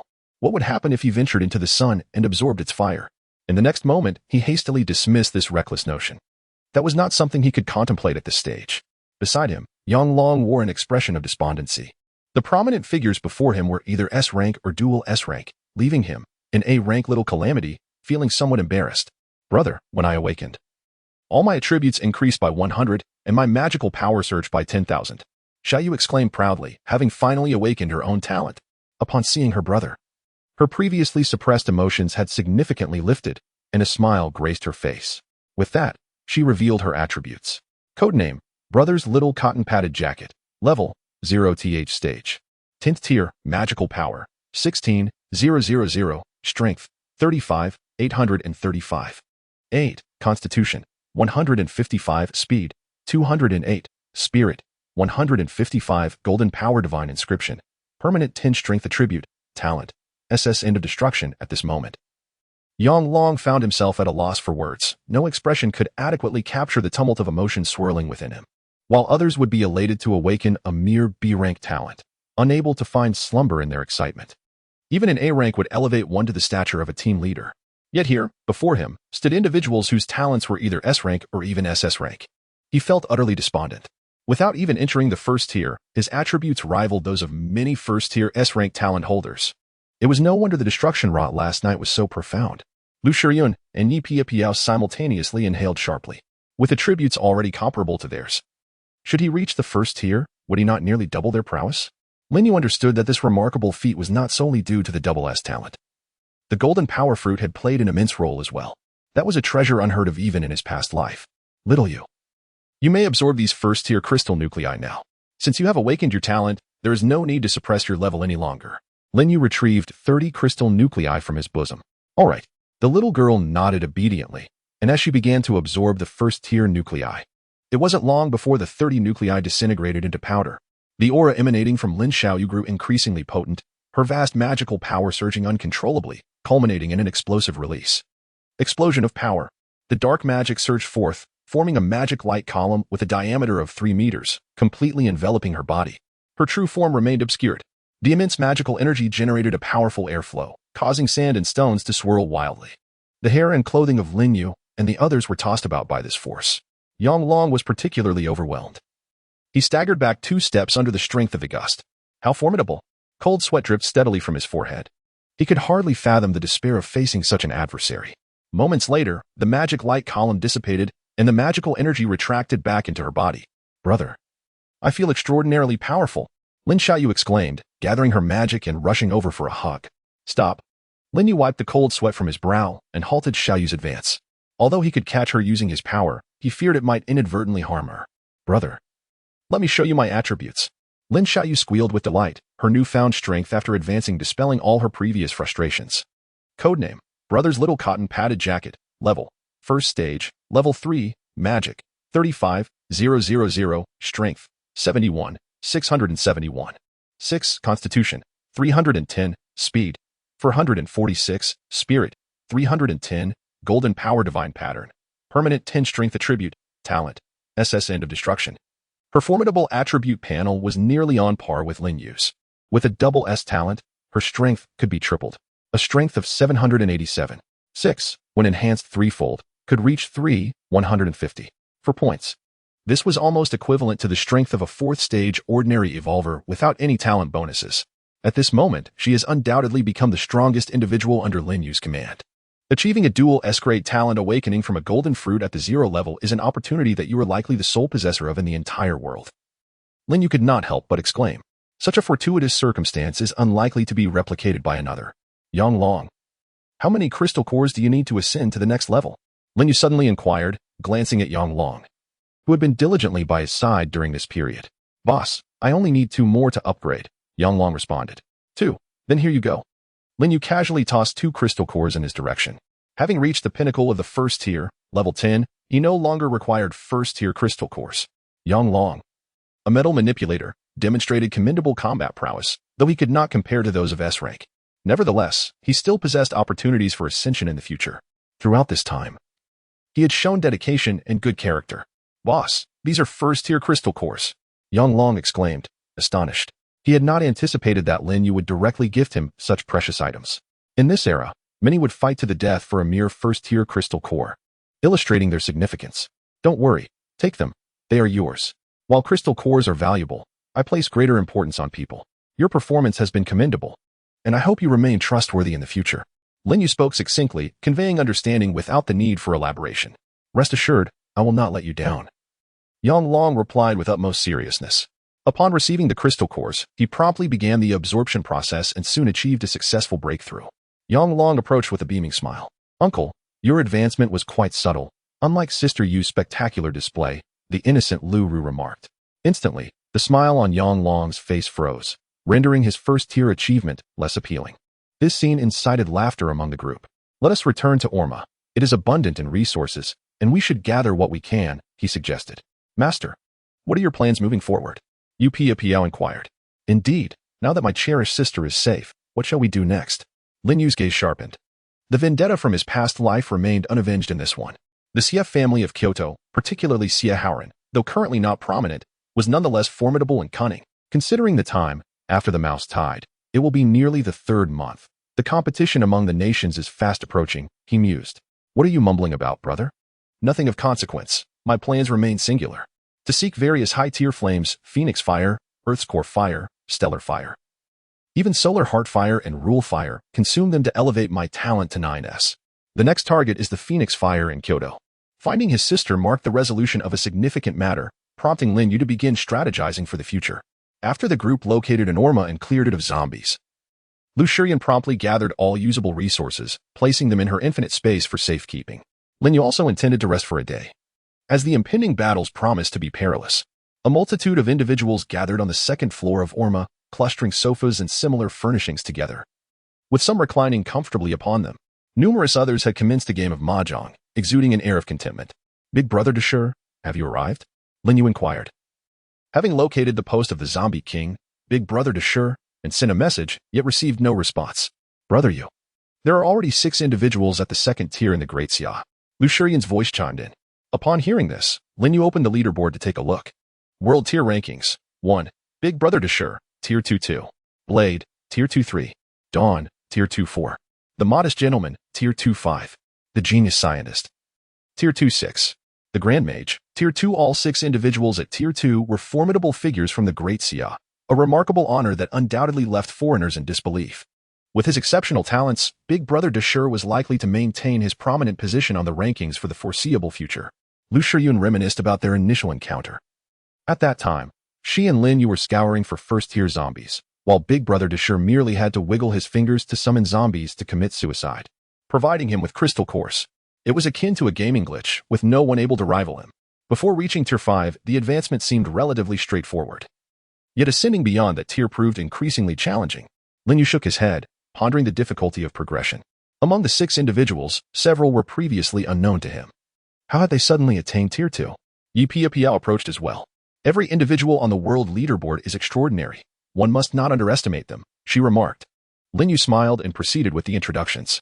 Blade, a formidable warrior of the Northern Military District, possesses extraordinary innate abilities.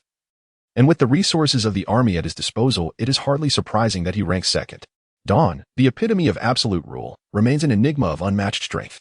What Lin Yu did not disclose is that in a past life, Dawn was the foremost individual of the strongest sequence, his prowess immeasurable, leading the 9 radiances of dawn. Break of day, morning sun, dusk, afterglow, daybreak, twilight, hope, and dawn. Each of these 9 formidable beings is exceedingly powerful, with the first 4 having ascended to the strongest ranks. The Grand Mage, having awakened an extraordinary necromantic talent, stands as a singular force akin to an entire army. The Genius Scientist, the pride of the Wang family in Kyoto. Wang Yiling, the Madwoman. The mention of this woman caused Lin Yu to frown slightly. Chapter 69. Ambitions rivaling the Empress Wu Zetian, the Madwoman. This woman is indeed a peerless genius. It is due to her that a new order was swiftly established in the apocalypse. Initially, the arrival of the apocalypse obliterated all scientific civilization, propelling humanity toward an evolutionary advancement. Yet, this madwoman ingeniously merged evolutionary civilization with scientific advancement, accomplishing numerous feats that transformed the world. A single woman, her ambition rivaling that of Empress Wu Zetian, is not to be underestimated. Master, how many crystal cores do you still need to reach the second tier? Yu Piao inquired. Just 2 more, it won't be long now, Lin Yu replied with a smile. At that moment, he noticed brother Deshur had responded. We have been here for a while, gathering zombies in the western district of Tianai City. Lin Yu, have you sensed any unusual movements in the rat tide? Brother Deshur, yes, according to some fragments of consciousness from the second tier zombies here. A few days ago, the Rat King summoned all the rats in the city, urging them to mutate rapidly and enhance their power. During this process, fierce battles ensued with numerous hordes of zombies, leaving the southern district utterly in ruins, devoid of both the undead and any survivors. Lin Yu gazed at the incoming news, his brow furrowed in deep concern. The southern district boasted a population of over 20,000, along with 30 to 40,000 zombies, all consumed by the rat tide? Such was the grim report. Had you not noticed the silence of the rat tide yesterday and today? Are you implying? Lin Yu's expression darkened. I suspect the rat tide army is evolving. The Rat King must have reached the 3rd tier and possesses considerable intelligence. Lin Yu responded, if that's the case, the rat tide might launch an assault tonight, at the latest by tomorrow. Brother Deshur interjected, I cannot linger on this. We have pressing matters at hand. I have already rallied the majority of the zombies in the western district and am preparing to lead them against the rat tide in the southern district. However, I am concerned that the rat tide may have already turned its attention towards the eastern district. Upon concluding the conversation, Lin Yu felt a heavy weight settle upon him. With the rat tide ravaging the southern district, its next target would likely be either Brother Deshire's fortified western district or the eastern district where he currently resided. Realizing this, he sprang to his feet. Brother Yu, what troubles you? The southern district has fallen. The next target of the rat tide is likely our eastern district. Lin Yu replied solemnly. Given the previous circumstances, it is evident that the Rat King has acquired advanced intelligence, distinguishing it from ordinary rats. The western district has been consolidated by Brother Deshire, rendering it formidable. The Rat King may refrain from attacking there for the time being. There remains but a singular choice, the eastern district. Several faces shifted in hue. The solitary mutated rat was not frightening. Yet the prospect of hundreds of thousands surging together was truly terrifying. It would be akin to a swarm of locusts, leaving no survivors in its wake.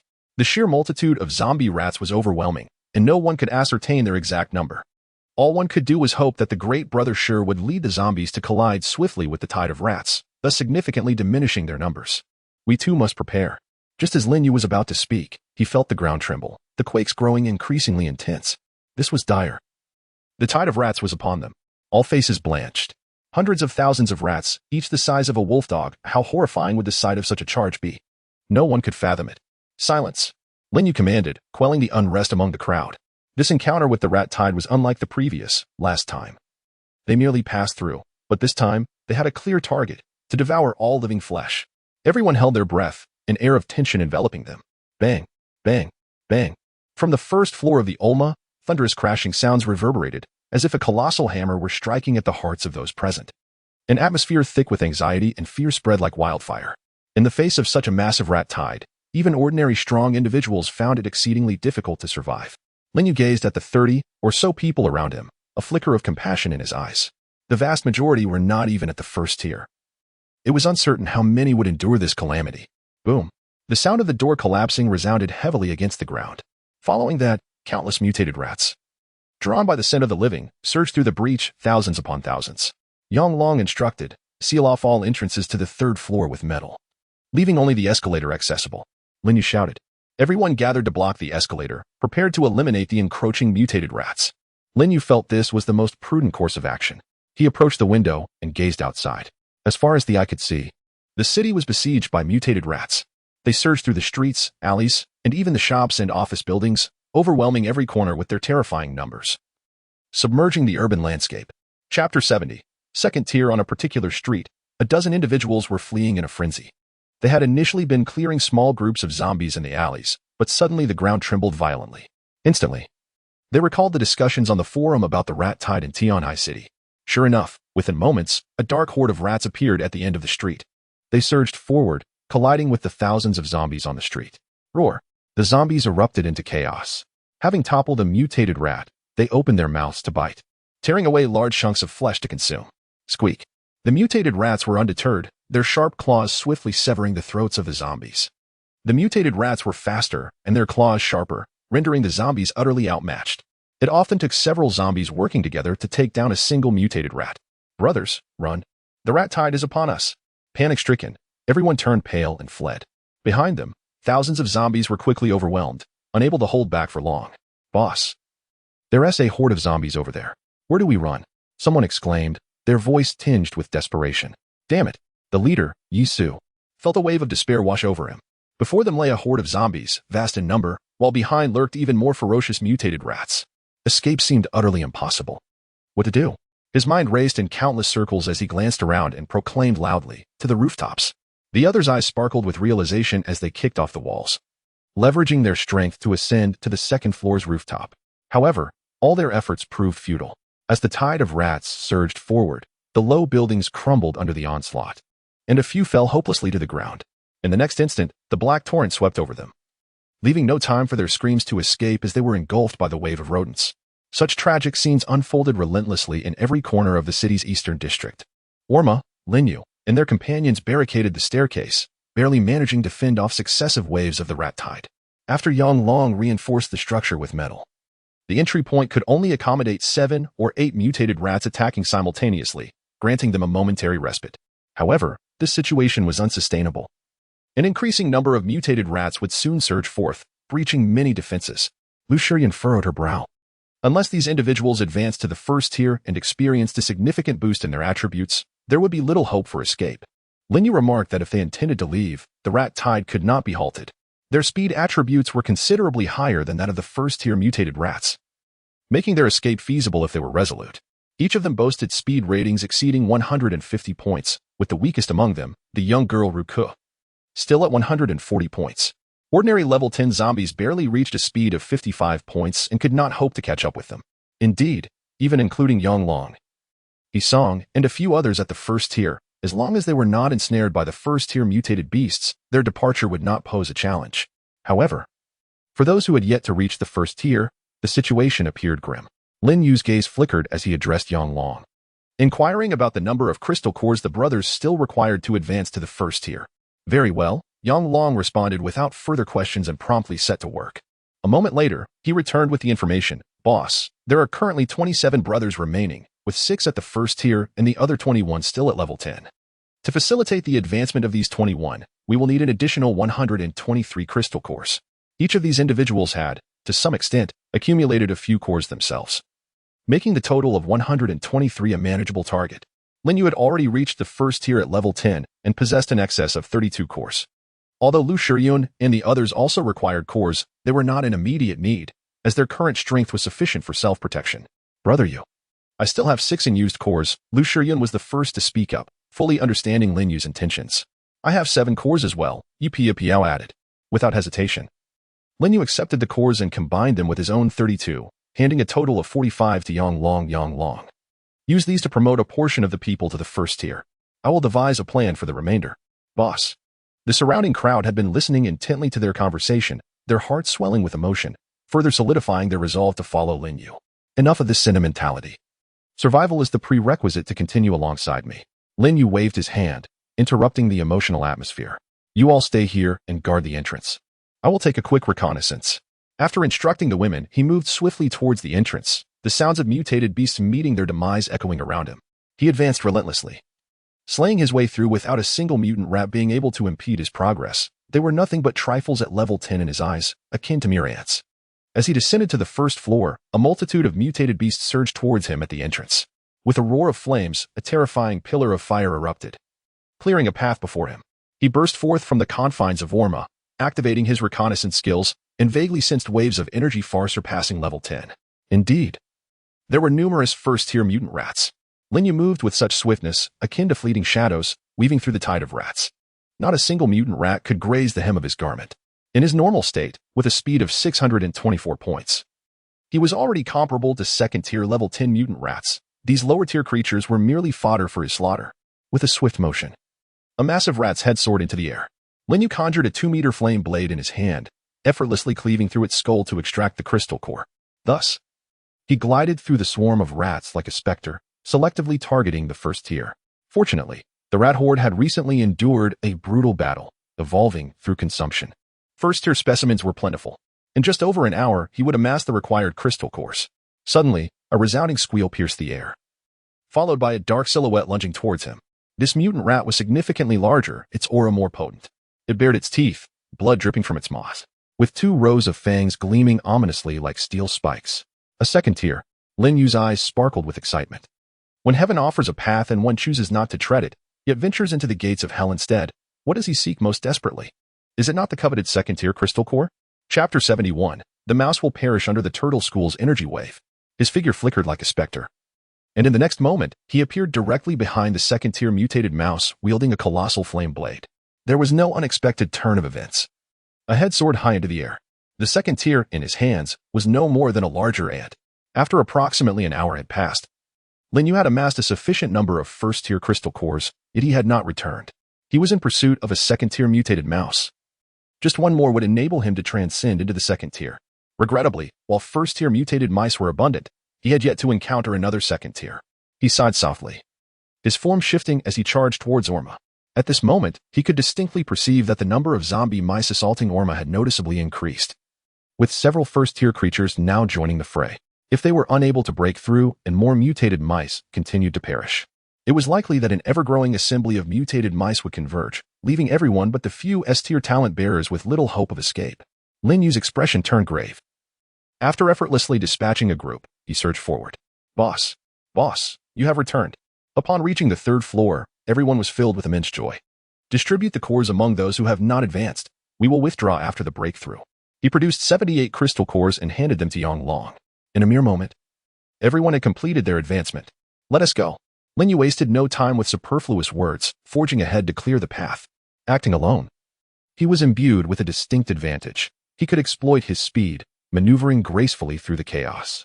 However, at this moment, he found himself in a fierce confrontation with a horde of mutated rats charging relentlessly at him. If he yielded, the subsequent ranks might be thrown into disarray. Once ensnared, an endless tide of mutated rats would encircle them, making it nearly impossible to maneuver due to the absence of a foothold. Flameblade, a colossal sword, spanning 40 meters, coalesced and cleaved forward in rapid succession, obliterating nearly 100 meters ahead. Move swiftly. No one dared to hesitate. They sprinted at full speed, fleeing in the opposite direction of the rat tide. Suddenly, with a resounding crash, several enormous mutated rats breached their ranks, scattering the group. Lu Rook was inadvertently tossed aside. Rook. Lu Shiryun's eyes widened in horror. She raised her hand, shattering the space around her and tearing apart over 20 mutated rats. Yet, the cleared area was swiftly refilled. The sheer number of mutated rats was overwhelming, an incessant flow. You all go ahead. I will rescue Rook. Lin Yu shouted, his figure reversing course. In a few leaps, he reached Rook's side, dispatching dozens of mutated rats with a sweeping blade before hoisting the young girl away. It seemed that the disturbance had drawn the attention of the Rat King. Lin Yu furrowed his brow. He sensed that all the mutated rats were converging toward this area. The two of them had distanced themselves significantly from the others, separated by countless mutated rats. Boss, where are you? Suddenly, a voice rang out, accompanied by flashes of lightning. I'm here. The 40-meter sword struck out again, sweeping across the area. Boss, I'm coming to get you. A streak of lightning raced toward him at incredible speed. Lin Yu glanced over, recognizing that this individual was merely an ordinary member among the 27. It appeared that he had suddenly awakened his speed talent, quite an impressive feat. Boss, my sister-in-law sent me to fetch you. The man, akin to a lightning bolt, materialized beside Lin Yu in an instant. What's the situation over there? As Lin Yu wielded his blade, he inquired. Your sister has forged a path with her formidable strength, and Bossy has utilized his techniques to create a barrier. Everyone has already advanced a considerable distance. They instructed me to bring you along. The man unleashed a surge of lightning, electrocuting several mutated rats. All right, let us proceed. Suddenly, Lin Yu sensed a tremendous mental force locking onto him, causing his expression to change. He entrusted Lu Rook to the man, saying, take her away. I will hold them off. Understood. The man wasted no time, lifting Lu Rook and transforming into a bolt of lightning, vanishing amidst the swarm of rats. Squeak. A gigantic mutated rat lunged toward the flash of light. Seeking death, Lin Yu's speed surpassed that of the creature, arriving in an instant. A torrent of flame erupted from his mouth, striking the mutated rat with great force. As he watched the lightning fade, Lin Yu exhaled in relief. Now, he held no reservations. He lunged directly at the second-tier mutated rat he had just struck, delivering a decisive blow. The second-tier crystal core was now within his grasp. A thunderous roar echoed, and upon closer inspection, Lin Yu beheld a colossal brown rat, larger than a camper, bellowing towards the heavens. Despite being a mere rat, it emitted a roar reminiscent of a mighty beast. Is this the Rat King? Lin Yu's eyes brightened, his heart racing. He observed a surge of energy wildly coalescing within its maw. In the next moment, a terrifying beam of energy erupted from the mouth of the Rat King, aimed directly at Lin Yu. Even rats have mastered the Kamehameha technique? Chapter 72, A Trustworthy Ally. Lin Yu, refusing to underestimate the situation, immediately transformed into his dragon flame form. The Rat King before him was a third-tier creature, capable of emitting energy beams, indicating that it had awakened its innate abilities and was formidable indeed.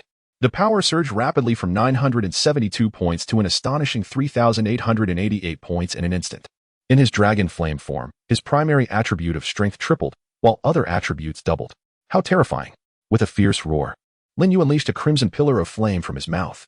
The two waves of energy collided mid-air, resulting in a blinding explosion of light. The crimson flames pierced through the Rat King's energy beam and surged onward.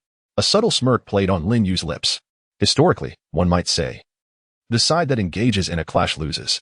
But from this day forth, let it be revised to, whichever side clashes with me shall lose.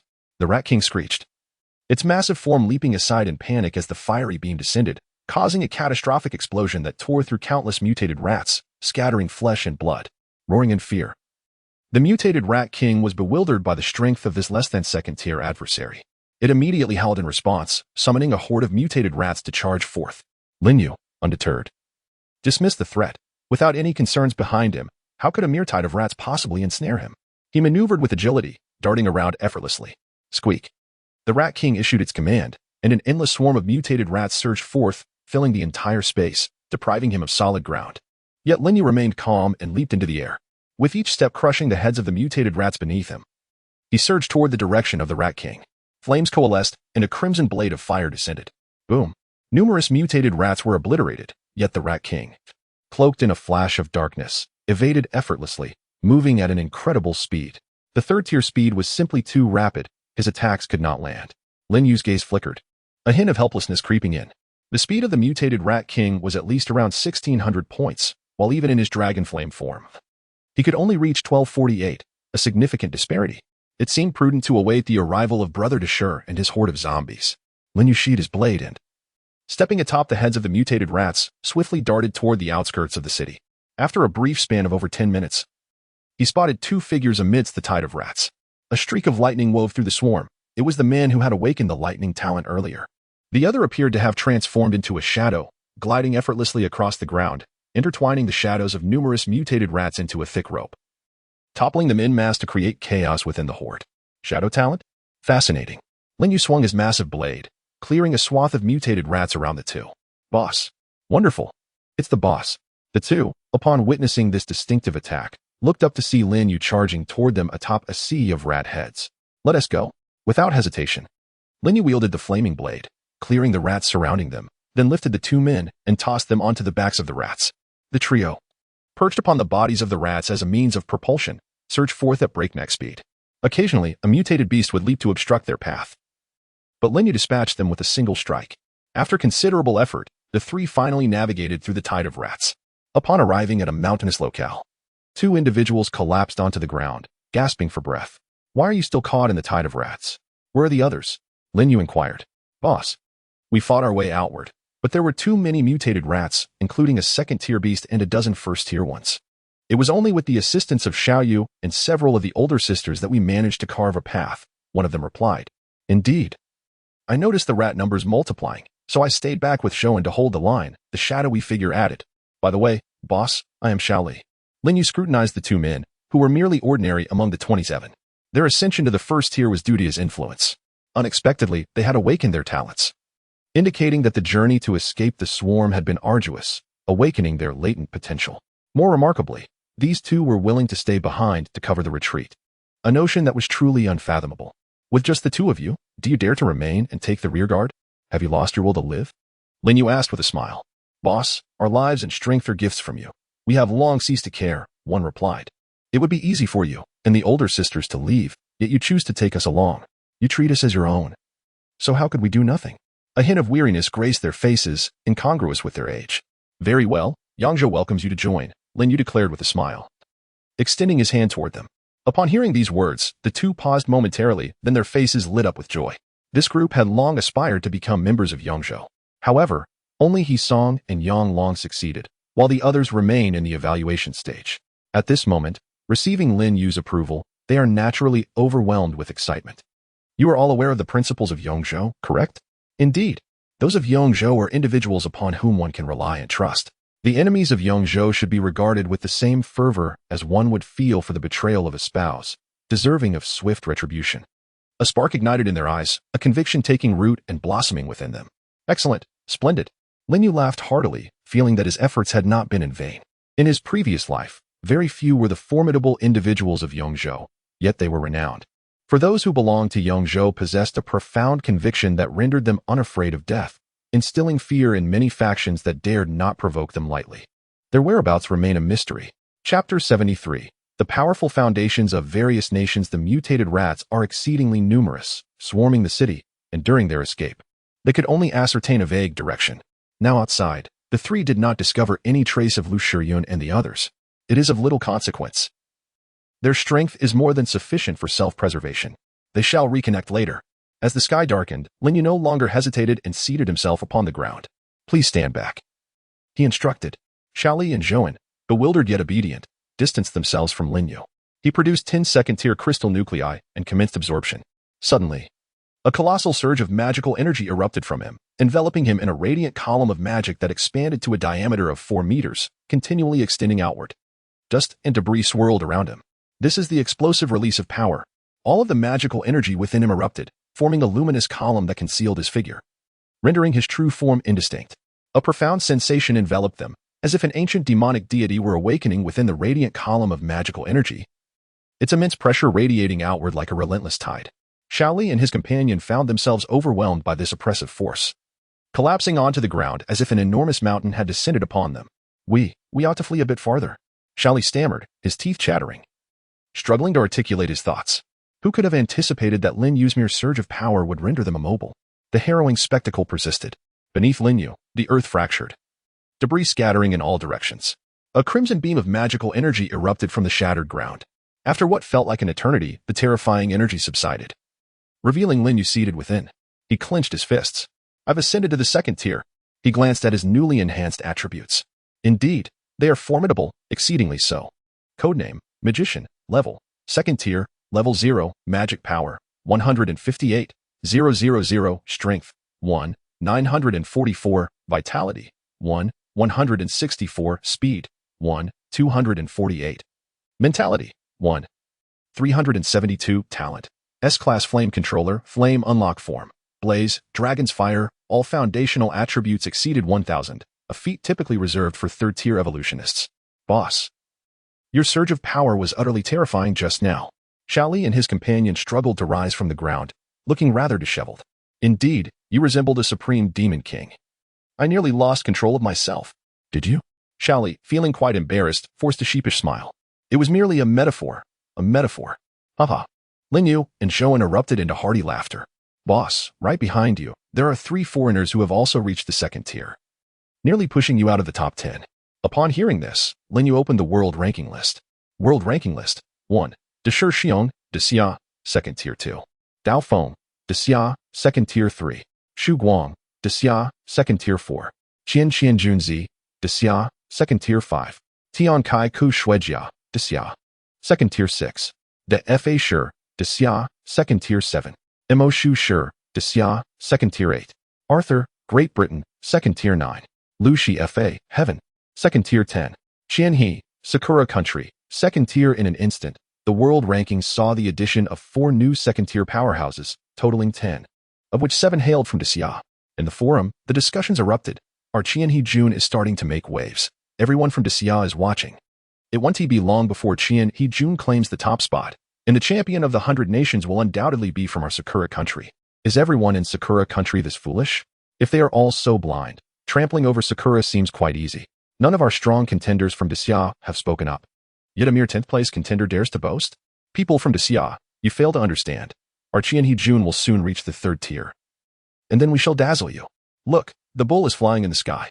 In Sakura Country, within the shrine, the time for the 100 nations battle is dwindling, with only a few days remaining. During this period, the Divine Society has united all its forces, sparing no expense to eradicate the 2nd and 3rd tier zombies and mutated beasts, providing you with crystal cores. You are the future of the Divine Society, and it is hoped that you will eliminate all enemies, leading the Empire to the pinnacle of the world. Rest assured, as we vie for supremacy among nations, I shall undoubtedly vanquish all foes. Chizuru brandished her katana, a glint of cold light dancing in her eyes. Similar scenes unfolded in many nations. Within the heavenly realm, Gabriel, the Pope, has brought you something remarkable. An elderly man clad in a crimson ecclesiastical robe extracted a vial of scarlet elixir from a golden box of refined adamantine. What is this? The man, designated as Gabriel, narrowed his eyes in surprise. The primal crystal core, which had yielded no progress after centuries of research within the divine court, finally reacted over a month ago when the apocalypse descended. This elixir was derived from the primal crystal core, seemingly containing substances related to innate abilities. For the sake of the contention among nations, the divine court extracted 4 of these cores to be bestowed upon the Empire's mightiest 4, reserving the remaining 2 for further study.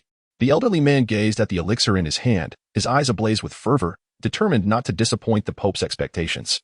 Gabriel cautiously accepted the elixir, responding with utmost respect. In the imperial capital of Daxia, within the Forbidden City, in a grand palace courtyard, the sovereign addressed his officials. The legions of the Forbidden City are already organized and ready for action. However, the ancient families seem reluctant to heed the divine court's orders. Shall I pay them a visit? Clad in a black Zhongshan suit and wielding a tang sword, the man addressed the elder before him. Let it be. As long as they do not cause trouble, we shall temporarily disregard them. Ultimately, this world has transformed. Nuclear energy is obsolete, and everything relies on evolution. For now, it is best to avoid civil strife. The elder pondered for a moment before responding. Issue military orders to the various national guards and ascertain how many remain capable of following commands. Furthermore, how far has the Wang family progressed in their research on those crystal cores? The time for conflict among nations is limited. Let us see if any valuable findings have emerged. If so, they may be allocated to members of the Dragon Squad with moderate potential. As for you awakened individuals with formidable talents, it would be prudent not to utilize such external substances, as I fear they may hinder your future development. Rest assured, Your Majesty, I shall personally visit the Wang family. Chapter 74. Please, young sir, do not kick. Outside the eastern district of Tianhai City, within an air raid shelter, 70 to 80 individuals huddled together, men and women, young and old, squatting on the ground, clutching their legs in trembling fear. The rodent tide was terrifyingly overwhelming wherever it roamed. Both zombies and survivors were devoured. Fortuitously, we did not reside within the city. Otherwise, we too would have met a grim fate. Indeed. I came to Tianhai City in search of my girlfriend, but before I could enter, the rodent tide struck. I wonder if my stunning schoolmate has fallen victim to the zombies or the rodents. A young man with a buzz cut expressed his relief, tinged with trepidation. At dawn tomorrow, I shall flee this place and escape this city. In a dimly lit corner, Lin Yu and his companions sat with their eyes closed, quietly resting.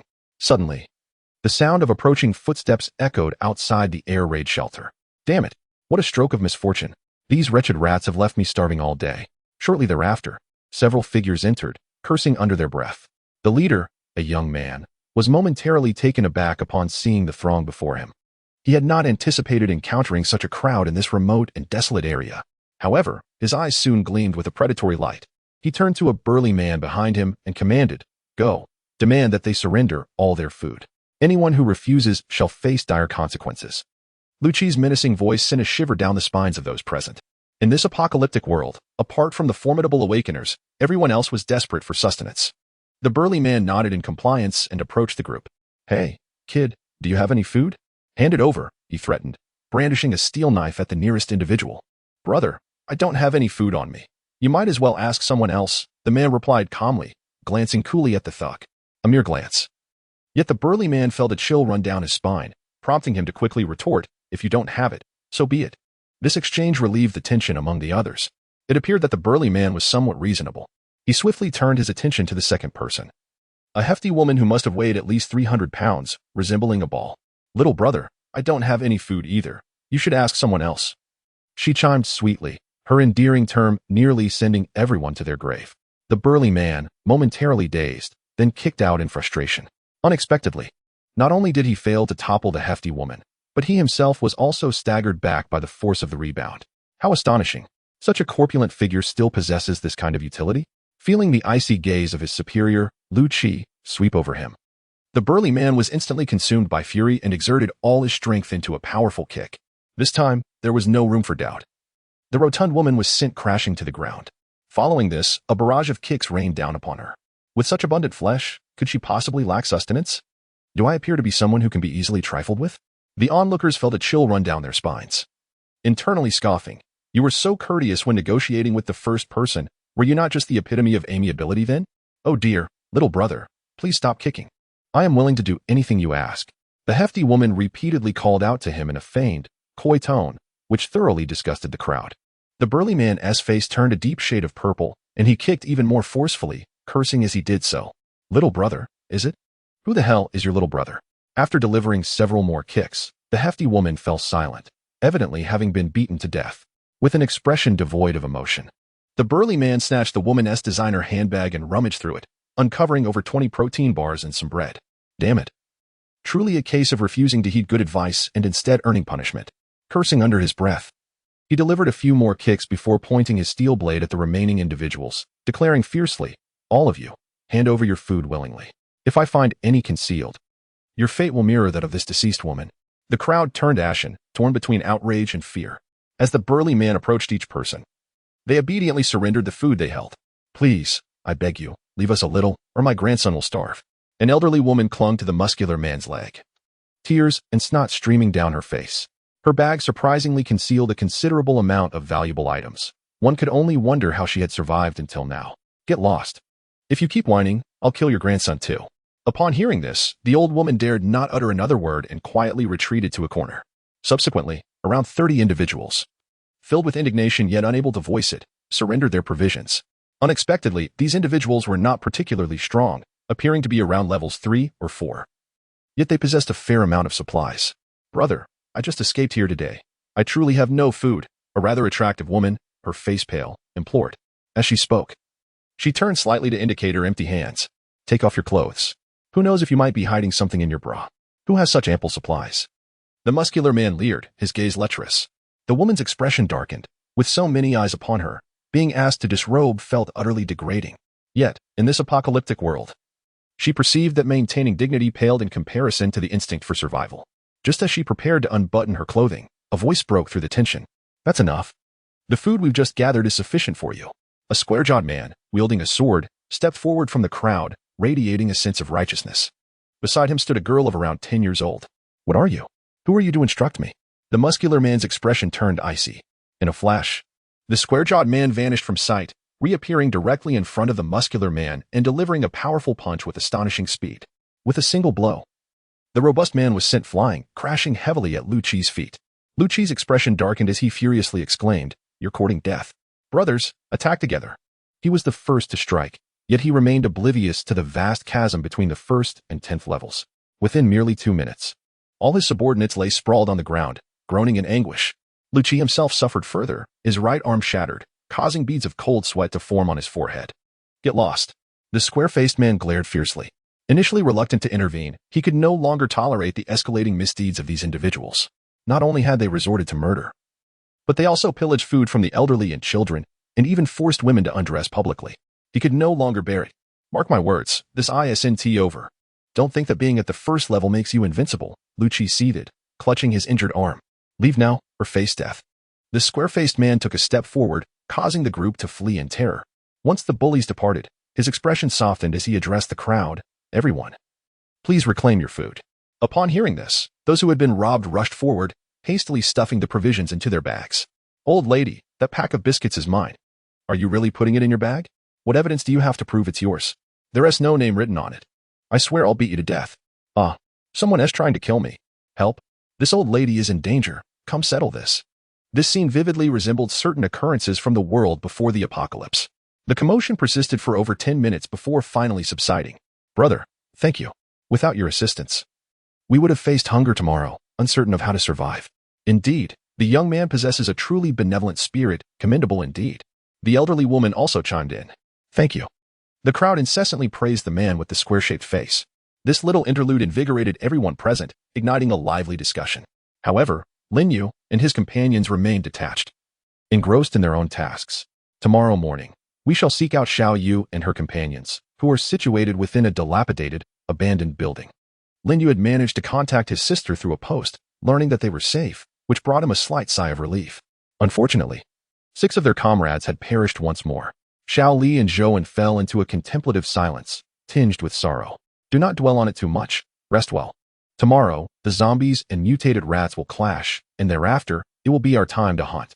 Lin Yu gently patted the shoulders of both. Such matters must be adapted to individually.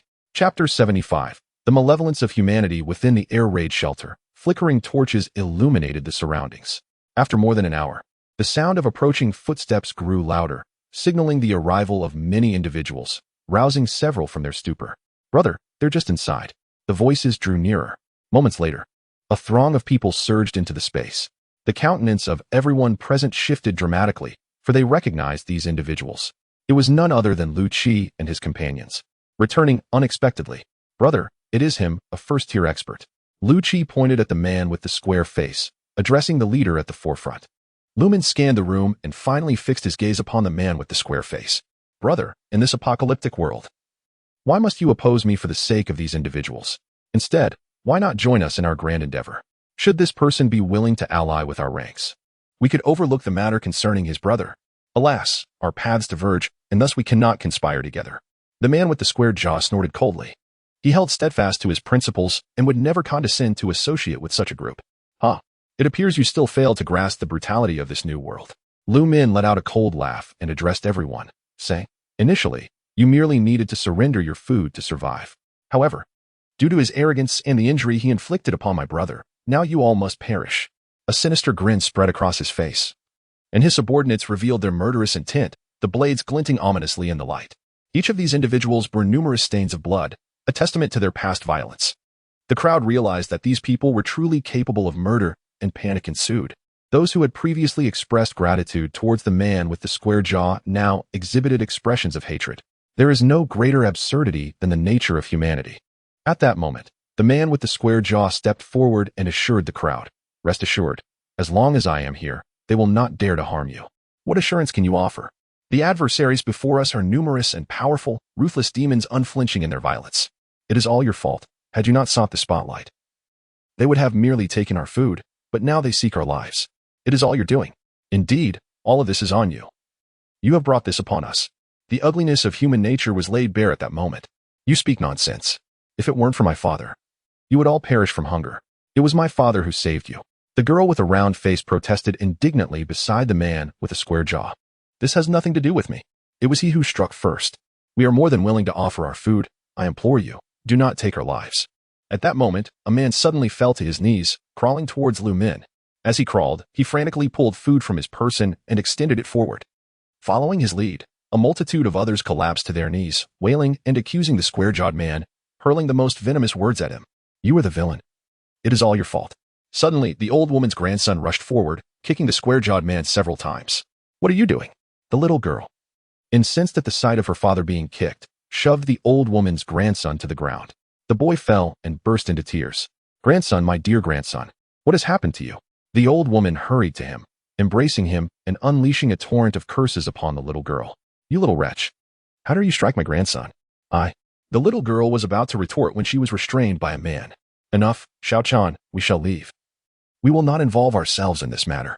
The square-jawed man gazed upon the scene before him, his heart heavy with despair. Did they think they could harm us and simply walk away? To his astonishment, the old woman suddenly stood up, drawing a dagger from her bosom and plunging it viciously into the man's side. This shocking scene left everyone dumbfounded, including the square-jawed man, who could scarcely believe what had transpired. He had never anticipated that his assistance to these individuals would result in such a bitter betrayal, even if they were ungrateful. Was this truly necessary? The man's mindset remained excessively virtuous, unable to adapt to the harsh realities of this apocalyptic world. Otherwise, had he maintained a constant vigilance towards others, even a formidable first-tier warrior would not have been susceptible to a surprise attack from an elderly woman. Yet, despite this, he refrained from taking her life, merely kicking her aside with a dismissive gesture. This exemplifies the adage that the kind-hearted are often taken advantage of, and the strong can still fall prey to the weak. Had she lost her senses? After all, she was someone who had once aided him. Shall he watch this scene unfold, his eyes wide with disbelief? The malice of villains exceeds one's imagination. Lin Yu, too, was taken aback, feeling an overwhelming aversion towards the old woman. In that moment, the elderly woman, along with her grandson, hastily knelt before Lu Min, pleading for mercy. Brother, I have injured him. Does that mean I won't have to die? Lu Min paused momentarily before bursting into laughter. Aha. Tell me, is it worth standing up for such a person? What do you intend to do? The man with the square face turned slightly pale, pressing down hard on his wound, while his daughter wept beside him, tears streaming down her face like rain on a pear blossom. You broke my brother's hand. You must either join us or pay with your life. Lu Min's voice was cold and unyielding. Then let us see you try, the square-faced man retorted, tearing a strip of fabric from his clothing to make a rudimentary bandage for his wound. He then drew a sword from his back, speaking slowly, additional attribute, sharp. As his words fell, the blade in his hand began to emanate a chilling glow, revealing an innate talent.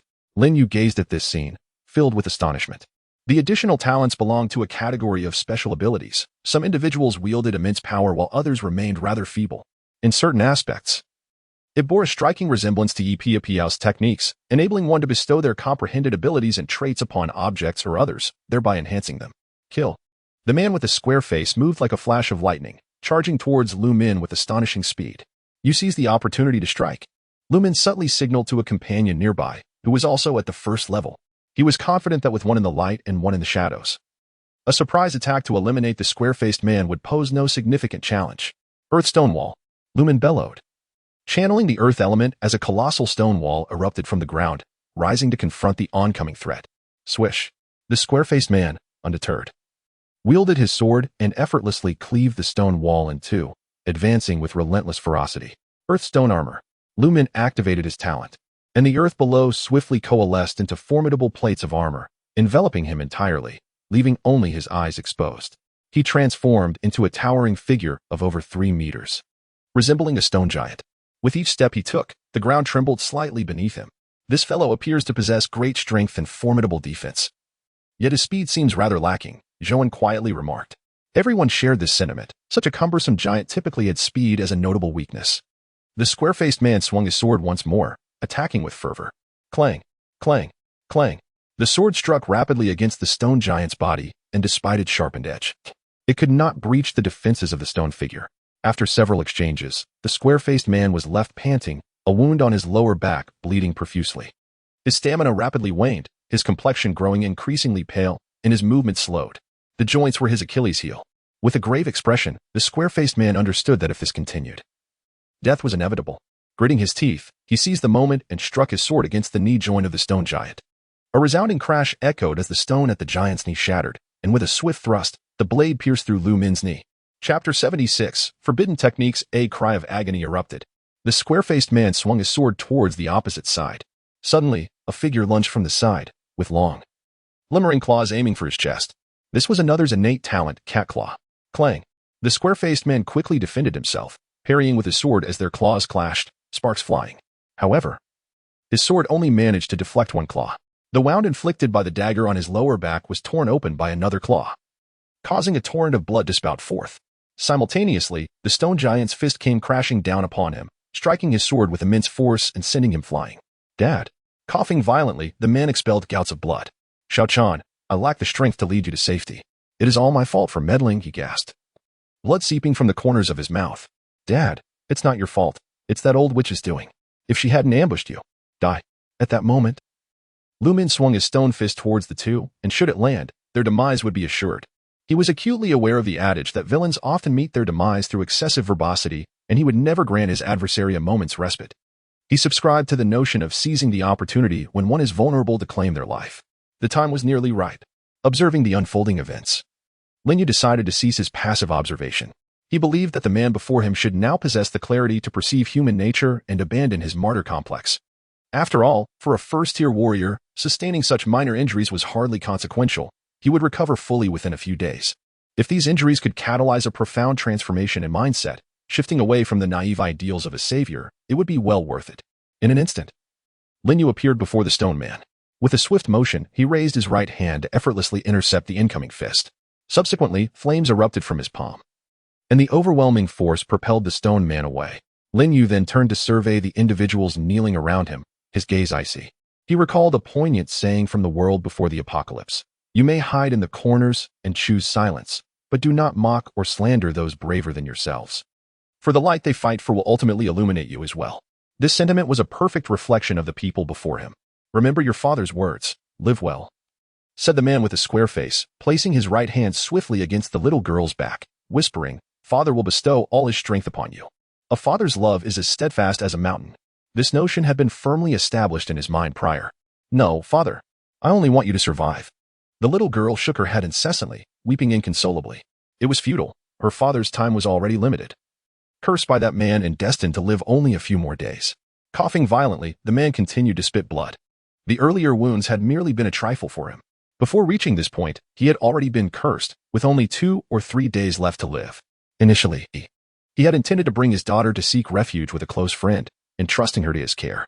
However, now he realized he would not survive long enough to do so. Moreover, he was uncertain whether his old friend would treat his daughter well in his absence. The gravity of the situation suddenly enlightened him. Only by endowing his daughter with formidable strength could she hope to survive in this merciless and dark world. With that thought, he hesitated no longer. Inheritance, the man with the square face bellowed, tightly embracing the little girl. In that instant, an overwhelming surge of energy erupted from his body, enveloping them in a blinding radiance. The man's power transformed into streams of brilliance, continuously permeating the child's being, while his own form gradually withered away. Daddy! A piercing cry erupted from the light. This abrupt turn of events came so swiftly that Lin Yu found himself momentarily bewildered, unable to comprehend what was unfolding. Yet, He sensed a profound unease and swiftly distanced himself from the two. As the brilliance faded, the sight that met their eyes sent shivers down everyone's spine. There, the man with the square face had transformed into a mere skeleton, cradled in the little girl's arms. His flesh and organs had vanished, leaving only the desiccated bones behind. Most alarmingly, dark runes snaked across his skeletal form, firmly embedded within the bones, emanating an aura of malevolence. This chilling scene left all who witnessed it utterly horrified. Master. What is happening? The two individuals beside him gazed at the scene, their faces paling slightly. It was utterly bizarre. This was a forbidden technique, an inheritance. Lin Yu's expression shifted. Such an additional talent demanded the sacrifice of one's own flesh and blood, and soul, to pass on one's strength to another. The process was perilous, with a success rate of less than 10%. Should anything go awry or if rejection occurred, both individuals would perish. He had merely sustained a couple of knife wounds to his kidney. Surely, this did not warrant the use of such a forbidden technique? Lin Yu felt dazed, furrowing his brow slightly. For a first-tier evolver, a few knife wounds to the kidney were trivial. After a few days of recuperation, one would recover. And it should not escalate to this point. Suddenly, as if struck by a revelation, he turned his gaze back to the corpse. The dark patterns etched upon it were vividly apparent, emanating a terrifying aura. Curse power? Lin Yu's pupils constricted at the sight of those dark markings. He sighed inwardly, beginning to comprehend why the man resorted to such a forbidden technique. A curse, once contracted in the early stages, was nearly inescapable. Death was the only resolution, and no one could offer salvation. This implied that the square-faced man was already a doomed soul, with little time left to live. Thus, in this moment, he had disregarded everything to bequeath all his power to his daughter. Sigh. Lin Yu's gaze fell upon the little girl, who was now surrounded by a dark, magical aura. Why? They had clearly saved you. Why then did you turn to blame those who rescued you? The little girl numbly clutched the remains, speaking to herself. If it were not for these individuals, my father could have accompanied me for several more days, perhaps even discovering a way to break the curse. But now, alas, you all deserve to perish, to descend into the depths of the abyss. The little girl suddenly lifted her gaze, her pupils transforming into an abyssal black, devoid of irises. A sight most terrifying. Forbidden. Destiny's demise. She coldly uttered, her voice chilling as she regarded everyone present. Lin Yu's expression shifted dramatically as he grasped Xiaoli and Zhouan, retreating with great urgency. These three words were all too familiar to him. They belonged to a supernal talent governed by the laws of fate and causality, awakened only by the possession of the purest and most intense emotions. Once invoked, it came at the cost of one's own life and soul, unleashing the body's latent potential to temporarily harness future power. Why did you have to kill my father? Why? The little girl rose slowly, her pitch-black pupils fixated on all those around her. Boom. A terrifying surge of dark magic erupted around her, beyond her control. As she began to unleash her fury, the beam of magical energy expanded, enveloping her figure entirely. All that remained visible amidst the tumultuous eruption was a pair of frigid, obsidian eyes radiating an eerie luminescence. The atmosphere grew increasingly oppressive, the magical force intensifying, forcing everyone to prostrate themselves upon the ground. The little girl moved, extending her right hand towards the gathered crowd. You shall all perish. Die. At her fingertips, a sphere of black energy began to coalesce, swelling rapidly until it reached the size of a basketball. A piercing energy sphere transformed into a laser beam over a meter in diameter, striking all in its path.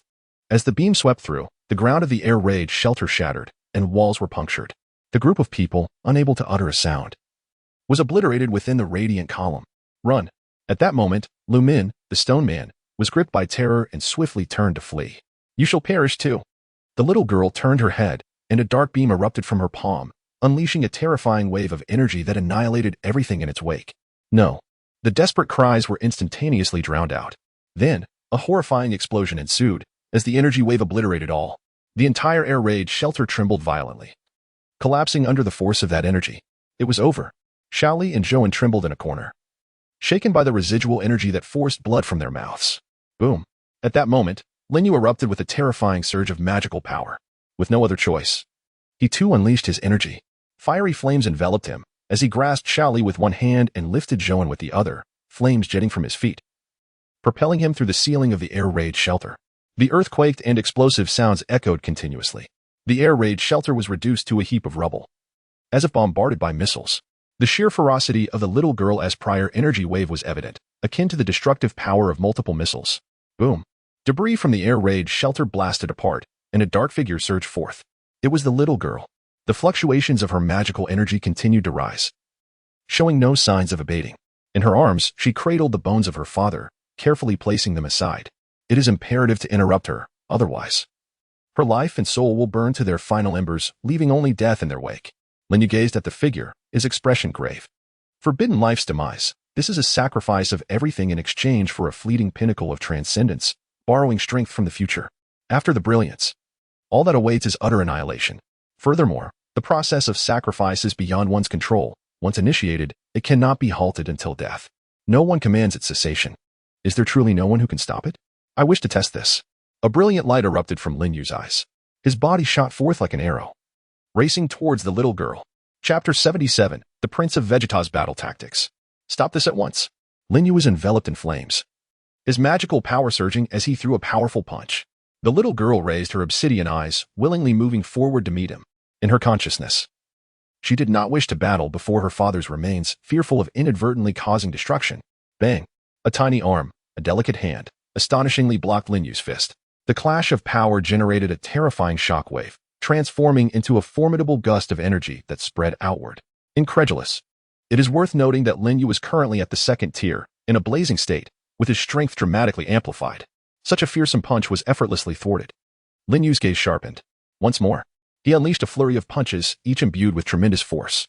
To everyone's astonishment, the little girl held her ground, her hands dancing gracefully as she flawlessly intercepted every strike from Linyu. The two became mere shadows amidst the ruins, incessantly colliding with one another. Was this truly a battle of humans? It was utterly terrifying. I could scarcely perceive their fleeting forms. Xiaoli and Zhouan observed the fierce confrontation before them, as if witnessing an animated spectacle, utterly incredulous. What was this? The Prince Vegeta's combat technique? Their eyes widened in disbelief. In the arena, the little girl darted about, creating distance from Linyu. With her palms facing outward, she began to concentrate dark energy orbs that surged rapidly towards him, unending in their assault. Upon contact with any object, these energy orbs erupted with a terrifying explosion, far surpassing the prowess of Vegeta's techniques. This could not continue. Her power was escalating, and the sacrificial energy was still being drawn upon. A furrow formed on Linyu's brow as he noticed the little girl's hair gradually turning white. Most crucially, he sensed that her power had surged to nearly a third-tier level, a force borrowed from the future, representing her peak at second-tier strength, her future self. If this were to go unimpeded, she might even transcend into the third tier. He needed to suppress her with absolute strength, otherwise, the outcome could not be altered. Resolving to take action, Linyu ceased holding back. He unleashed a ferocious surge of energy. A terrifying column of magical power erupted around him, causing the ground beneath to shatter under its immense force. Debris was drawn into the magical column, reduced to dust.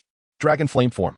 The yellow flames enveloping Linyu's body instantaneously transformed into a vivid crimson, representing his most formidable state.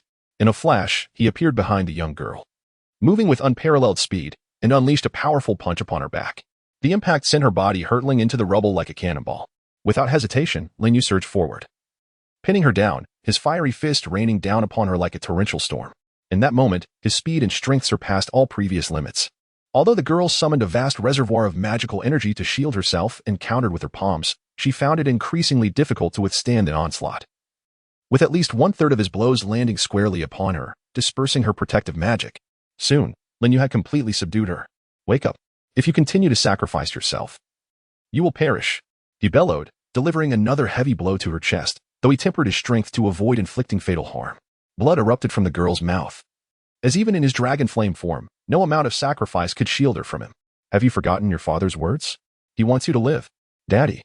At last, Linyu's words sparked a flicker of awareness within the girl. Struggle flickered in her pupils. Hope ignited. Witnessing this, Linyu felt a surge of elation.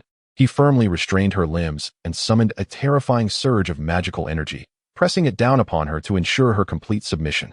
Under the relentless barrage of Linyu's verbal onslaught, the girl's consciousness began to sharpen and clarify. I cannot perish. I must take my father home.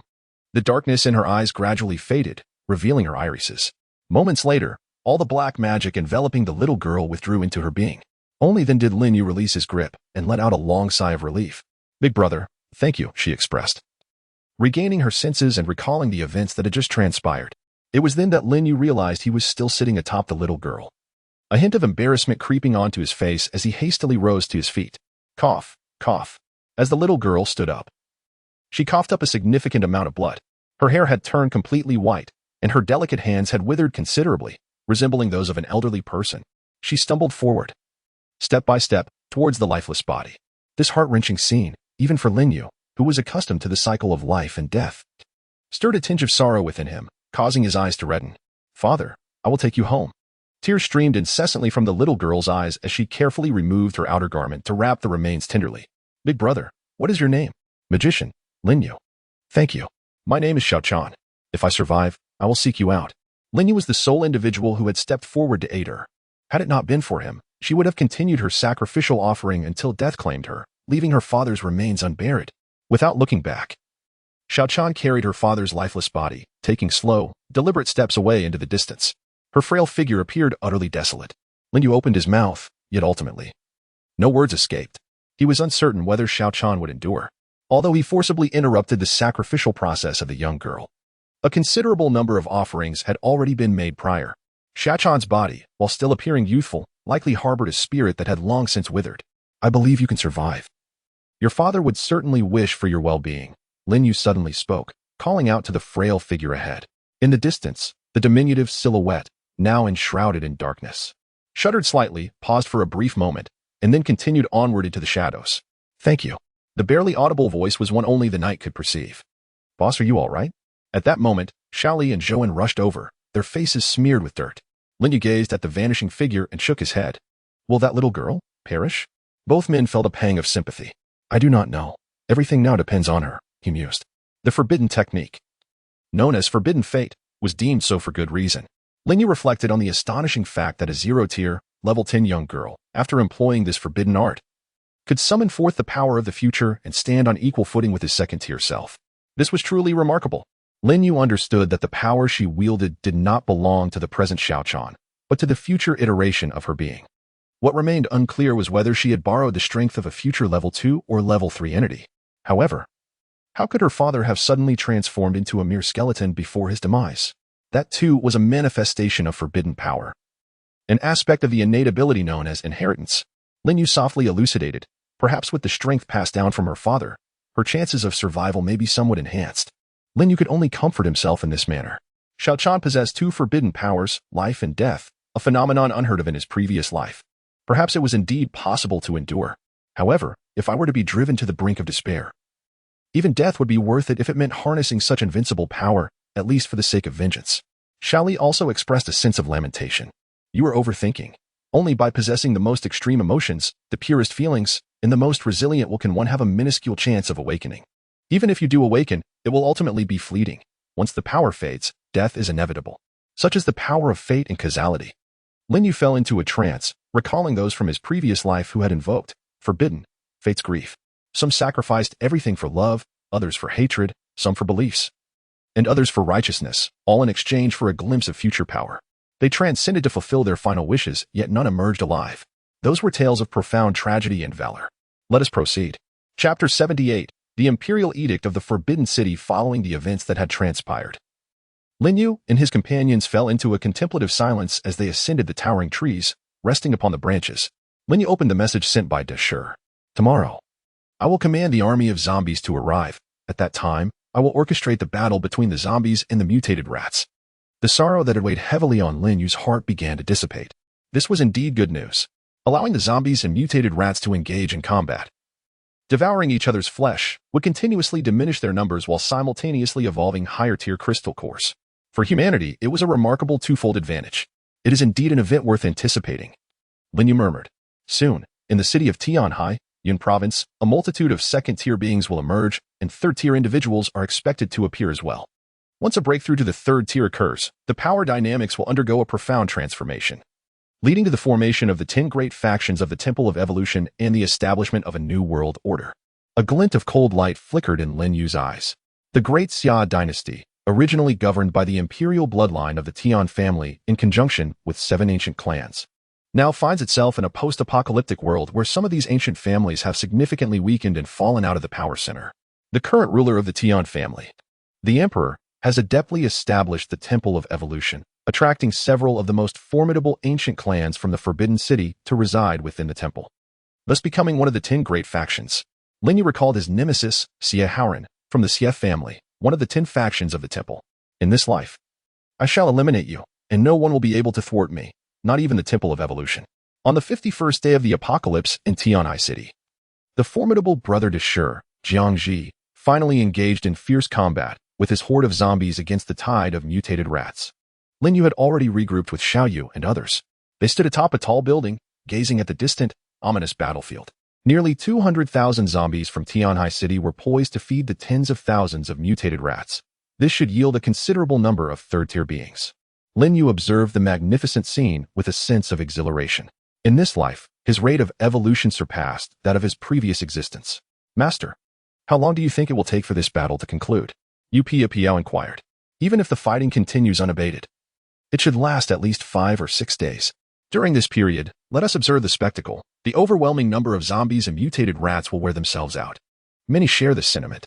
Recently, some formidable individuals have arrived in Tianhai City from distant lands, now positioned at various points on the city's periphery, quietly witnessing this brutal conflict. On a hillside outside the city, 17 figures stand beneath the morning light, 5 rugged off-road vehicles parked nearby. Boss, it seems that Brother de Shi and the magician have engaged in battle. I wonder what method they employed to incite the entire city's zombies to attack the mutated rats. These two are shrouded in mystery and elusive. Let us focus on our objective. The rest is of no concern to me. The robust figure of divine punishment stands at the forefront, his gaze fixed on the distant clash, his eyes ablaze with fervor. In a few days, once the number of zombies dwindles to hundreds of thousands and only a few tens of thousands of mutated rats remain, many will likely evolve into second or even third-tier beings. That will be our moment to strike. This time, we should encounter numerous powerful adversaries. I eagerly anticipate the battle. Black Feather, clad in dark attire, shares the enthusiasm. Indeed, boss, it would be best to defeat that magician and Brother de Shi, enticing them to join our thunderstorm team. Upon hearing this, divine punishment's fighting spirit surges. In another direction, the rain god, draped in white, stands atop a tree branch, gazing into the distance. He too awaits Sister Jing. Can you reach out to the boss? Lu Yu's face was alight with excitement. I left a comment under the boss's post. But given the multitude of replies, I suspect the boss is too lazy to read them. I haven't revealed this to him, as I plan to surprise him. Chun Jing leaned against her motorcycle, gazing into the distance, a subtle smile gracing her lips. Suddenly, a figure descended from the sky. Upon landing, the massive wings, spanning several meters, swiftly retracted into the figure's body. Sister Jing, I flew around the city and discovered numerous teams. Some with just a handful of members and others numbering in the hundreds, announced Lu Qi. Chen Jing had accompanied them from Kuan City, where they had endured many fierce battles, including the slaying of a second-tier mutated eagle, whose flesh Lu Qi devoured to gain the ability of flight. Have you spotted the boss? Lu Yu inquired. I have yet to see him, so I cannot be certain, Lu Qi replied. Everyone has worked hard during this journey. Let us take a good rest in the coming days as more battles await us. Understood, Sister Jing. On the Rules Forum, within the Great Xia region, a message reverberated across the nation. Imperial decree. The various Imperial Guards of the Forbidden City have been consolidated and are now issuing orders to the Imperial Guards across the country. In the face of global calamity, as soldiers, it is our duty to protect the Great Xia dynasty and safeguard the people. Local Imperial Guards, please respond. This marked the first public announcement from the Forbidden City, signaling their stance.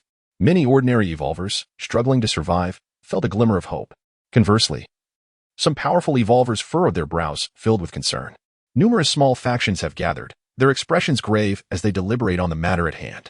The recent announcement from the temple appears to omit any mention of the evolvers. However, it is evident that they intend to consolidate the national Imperial Guards.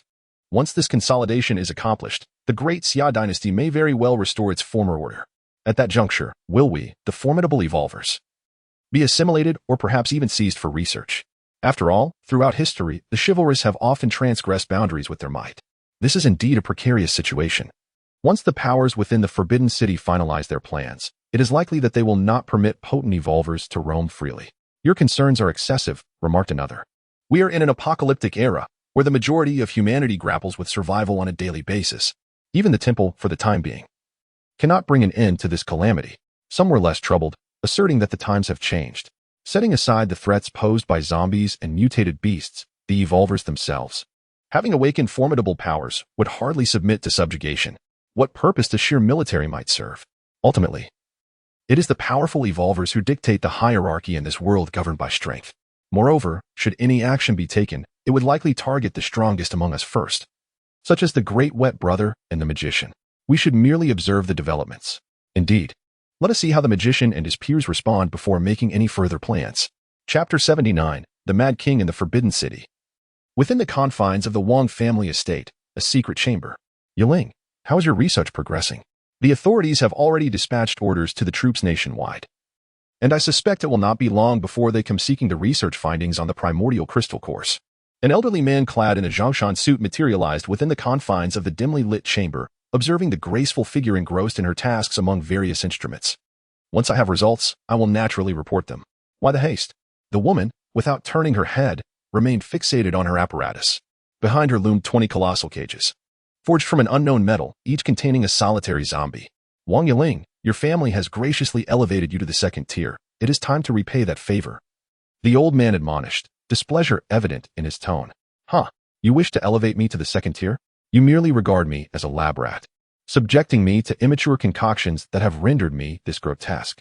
Such a gift is hardly worthy of gratitude, she retorted, suddenly pivoting to reveal a visage twisted in horror, marked by an unsettling and fearsome countenance. Her eyes sparkled with malice and a thirst for blood. Wang Yiling, do not forget that your brother's fate rests in my hands. The elder quivered under her gaze, involuntarily retreating a couple of steps. So you rely on my brother as a means to threaten me, Wang Yiling replied, retracting her bloodthirsty glare and regaining her composure. After a moment of silence, she spoke, I wish to see my brother. It has been over a month since I last laid eyes on him. Following our reunion, I shall divulge my latest research findings, which detail a method to attain the third tier without any adverse effects. The prospect of such a breakthrough caused the old man's pupils to constrict, his breath growing rapid. This revelation signified that their family could wield even greater power, securing an advantageous position in the current world. However, he soon regained his composure and, raising his gaze to the woman before him, said, Very well, but you must first inject this. The elder spoke as he retrieved a vial of potion from his cloak. The azure liquid emitted a faint glow. This concoction had the power to temporarily seal the abilities of an evolved being. You intend to use something I developed against me. The Wang family truly exhibits a remarkable lack of humanity, the woman retorted with a cold smirk. Her expression remained calm, as if she had anticipated this outcome all along. Regardless, you are now at the second tier. We must take precautions. As long as you obediently serve the family, I assure you that your brother will live a life free of worries. Wang Yiling remained silent, accepting the potion from the elder's hand and consuming it without hesitation. Excellent. In half an hour, someone will bring your brother here. At that time, I hope your research results are indeed as you claim, the elder expressed, visibly pleased. He cast a lingering glance at Wang Yiling, feeling a twinge of regret. It was a pity that her lineage had become so deeply entangled in enmity with the family that reconciliation seemed impossible. Otherwise, with her remarkable research talent, she could undoubtedly ensure the Wang family's legacy for several more centuries in this new world. Alas, Wang Yiling harbored nothing but boundless hatred toward the main branch of the Wang family. The elder exited the secret chamber and instructed the guards outside. Keep a close watch on her. Report immediately if there is any unusual activity. Yes, master, they replied. Outside the chamber, 21st-tier warriors stood vigilant, their watchful eyes fixed through the immense high-tech glass, observing Wang Yiling's every move under their scrutiny. As she gazed at the departing elder, a cold smile crept across her face. Over an hour later, 5 pinnacle experts of the first tier entered, accompanied by a frail young boy, Xiao Chuan. Wang Yiling felt a surge of excitement. Within the Wang family, her sole concern was for her younger brother. The others, despite their blood ties, treated the siblings with indifference, viewing them merely as tools of the family due to their mother's humble origins. The elderly man was the current head of the Wang family and also her biological grandfather. Sister, I'm fine, Wang Chuan exclaimed, his excitement palpable as he rushed towards her. The siblings embraced, tears streaming down their faces. Yiling, you have seen your brother. It is time to fulfill your promise, the elder approached. Why should I hand over what I have discovered to this heartless family? Wang Yiling suddenly raised her head, a cold smile gracing her lips. Do you wish to go back on your word? The elder's expression turned frigid. Behind him, 5 first-tier peak experts closed in. Wang Yiling, I shall grant you one more opportunity. Hand over the research results obediently. Do you believe you can threaten me as you once did? Wang Yiling erupted into laughter, her voice laced with madness. Attack! The elder commanded, his voice icy. The 5 figures behind him drew their swords in unison, their movements swift as a cheetah, lunging forward. Swish! The flash of the sword sliced through the air, cleaving Wang Yiling and her brother in two. Everyone froze in shock.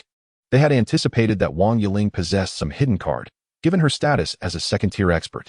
Although she had consumed the sealing potion, it was conceivable that she still had other means. However, They did not expect her to be cut asunder in a single stroke. No, wait. There's no blood. A man discerned the anomaly. As his words echoed through the chamber, eerie laughter filled the space, sending shivers down their spines. In the next moment, amidst the astonished gazes of all present, the chamber space shattered like a mirror, fragmenting into countless pieces before dissipating into thin air. Subsequently, an identical chamber materialized. The sole distinction was that Wang Yiling was clutching Wang Chuan, standing in a corner, her frosty gaze fixed upon them. What was happening? Wang Yiling, was not your power supposed to be sealed? Moreover, your face. The elder, taken aback by the exquisite beauty of Wang Yiling's visage, felt an overwhelming sense of shock. Before him lay a reality that utterly shattered his comprehension. The face that had been marred by the experimental drug had, at this moment, astonishingly restored itself. You did not foresee this, did you? That vial of experimental serum, while it disfigured my face, also awakened my latent talents. Furthermore, today, I have completely resolved the residual effects. Wang Yiling's gaze remained icy as she regarded the elder, her eyes shimmering with a chilling light. Her voice dripped with mockery, as if deriding the elder's ignorance and folly. This is impossible. The elder's eyes widened, a profound and indescribable fear surging within him. He had always believed he was in control of the situation, yet he had failed to realize that from the very beginning, they had been ensnared in Wang Yiling's trap. A slight smile of triumph graced the corners of Wang Yiling's lips as she continued, throughout this period, the entire chamber has existed within my realm of thought. Everything you have witnessed is but an illusionary mirror. This includes my daily research routine, and even the moment I consumed the sealing potion. All of it was merely a fabrication of illusions that I conjured for your viewing pleasure. Upon hearing this, the elder was struck as if by a thunderbolt, his body trembling involuntarily. How could this be? Cold sweat erupted on his forehead. He could scarcely believe that everything felt so vividly real. How could it possibly be an illusion? You shall perish. Wang Yiling laughed maniacally, her demeanor bordering on madness.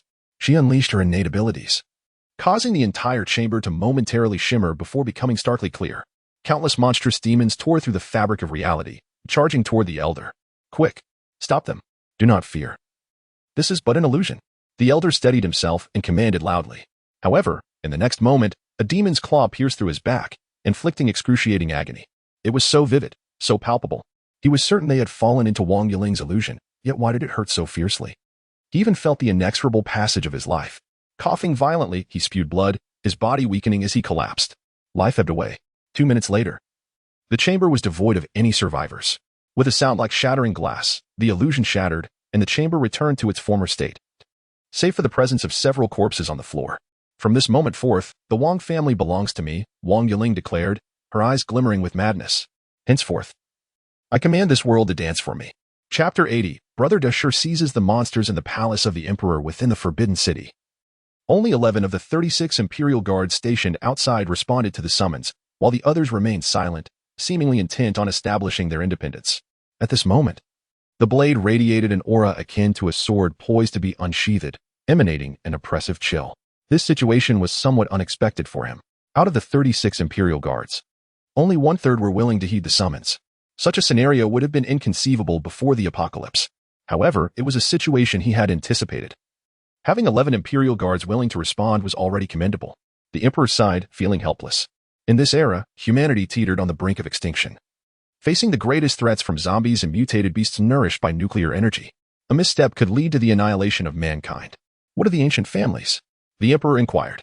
The Wang family has undergone significant upheaval. Wang Yiling, the Mad Wang, has become the head of the family and is willing to share the research findings on the primordial crystal cores with us.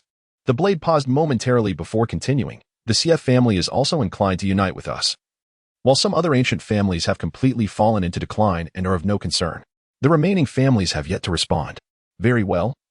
Let us first share the research findings with the Wang family to bolster the strength of the Dragon Core in preparation for the fierce competition among the nations.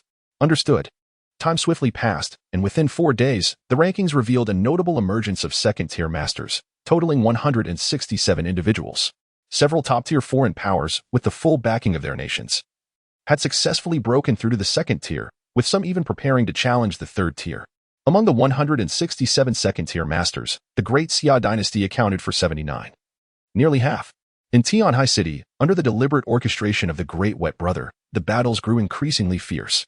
In the city of Tianhai, over 150,000 zombies were successively thrust into the battlefield by him. This expedition to Tianhai proved to be immensely profitable. Brother Dashu was filled with exhilaration, his gentlemanly demeanor unable to contain itself. Within a mere 3 days, he had utilized the zombie horde and mutated beasts to engage in fierce combat, depleting over 1 million zombies and reducing the number of mutated rats to below 60,000. Throughout this process, numerous second-tier creatures emerged, and even one third-tier specimen made its appearance. His own level soared dramatically, reaching the impressive rank of second tier, level 10. He required merely 8 more crystal cores to ascend to the third tier. The population of second-tier mutated rats was already significant, and with another wave of evolution, it was certain that they would breach into the third tier. The more he contemplated, the more exhilarated he became.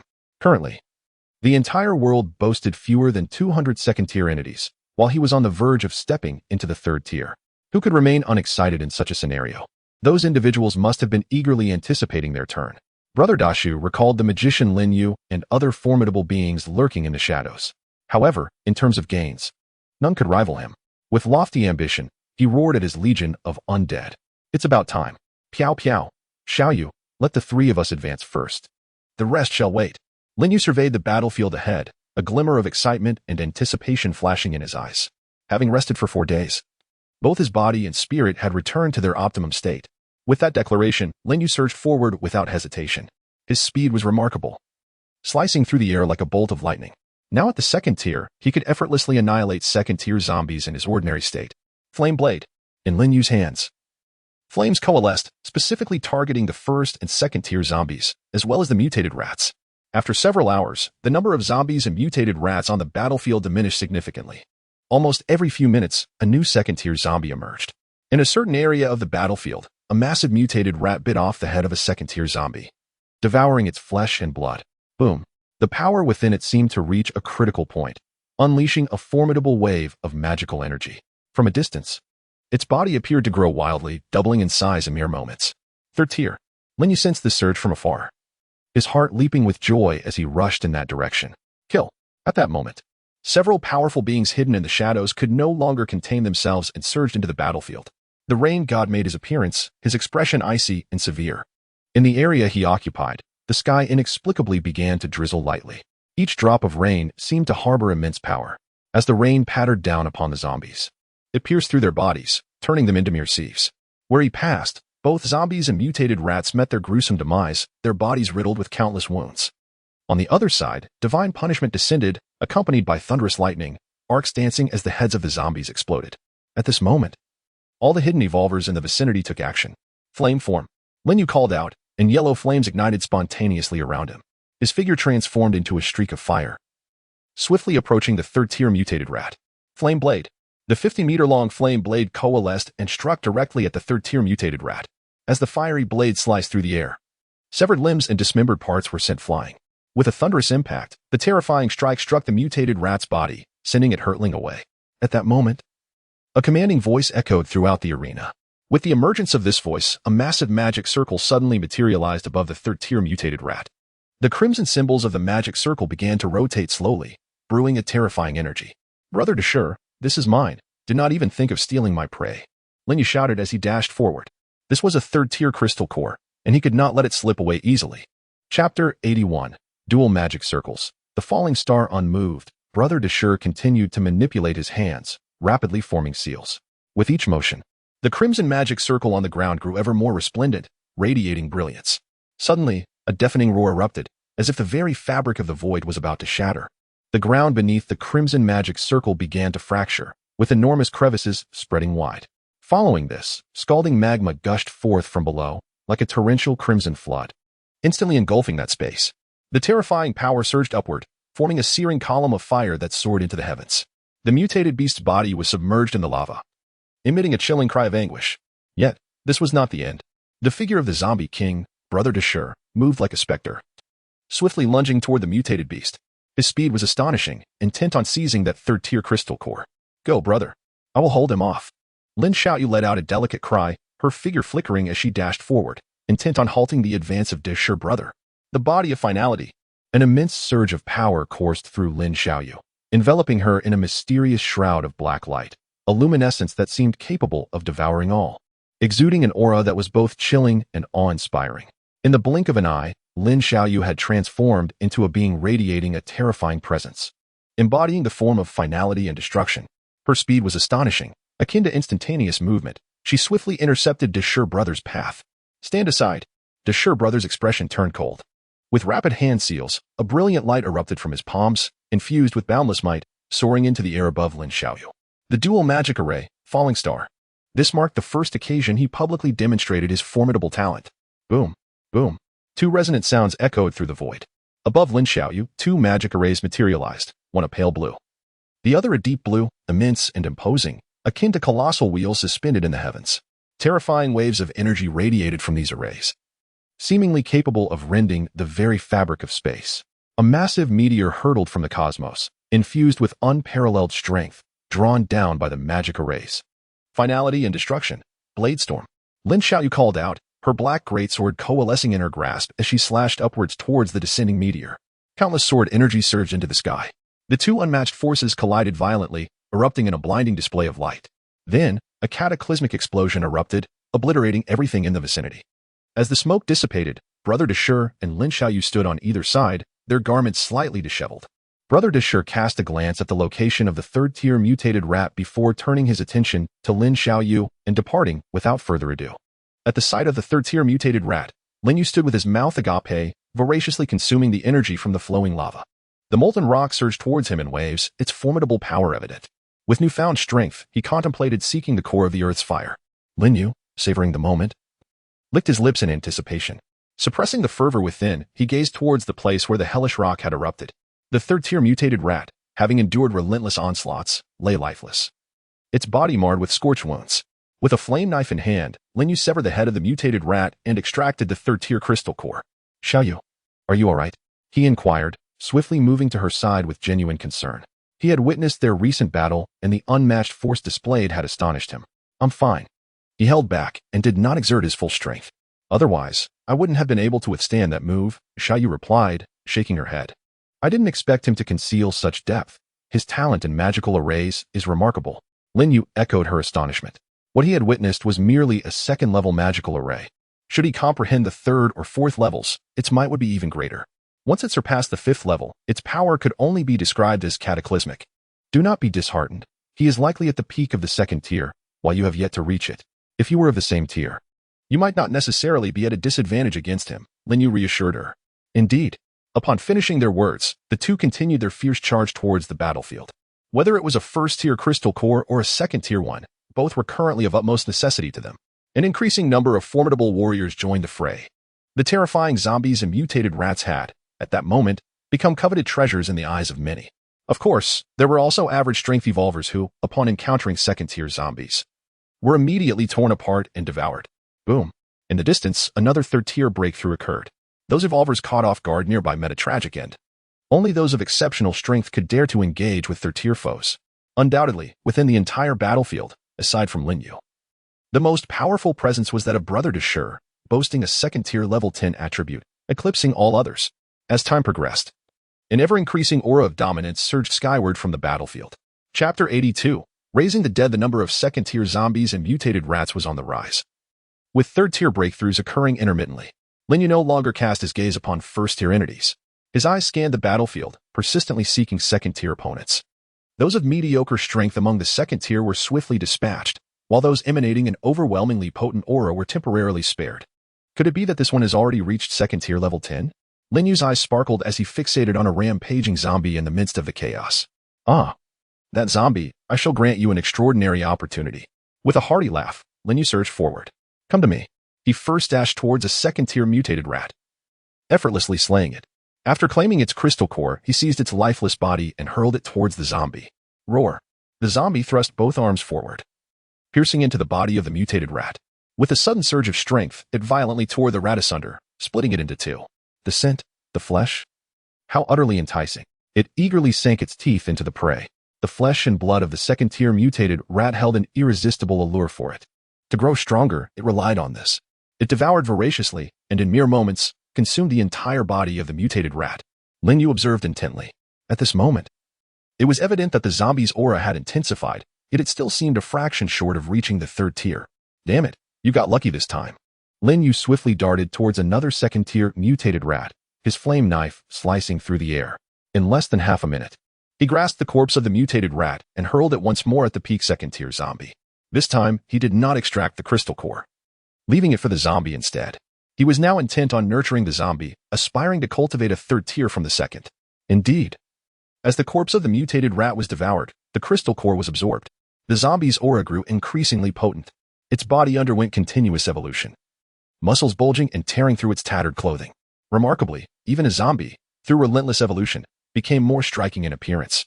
Its muscular contours were pronounced, exuding both strength and beauty. If those infatuated women were to behold this sight, would they not rush forward in a frenzy? Lin Yu clicked his tongue. Pa, what am I thinking? Roar.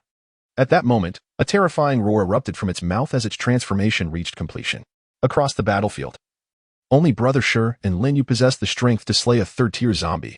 Others had yet to attain such power. Lin Yu remained vigilant, keeping a watchful eye on his surroundings to guard against any potential ambush from the sixth. The third-tier zombie had just completed its metamorphosis, eagerly tearing apart several passing mutated rats. Now was the moment.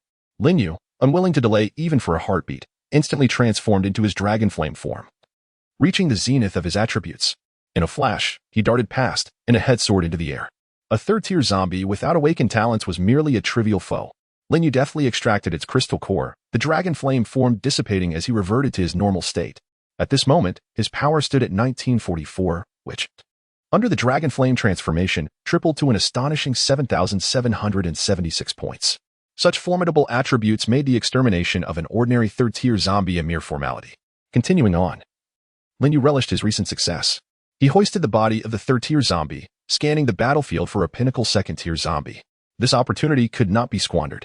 The flesh and blood of a third-tier zombie contained energy far superior to that of a second-tier, and could undoubtedly nurture a pinnacle second-tier mutated rat into a third-tier one. However, the number of pinnacle second-tier zombies was scarce. He would need to eliminate more second-tier zombies to elevate their ranks. Lin Yu surveyed his surroundings and found only a single ordinary second-tier zombie remaining. The battlefield was witnessing a rapid reduction in the numbers of both zombies and mutated rats. A chaotic, three-way battle had erupted, with zombies, mutated rats, and human evolvers all engaged in relentless slaughter. The sounds of booming explosions echoed incessantly. Various extraordinary abilities soared through the air, emanating a kaleidoscope of brilliance. The battles of the gifted were always so resplendent and vibrant. Lin Yu gazed at the swirling hues of light, unable to suppress his admiration. As the battlefield contracted, several individuals caught his attention. These individuals possessed formidable strength, and he contemplated ways to recruit them once the fighting subsided. Lin Yu murmured to himself while searching for second-tier prey. Suddenly, a familiar figure materialized within his line of sight. It was a short-haired girl, her expression stern and her gaze sharp as a blade. Clad in a snug suit that accentuated her graceful silhouette, she was enveloped in a dense aura of black magic. She wielded an enormous black scythe, several times larger than her own frame, yet it appeared weightless in her hands as she swung it effortlessly. The scene was anything but harmonious. Wherever she passed, zombies fell in droves. Jingo, Lin Yu whispered. Encountering this girl again stirred a flicker of excitement and anticipation within him, emotions that left him somewhat bewildered. Could it be that I have genuinely developed feelings for her? That seems implausible. Lin Yu mused, perplexed. Their time together had been merely a few days, and it had not originated from romantic sentiments. Initially, it was merely primal instinct, but as time progressed, it seemed that her shadow had begun to linger in his heart. Chapter 83. Intimate affection on the battlefield. During his time in Tianhai City, Lin Yu frequently found himself reminiscing about Chen Jing'er. He recalled the prideful expression on her face as she subdued him, and the sight of her, utterly exhausted yet unyielding, still clinging to her bravado, recalling her indomitable spirit. She resolutely clenched her tiny fists and vowed to seize control of her destiny. Lin Yu, lost in thought, felt an involuntary smile tug at the corners of his mouth, reflecting a sense of pride. It appeared that she had awakened a remarkable talent. He observed her exquisite figure darting across the battlefield, effortlessly hunting her prey with grace. She seemed to embody an even greater vitality. After admiring her for a moment, Lin Yu turned to pursue his own path. His bag was already brimming with numerous second-tier crystal cores, and he possessed a full 8 third-tier ones. With just 2 more third-tier kills, his strength would surge once again, leading to a transformative leap. Where do you think you're running off to? You go. Suddenly, a playful reprimand echoed through the air. Lin Yu's expression froze, and he turned to see Chen Jing'er rushing towards him, wielding her scythe with fervor. Along her path, all creatures fell silent, defeated. Yugo, in the blink of an eye, Chen Jing'er was upon him. Catch me. With that, her scythe vanished, and she leapt into his arms. What the? Lin Yu was taken aback as Chen Jing'er collided into him, sending both tumbling to the ground. Jing'er, wait a moment, please. Just as Lin Yu attempted to voice his thoughts, a soft sensation enveloped his lips. It felt like an electric shock coursing through him, leaving him momentarily stunned. Wait, Lin Yu found himself in disbelief, utterly flabbergasted. He had been caught off guard. This was amidst the chaos of battle. What an astonishing distraction, and indeed, far too perilous. Everything transpired in a mere few seconds. Lin Yu, in a state of helplessness, erupted with an overwhelming surge of dark magic, enveloping the two individuals. The surrounding zombies and mutated rats, propelled by this formidable force, were flung away, unable to approach them. Within the radiant pillar of magic, Lin Yu fervently reciprocated. He yearned for Chen Jing'er just as much. The sudden explosion of immense magical energy drew the attention of many onlookers who turned to witness two silhouettes entwined within the luminous aura, seemingly engaged in a kiss. Goodness. Lu Qi, observing this scene, unfurled his wings and soared closer for a better view. So, this is the supreme leader? A wave of intense pressure emanated from the magical pillar, making it difficult for him to maintain his flight. It was overwhelmingly powerful. The aura radiating from the pillar felt as imposing as a mountain, suffocating in its might. Out of my way. A crisp voice resonated from within the magical pillar. All right. Lu Qi chuckled, flapping his wings and swiftly departing. How fierce, how enviable. Lu Yu, having dispatched several zombies, watched from a distance, letting out a sigh of admiration. In the next moment, a small hand grasped his ear. Ah, it hurts, it hurts. Let go, dear. Yang Shanshan, her cheeks flushed, tugged at his ear, leading him away in another direction. This scene did not go unnoticed. Many others were also watching. You scoundrel, shameless. Lu Shiyun muttered under her breath, feeling a pang of jealousy and a hint of disappointment as she observed the intimacy of the pair. On the other side, Lin Xiao's eyes were equally wide with astonishment. Who was that woman? It seemed she had already progressed to such a stage with her brother. Perhaps they had. She dared not contemplate further. She had been outpaced. Yi Piao mused, is Master truly so liberal? Numerous onlookers, shocked by the audacity of the scene, were even more alarmed by the immense magical power Lin Yu had effortlessly unleashed. They hastily recorded the moment, certain it would create a stir online. With a sly grin, Lao Lu discreetly activated the recording function on the forum, capturing this explosive spectacle. He had even devised a title, The Master Magician Engages in Scandalous Acts on the Battlefield of Thousands. Is this a moral decline or a distortion of humanity? Within the radiant pillar of magic, Lin Yu reflected, is it nearly over? There are still pressing matters at hand.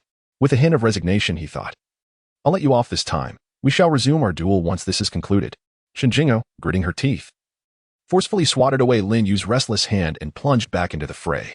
Lin Yu gazed at her graceful figure, licking the blood from his lips with a faint smile of bittersweet amusement. That girl. Chapter 84, Recruiting the Thunder Team Suddenly. A terrifying explosion echoed across the arena. A dual magical array, the falling star. From a distance, two colossal blue magical circles, each measuring 20 to 30 meters in diameter, materialized high in the sky. A gargantuan meteor, imbued with overwhelming power, hurtled toward them from the cosmos. Beneath the meteorite lay two magical arrays, resembling enormous hands that tightly grasped the celestial rock, pulling it down towards the earth with great force. Is this the true might of your technique? Lin Yu narrowed his eyes, his expression growing increasingly grave. In the face of this move from his formidable opponent, even he would have to assume his dragon flame form to remain unscathed. This individual was indeed terrifying. How had he never heard of such a figure in his previous life? Lin Yu pondered silently. In this incarnation, there were undoubtedly many powerful beings, unknown to him in the past. It seemed this individual had met an untimely end early on in his former life. At that moment, in the sky, beneath the two-tiered magical arrays, a colossal mutated rat let out a thunderous roar, echoing like that of a great beast. This was the mutated Rat King. After several days, its body had grown to an astonishing size, comparable to a small mountain.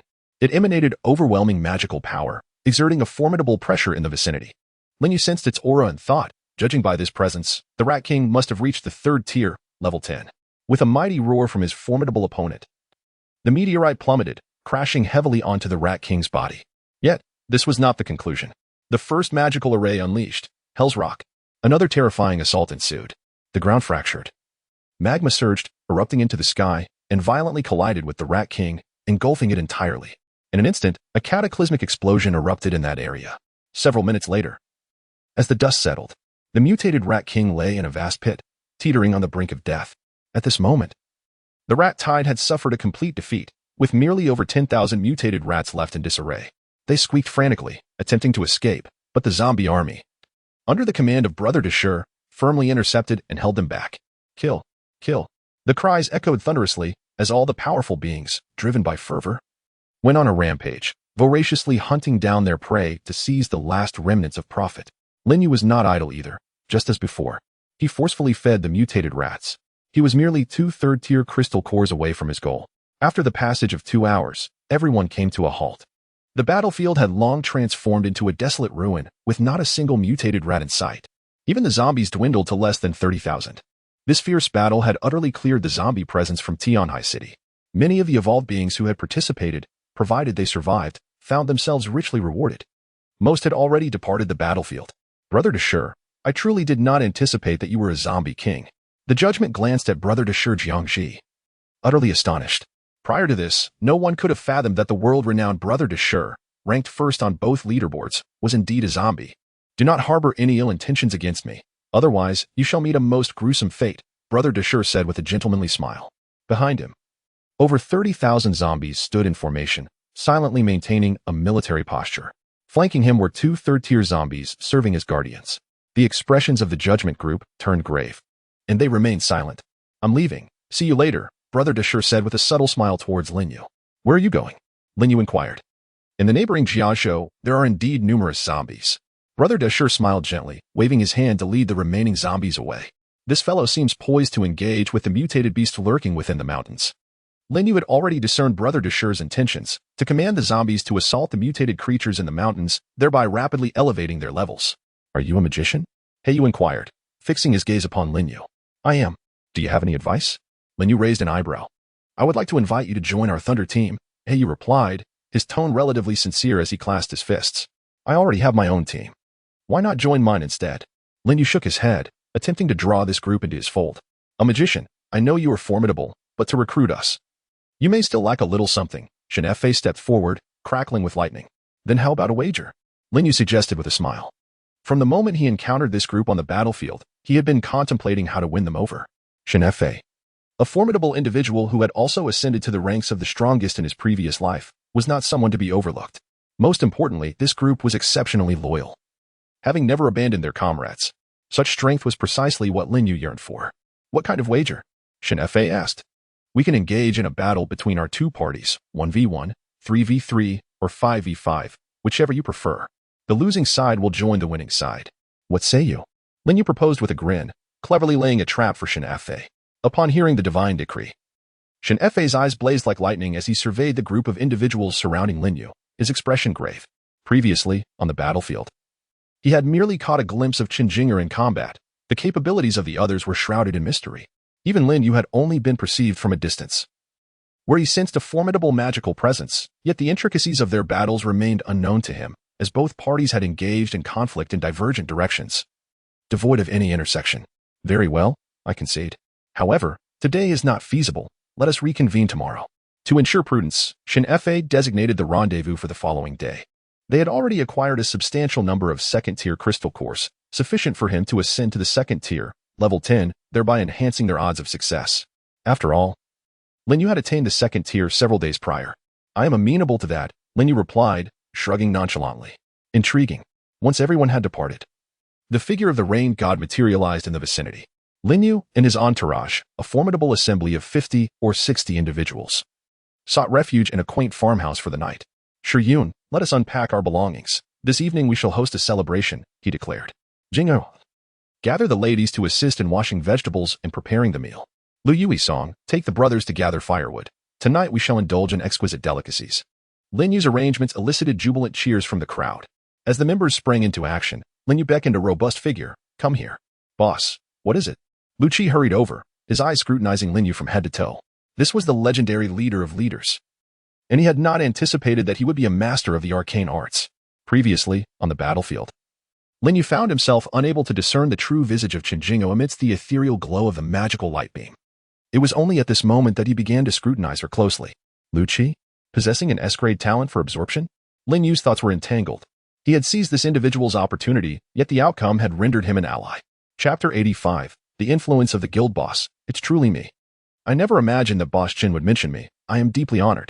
Lu Qi wore a fawning expression, his smile insipid and sycophantic. Lin Yu observed the man, his lips twitching slightly. There was something about him that felt distinct from the memories he held. In his previous life, this individual had absorbed the power of a fire dragon, becoming immensely formidable. Lin Yu had been fortunate enough to witness that once.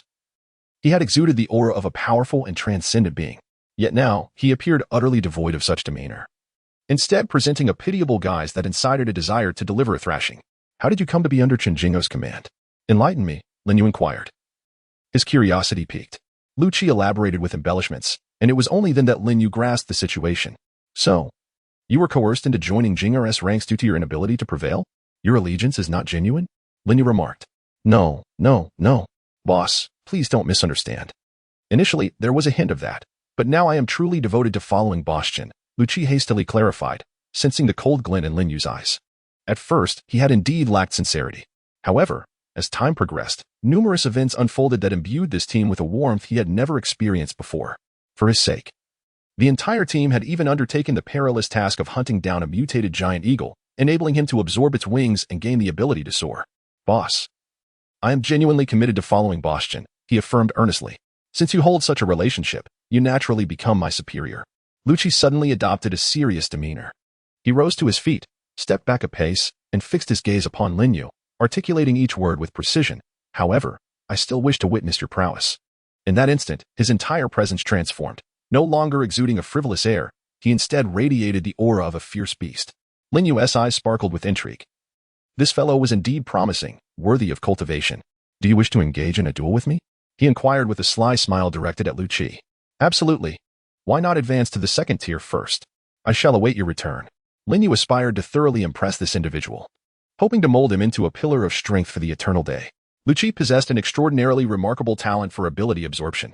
While each part of his body could only absorb a singular ability, it was capable of being overwritten, as long as he continuously assimilated stronger abilities. He could ultimately evolve into a formidable power and ascend the ranks of the strongest. Ah, indeed, my leader, you have already reached the second tier. Lu Qi chuckled awkwardly. He was merely at the first tier, level 10. Against a second-tier powerhouse, he would certainly be overwhelmed without even a fight. However, during the recent rodent tide battle, he had accumulated an ample number of crystal cores, sufficient to elevate him to the second tier, level 4. Go now, achieve your breakthrough, and then return to me. Do not attempt to break through here. Find a more distant locale. Lin Yu cautioned, apprehensive that this fellow might inadvertently damage the farmstead during his transformation. Very well. Lu Qi dashed away in a flash. Lin Yu shook his head and entered the kitchen. Inside, a group of women huddled together, whispering among themselves, upon his arrival. They fell silent, some even blushing. Lin Yu felt inexplicably perplexed, sensing that the women around him were laughing at him. Approaching Chen Jing'er and her companions, he realized they were not in a much better state, each of them blushing furiously as they gazed at him. What are you all laughing at? Lin Yu inquired, touching his face, only to find nothing amiss. Brother, the video of you and Sister Jing kissing amidst the battlefield has gone viral on the forum, Lin Xiao pouted, her voice laced with grievance. What nonsense is this? Lin Yu's voice rose several octaves in shock. Which scoundrel is so idle as to expose this on the forum? He was taken aback and hastily opened the rules forum for the Daxia district. As soon as he entered, a striking title caught his eye. Shocking. The master magician indulges in a duel game on the battlefield. Is this a moral decline or a distortion of humanity?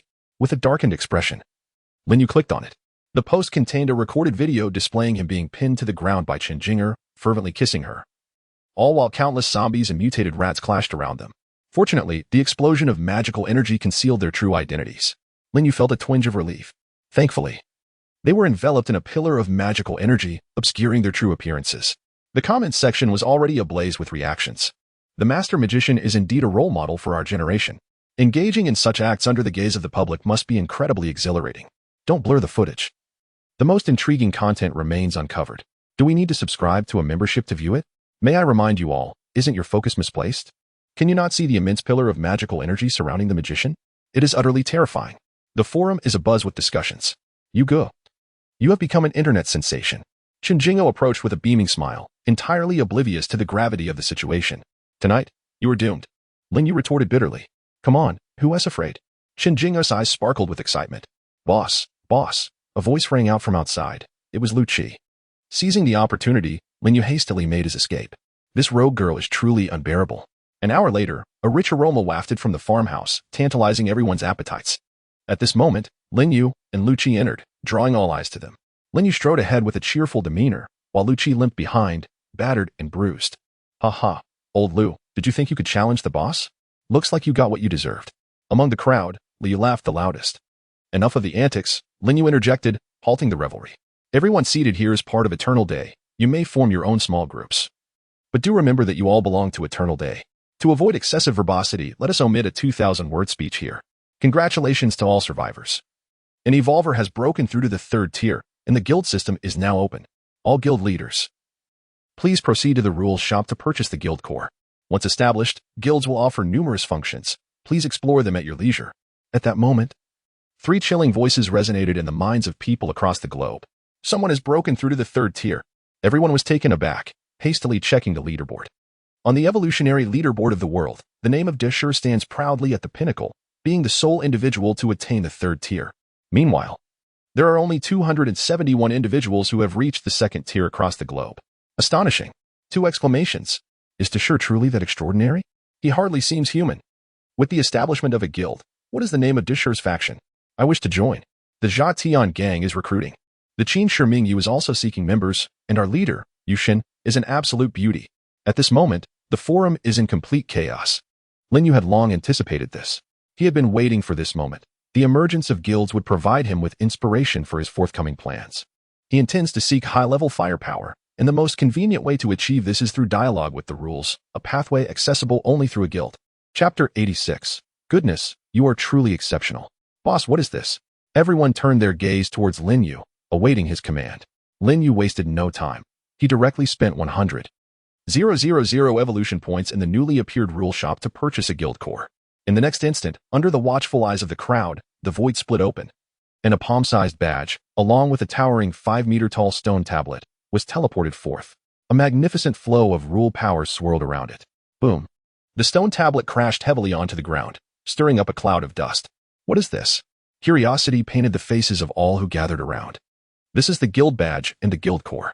Lin Yu seized the badge, pricked his finger to let his blood drop upon it, and inscribed the words Eternal Day with his mental energy. Simultaneously, he carved a guild emblem depicting an ancient sword piercing through the sun. This is the emblem of Eternal Day, a distinctive tattoo that manifests on the bodies of all its members. When individuals infuse their spiritual energy into it, they officially become part of Eternal Day. Upon hearing Lin Yu's words, everyone began to channel their spiritual energy into the guild emblem, leaving behind their unique spiritual imprint. In the next moment, a sensation of warmth surged through a particular part of their bodies. What is this?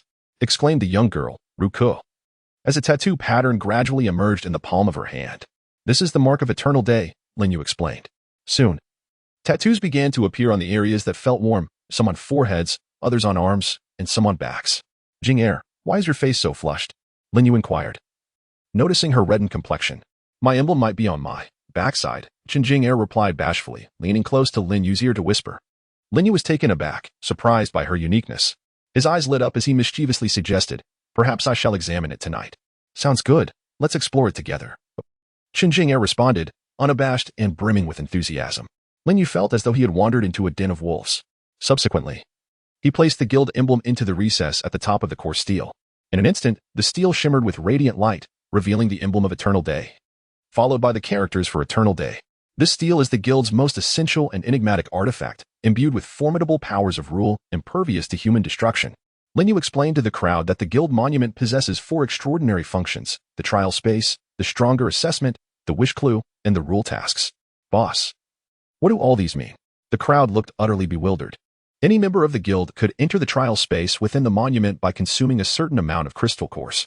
Inside the trial space, one could simulate various environments based on their thoughts, allowing for the exploration and development of their innate abilities.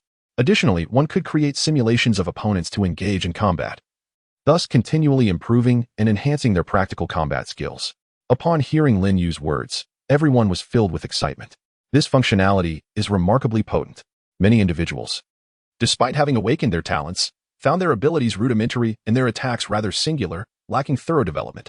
I have awakened the talent of lightning, but at present, I can only dart around quickly. My methods are indeed too simplistic, remarked the lightning wielder. Zhou in simulated combat, you say? Jing-er pondered thoughtfully, glancing at Lin Yu. If I were to simulate a battle against him, would I be able to discover a way to counter him? What about the other 3 functions? Lu Shiyan inquired, articulating what everyone was eager to know. The stronger assessment is a trial that evaluates the strength of an evolver through rules. By undergoing this trial, one receives a corresponding rating. This rating is crucial for the latter 2 functions, Lin Yu replied with a smile. He was familiar with all of this from his past life and had even experienced it firsthand, which is why he eagerly awaited this moment's arrival. The four functions of the guild hold an irresistible allure for the strong. Thus, in this world, there are no lone wolves. One must either join another's guild or establish a guild of their own. The third feature is the wish clue. Members of a guild may make a wish once a month to the rules, seeking clues for specific information. At this point, Linyu gestured towards the Lightning Man. For instance, if you desire to know how to elevate your A-level talent to S-level, you may wish to the rules, which will provide corresponding hints. However, each individual is granted only one opportunity per month, and the depth of the hints is contingent upon the strength assessment. The higher the rating, the more detailed the hint. Upon hearing this, the crowd was once again astounded to an unparalleled degree. Is it truly possible to play this way? Boss, does this mean our talent levels can indeed be enhanced? Naturally. Everyone's talents can be improved through fortuitous treasures or personal insights, although it is quite challenging. Linyu himself advanced his talent from F grade to S grade by absorbing the precious blood of a fire dragon. Of course, each individual's method of talent advancement varies. Boss, what does the rule task mean? Someone inquired. The rule task refers to the rules occasionally issuing certain tasks. Upon completion, rewards will be granted. The task level is also related to the strength assessment. Linyu explained extensively, yet everyone remained in a state of bewilderment, unable to fully comprehend the immense information presented. Gratitude to the capricious Sandao for the exquisite floral gifts. Appreciation to Shuji from Zhaoren Palace for the generous likes. Thanks to Yin Ya Tian for his supportive likes. And heartfelt thanks to all the esteemed individuals who have contributed their love. Chapter 87. The third stage, Astonishing the World Boss. How is this contraption to be utilized? Lucci inquired, pointing at the grand stone tablet before him. The guild's core stone tablet cannot be stored in space. It must be carried. Thus, it is time to forge a secure bastion and establish a guild residence. Presently, Tian'ai City stands as the optimal choice. The zombies have been entirely eradicated, and beyond the city lies a forest, along with the vast Tian'ai Lake, abundant with advanced crystal nuclei. Everyone was filled with exhilaration and yearning. No one wishes to wander aimlessly in this apocalyptic world. Who does not desire a warm abode? A place to rest peacefully? At this moment, they glimpsed the silhouette of home. All right, we have said enough. Let us hasten to our meal. Today, everyone should have gathered numerous crystal nuclei. After dining, those ready to ascend should venture into the trial space to make their breakthroughs, and also to familiarize themselves with it, Linyu remarked. With hearts aflame with excitement, the group devoured their meal. They felt that the delectable dishes before them, though sumptuous, paled in significance compared to their eagerness to embark on the new experience. The initial experience incurs no fee, lasting for 1 hour. Subsequent entries will require a recharge, Linyu stated with a smile. Recharge? The crowd looked on, bewildered. 1 hour necessitates the expenditure of 100 zero-tier crystal nuclei, or 1 first-tier crystal nucleus. Wow, this is rather exorbitant, isn't it? The rules seem to be extortionate. A collective discomfort echoed among the crowd, each individual experiencing a pang of frustration, though they had all attained the status of first-tier revolvers. Advancing to level 10 demanded a considerable number of first-tier crystals, and their stock of zero-tier crystals was dwindling. Linyu shook his head. Indeed, in the early stages, few could afford the necessary resources. However, as they progressed into the later stages, acquiring surplus third or fourth-tier crystals would prove significantly easier. Yet, there were instances in the trial space where they might spend hours without yielding any results. When all was considered, it remained a costly endeavor. Despite their grumbling, the excitement within them was palpable as they rushed to the guild monument. Their mental energies melded with the stone, and in an instant, their forms transformed into radiant beams of light, engulfed by the monument. Shiryun, select the guild's stronghold by tomorrow, and I shall appoint you as vice president. Henceforth, the management will rest in your capable hands, Linyu stated, casting an apologetic glance toward the woman. He had numerous tasks ahead of him, and he could not afford to squander time on mundane matters, seeking various high-tier fire attribute treasures, advancing his talents, and delving into the calamities that lay at the heart of the apocalypse. Brother, you need not worry. I shall manage Eternal Day proficiently, and in the future, you will witness a flourishing and glorious home. Lu Shiryun reassured him, her understanding of Linyu evident. Thank you, Linyu exclaimed, gently grasping her small hand. Shiryun, rest assured, I will ensure that you have all the crystals and resources necessary for your advancement. Lu Shiryun felt the weight of many gazes upon her. Her cheeks tinged with a rosy hue. Several other women were watching, and she felt somewhat out of her depth. Shinjingo smirked, her lips curling into a smile as she recalled the imminent battle that awaited them that night. Half an hour later, several individuals were thoroughly satiated and eagerly ventured into the trial space to undergo their breakthroughs. Linyu was also preparing to ascend to the third tier. Harboring concerns that the hour of complementary time might prove insufficient, he promptly recharged with 10 first-tier crystal nuclei. In an expanse of pristine white land, an endless plain unfolded before him. This was the trial space. Lin Yu seated himself upon the ground and commenced absorbing the crystal nuclei. During the recent rodent tide conflict, apart from Brother Shi, his gains were the most substantial. He had amassed over 600 first-tier crystal nuclei, more than 200 second-tier, and had gathered enough third-tier nuclei to amount to 10. This would enable him to advance directly to the third tier, becoming one of the 2 rare third-tier powerhouses in the entire world. Without hesitation, as each crystal nucleus was absorbed, the aura surrounding him grew increasingly formidable. The magical energy within him became restless, surging forth uncontrollably. Second tier level 1. Second tier level 2. Second tier level 10. Third tier. Lin Yu, in a single breath, catapulted from the second tier, charging towards the third tier. Boom. This breakthrough consumed over an hour. As the energy erupted, a magnificent pillar of magical light soared into the heavens, overwhelming in its grandeur, causing the very earth to fracture into shards. At last, he had reached the third tier. Lin Yu clenched his fist, feeling the tumultuous power within him, and a satisfied smile graced his lips. He sensed that his attributes had undoubtedly reached a terrifying level. At that moment, within a small military base near Tianhai City, a middle-aged man seated at the helm furrowed his brow, pondering the swift resolution of the rodent tide in Tianhai City.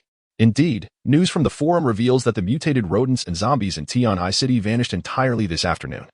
Below, a middle-aged man clad in military attire reported that an unyielding battle had ensued between the zombies and the mutated rodents, and subsequently, other evolved beings intervened to bring an end to the chaos. However, the original survivors of Tianhai City now number less than 1/10, with 2 major districts completely obliterated. With a resounding clap, the middle-aged man slammed his palm onto the table, his gaze icy. Initially, they had planned to return in 2 days to tidy up the aftermath and collect high-grade crystal nuclei. Who could have anticipated such a turn of events? He pondered why the zombies would recklessly engage in combat with the mutated beasts, resulting in an abrupt conclusion to the conflict. Casting a glance at the leaderboard, his ire was ignited by the glaring presence of 2 third-tier entities.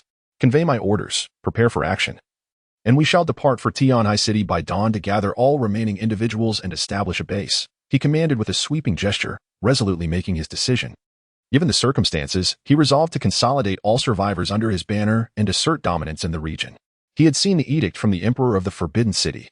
Yet times had changed. He had long harbored ambitions of supremacy and would naturally not adhere to it. Consequently, the entire legion experienced a schism, leading to a significant conflict. The die-hard loyalists of the temple were nearly purged by his hand.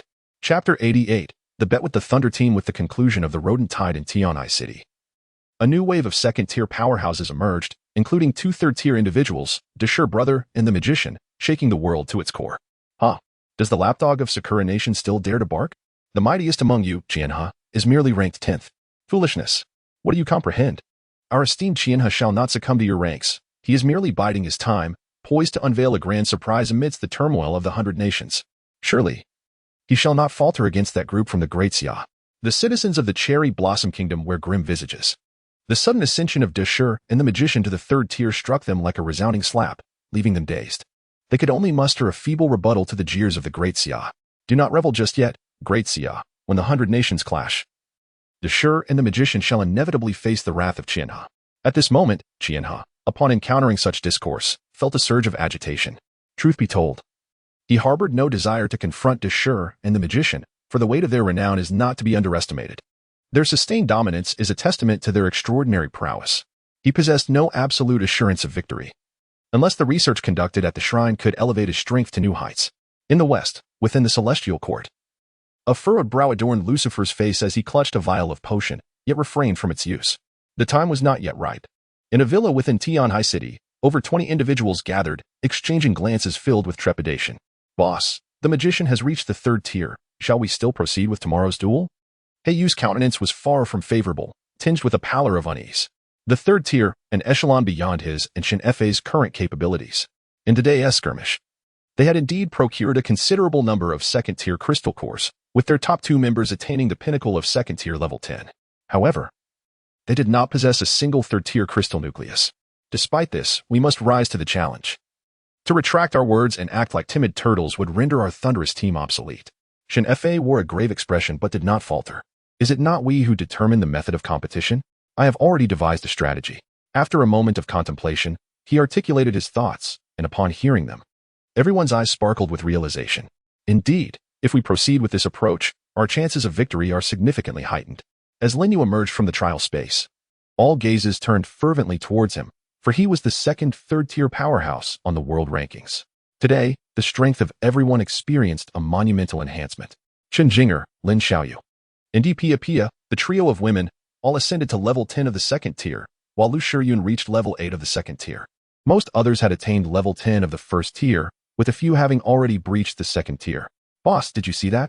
Among the 271 powerhouses above the second tier on the world rankings, our everlasting day occupies 15 slots, Lu Qi exclaimed with palpable excitement. This indeed was astonishing news that instilled a profound sense of pride in everyone. All right, let us continue to strive forward. Lin Yu encouraged with a smile as he began to examine his attribute panel. Upon reaching the second tier, each level gained resulted in an increase of 20 points in all attributes, along with an additional 20 free points, effectively doubling the benefits compared to the first tier. After reaching the third tier, the increments would once again double, with each level bestowing an increase of 40 points in all attributes. Codename, Magician, Level, Tier 3. Rank 0, Mana, 356, 000, Strength, 4, 688, Constitution, 2, 728, Speed, 2, 896, Spirit, 3, 144. Talent, S-Rank Flame Controller, Flame Unlocked Forms, Blaze. Dragon Flame, his attributes are terrifying, comparable to an ordinary Tier 4 Evolver. With his extraordinary talent, he is nearly invincible among humans. A colossal mana pool of 350. 000 renders him fearless against any adversary. As Lin Yu returned to his chamber and laid down, he sensed a presence gradually approaching. This girl. A smirk curled at the corners of Lin Yu's mouth. He too craved some indulgence. The door creaked open, revealing a woman with alluring curves who glided in. Jingo. Just as Lin Yu began to speak, his lips were silenced by a soft embrace. Brother Yu, do not utter a word, Chen Jinger stated as she pressed closer. After a moment's contemplation, Lin Yu chose not to resist, opting to indulge her desires. Several hours later, Brother Yu, do you remember I once promised that when we meet again, I would present you with a grand surprise? Chen Jinger's delicate hand swiftly ascended to Lin Yu's neck. Indeed, I am quite astonished, he replied, a smile gracing his lips as he caressed her lustrous black hair. I never anticipated that you would develop the team to such an extent, with experts abounding. Even more surprising is the sheer magnitude of your talent. He spoke truthfully. He was genuinely taken aback. The formidable prowess displayed by Chen Jinger on the battlefield left even her astounded. It was not only terrifying but also eerily enigmatic. Her strength had undoubtedly ascended to the pinnacle of power. Yet, the surprise I refer to is not this. Chen Jingo pressed her finger against Lin Yu's lips and inquired. Little Yu, do you recall the little girl from a decade ago? This time, her address was not Brother Yu, but rather Little Brother Yu. This shift caused Lin Yu to shudder slightly. The name felt profoundly familiar, yet he could not quite grasp its significance. A moment later, a wry smile crept across his face. 10 years ago, combined with the 6 years of the apocalypse, meant that this was a matter of 16 years past, leaving him genuinely unable to remember. He only sensed a familiarity between this name and Chen Jinger. 10 years ago, in a narrow alley, Chen Jingo hinted. Lin Yu pondered, but still could not recall. It appears you have truly forgotten. Chen Jinger mused aloud, a hint of melancholy lacing her tone. Lin Yu chuckled awkwardly. He truly had no recollection. Back then, I was merely 11, while you must have been around 15. In an alley of Tianhai City, I was being bullied by a few ruffians, and it was you who descended like an avenger, driving them away and saving me. In that moment, you shone like a beacon in my heart. Chen Jingo continued, lost in her memories. Ah, there was an orphanage nearby. You were one of the children there. Now I remember, it was you. Lin Yu forced a smile as a series of indistinct images gradually surfaced in his mind. Indeed, at that time, you claimed to be the hero saving the damsel in distress, insisting that I should repay you. I even pondered whether it would be akin to the stories on television, where one would offer oneself in gratitude. Yet, the outcome was that you robbed me of the last 20 yuan I had. When Chen Jinger recounted this, she cast Lin Yu a disapproving glance. Clearing his throat to mask his embarrassment, Lin Yu coughed lightly. Subsequently, Chen Jingo would occasionally sneak glances at Lin Yu through the orphanage's fence, her young heart inexplicably nurturing an unnameable feeling. During that time, she mused that perhaps Lin Yu was her Prince Charming, descending from the heavens to rescue her in her most helpless moment, leaving an indelible mark in her heart. However, less than half a year later, she moved away with her parents, severing their connection. Yet, all these years, your shadow has lingered in my heart. It seems truly fated that we would meet again, and that we now share this bond. A satisfied smile graced Chen Jinger's face as the long-buried memories unraveled. The intimacy between the two grew deeper. The following day, Lin Yu led everyone to find a suitable location in Tianhai City to establish their guild headquarters. "Let this be the place," he declared, initiating the formation of the guild. He promptly assigned Yang Long, who possessed the ability to manipulate metal, along with Earth-affiliated talents, to commence construction. "Please wait a moment," Lin Yu said, as he sought out several well-constructed taverns, transforming into the dragon flame form. A colossal flame blade measuring 50 meters sliced through the earth, effortlessly lifting the very foundation of the tavern. "Lift it," Lin Yu bellowed, easily raising the entire establishment and sprinting towards the guild's headquarters. "Wow, boss is incredible. He actually uprooted the entire tavern," exclaimed an onlooker, marveling at the sight of someone sprinting with a building upon their back. Everyone stood in awe, struck dumb by the spectacle. They could only exclaim in admiration, acknowledging their leader's extraordinary prowess. Thus, Lin Yu proceeded to relocate 7 or 8 buildings, gradually shaping a semblance of order. "Now it's up to you," he instructed. "Expand the guild's complex outward in all directions." Yang Long was tasked with constructing the city walls, while Earth Affinity practitioners began to cultivate the barren land. The others collaborated with Lu Shiyun to initiate the planting of crops. Lin Yu efficiently orchestrated their efforts. In this apocalyptic world, food remained the most pressing scarcity. With the cessation of agricultural activity, all sources of sustenance had vanished. Thus, for a sustainable future, self-sufficiency in farming was imperative. "Brother Yu, I forgot to mention." Lu Shiyun approached. Yesterday, when the guild members absorbed the crystal cores, several of them gained insights into life-related talents. Lin Yu's spirits soared at this news. What talents did they acquire? 2 individuals obtained a D-grade talent, a 10-fold increase in maturation speed. 3 others acquired a D-grade talent, fruit wine brewing. Excellent. Excellent. Shiyun, I entrust these matters to your discretion. Please manage the arrangements. Lin Yu finally felt a sense of relief regarding the future food supply. Life-related talents had finally been acquired. A new order was being restored. Lin Yu summoned Xiaoyu, Chen Jinger, Yi Piao Piao, and Lu Qi to set off towards the battlefield from yesterday. He had a wager with the Thunder team that needed to be settled in the Mouse-Tide battlefield. The 4 he brought along, including himself, were all formidable experts. No matter how the opponent chose, victory was assured. The location of the guild's base was already on the outskirts of Tianhai City, where the mountains were relatively close, facilitating the members' future training and hunting of mutated beasts. Therefore, they had to travel over 20 minutes to reach the previous center of the Mouse-Tide battlefield. The area surrounding that battlefield was littered with corpses and blood, which, even after being dealt with by flames and breath abilities, remained utterly repulsive. Consequently, the Eternal Day base was situated far from that vicinity, for it was simply too nauseating. Chapter 89, Manipulating Blood. "Hey, I didn't expect you all to arrive quite early." Lin Yu greeted with a smile as he looked at the 20 or so individuals who had been waiting. The excitement of being able to battle against the renowned magician was palpable. "I'm here to join the fun as well," a voice echoed from the distance. In the next moment, a figure approached, clad in white. It was the man known by the codename Rain God. Behind him, more than 10 individuals followed, each radiating formidable energy. "Ah, yet another formidable opponent." Lin Yu's eyes sparkled with intrigue. He then turned to Shen Fei, inquiring, "How shall we compete?" "A 3v3 match would suffice." "Very well. We have 5 participants. You may select your adversaries," Lin Yu responded. At that moment, He Yu stepped forward with measured grace. As the second strongest of the Thunderous Roar team, he possessed both S and A class talents. In a 3v3 format, winning just 2 rounds would secure their victory. The leader of Shen Fei was prepared to engage Lin Yu in battle, yet he harbored reservations. After all, the disparity between the second and third tiers was considerable. Unless Lin Yu's attributes were notably low, which seemed implausible upon reflection. As the captain of the Thunderous Roar team, Shen Fei upheld the dignity of a strong leader and could not bypass Lin Yu to challenge another. Thus, he resolved to enter the fray alongside one other participant, with the hope that they could secure 2 victories before Shen Fei himself needed to intervene. "I will challenge you," He Yu declared, pointing at Yi Piao. With 5 members on Lin Yu's side, he had witnessed Chen Jinger in action and was uncertain of her guaranteed success. Lin Yu himself posed an even greater risk, leaving him with the remaining options of Yi Piao, Xiaoyu, and Lu Qi. He chose Yi Piao, intending to allow the seemingly weakest, Xiaoyu, to be pitted against their other comrade. It was a strategy reminiscent of Tianji's horse racing tactics. Unfortunately, his calculations were flawed. "Let us begin," Yi Piao said decisively, gripping her long sword as she stepped forward. "Boss, do you believe He Yu can win? That woman appears quite confident," inquired a young man from the Thunderous Roar team, who, despite his diminutive stature, possessed an unwavering gaze. He was the 3rd challenger to face Lin Xiaoyu. still in his teens, yet his prowess ranked third among them. He believed that Heiyu would not be defeated. The divine punishment in his eyes rose slightly, exuding immense confidence. Haha, naturally.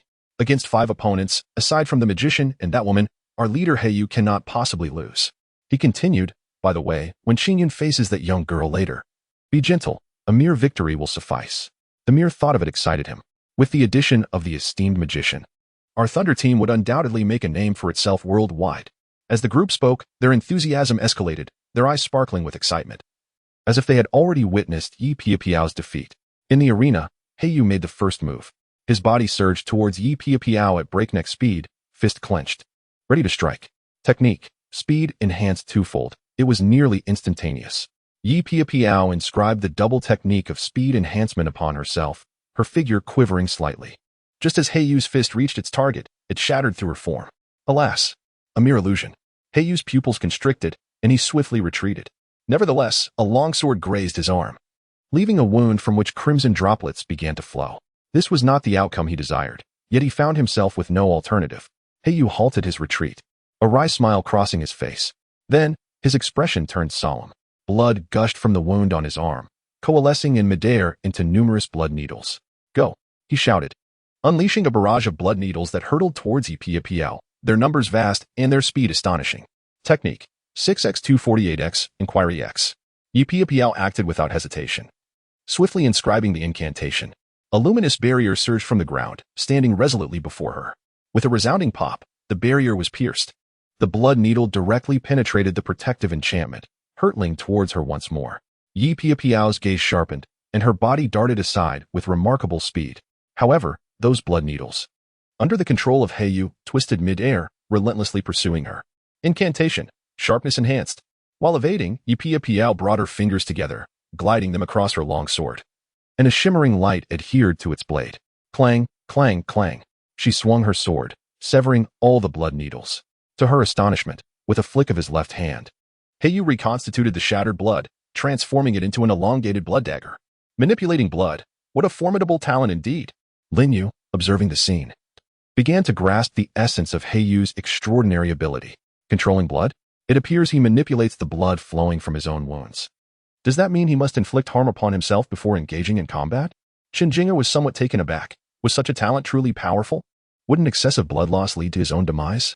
The ability to control blood is indeed formidable. Just imagine, in a moment of vulnerability, the blood within your body suddenly attacks your heart. What could ensue? Without turning his head, Linyu posed the question. Good heavens!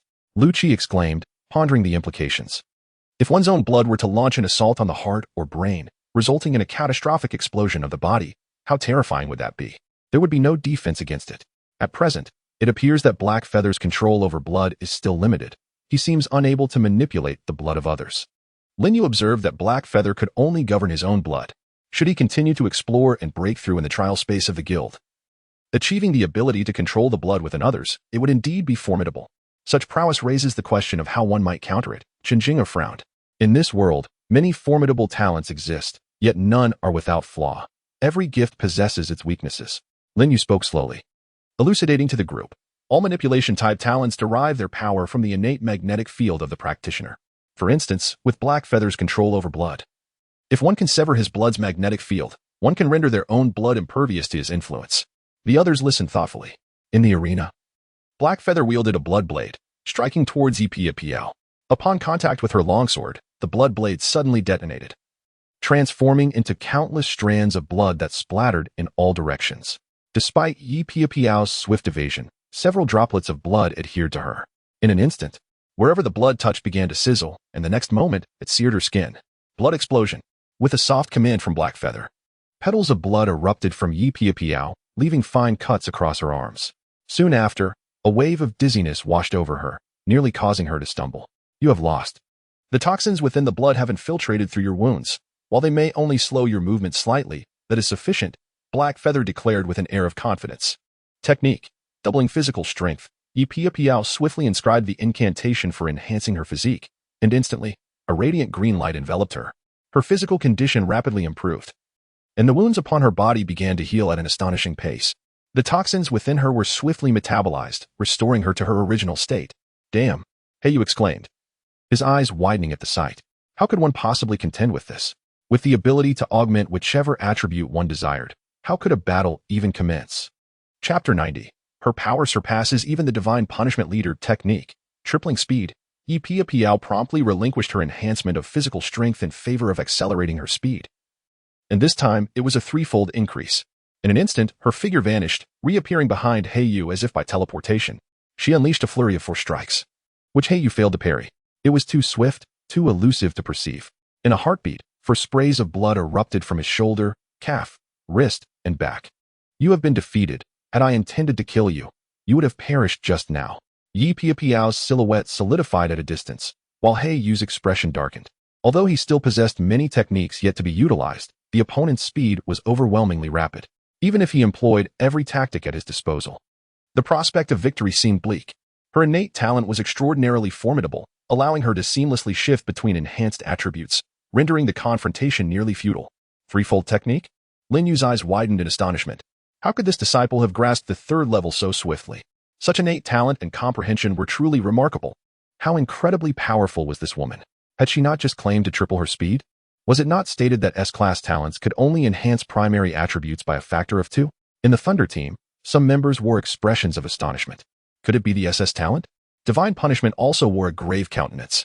Just moments ago, he found himself unable to match Yipia Piao's speed. Black Feather was unexpectedly defeated. What kind of talent does this woman possess? Flashy yet undeniably formidable. Are we truly destined to join forces with one another? The members of Thunder Team no longer exhibited the previous ease and joy. At this moment, they seemed to foresee the ultimate outcome, each displaying a conflicted expression. In the 3 rounds of 1v1, they had already lost the first. As for the remaining 2 rounds, it would likely be a daunting task for the leader of Divine Punishment to emerge victorious, unless he could set aside his pride and challenge someone other than the magician, which might offer a glimmer of hope. A fascinating talent, indeed. The Rain God observed from the sidelines, his expression also reflecting concern. The 2 individuals in the arena were quite formidable. Boss, do you think you can win against them? A man behind the Rain God inquired. That Black Feather is no match for me, but as for that woman, I have yet to face her, so it is difficult to say. The Rain God pondered for a moment before responding. Yipia Piao had not fully revealed her capabilities, leaving him uncertain. Boss, I'm sorry, I lost. Black Feather said dejectedly as he returned to the team. It's all right, just do your best, Divine Punishment encouraged, patting him on the shoulder without further comment. On the other side, Sister Pia Piao, you are truly amazing, Xiaoyu exclaimed, grasping her hand in admiration. Chen Jinger also cast a sidelong glance. It was her first time witnessing Yipia Piao in action.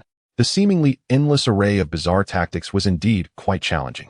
Pia Piao, when did you comprehend the 3rd level? Lin Yu inquired. Yesterday. I spent over 10 hours in the guild's trial space, and only then did I grasp it. Yipia Piao gently adjusted her glasses, her demeanor tranquil. As if this were merely a trivial matter, Lin Yu was at a loss for words. At that moment, a youth of about 15 or 16 emerged from the opposing team. His gaze swept around the room before settling on Lin Xiaoyu. I am Li Qingyun. I seek your guidance. Do you wish to challenge me? Lin Xiaoyu pointed at herself, her eyes widening in surprise. Xiaoyu, it seems others perceive you as the weakest. Chen Jinger chuckled, covering her mouth. Upon hearing this, the expressions of everyone present grew peculiar. Why did their faces exhibit such oddity? Observing Lin Yu and his companions, Li Qingyun furrowed his brows, pondering in silence. Could it be that this seemingly harmless young girl possesses formidable strength? A sense of unease began to take root in his heart. However, despite his growing apprehension, Li Qingyun maintained his composure. He inhaled deeply, allowing himself to regain his calm. After all, he held ample confidence in his own abilities and talents. In the realm of martial arts, speed is paramount, as long as one is swift enough. The enemy's attacks can never catch up. This young girl might indeed be the most formidable opponent. A hint of amusement graced Yushin's face. He had witnessed Lin Xiaoyu's transformation on the battlefield before, engaging in a clash with Deshur. The terrifying power she exhibited lingered vividly in his memory. Surely, Qingyun's battle against this young girl would not end in failure? It should pose no problem. After all, she is merely a little girl, seemingly the weakest among them. Yet, why do they wear expressions of schadenfreude? The members of the Thunderstorm team, initially brimming with confidence, now appeared somewhat flustered upon witnessing the countenance of Lin Yu and his companions. Underestimating you, are we? Just wait and see how I will pummel you, little brat. Lin Xiaoyu clenched her small fists. Please, do enlighten me. Come forth. Li Qingyun assumed a forward stance, channeling his energy into the ground, causing it to crack beneath him. His body shot forward like a swift arrow. How fast? Everyone's pupils dilated in astonishment. However, Lin Xiaoyu was even swifter, transforming into a blur as she surged ahead. Bang! The two fists collided with tremendous force. In the next moment, Li Qingyun was sent flying back, crashing to the ground like a cannonball. Cough, cough. Blood gushed forth uncontrollably. With a single strike, Li Qingyun was severely injured. Lin Xiaoyu's strength was terrifying. Among those present, only Lin Yu could rival her. No one else stood a chance. What on earth did I just witness? The members of the Thunderstorm team were left in shock, their jaws dropping. Qingyun, divine punishment, swiftly rushed to support the boy, concern etched upon his face. I am unscathed. Her power is overwhelming. I believe she is even stronger than you, Chief. Divine punishment's gaze sharpened. Could it be that this seemingly frail girl possessed a force more formidable than his own? Upon hearing this, everyone remained skeptical. What nonsense is this? The power of that little girl is more terrifying than that of the God Punisher? Impossible, absolutely impossible. From this moment on, I shall no longer confront her head-on. Li Qingyun wiped the blood from the corner of his mouth. Here I come. Speeding. Li Qingyun activated his innate ability, and in an instant, his entire being was enveloped in a mysterious radiance. Subsequently, he shot forth with astonishing velocity, surpassing his previous speed by several times, akin to a bolt of lightning. The onlookers could merely perceive a fleeting blur, unable to catch a glimpse of Li Qingyun's form, only left with a series of indistinct afterimages lingering in the air. Bang! With a muffled thud, Lin Xiaoyu was taken aback to realize that she could no longer keep pace with Li Qingyun's speed. In the blink of an eye, she had endured 7 or 8 punches, each infused with immense power and impact. The speed reached its zenith, unleashing a level of damage that was truly formidable. In a mere moment, she felt waves of excruciating pain radiating throughout her body. Chapter 91. The Pinnacle of Belief, Ascension of Talent. Speed talent? Remarkably swift and powerful. Alas, I have yet to transform. If I were to unleash my abilities, how would you respond? Lin Xiaoyu rubbed the areas that had been struck, experiencing a twinge of pain. Yet fortunately, it was still bearable. Is that so? Li Qingyun's gaze sharpened as his form surged forward once more. This time, his speed was even greater, nearly becoming a beam of light. His velocity had escalated further, as Chen Jing'er remarked. Among all attributes, speed is indeed the most extraordinary. Lin Yu spoke up. Once the velocity reaches a certain threshold, even a lack of strength can result in unfathomable devastation when unleashed.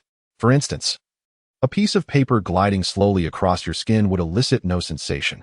However, if it were to slice through at an extraordinary speed, it could sever your body in an instant. A few individuals, upon hearing this, paused to contemplate and found it to possess a certain logic. Yet, such rapidity demands a robust physique to withstand it. Otherwise, one would be unable to endure the burdens imposed by swift movements. Lin Yu remarked. In the arena, after harnessing his innate talent, Li Qingyun moved with the swiftness of lightning, dashing towards Lin Xiaoyu in an instant. I can endure countless strikes from you. But the moment I seize an opportunity, you shall fall. Lin Xiaoyu exclaimed, her voice laced with fury. An overwhelming surge of magical energy erupted around her, forming a radiant pillar as a colossal pressure enveloped the air, causing it to tremble inexplicably. Under this immense force, Li Qingyun's movements became slightly sluggish. However, it was this fleeting moment of delay that allowed Lin Xiaoyu to unleash a devastating punch, the explosive force propelling Li Qingyun backward at an even greater velocity. Bang! He crashed heavily onto the ground, shattering the earth beneath him, blood spilling from his lips. Why? Why am I not fast enough? I have exerted myself to the utmost. Yet why? Why am I still pursued and attacked? Li Qingyun lay in the rubble, murmuring to himself. His gaze grew dim, his thoughts drifting back to his childhood as memories of past tribulations surged forth in vivid imagery. From a tender age, he was an abandoned orphan, scavenging for sustenance amidst heaps of refuse at merely 6 years old. He learned to fend for himself, pilfering snacks from other children and snatching food from dogs. As he grew older, he resorted to stealing provisions from other vagrants. Each time he committed such acts, he would flee with all his might, desperately running as if his life depended on it. He understood that if he ever paused, he would be caught, facing a brutal beating, or worse, death. Thus, every escape was fueled by an indomitable will. He was determined never to be overtaken, not by the hounds, not by the homeless, not by hunger, and not by fear. This unwavering conviction propelled him forward, increasing his speed exponentially. Until the apocalypse arrived, it awakened his latent talents, granting him unparalleled swiftness that no one could match. The realization struck him. He would be defeated only because his speed was insufficient. I must be faster, faster, ever faster. His gaze transformed into one of fervor. With a resounding shout, a surge of magical energy erupted, enveloping him in a radiant glow. What is this? The evolution of talent. Lin Yu's pupils contracted. His heart stirred with astonishment. He had not anticipated witnessing an evolutionist who could elevate an A-grade talent to S-grade purely through their own efforts. The perseverance and belief required for such a transformation were beyond imagination. Boss, what is this Qingyun?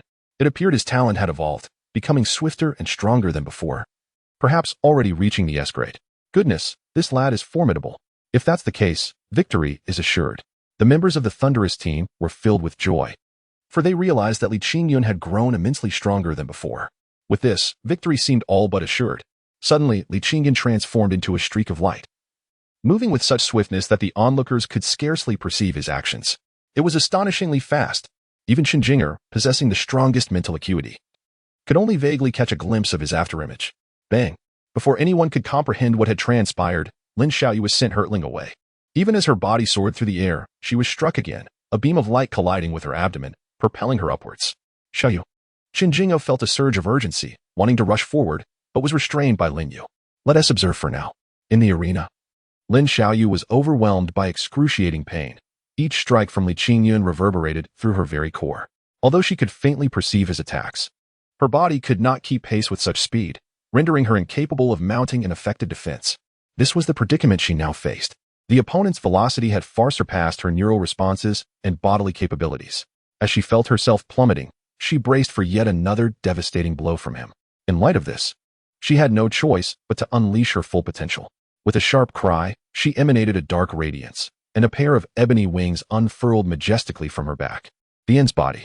As she harnessed her innate talent, her wings flapped, and her descending form steadied in midair. In her grasp, the dark light gradually coalesced into a formidable greatsword. Everywhere emanated a terrifying aura of destruction, akin to the harbinger of the end of all things. Ah, I almost forgot. Xiaoyu possesses wings. At this moment, Jinjinga felt a sense of relief. My goodness, she can fly. The onlookers were left in awe, their eyes nearly popping out of their sockets. Furthermore, the overwhelming aura radiating from her was utterly terrifying, an oppressive sensation that was almost unbearable, even from such a distance. I could feel the immense pressure. What kind of talent is this? The crowd was profoundly shaken. At this moment, their recently ignited hope seemed to flicker once more into oblivion. Good heavens! In the midst of it all, Li Qingyun stood dumbfounded, taken aback by the sudden emergence of wings. If she can fly, then what can we do? No matter how swift he might be, he could never strike someone soaring through the air. However, a smile soon spread across his face as he addressed Lin Xiaoyu suspended above. Your current state must be consuming an immense amount of magical energy, correct? I refuse to believe you can remain airborne indefinitely. Li Qingyun quickly grasped the crux of the matter. If she intended to evade battle by flying, that was simply unattainable. A person's magical energy is finite, and once depleted, even talent becomes unusable. Who says? I intend to evade battle. Lin Xiaoyu replied nonchalantly. In the next moment, she dove downwards with precision. Just in time. Spiraling ascension technique. Li Qingyun bellowed, his form transforming into a streak of light as he surged forward. His body began to rotate rapidly, gaining speed until it generated a colossal whirlwind. As the whirlwind swept through, it sent sand and stones flying, tearing the earth asunder and creating deep ravines. The terrifying destructive power left everyone in shock. If I were to confront this move head-on, I would undoubtedly sustain severe injuries. In the eyes of divine punishment, brilliance surged forth. Even he could not help but marvel at how, at this moment, Li Qingyun had become a threat to someone of his caliber.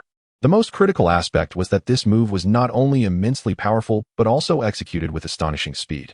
In the blink of an eye, the tip of the spiraling whirlwind had already appeared merely 5 meters away from Lin Xiaoyu.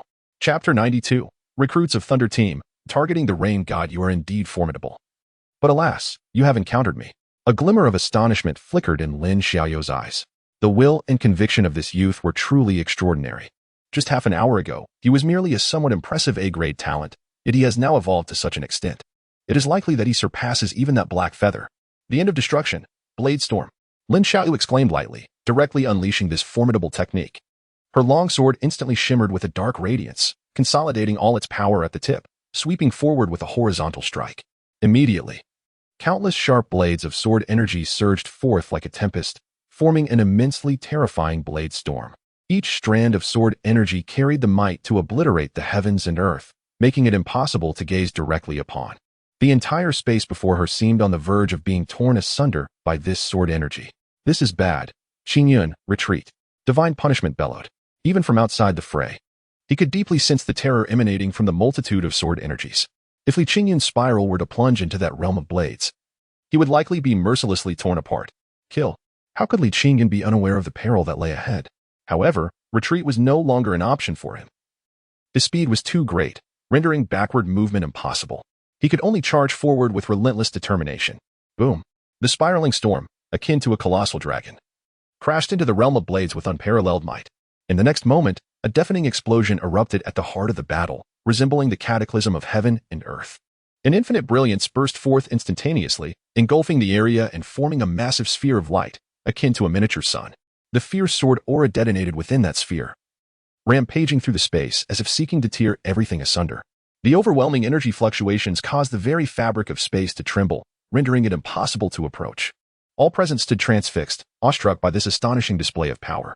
What kind of terrifying talent has this woman awakened?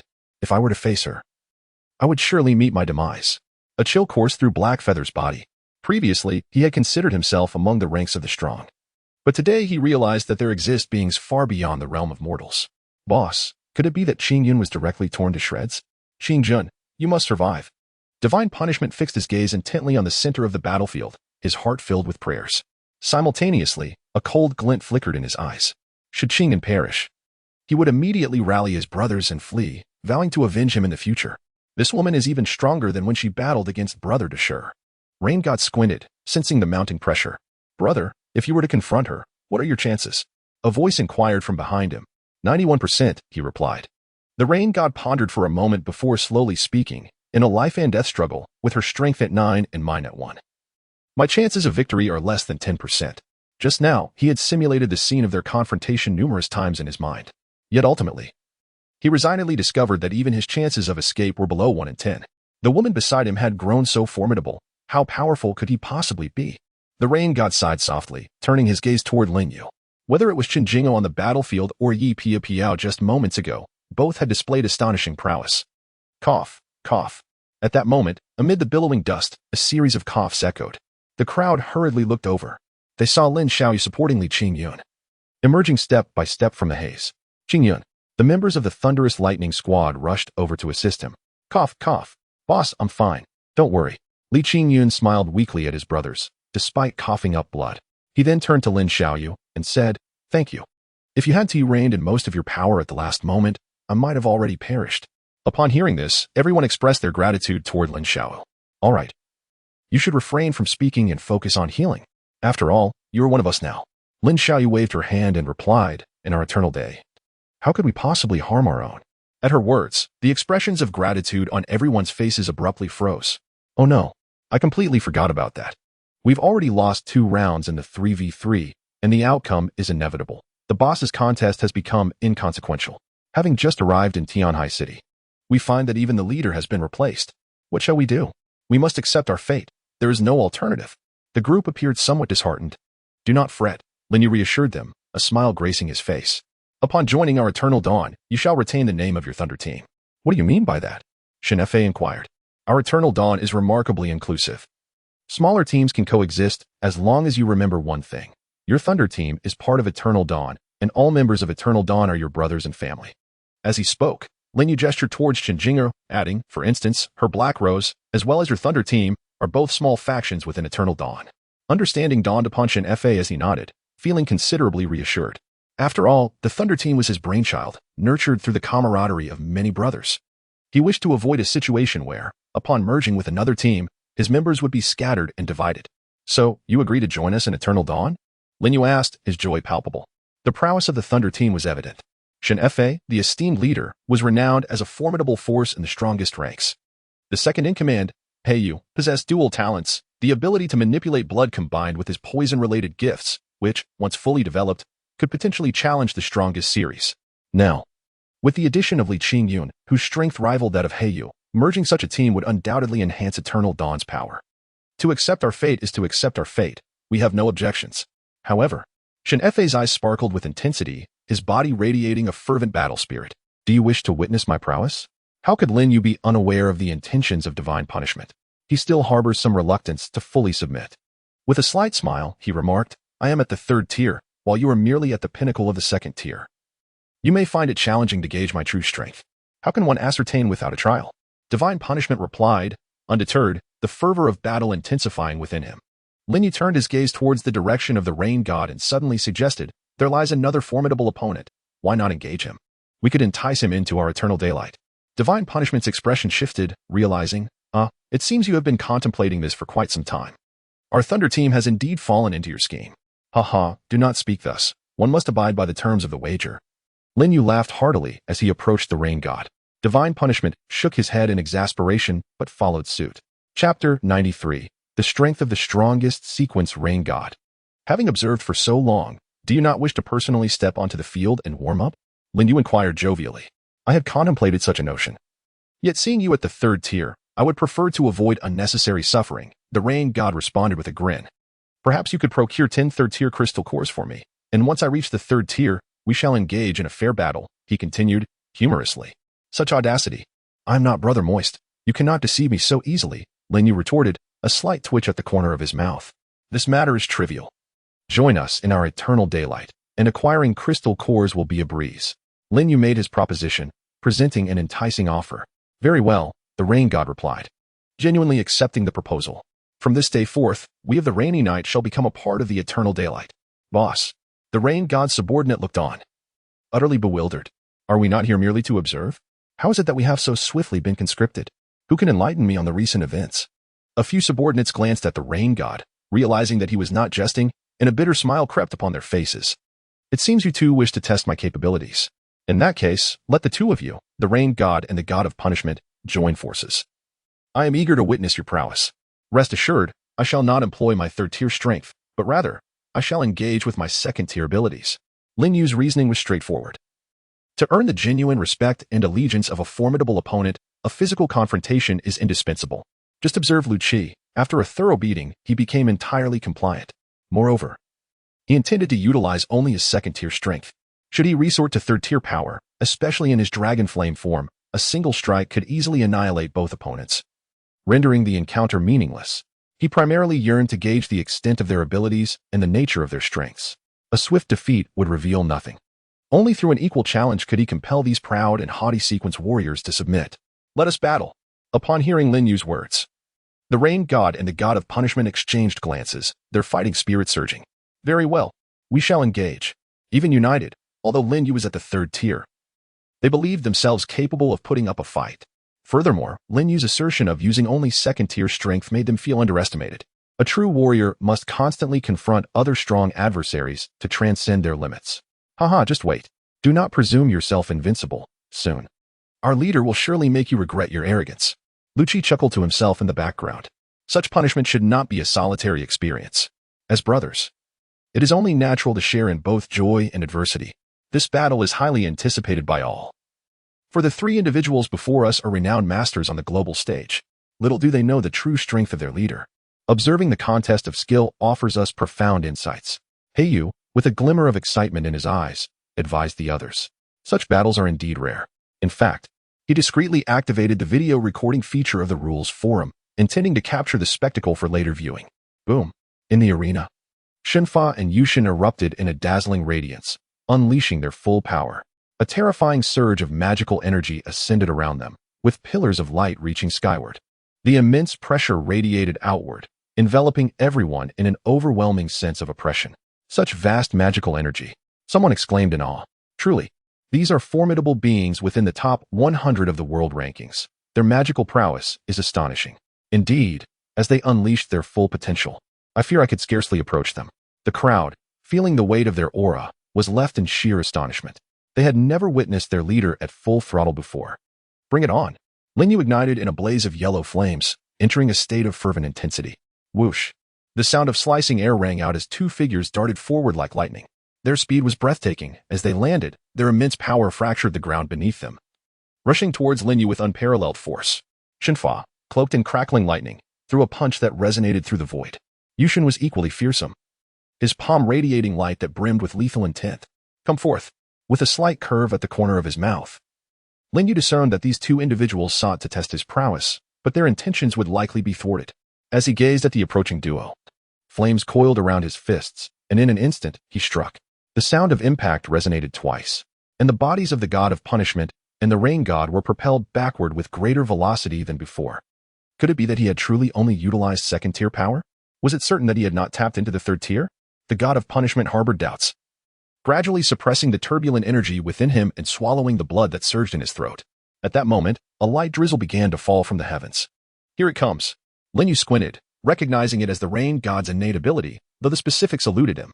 Suddenly, the rate at which the raindrops descended accelerated exponentially, plummeting from an altitude of 10,000 meters with astonishing speed. The very sky trembled, emitting a thunderous roar. In the blink of an eye, countless raindrops, akin to meteors, descended with terrifying force. Boom, boom, boom. Each droplet shimmered with light, cascading endlessly towards Lin Yu, inundating the vicinity. The cataclysmic power fractured the earth, sending shards of stone flying as though bombarded by a relentless artillery barrage. The flames roared. In the next moment, at the epicenter of the rain's assault, a flame ignited, rapidly expanding, piercing through the downpour, and a column of fire surged towards the rain god. Thunderstorm. Seizing this fleeting opportunity, the god of punishment summoned the thunder from the heavens above. A terrifying bolt of thunder, as thick as a dozen meters, descended from the heavens like a colossal dragon, striking with astonishing speed that left Lin Yu no time to react.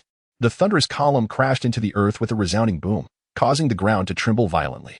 Countless massive stones and fragments were hurled into the air, as a series of tremendous explosions ensued. The lightning element, indeed, exemplified the pinnacle of destructive power, proving to be utterly awe-inspiring. Lin Yu's figure gradually coalesced beyond the range of the explosion. Remarkably, he had evaded it? The judgment's eyes widened in disbelief upon witnessing Lin Yu's appearance. That previous strike was executed during the moment Lin Yu unleashed his fiery breath, and the speed of the thunder was nothing short of blinding. Under such circumstances, to have missed was a testament to Lin Yu's own speed, which evidently surpassed theirs by a significant margin. As time progressed, the battle among Lin Yu and his two adversaries intensified. Both the Judgment and the Rain God began to unveil their hidden cards, employing astonishing techniques that left onlookers in awe. Clones, double shadow. The Judgment's form split into two, each a true embodiment, possessing 80% of the original's power. The Chief of Divine Punishment has finally invoked his doppelganger ability, unleashing a dual S-level talent, the sheer force of which remains vividly etched in my memory. This technique, even for a third-tier mage of considerable prowess, would surely inflict substantial injury. The members of the Thunderclap team were overwhelmed with excitement upon witnessing this spectacle, having not encountered such a terrifying maneuver in an eternity. The last time they beheld it was during a previous encounter with Divine Punishment. With a swift motion, 3 manifestations of Divine Punishment transformed into bolts of lightning, encircling Lin Yu in a tight formation. In unison, the 3 figures began to weave intricate seals, as arcs of electricity danced and interconnected them. The remarkable fusion of the doppelganger ability with the power of lightning birthed an exceptionally formidable technique, a testament to the prowess of a being among the strongest in existence. As Lin Yu found himself ensconced within this electrifying storm, the mounting pressure surrounding him began to weigh heavily on his spirit. However, he pondered whether the preparation time for such a grand maneuver was excessively prolonged. Enemies would not simply bide their time while one ready to grand attack. Frowning, Lin Yu concentrated, channeling his energy into a 40-meter flame blade, aiming to cleave through one of the doppelgangers. Yet, in the next instant, his pupils constricted in shock. With 2 swift sounds, the 3 manifestations of Divine Punishment shifted locations without altering their formation, rendering his fiery strike futile. It became evident why the skill required such an extended build-up. A countermeasure had been prepared well in advance. Lin Yu could not help but marvel at the sheer terror that Divine Punishment embodied. Triple Cataclysm, Divine Thunder descends. 3 deities of punishment simultaneously roared, united as one. Their terrifying lightning surged upward, wildly converging and merging in the heavens. The sky was abruptly torn asunder. An endless cascade of lightning poured down from above, reminiscent of an inverted galaxy, descending with annihilating force. The arcane dance of flames. Lin Yu's body was engulfed in flames that swelled uncontrollably, expanding instantaneously by several magnitudes, saturating every inch of space. In this moment, he finally unleashed one of the ultimate techniques he had comprehended in his former life, the Fire Arcane. Under his command, the yellow flames coalesced into an immensely powerful torrent, swirling around him at astonishing speed. With each rotation, the fiery deluge grew exponentially, soaring upwards and colliding fiercely with the triune calamity of divine retribution. Boom!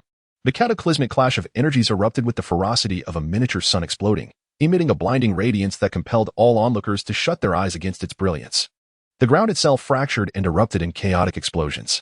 The shockwave generated from the aftermath of the battle spread outward like ripples on water, hurling countless stones into the air.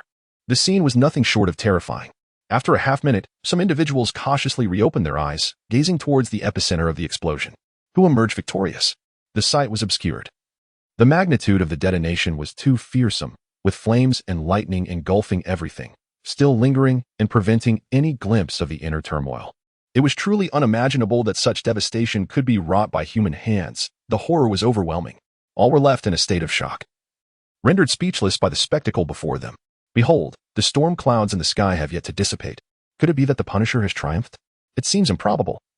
For the Master Magician is of the third tier. No matter how formidable the Punisher may be, he cannot possibly defeat one of a higher rank. The crowd speculates, their excitement palpable, their eyes fixated on the epicenter of the battle, eager to discern the outcome. At that moment, a torrent of flames surged forth, piercing through all obstacles, ascending with fervor into the tempest, incinerating and obliterating it. With a thunderous roar, as the storm clouds were vanquished, a figure was sent hurtling backward from the heart of the conflict. "Look, someone has been thrown back," exclaimed an observant onlooker. Indeed, it was the Punisher, his form ensnared by crackling lightning. I believe I saw him spitting blood, a cascade of crimson droplets falling from him in midair. As the explosion subsided and the brilliance faded, the scene of the confrontation materialized. A massive crater, nearly 100 meters wide, marred the ground, riddled with countless fissures. Is this the prowess of those who once stood at the pinnacle of humanity's evolutionary path? Their might is truly terrifying. Lin Yu's eyes sparkled with intensity as he stood quietly in the center of the crater, his attire only slightly disheveled.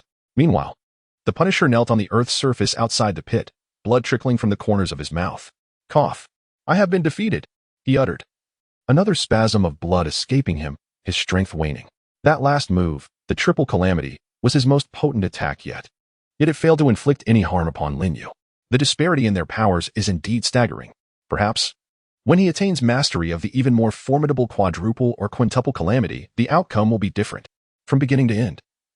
Lin Yu wielded merely the powers of the second tier, refraining from invoking the third. His aim was to dominate even the mightiest of adversaries within the same tier. Suddenly, the heavens opened, and a gentle rain began to fall. Where is the rain god? Was he not engaged in battle as well? It was then that the crowd realized the rain god had vanished without a trace. In this vast battlefield, no sign of him remained. In the pit, Lin Yu squinted, failing to detect the presence of the rain god within his perception. The raindrops descended slowly, indistinguishable from any ordinary rain. Suddenly, from behind Lin Yu, a drop of rain transformed into a fist, radiating a blue luminescence that struck forcefully against his back. Bang! The immense force propelled Lin Yu through the air.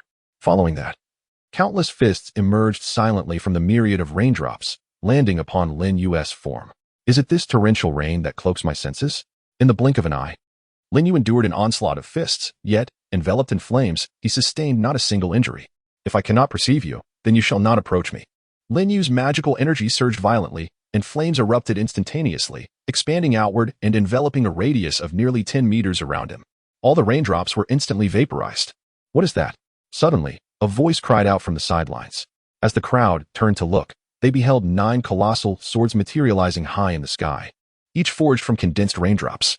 Most intriguingly, these 9 rain swords appeared to form a particular formation among themselves. When did this occur? Utilizing the rainwater, obscuring my perception. Has it unwittingly formed a terrifying formation for an assault? Lin Yu gazed upward at the colossal sword in the sky, his pupils constricting. He sensed that he was confined within the radius of 9 swords. Chaotic, thousand-gene sword. The figure of the rain god gradually materialized nearby, coalescing from countless raindrops. As his voice resonated, the 9 swords plummeted with great velocity. The surrounding space was sealed, leaving no time to dismantle the formation. However, the potency of this technique seemed lesser than that of the divine punishment's triple calamity. Thus, it was best to break through directly. Feeling the immense pressure descending from above, Lin Yu braced himself to shatter the attack. Suddenly, the rain god's voice echoed once more. Supergravity. With the utterance of his command, an unparalleled and terrifying weight descended instantaneously. Boom. 100-meter deep pit was obliterated anew. Lin Yu's body, caught off guard, nearly succumbed to the ground, feeling as though he bore the weight of a small mountain. Gravity talent? Chapter 95, Eternal Day enveloped. Lin Yu was astounded. Gravity, indeed, belongs to the most formidable echelon of special talents. To think the rain god possessed a double S talent, with gravity being the most potent among them. Rather than fearing, Lin Yu felt exhilarated, undoubtedly. This was yet another formidable contender for the strongest ranks. What transpired? The magician appeared to be suppressed? Indeed, I observed him nearly bowing to the ground. What kind of talent does that rain god wield? Could it be that he can transcend his limits? Everyone's eyes widened. They had all witnessed Lin Yu stumble moments ago. The master had yet to take the matter seriously. Although Yi Pia Piao and her companions were unaware of the events that had just transpired, they remained unfazed. Despite the terrifying nature of the rain god's attack, they were confident in their abilities. Indeed, while this move appeared formidable, my blade storm could easily tear it apart. Not to mention my brother's prowess. Lin Xiaoyu nodded in agreement. The strength of the group was formidable, allowing them to grasp the situation's gravity. They sensed the pressure and could roughly gauge the power of the attack, unlike those who were significantly weaker, who could only exclaim in awe, "Incredible! So powerful!" Yet, they could not comprehend the extent of that power, merely recognizing that it surpassed their own by a considerable margin. Indeed, it was astonishing. Unbelievable. They are both incredibly strong. Lu Qi gasped, eyes wide with shock. He found himself at a tier beneath the others in terms of strength. Upon hearing this, Lin Xiaoyu and her companions exchanged glances of disdain. He hasn't even begun to take it seriously? Xin Fa stood nearby, overhearing the conversation and furrowing his brow tighter. A myriad of questions swirling within him. Just how powerful is he? High above, 9 colossal swords, augmented by supergravity, descended at an accelerated pace, their destructive potential exponentially amplified. Within the domain of the 9 blades, the void trembled and shifted, teetering on the brink of annihilation. The deep crater below continued to fracture, plunging several more meters under the immense gravitational force. "Come forth. I am ignited." Lin Yu's entire being was engulfed in flames, bracing against the terrifying force of gravity as he prepared to unleash a more potent arcane mastery. A colossal surge of magical energy erupted from within him, akin to a volcanic explosion, inundating the surrounding space. Arcane art, Red Lotus Hell. With a resounding roar, flames enveloped his form, transforming into countless crimson lotuses, each imbued with boundless power and the essence of annihilation. Arcane art, Red Lotus Hell, detonate. Hundreds of red lotuses erupted in a magnificent explosion, momentarily shattering the oppressive grip of gravity. Other crimson lotuses soared into the sky, colliding with the 9 swords. Boom! An earth-shattering explosion resounded, manifesting a colossal mushroom cloud. As if countless missiles had rained down, the terror was palpable. In the wake of this cataclysmic clash, the 9 swords disintegrated, and the supergravity domain was obliterated. Yet, all was not concluded. Following the explosion of the red lotuses, the flames recoalesced, forming an even larger red lotus that traversed the void. In the blink of an eye, it materialized above the rain god's head. Once it descended, it would unleash an even more horrifying force, capable of obliterating everything in its path. "Stop, stop, stop. I concede." The rain god, his body bristling with fear, hastily exclaimed. Terrified of the imminent descent of the red lotus, he feared that delay would spell his doom. Lin Yu smiled faintly. In the air, the immense red lotus came to a halt, subsequently transforming into streams of flames that surged wildly into his mouth. How astonishing! The unleashed attack can be drawn back? This maneuver dazzled my eyes. It was simply magnificent. Within the Thunderous Legion, a female member shrieked in awe as the battle concluded and Lin Yu approached. The divine punishment stepped forward, fixating its gaze upon Lin Yu, inquiring. They claimed that during the previous battle, you did not engage earnestly? Upon hearing this, all eyes turned towards Lin Yu. He glanced at the divine punishment and the rain god, then shook his head. Observing this reaction, the divine punishment felt a slight sense of relief. I thought so. Even if you did not exert your full strength, surely you must have taken it seriously? However, Lin Yu spoke again. There was still a modicum of seriousness. As soon as these words left his lips, the expressions of everyone present morphed into a peculiar blend of disbelief. A modicum of seriousness? Is this truly what a person would say? The most astonishing aspect was that when Lin Yu uttered this, he appeared somewhat modest. How exceedingly pretentious. The divine punishment's composure faltered, and he could not help but curse. When I first asked you, you could have simply nodded. Why deny it initially only to stab me in the heart later? Is this amusing? Indeed, the most insidious form of pretense lay in its subtlety. Lu Qi stroked his chin, contemplating this technique of ostentation. He resolved to learn it thoroughly. Lin Yu, feeling helpless, acknowledged the truth of the matter. His foundational attributes were inherently high, further magnified by the awakening of the dragon flame form, and many of his offensive maneuvers remained unutilized. The fierce exchange with the two had merely served to better understand their talents, while simultaneously preserving their dignity, sparing them from a humiliating defeat. However, having been so directly called out, he could only speak candidly. How had this become pretentiousness? Meanwhile, as a fierce battle unfolded among a few individuals, an unexpected group of nearly 30,000 individuals arrived outside the headquarters of the Eternal Day Guild. Who were they? The members of Eternal Day on patrol at the base immediately noticed the spectacle and shouted in alarm. Simultaneously, one among them dashed into the guild to deliver the news. Eternal Day? The leader of the newcomers glanced at the words Eternal Day inscribed above the base's entrance, a cold smile forming on his lips. Boss, there are several powerful auras within this Eternal Day. It seems formidable. Huh. How formidable can it be? Under my 30,000 strong force. Even a dragon must coil in submission. The leader was none other than Commander Jiang Ming of the Tianhai City garrison. His purpose in coming to Tianhai City was precisely to recruit the local evolvers. Regardless of who they were, they would have to bow down.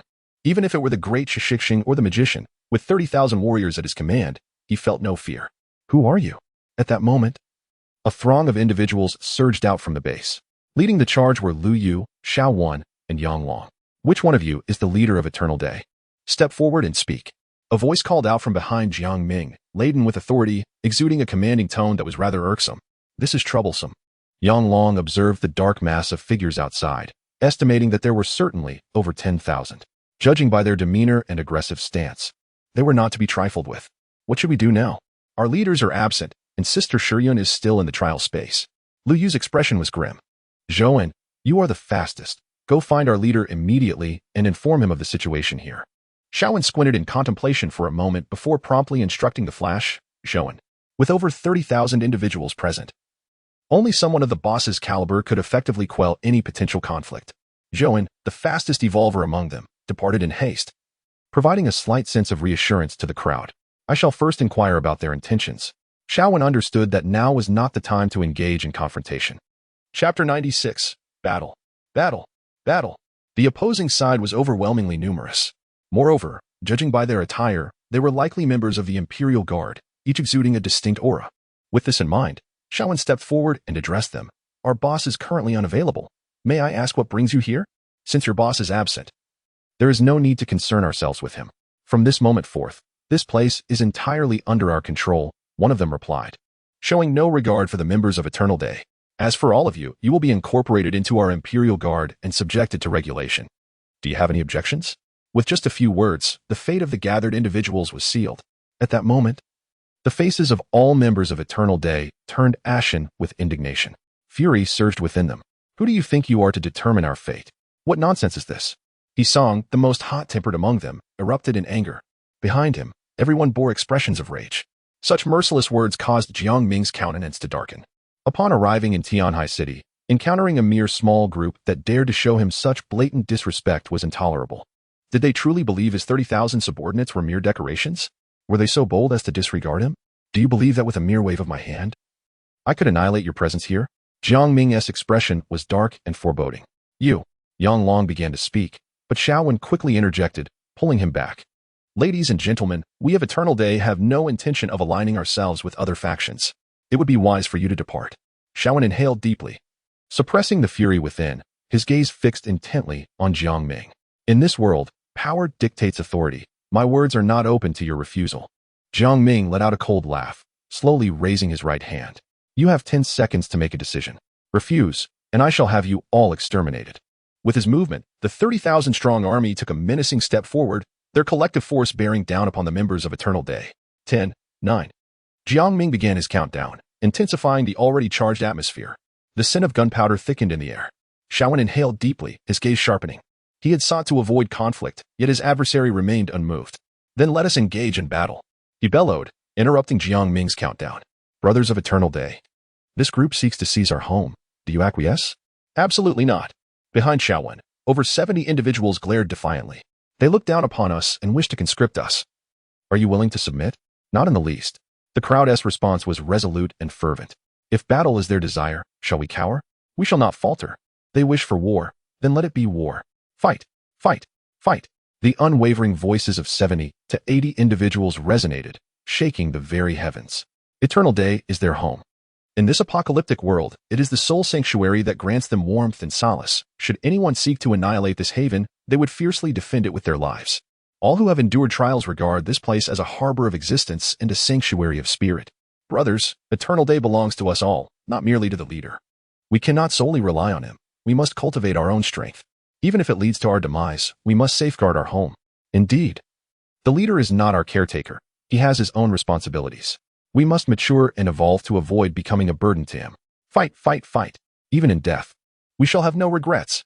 The chorus of over 70 voices surged like a torrent, ascending towards the heavens, resonating through the void, echoing for an eternity. An unparalleled fervor for battle ignited within them. What manner of guild is this eternal day? Jiang Ming's gaze sharpened, a sense of astonishment washing over him. Fewer than 100 individuals radiated an aura comparable to that of 1,000. Such indomitable spirit he had only previously sensed within the top 10 legions of the Empire. Even the 30,000 souls behind him lacked this relentless conviction. Yet, they were ultimately just over 70 individuals. A glint of cold light flickered in Jiang Ming's eyes. Words spoken in the presence of so many could not be retracted. Time is up. Since you refuse to submit, we shall obliterate you. His right hand fell decisively. Kill. Instantly, the 30,000 surged forward in unison. Among them, more than 2,000 had awakened their talents, nearly all of whom were at the first tier. He believed that the situation would inevitably result in a one-sided massacre. Boom. Behind Jiang Ming, the awakened ones sprang into action. They unleashed their talents, emitting various beams of energy towards the crowd of Eternal Day. There were wind blades, fireballs, water arrows, and massive boulders. Thousands of attacks surged forth, densely packed and overwhelming, painting the entire sky in vibrant hues. Kill. Shield up. Yang Long bellowed. As light flickered in his hand, countless metallic shards flew in all directions, rapidly coalescing to form an immense metal shield. Ice wall. Shaowen's expression was grave as he swiftly moved his hands. In an instant, thick ice shields materialized, standing resolutely behind the metal shield. Attack together. Shaowen shouted, convinced that Yang Long's metal shield alone could not withstand the onslaught of thousands of attacks. Although many of those were talents of B-grade or lower, the sheer volume was formidable. Moreover, there were also dozens of A-grade talent users among them. Earth River Shield, Thorny Sands, Storm Massacre. Various talent skills were unleashed, with defensive abilities taking on the defense, while others directly assaulted the opposing camp. Suddenly, the ground behind Jiang Ming collapsed, and countless sand spikes erupted from below. Get away, someone shouted. Those with heightened awareness and formidable prowess swiftly dodged and defended themselves. However, some ordinary evolved beings, lacking awakened talents, could not withstand it and were instantly pierced by the sand spikes, resulting in dozens of casualties. Show them no mercy and obliterate them. Jiang Ming, upon witnessing the death of over a dozen of his subordinates, was engulfed in fury. At that moment, thousands of assaults surged forth, crashing towards them. The metallic shield endured merely 3 seconds, deflecting a portion of the onslaught before it was instantly obliterated. Subsequently, the earthen shield shattered, followed by the ice shield being torn apart. On the side of Yongzhou, all defensive measures were swiftly penetrated in an instant. Yet, the oncoming attacks numbered in the hundreds, many of which were terrifying A-level talent assaults. Scatter, Shaowen exclaimed, his face grim. Although they had trained under Lin Yu's guidance and had studied in the trial space, rendering them significantly more formidable than the majority of A-level talents, the sheer number of adversaries was overwhelming. The A-level talent count far exceeded that of Yongzhou. Resistance was utterly futile.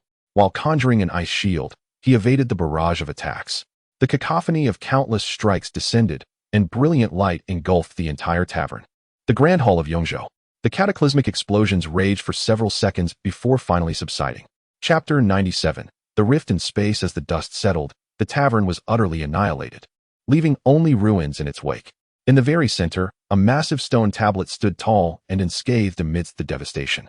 Numerous members of Yongzhou lay scattered among the debris, the scene profoundly tragic. Some bore gaping wounds in their shoulders, while others were struck in the chest, coughing blood. The metallic scent of blood pervaded the air, lingering heavily. At this moment, fewer than 20 remained standing, while the rest had succumbed to their injuries, fallen to the ground. Brother Xiaoma, do not frighten me. We agreed on fair competition. Whoever reaches the 3rd tier first shall pursue Sakura. How can you allow me to win without effort? Get up. A man, embracing his companion, exclaimed loudly, if you can survive, I shall not compete with you for Sakura. I will concede her to you. Damn it, I'm not dead yet. If you dare to touch Sakura, I will not let this go. The man, who had been in a state of unconsciousness, suddenly awakened upon hearing these words, cursing vehemently. Haha, Brother Xiaoma, it appears you are still alive. What a pity. He spat out the grit from his mouth and shakily rose to his feet, his gaze intensely fixed on the other man. Did you truly mean what you just said? That if I survive, I can have Sakura? To hell with you. I never said that. Meanwhile, on the other side, a girl pushed aside the rubble and gazed at the man who had shielded her from a fatal blow, her heart aching with anguish. Please, do not die. Did we not agree that once the guild stabilized, you would marry me? How can you go back on your word? The girl wept, her sobs tearing at the heart. Cough, cough. It's all right. I'm not dead yet. I merely lost an arm. You wouldn't despise me for that, would you? The man, bloodied and battered, slowly opened his eyes and managed to force a smile onto his face. How infuriating. You nearly scared me to death. As long as you are alive, I am yours. If you die, I will immediately find someone else. The girl wiped away her tears, playfully scolding him. At that moment, what shall become of them? Do you now comprehend our strength? The mighty reign supreme, while the weak must resign themselves to fate. I extend to you one final opportunity. Will you submit to me and become my subordinates? Jiang Ming felt a sense of satisfaction from his recent assault. The dozen or so individuals before him exhibited considerable prowess. Should he enlist them, they would serve as a formidable asset. He brimmed with confidence. Following his recent onslaught, he believed the opposition lacked the fortitude to resist further. You shall perish. Liu seethed with murderous intent, pointing at Jiang Ming and the evolved beings behind him. Enunciating each word with conviction, you will all meet your demise. You have harmed the people of Everbright. No matter the distance, you cannot escape, Yang Long stated, wiping the blood from the corner of his mouth with a grim tone. Stubborn and unyielding. Annihilate them all. Jiang Ming had entirely lost his patience. Since they could not be recruited, he resolved to eradicate them all to prevent future troubles. With a sweeping motion of his hand, countless attacks coalesced once more, surging forth with overwhelming momentum toward the assembled crowd. Should this strike land, it was likely that very few among the Everbright would survive. Is this how it ends? Despair surged within Yang Long. If only the leader were here, the numbers of the enemy would be inconsequential. Alas, why must it be at this moment? Brothers, scatter and flee. Save yourselves. Remember this day of vengeance. Shaowen shouted. Mom. At that moment, Ruka suddenly cried out. As her voice resonated, the guild monument in the heart of the ruins began to tremble violently. As the light flickered, a figure emerged from within. Sister Shuyun. The members of Everbright beheld the emerging figure, their faces alight with astonishment. Although they did not believe Lu Shuyun could withstand the opposing army, at least there was a pillar of strength. Lu Shuyun furrowed her brow and surveyed her surroundings, instantly filled with fury. What once was a thriving guild had now become a desolate ruin. Members of Eternal Day lay scattered across the ground, all bearing injuries. And one among them had completely lost the spark of life. How could she explain this to Lin Yu? You seek your own demise. Lu Shuyun's expression turned icy with rage. Yet, in response, a myriad of terrifying assaults surged toward her from the sky. Thunderous roars echoed as thousands of attacks, dense and menacing, descended upon her. Spatial rift. A glimmer of cold light flickered in Lu Shuyun's eyes as she unleashed her newly comprehended spatial powers. Her right hand radiated a brilliant light as she gracefully sliced through the air before her. Instantly, the void appeared to tear open, revealing a dark, profound spatial rift. This rift resembled a colossal maw, devouring all incoming attacks into its depths. Moments later, the sky cleared once more, and every attack dissipated into nothingness. This. Sister Shuyun is formidable. Was the vice president truly this powerful? Those were the innate attacks of thousands, effortlessly neutralized. Some members of Eternal Day gazed in astonishment. Many within the guild were unaware of Lu Shuyun's true capabilities, and it was only now that they realized their leader was genuinely extraordinary. None of the women by her side were mere adornments. They were all formidable masters of unparalleled strength. Where did that woman come from? It was utterly terrifying. To effortlessly erase the attacks of thousands was nothing short of miraculous. Is that the president of Eternal Day? On the opposing side, chaos erupted within Jiang Ming's team. A cacophony of discussions filling the air. This woman is remarkably formidable. Jiang Ming was equally astounded. That was a talent attack capable of effortlessly leveling a multi-story building. How could it be so easily neutralized? It is not merely strong. It is extraordinarily powerful. Beside him stood a man clad in blue, his expression grave. This is Jiang Ming's younger brother, Jiang Huai. He is the sole S-rank talent among this team. Was that just now an S-rank talent? Not only an S-rank talent, but a highly potent spatial talent as well. Can you defeat her? Commander Jiang furrowed his brow. Under normal circumstances, one-on-one, I would undoubtedly be at a disadvantage. However, considering the present situation, Jiang Huai let out a cold laugh and remarked, the move she just executed must have consumed a considerable amount of her energy. And with over 2,000 talented individuals on our side, we could certainly exhaust her. Upon hearing this, Jiang Ming's eyes brightened, and he began to formulate a plan. You must be the president of Eternal Day. I sincerely invite you to join us. What transpired earlier was merely a misunderstanding, and I extend my deepest apologies. Commander Jiang assumed a sincere demeanor and spoke slowly. In this era, where zombies and demonic beasts run rampant and various factions rise, your strength is undeniable. Why not ally with us? I can offer you the position of second-in-command. He was confident that such an offer would pique her interest. Being the second-in-command of over 30,000 individuals holds far more power than leading a small team of fewer than 100. I am merely the vice president, and yet, you have slain our people and still expect us to serve you? Have you lost your mind? Lu Shiyan retorted without reservation. If it weren't for the multitude of people before her, she would have already taken action. Anyone who dared to harm the people of Eternal Day would not be spared. At this moment, her sole desire was to buy time until Lin Yu and the others returned. Only then would the opportunity for vengeance arise. Chapter 98. With a mere display of my fury, I incapacitate everyone. Are you not the leader? Commander Zhang's gaze narrowed slightly. Could it be that there exists an even more formidable presence within Eternal Day? He dismissed the subsequent remarks with contempt. The loss of a few lives in this apocalypse hardly mattered. Indeed, the lives of individuals like you hold little value. However, the lives of those from Eternal Day shall never be sacrificed in vain, Lu Shiyun retorted coldly. Oh, I see. So you seek to gain an advantage, do you? Offering you the position of second-in-command is not sufficient? Pa, I have no interest in such trivialities. Then it seems you are resolutely determined to oppose me. Commander Zhang's eyes narrowed further. Lu Shiyun surveyed the 3,000 soldiers before her, then glanced back at her injured companions. She spoke slowly. I cannot decide this matter alone. Perhaps you might wait a while, in 3 or 4 hours. Our leader will return, and you can discuss it then. Brother, do not trust her. She is merely stalling for time, Jiang Huai cautioned from the side. If they possess another leader, it is likely to be an S level. Should they choose to act against you, I may not be able to intervene. These words startled Jiang Ming, dispelling any unrealistic thoughts that lingered in his mind. Given the hostile gazes directed at them, it was evident that any attempt at reconciliation was futile. It would be wiser to eliminate the threat completely to prevent future retribution, Jiang Huai advised. You speak wisely. Since enmity has been established, we shall spare no effort to obliterate them. A fierce glint flashed in Jiang Ming's eyes as he gestured with a grand sweep of his hand. Kill. Seek death. Lu Shiyun snorted coldly. Her gaze fixated on several A-grade talent wielders across the way.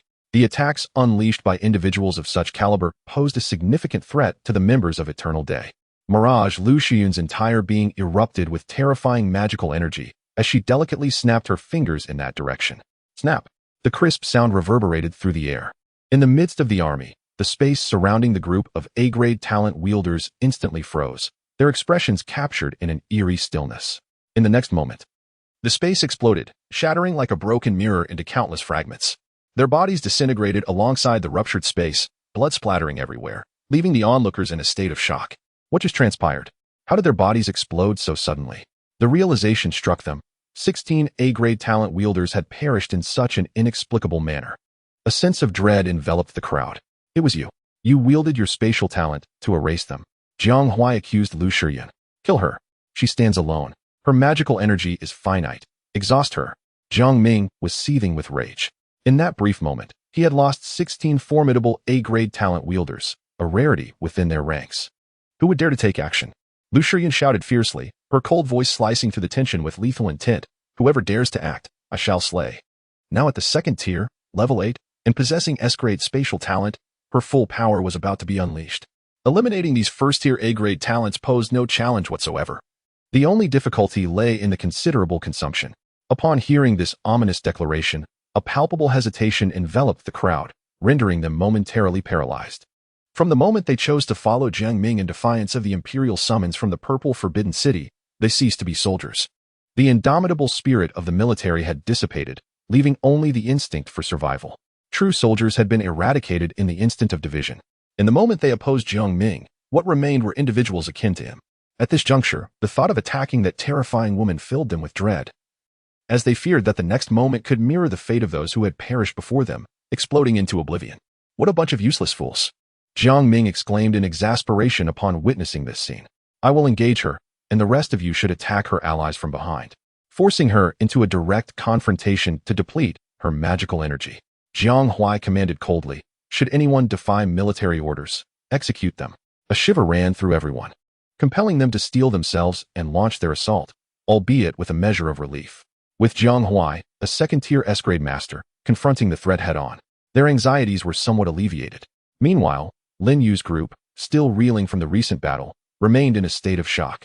Show us your true strength, Master Magician. He Yu stepped forward, his gaze intense. Upon hearing this, the surrounding crowd turned their eager eyes toward him. Do you all wish to witness it? Everyone nodded in unison. Very well, I shall reveal a portion, so you may comprehend that joining Eternal Day will be the wisest decision of your lives. After a moment of contemplation, Lin Yu acquiesced. This opportunity serves to profoundly intimidate the two newly joined teams. By the way, from now on, either refer to me as boss or president. Magician boss sounds rather unsightly. Understood, boss. The crowd responded with enthusiasm. Were they finally about to witness the true prowess of the president? As the crowd gradually retreated, they created a space for Lin Yu. He decided to unleash his full aura, deeming it unnecessary to reveal his dragon flame form. After some contemplation, he resolved that during the previous battle, he had only utilized a little over 20% of his magical power to activate his fire talent, never truly exerting himself. Now, unleashing his full power would surely astonish them. With a thunderous roar, a surge of magical energy erupted from Lin Yu, causing the very heavens to change hue. The columns of magical energy surrounding him swelled dramatically, soaring toward the heavens. The earth beneath his feet could not withstand the magnitude of this power, fracturing and sinking under the strain.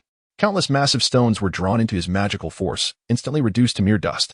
He radiated an ethereal glow, his immense magical release carrying a terrifying pressure that spread outward like a tidal wave, disturbing the atmosphere and conjuring a furious gale. In an instant, sand and debris were swept into the air, propelled by the fierce winds toward the crowd, even from a considerable distance. The force of this display rendered everyone unable to stand firm, forcing many to retreat. Those lacking sufficient strength were bent low under the oppressive weight of his aura. The magical energy continued to surge, emitting a sound that was both awe-inspiring and terrifying. Witnessing this spectacle, divine punishment stood in stunned silence, utterly speechless. In the face of Lin Yu's overwhelming presence, he found himself devoid of any fighting spirit, unable to muster even a flicker of resolve. This oppressive sensation instilled a profound fear within me. The rain god, standing beside me, wore an expression of utmost seriousness. Is this truly the extent of the president's power? How could it be so formidable? Heiyu's complexion had turned pale. In this moment, he finally comprehended that Lin Yu existed on an entirely different plane. Simultaneously, in various corners of Tianhai City, numerous individuals involuntarily raised their heads. A colossal pillar of magical energy pierced through the heavens and the earth, as if it had existed since time immemorial. Within it, a terrifying presence seemed to be awakening. Even from an immeasurable distance, one could still sense an indescribable oppression. Chapter 99. The final moment. The arrival of death. Was that a pillar of magical energy? Was it human, or a powerful mutated beast? Strong individuals gazed towards the distant light, murmuring to themselves, only to shake their heads in disbelief. It could not be a human at this stage. There was no one possessing such terrifying magical power. It must be a formidable mutated beast that has emerged. This overwhelming pressure caused the magical energy within me to falter. Could it be that a fearsome mutated beast is approaching? On the other side, a group of people huddled together, separated by merely a few kilometers. As they experienced this surge of magical energy, their faces changed dramatically. Boss, we should flee. Tianhai City is far too perilous. We have just dealt with the rat tide and the zombies, and now a terrifying mutated beast has appeared. This place is cursed. Within the team, everyone trembled, gripped by an overwhelming sense of dread. On the battlefield, the pillar of magical energy that spanned the heavens and the earth persisted for about a minute before gradually dissipating. President, how is it that your magical prowess is so immense? The expression on Shun Fa's face was intricate. Advancing to the third tier, his magical power doubled. Yet, even if he attained the third tier, the disparity with Lin Yu's formidable magic remained substantial. At that moment, a flash of lightning surged forth, arriving before Lin Yu and the others in the blink of an eye. Zhouan, boss, there's trouble at the guild. Zhouan spoke rapidly as soon as he appeared. Trouble at the guild? Upon hearing this, a terrifying killing intent erupted in Lin Yu's eyes. Let us go. He did not inquire about the details, but waved his hand decisively, urging everyone to hasten towards the guild. Simultaneously, he commanded, Xiaoyu, you have wings and are the fastest. You go ahead. Understood. Lin Xiaoyu's black wings unfurled behind her, and with a powerful flap, she transformed into a streak of light and vanished in an instant. At the Eternal Day base, Jianghuai, do not hold back. Use all your strength. She can hardly endure any longer, Jiang Ming urged, observing Lu Shiyun's labored breaths. Jiang Huai furrowed his brow. In his view, depleting Lu Shiyun's magical energy to the point where she could no longer utilize her talents would be the most prudent course of action. Who could tell if she might retaliate in her dying moments? If he were to inadvertently fall here, it would be a grave injustice. After all, her spatial talents were exceedingly enigmatic and unpredictable. Bind. Jiang Huai shouted, a faint green glow emanating from him as his magic surged. The ground trembled, and 4 branches, each 2 meters thick, burst forth from the earth, swiftly targeting Lu Shiyun's legs. The consequences of being ensnared would be dire. Boom. Lu Shiyun's figure flickered and shifted sideways. However, an endless multitude of branches erupted from the earth, surging forth with a frenzied intent to ensnare her. In an instant, 4 or 5 dozen colossal limbs enveloped the space surrounding her. A prison.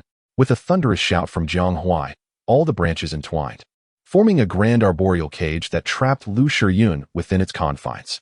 Furthermore, the cage continued to constrict. In that fleeting moment, the world within the cage dimmed, rendering all light imperceptible. Lu Shiyun found herself utterly ensnared by the myriad trees that encased her in this prison.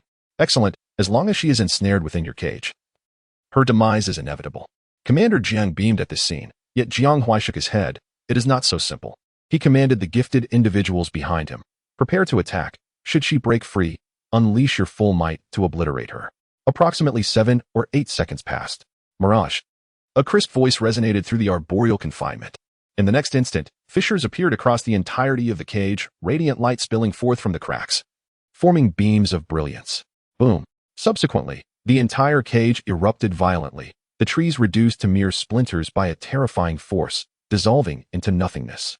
Panting heavily, Lu Shiyun knelt upon the ground, gasping for breath. It had been scarcely 3 minutes since her arrival. Yet she had expended nearly all her magical energy by continuously conjuring vast spatial rifts. Now, everyone, attack. Jiang Huai bellowed. The gifted individuals behind him unleashed their amassed assaults in unison. Thousands of radiant beams, infused with formidable power, transformed into streaks of light and surged toward Lu Shiyun. There was no way to withstand it.